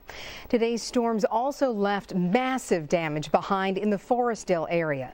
The line of storms were demolished numerous homes there and leveled an apartment complex. A lot of people were hurt, and rescue workers set up a triage area on the scene to prioritize treatment of the injured. One family told ABC 3340 how they huddled together in their apartment as the storm passed. We was over here looking for my wife. My old lady's looking for her sister. She lost all her stuff, lost everything over here. We're just trying to find her. These 1 and 2, and these are all the neighbors. All us in the 800 building. Her house is completely gone. I mean, you look up outside. When you came in her house, you was still outside. Now, a huge tornado swept through the Tuscaloosa area, skirting downtown and the University of Alabama. The storm left minimal damage on campus, but it demolished some areas around University Mall. There are 15 confirmed fatalities and hundreds are feared injured. The night team's Isaiah Harper is live in the Druid City, and Mayor Walt Maddox says there's unspeakable devastation there. That's right, and we're told that there's still a search and rescue effort that's going on all around the city. We're standing here on the corner of 13th Street and McFarland Boulevard. If we pan over here, you see this is a shopping center that was just leveled today. Restaurants and stores, Hobby Lobby, Big Lots, and down that street right next to there is a community called Alberta, and a number of college students from the University of Alabama live down there. I actually talked with one this afternoon, and she told me that she was in her bathroom when that tornado came through. She says only the bathroom was left standing in their house, and thankfully they were able to get out. Many people around here tell me that once that huge, humongous tornado came through here, there was just no escaping it. Like a mountain dropping from the sky, the tornado ripped across central Tuscaloosa, essentially wiping out a third of businesses on McFarland Boulevard. By the time I had locked the front door, the glass had shattered. Everything just went down here from there. Shamika Robinson was in what used to be a Shell gas station. The ceiling collapsed on me. The door slammed back on me. I was pinned against the wall. How did you get out? By the grace of God, some girls heard me hollering, and they came in and got me. Her car and others were blown and stacked up, some like blocks. We're told dozens of people were buried and leveled in buildings and homes, many of those off-campus housing for students. Just saw it swirling about maybe 200 yards away. It's now utter chaos for parents and relatives showing up to look for their loved ones. So sad to see something like this happen, and it's a nightmare. And again, you're taking a look at that shopping center that was leveled here on the corner. Several neighborhoods, houses were leveled. Alberta, we're told Rosedale Courts, that's one of the housing communities here in the city of Tuscaloosa. We're told, sadly, these areas in the Rosedale Courts, that's where they're pulling some of the bodies from. Also, we should tell you that the city has also opened up a couple of shelters for people who have been forced out of their homes by the storm. We're told that the rec center on the University of Alabama campus, as well as Coleman Coliseum and all of the para-county recreation centers are acting as shelters tonight. Reporting here in Tuscaloosa, Isaiah Harper, ABC 3340. Isaiah, thank you so much. Well, no structural damage at the University of Alabama, but many students who live off campus have been impacted by the massive tornado that passed through near McFarland Boulevard and 15th. Now, classes and normal operations are suspended tomorrow. UA has opened an emergency call center for parents who have students at the university. Students can also call if they need a place to stay tonight. The number is 205-348-1001, or you can call toll free at 1-877-408-1001. Parents and students can also get updated information by going to ua.edu. Debris is being spread all around central Alabama, even in areas not directly hit by tornadoes. We have reports of debris from Tuscaloosa showing up in Bessemer, Birmingham, and even as far away as Atala. The storm sucked up shingles, paper, even pieces of buildings and spread them all across the state. And Coleman is one of the hardest hit areas this afternoon in these storms. A series of tornadoes hit the downtown area, doing major damage to numerous buildings. And a little more than an hour later, another tornado touched down in the area. The night team's Ebony Hall was in Coleman when the storms moved in. She is in our newsroom with more on what happened. Ebony? Well, you know, to say that it was a very scary afternoon is a bit of an understatement. We ran into a hailstorm and then arrived at City Hall for shelter just in time. No more than 5 minutes later, after we got inside, that tornado destroyed much of the downtown area.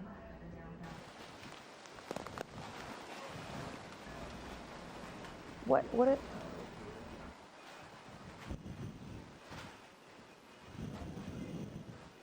Okay.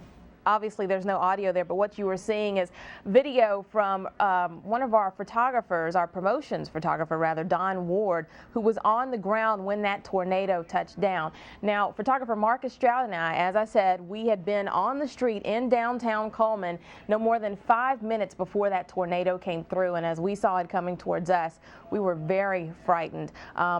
Thankfully, the Coleman City Department there let us get inside the city vault and huddle with them. That is their safe place. So we thank them tonight. And also, we want to pray for the people who are so devastated by these tornadoes that hit in Coleman County today, especially in Hansville and also downtown Coleman. Back to you guys.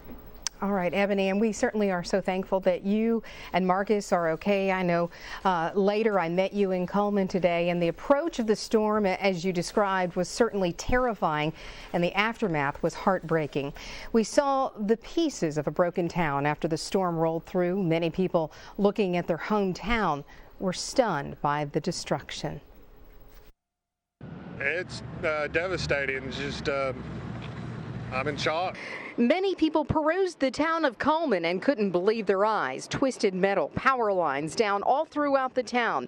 Much of the historic areas of town reduced to rubble. Several buildings in Coleman have been destroyed. You can see roofs ripped off. There's rubble surrounding the downtown area. Here along 3rd Avenue South, some major damage. But this isn't the only place that we saw that received major damage. We saw the destruction for miles in Coleman. And you can see that there's metal wrapped around power lines. Trees snapped in half. There's damage along 1st Avenue Southwest. You can see over here behind me the courthouse. The roof has been ripped off, and just behind it, the First Baptist of Coleman. Major damage. I've seen roofs off of buildings, trees on cars. It's the worst I've ever seen in Coleman County. And this young man had just signed up to join the Army today. Little did he know later he would encounter what looked like a war zone in not just one, but 2 cities. He came home to Coleman after a tornado hit his place of work in Tuscaloosa. And I work at a Mercedes dealership in Tuscaloosa.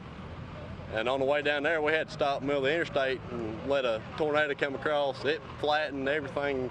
And when he came home, he found half his home destroyed and his town crushed. I mean, storm, hit half my house.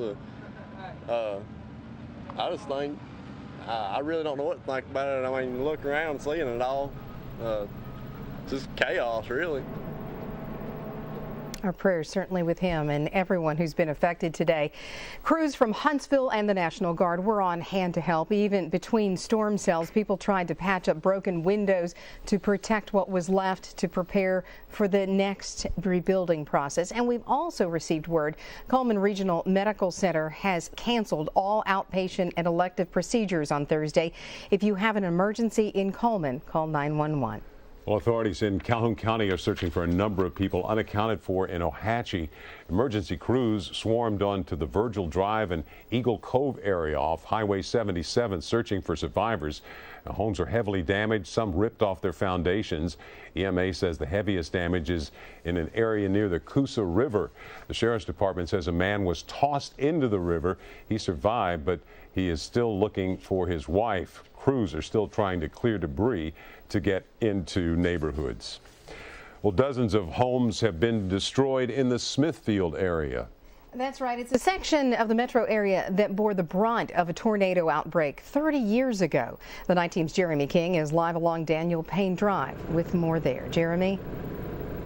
Brenda, right now we are on Daniel Payne, right next to Interstate 65, and the reason we are here is, as you can tell by the sheriff's deputy behind us there, it is very difficult to get into the actual neighborhoods that were simply destroyed earlier this evening. However, we do have some video from Chief Photographer Bill Castle that we want to take a look at right now. This is video from the Smithfield Estates community just after that very large tornado tore through northern sections of Metro Birmingham earlier this evening. These are areas off of Campbell Lane into the west, not far from Daniel Payne Drive. We've seen houses demolished. In some cases, we've seen where roofs are gone. Other damage has taken place. This is the same area that was wiped out back in the latter 1970s. It is wiped out again tonight. We are told 40 to 50 houses destroyed, although it's unconfirmed on any fatalities or injuries. We have been told that there were apparently no injuries in this area, although we have seen a couple ambulances leave the neighborhood over the last little while. These images that you're seeing here simply tell the story all on their own. This is damage that was caused by that massive tornado that we all saw on the ALDOT cameras and the ABC 3340 sky cams earlier this evening. And some people told us that the damage tonight is worse than the damage that they saw back in the 70s. Let's listen to a couple of people who live in the community. It's almost as if a bomb went off in the neighborhood. You know, this happened years back when I was a kid, back in 1977, and this pretty much the same thing. I mean, I've never seen anything like it. And we tracked it as much as we could, and when the power went off, we went down in the basement. About 10 minutes later, everything just started crashing in on us. We could hear the wind, we could hear the house ripping apart, and it lasted maybe a couple of minutes. And we waited a little while, and then we came out and started, you know, assessing what was going on. Of course, the real assessments will begin in earnest once the sun rises early tomorrow morning. For now, a lot of people have left the neighborhood. Essentially, they've made sure that their relatives and their neighbors are okay. They've packed up what they've needed for the night, and they've gone on and left for the moment. However, there is a very heavy law enforcement presence throughout the community, not just here along Daniel Payne, but back into Smithfield Estates as well. And of course, we will probably be back there, we expect, tomorrow morning to see the additional look at the damage and to assess exactly what has happened, and we'll bring you any further updates from Smithfield Estates as that information becomes available. For now, reporting live in Birmingham, Jeremy King, ABC 3340. Thank you, Jeremy. Another person died in Pell City this morning. Meteorologist Ashley Brand continues our team coverage. It was in this mobile home park in Pell City where unfortunately one person lost their life. This is why it is so important when you live in a mobile home to get out. That's going to be the best way to stay safe. Large trees are down all along 2nd, 3rd, and 4th Avenues. This house was split open and a bedroom was cut in half when a large tree fell in the corner of the home. Looking around at the damage, most residents feel lucky that they are safe. It is a blessing that I was not here, and God can do with it as He will. This young mother was with her daughter when the storms moved through. I was just holding my little girl in the closet as tight as I could, and she had no idea what was going on. She was just saying, "Mama, Mama," and I was just, oh God, I can't even imagine. Neighbors began working on the cleanup as soon as the rain moved out. You can replace a car and house, but it's hard to replace a soul. Many volunteers that don't even know people in this town have come over to help clean up. It makes me sick to my stomach to know that some of these people are losing their houses, that some of them are destroyed, and it's kind of hard to understand. The American Red Cross has set up a shelter at First Baptist Church in Pell City if you need a place to stay or a place to go when more storms arrive. In Pell City, Ashley Brand, ABC 3340.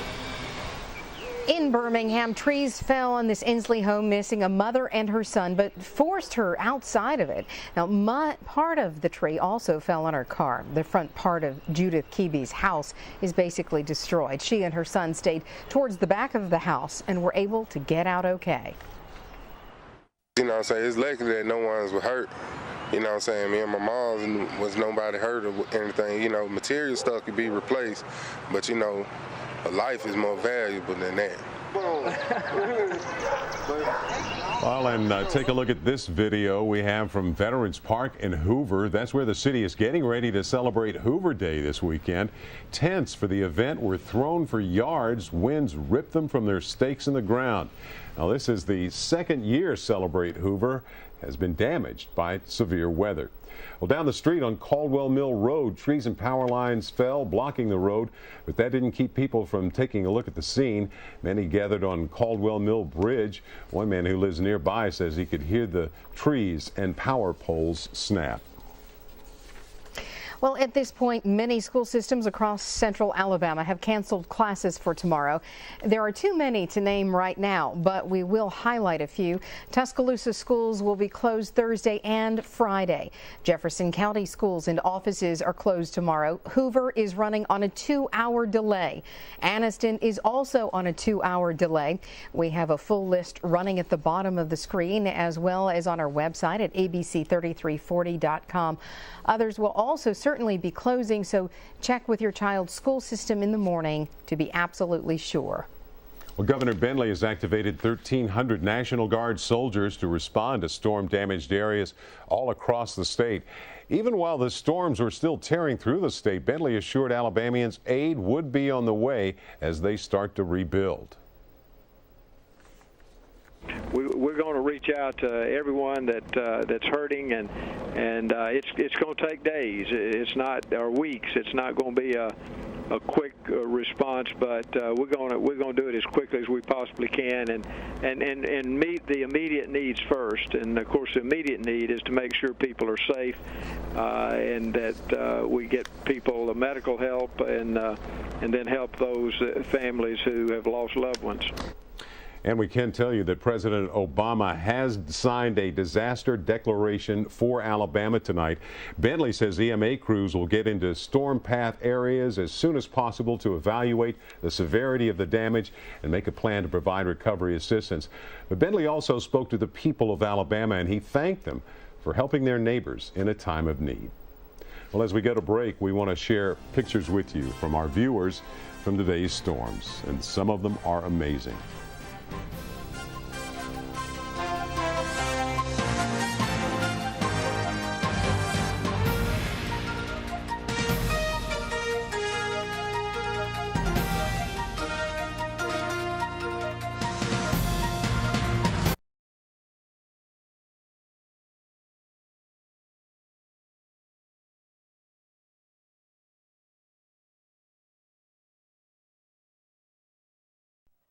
I've reported about tornadoes for a long time, but never witnessed anything like this, and I hope I never do again. Take a look at Coleman, where a huge tornado moved through this afternoon, causing severe damage to the downtown area. As you can see, it's just total devastation. Ebony Hall was in Coleman as the storm was approaching, and we want to go to her live in the newsroom now. And Ebony, we were frightened for you when we heard you were there as the storm was approaching. Yeah, you know, and as I said earlier, we got to Coleman City Hall not a moment too soon, because right after we got there and got into the safe place, that tornado came barreling through downtown Coleman.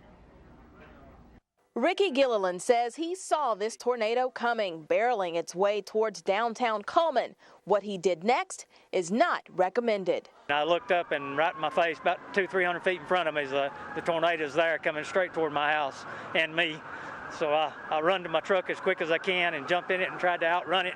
It stayed with me for about a half a mile or so, just right on my tail, but I was able to get away from it. We saw it too, taking shelter inside Coleman City Hall as it seemed to make a beeline to the heart of the city. Photographer Marcus Stroud captured it on video as the strong tornado would weaken and then regain strength. Oops, starting back up. But ABC 3340 Promotions photographer Don Ward was on the ground as the twister made its way down First Avenue. And when it was over, the devastation was everywhere. Several city blocks rendered almost unrecognizable, with storefronts blown out, businesses collapsed, several houses of worship destroyed. We ain't had a bad storm, a real bad storm like this in a long time. The Coleman tornado hit several hours after another strong tornado struck Hanceville. David Blackwell saw 3 75-year-old trees fall onto his house. We were actually in the center point of the house in a little storm shelter in the center of the house, but we could actually see the rotation coming through. Now, we reported earlier today about one fatality out of Coleman early this morning, a 20-year-old man who had died after 3 trees fell on the vehicle he was a passenger in. Coleman County EMA has not been able to update if there are more deaths as a result of today's numerous tornadoes, but they do know there are more than 40 injuries across the county. We're live in the newsroom tonight. Ebony Hall, ABC 3340. Yeah, Ebony, we have to remind ourselves that there were 2 rounds of this today. Most of what you've seen so far has been from round 2, but the governor declared a state of emergency early today after widespread devastation from storms that passed in the early morning hours. We captured these exclusive images from Coaling to Pell City in Airlink 3340. From above the storm tracks, you can clearly see the destructive power of the wind. Look at this neighborhood in Coaling. The tight path of a probable tornado moved from home to home, ripping them to the ground, blowing debris and possessions across the landscape.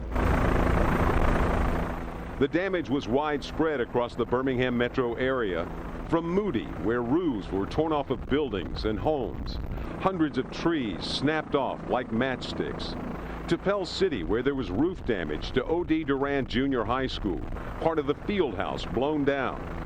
In Tannehill, a metal building lost its entire roof, and there was more roof damage at Tannehill Valley Baptist Church. In Cahaba Heights, entire neighborhoods covered in downed trees. We counted 4 trees that crashed into this one home alone. And this story is repeated in neighborhood after neighborhood, like Eastlake. Trees and power lines down, roofs ripped off, damage to homes and people's lives. Incredible images. And the storm system that plowed through Alabama also caused 8 deaths in Mississippi today. This is video from the Jackson area. A 3-year-old girl was killed when a tree fell onto his house. It happened when the storm line passed through early this morning. The girl was in the same bed with her parents, sleeping between them. The parents had just some minor injuries. A 9th person was killed in Mississippi in storms on Tuesday.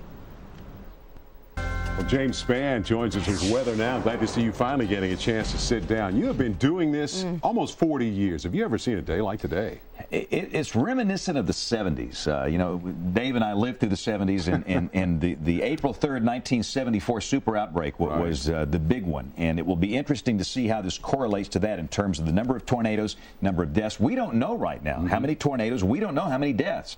That night, 80 Alabamians died, and it could be that this death toll will be higher. But we'll find out tomorrow. Let's take a look at some of the images. Again, these shots are coming from our viewers. And let me tell you, these are basically just coming in chronological order tonight. I've had probably 5,000 images today, images and video, and we want to thank everybody for taking the time to send those in to us. And you know the deal, we see those in real time, and boy, it is extremely helpful during a big event like this, because as we see this in real time, it's giving us a window to the world. Everybody's got a camera phone now, and it's just extremely helpful. So, again, for all of you that took the time to send images or video or send reports via Facebook or Twitter, we are so thankful. It is just crucial on this tragic Alabama weather day. Let's go to our, by the way, before we do that, you see all that debris. That's one of the most amazing stories is how debris from Tuscaloosa is all over this state. We've had debris from Tuscaloosa up at the Gadsden, which is like over 115 miles away. And again, I ask that if you see something that might be a personal belonging, please hang on to that, and we're going to do our best in coming days to kind of reunite the missing papers and the missing mementos and books and pictures with the people that own them in Tuscaloosa. So just hang on to that. Not the first time it's ever happened, but again, just amazing the debris falling out of those storms coming from places like Tuscaloosa and Hackleburg. And, you know, we really haven't told the Hackleburg story. That town is wiped out. That is in Marion County, north of Hamilton. And from everybody we've talked to, they say that the damage in Hackleburg is somewhat in the same league as the damage to Guin in the 1974 super outbreak. So just a lot of stories to tell. Let's go to the Skycam network. This is the shot coming from downtown Birmingham. Severe weather threat is over for Birmingham. The dew point is 60 and dropping. The dry line is coming through. And again, for a pretty good chunk of the state, this whole episode is finally winding down. We'll go to the radar this evening, and again, we still have active storms that are still clearly in progress now through parts of central and East Alabama. The counties in yellow, these are severe thunderstorm warnings. There are no tornado warnings in Alabama for the first time in I don't know when, but all of these counties are under severe thunderstorm warnings for storms along the dry line. We have some counties across the state line in Georgia under tornado warnings, but again, this dry line pushes south. All of this should be out of our area by midnight tonight. Weather in coming days will be much, much more serene. We'll check the temperatures around the state this evening. Beginning to cool down a little bit to the north and west, mid-60s up in the Shoals and Tupelo. Will be cooler tomorrow. We're talking highs only around 70 with a pretty cool breeze. Well, that's what happened today. Just unbelievable. Supercell storms, violent tornadoes. We will know much more tomorrow about the loss of life. But again, the good news in the wake of this storm, gorgeous weather, sunny days, fair nights. We'll be in good shape through most of the weekend. Here's the 7-day planner. And again, 73 tomorrow. 79 on Saturday. Sunday looks like it will stay dry as well. And I tell you what, let me explain how that works. That is actually the graphic that we did last night, and that is one day off, okay? So use your imagination, Dave and Brenda. We got to slide those days where it says Friday, that's actually Thursday. So tomorrow, 73, Friday, 79, Saturday, 84. We think the next chance of showers will come late Sunday night and Monday. We had no time to prepare any graphics. And what happens is the system automatically bumps to the next day. Okay. But gorgeous weather for the next several days, and we can sit back and enjoy that. Catch my forecast tomorrow morning with the Rick and Bubba Show on Birmingham's 104.7 WZZK. Gee, maybe after 18 straight hours, we can forgive you for a messed up graphic. It was messed up bad. Right. Thank you, James, for your commitment. Well, this morning's storm spared few areas across our viewing area. Storm slammed from west to east Alabama, including in Calhoun County. The Angel area and neighborhoods near Pleasant Valley High School were hard hit, as well as Webster Chapel. Trees covered homes, power poles, and roads. Wind damage at the high school baseball field. Downtown Anniston's Victoria Inn also suffered damage. In Glencoe, fallen trees littered the area. Several homes were hit, including this one, and the homeowner was not at home at the time. Right now, we are going to take a look at a few more viewer pictures. We're going to take a quick break, and we'll be right back.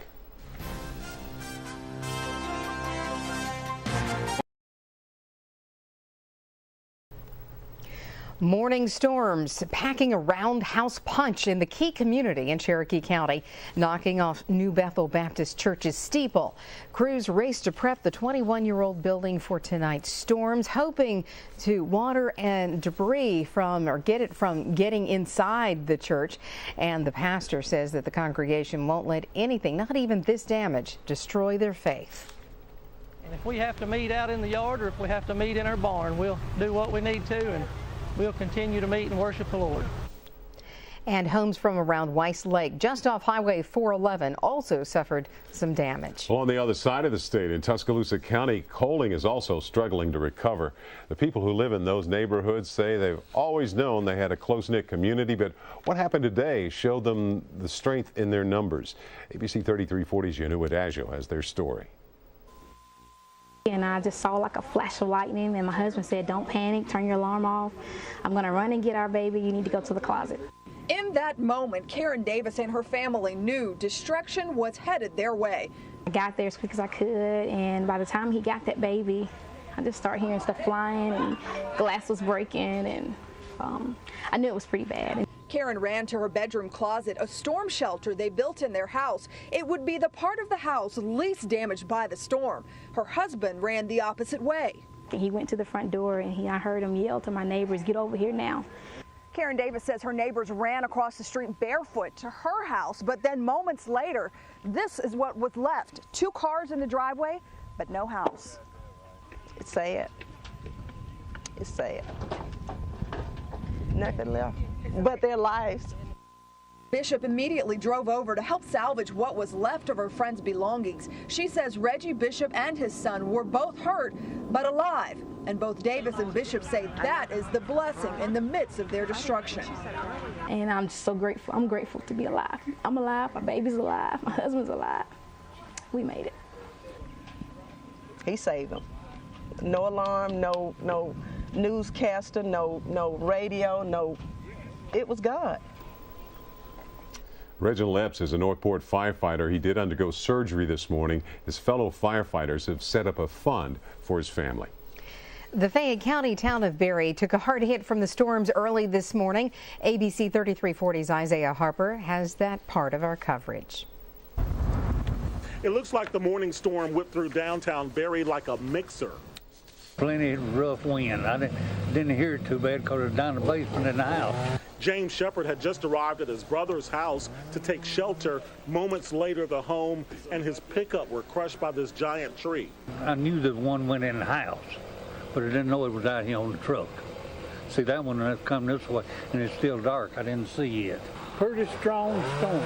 Winds yanked up fuel pumps, knocked this building into the street, lifted part of the roof at Berry Elementary, and blew off roll-up doors at the fire department. Well, I mean, it's scary. It's a good thing Tommy Haley stayed at a friend's house last night. His mobile home is gone. Nothing is left but the steps and floor. I was going to come home about 10 o'clock last night, but I'm glad I didn't come home. I'm demolished. I don't have nothing. No food, no home. I don't have nowhere to go or nowhere. No one could imagine more storms would follow. What do you think about it? What can I do about it? It's coming in. I can't help it. In Berry, Isaiah Harper, ABC 3340. Amazingly, no one was hurt in Berry. And we're going to take another break. We want to show you more pictures that our viewers sent us from today's storms.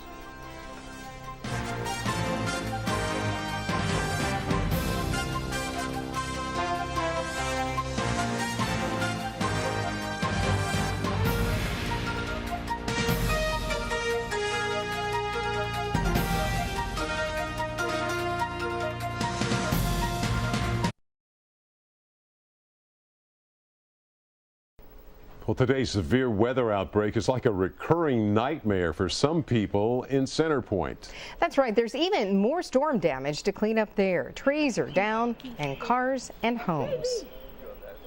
Thank God my family is okay.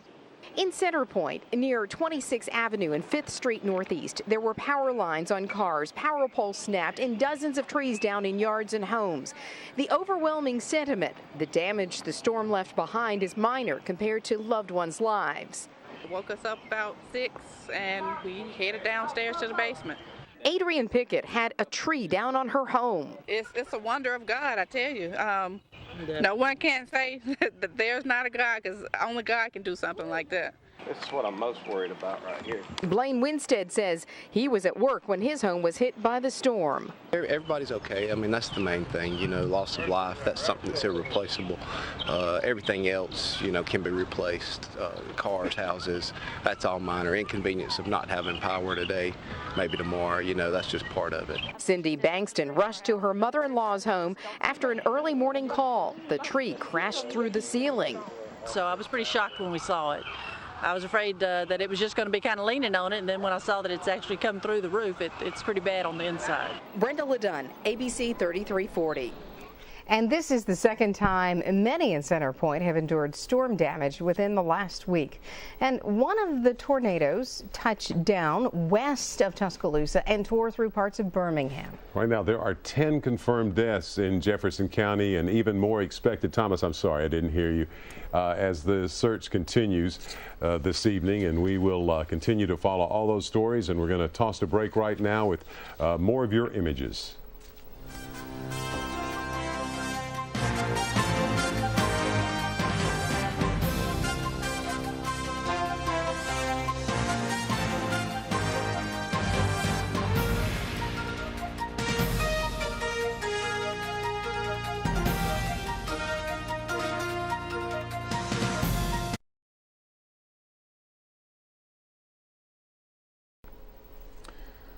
Well, one of the tornadoes that touched down west of Tuscaloosa also tore through parts of Birmingham. And right now there are 10 confirmed deaths in Jefferson County, and even more expected as the search continues this evening.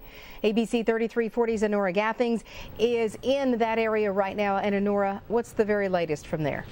Well, Brenda, crews will search throughout the night for any survivors pinned beneath the rubble just down the street here in Pleasant Grove and in Concord. They're also removing, tagging, and leaving any bodies that they can get a positive ID on until the morning. And by the minute, more and more people are reporting loved ones missing. So people are being asked, if you have a loved one that's missing out here in Pleasant Grove, come out here. Okay. Any news, and even police believe that more people will be found alive tonight, but there's also a sense that even more will be found dead. Police would not let us pass this tree to get video of the houses on 10th Street where downed trees prevented cars and even ambulances from passing. But the destruction was evident by the looks on survivors' faces and the need for any and all able-bodied men to help carry out injured people on stretchers and even doors. It's just a nightmare that I know that I cannot wake up from. Now, only emergency crews are being allowed into those neighborhoods. That's a neighborhood over here in Pleasant Grove and another one in Concord. And for the last few hours, there's been a steady flow of ambulances going between this Pleasant Grove neighborhood and UAB Hospital, transporting people that have pretty severe injuries from head traumas to even missing arms and legs. Now, Sheriff Mike Hale was out surveying this area earlier this evening, and tomorrow morning he'll provide us the very latest on the fatalities and the extent of the damage. Live in Pleasant Grove, Honora Gathings, ABC 3340. Certainly our thoughts and prayers are with those families and those people tonight there.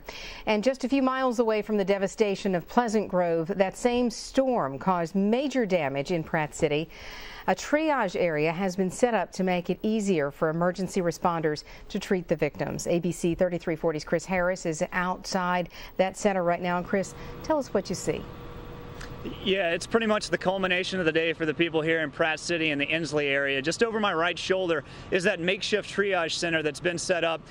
The good news, I imagine, from what we can deduce at least tonight, is that many ambulances and fire trucks have actually left this evening. I can only believe that that means that there are less and less people in the triage area who need work. So we can deduce that that is good news. However, the people that have been leaving, we've seen some of them carrying many belongings, pillows, bags, sleeping bags, whatever, all loading up on buses to head out to Boutwell Auditorium to spend the night, and then from there, who knows. But C.W. Martis, the battalion chief here for the Birmingham Fire and Rescue, told me that they're still in a search and rescue mode, search and recover mode, really.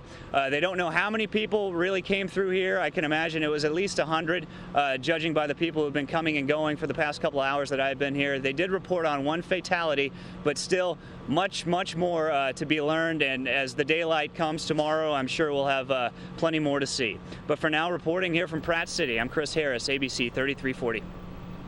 Chris, we appreciate the help from our sports team tonight. It's hard to just keep track of all the areas that were devastated by the storms today, both this evening and this morning. Now, this morning, Moody was the recipient of severe storms. ABC 3340's Jeremy King was there earlier. This is where a 56-year-old St. Clair County woman lost her life. Her family says Sandra McCrory was in bed when the tree crashed through her roof. She was caught underneath and was found dead by relatives. In many places, the damage appears to be the result of straight-line winds. In other places, we found some classic signs of actual tornado damage, like at this brick house in Odenville. We're told a man and woman were inside. He opened the door and saw total black and shut it and turned around and told her it's coming.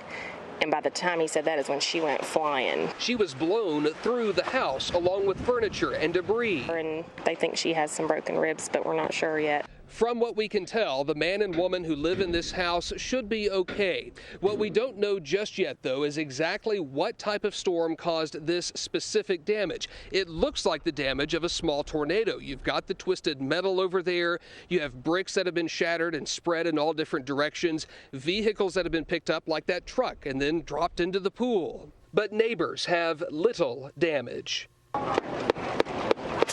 Back in Moody, everywhere you go, you find scenes like this. It got really still, and I called my sister at 6, and I said, y'all get up. I ran to get my kids up out of the bed, and we went downstairs, and it hit so fast. They're already cleaning up and worried about what else might come. Jeremy King reporting. As we reported earlier, another person died in Pell City this morning. It's unbelievable how widespread this was, and we've received thousands of viewer images and videos from all across the state today. And I just want to roll some video off my computer, if we can take that, Vic. I think Vic's I don't even know who's directing tonight. Vic, is this you? It is Vic. If you can take my computer this time. Again, this is from Mike Wilhelm. Mike is one of our sky watchers, and if you watched our long-form coverage today, they did a tremendous job. And, of course, these are the guys with the dash cams that go out in the field, and Mike was very close. This is the Tuscaloosa tornado, and, you know, the deal, what's going to happen, the Weather Service survey teams will be in, will start their work tomorrow, going out to assess the damage. And, again, one big story, there's so many stories to tell. Hackleburg, up north of Hamilton, that town was hit so hard. The school, they say, is gone. And you know, for a place where I've been so many times, it's just hard to believe. But again, that is the tornado coming up on Tuscaloosa. And again, that's about where it goes, halfway between University Mall and DCH Regional Medical Center. And last time I spoke with Mayor Maddox, the death toll in Tuscaloosa is 15. Could be more. We just don't know. With over 100 injured in Tuscaloosa alone. And again, as was the case on April 3rd, 1974, we really didn't know how many died and how many tornadoes we had until probably a week after the event. And I'm afraid it's going to be days before we know. Of course, communication is better now. But again, I can't thank our volunteers in the field enough for the images they provided today. And I was just going to say, you know, we have gotten so many images from so many people across the state. We've lost at least 53 people we know of, James. How many more could it have been if we hadn't, with our technology, managed to get the warnings out today? I mean, right. I don't know. That's a great question, Dave. And you know, you look back on the state's worst tornado tragedy in terms of the loss of human life. That was in 1932, March 21st. We think over 500 people died, probably from an event just like this. So with that, you had 500 plus deaths. Today we have at least 53, and I'm afraid the death toll will climb higher tomorrow. But again, I think on a day like today, the death toll could have easily been over 500. As far-fetched as that sounds, it happened with a similar event back on March 21st, 1932. So we are blessed in that regard. And again, the good news, I also want to stress that this thing is over. We still have some strong storms in East Alabama, nothing tornadic. The dry line has come through Birmingham. For those folks that are working cleanup, search, rescue in Tuscaloosa, in Cullman, in Hackleburg, in East Alabama. We understand how Hatchie was hit so hard. The areas around Piedmont, the severe weather threat is over. And as often is the case, you know, Dave and Brenda, the day after an event like this, it is the most gorgeous weather you will ever see. Tomorrow we'll have a gentle north breeze. Humidity will be low. The sky will be as blue. It will be so blue you have to squint to see it. And it's going to be that kind of day tomorrow. And again, look how close. Transformer. Look how close Mike is to this thing. And the thing is, you know, we train these guys. They know where they are in relation to the storm. They are perfectly safe, so they're fine. But what, you know, of course, concerns us, everybody else driving during this stuff. You got no business driving. So, again, this is a red letter day in state weather history. We congratulate the Storm Prediction Center for identifying the high risk. We congratulate the National Weather Service in Birmingham. As far as I know, every single tornado had an excellent warning today. in advance of 20 minutes. And even this morning during those horrible storms, the severe thunderstorm warnings were issued a good 15, 20, 25 minutes in advance.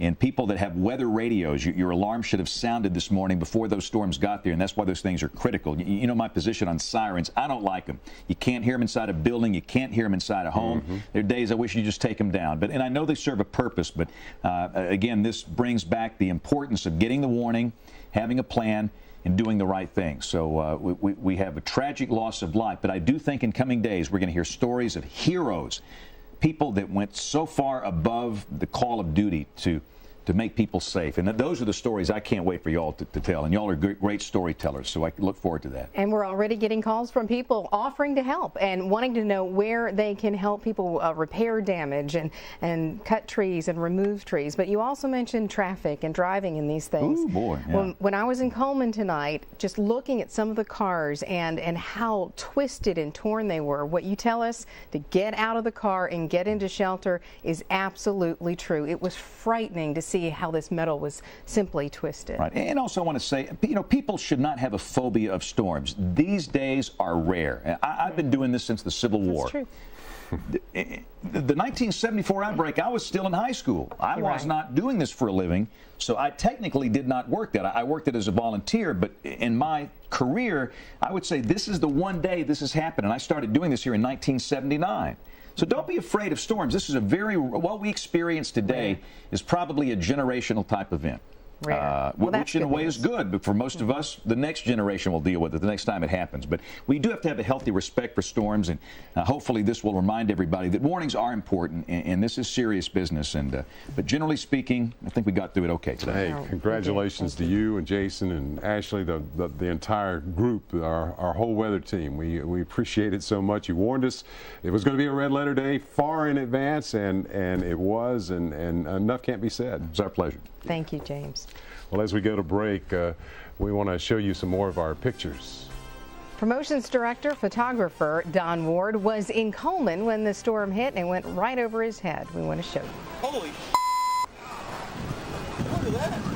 Oh my good Lord.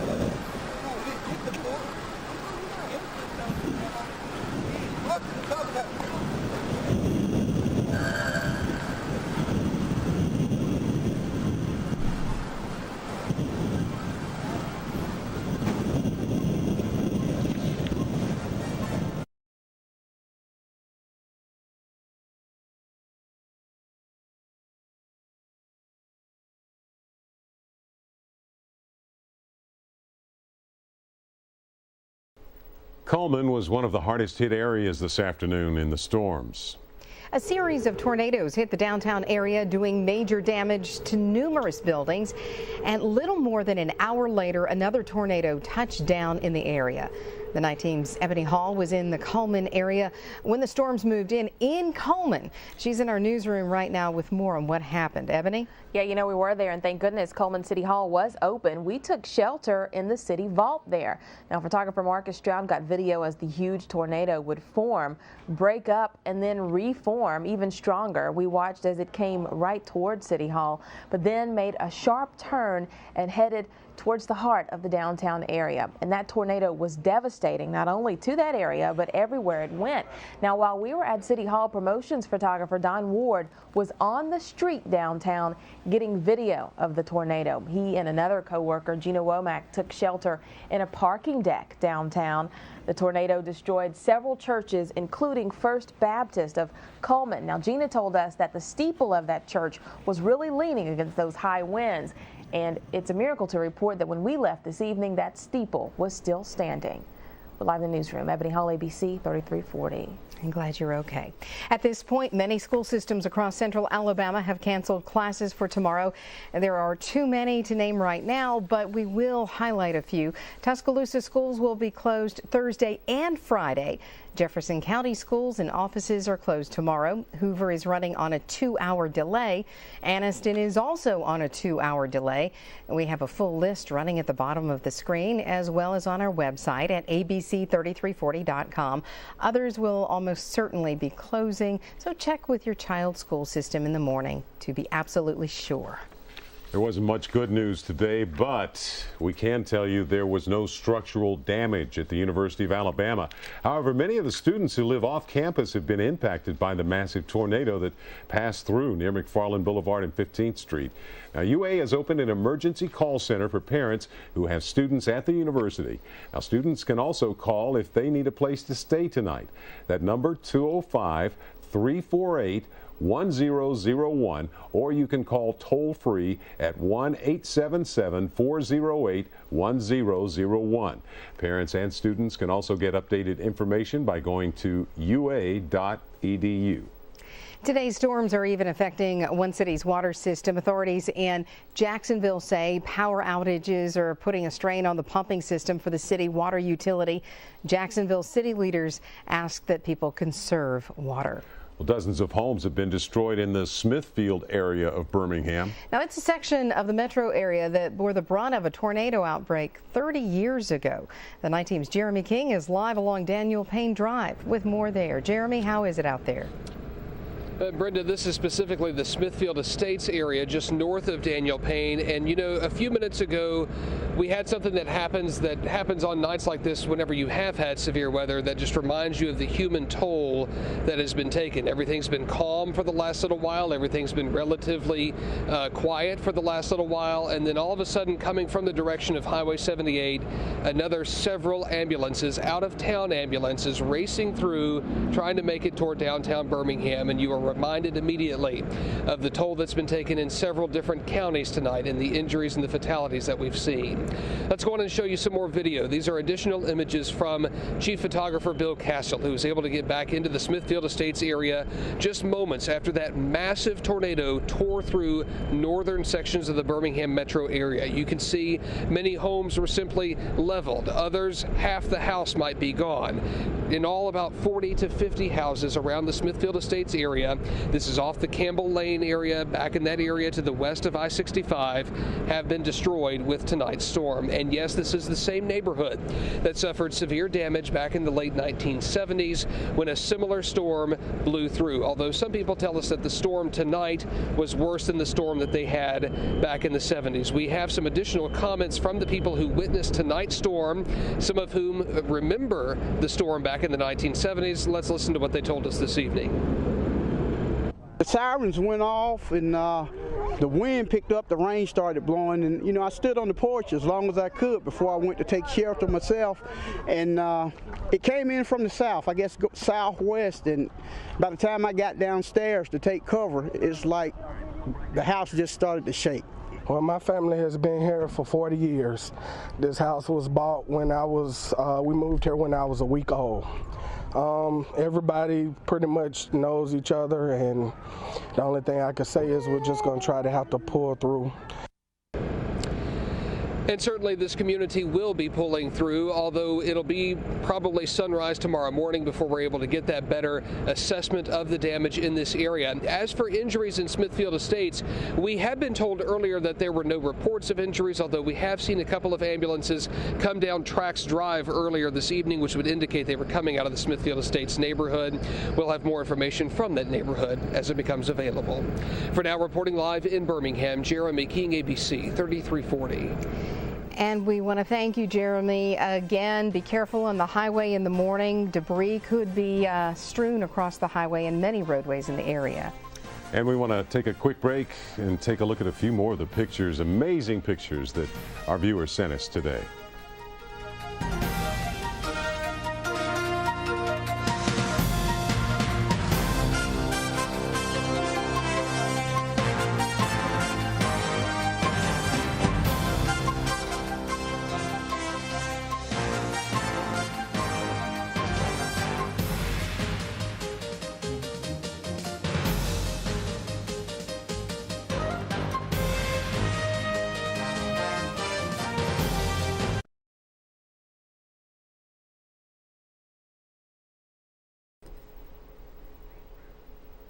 Hey, check this out. This is some video coming from Tuscaloosa, and again, Dave and Brenda, we've seen a lot of amazing tornado video. I believe a student shot that. He put that up on Vimeo, and of course we had it on the tower cam, the sky cam, and Mike Wilhelm had it. But that's the Tuscaloosa tornado that came through today.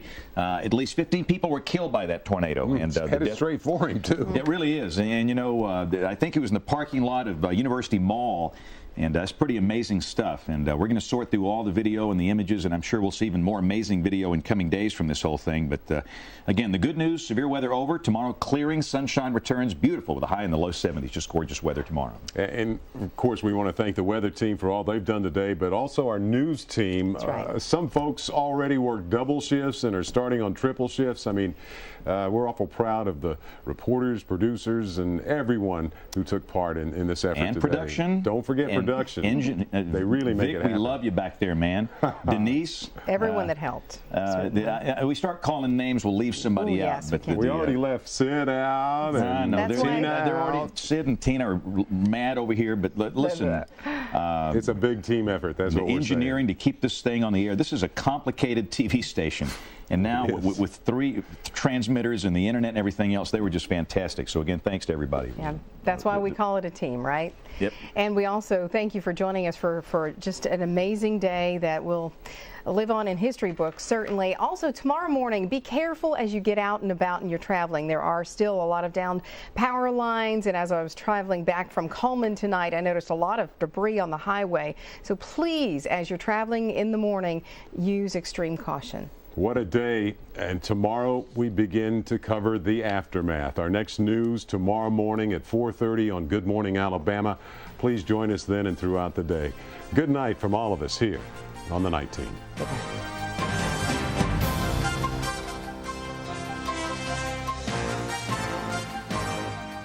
Thank you for watching ABC 3340, winner of the Associated Press Award for Most Outstanding News Operation.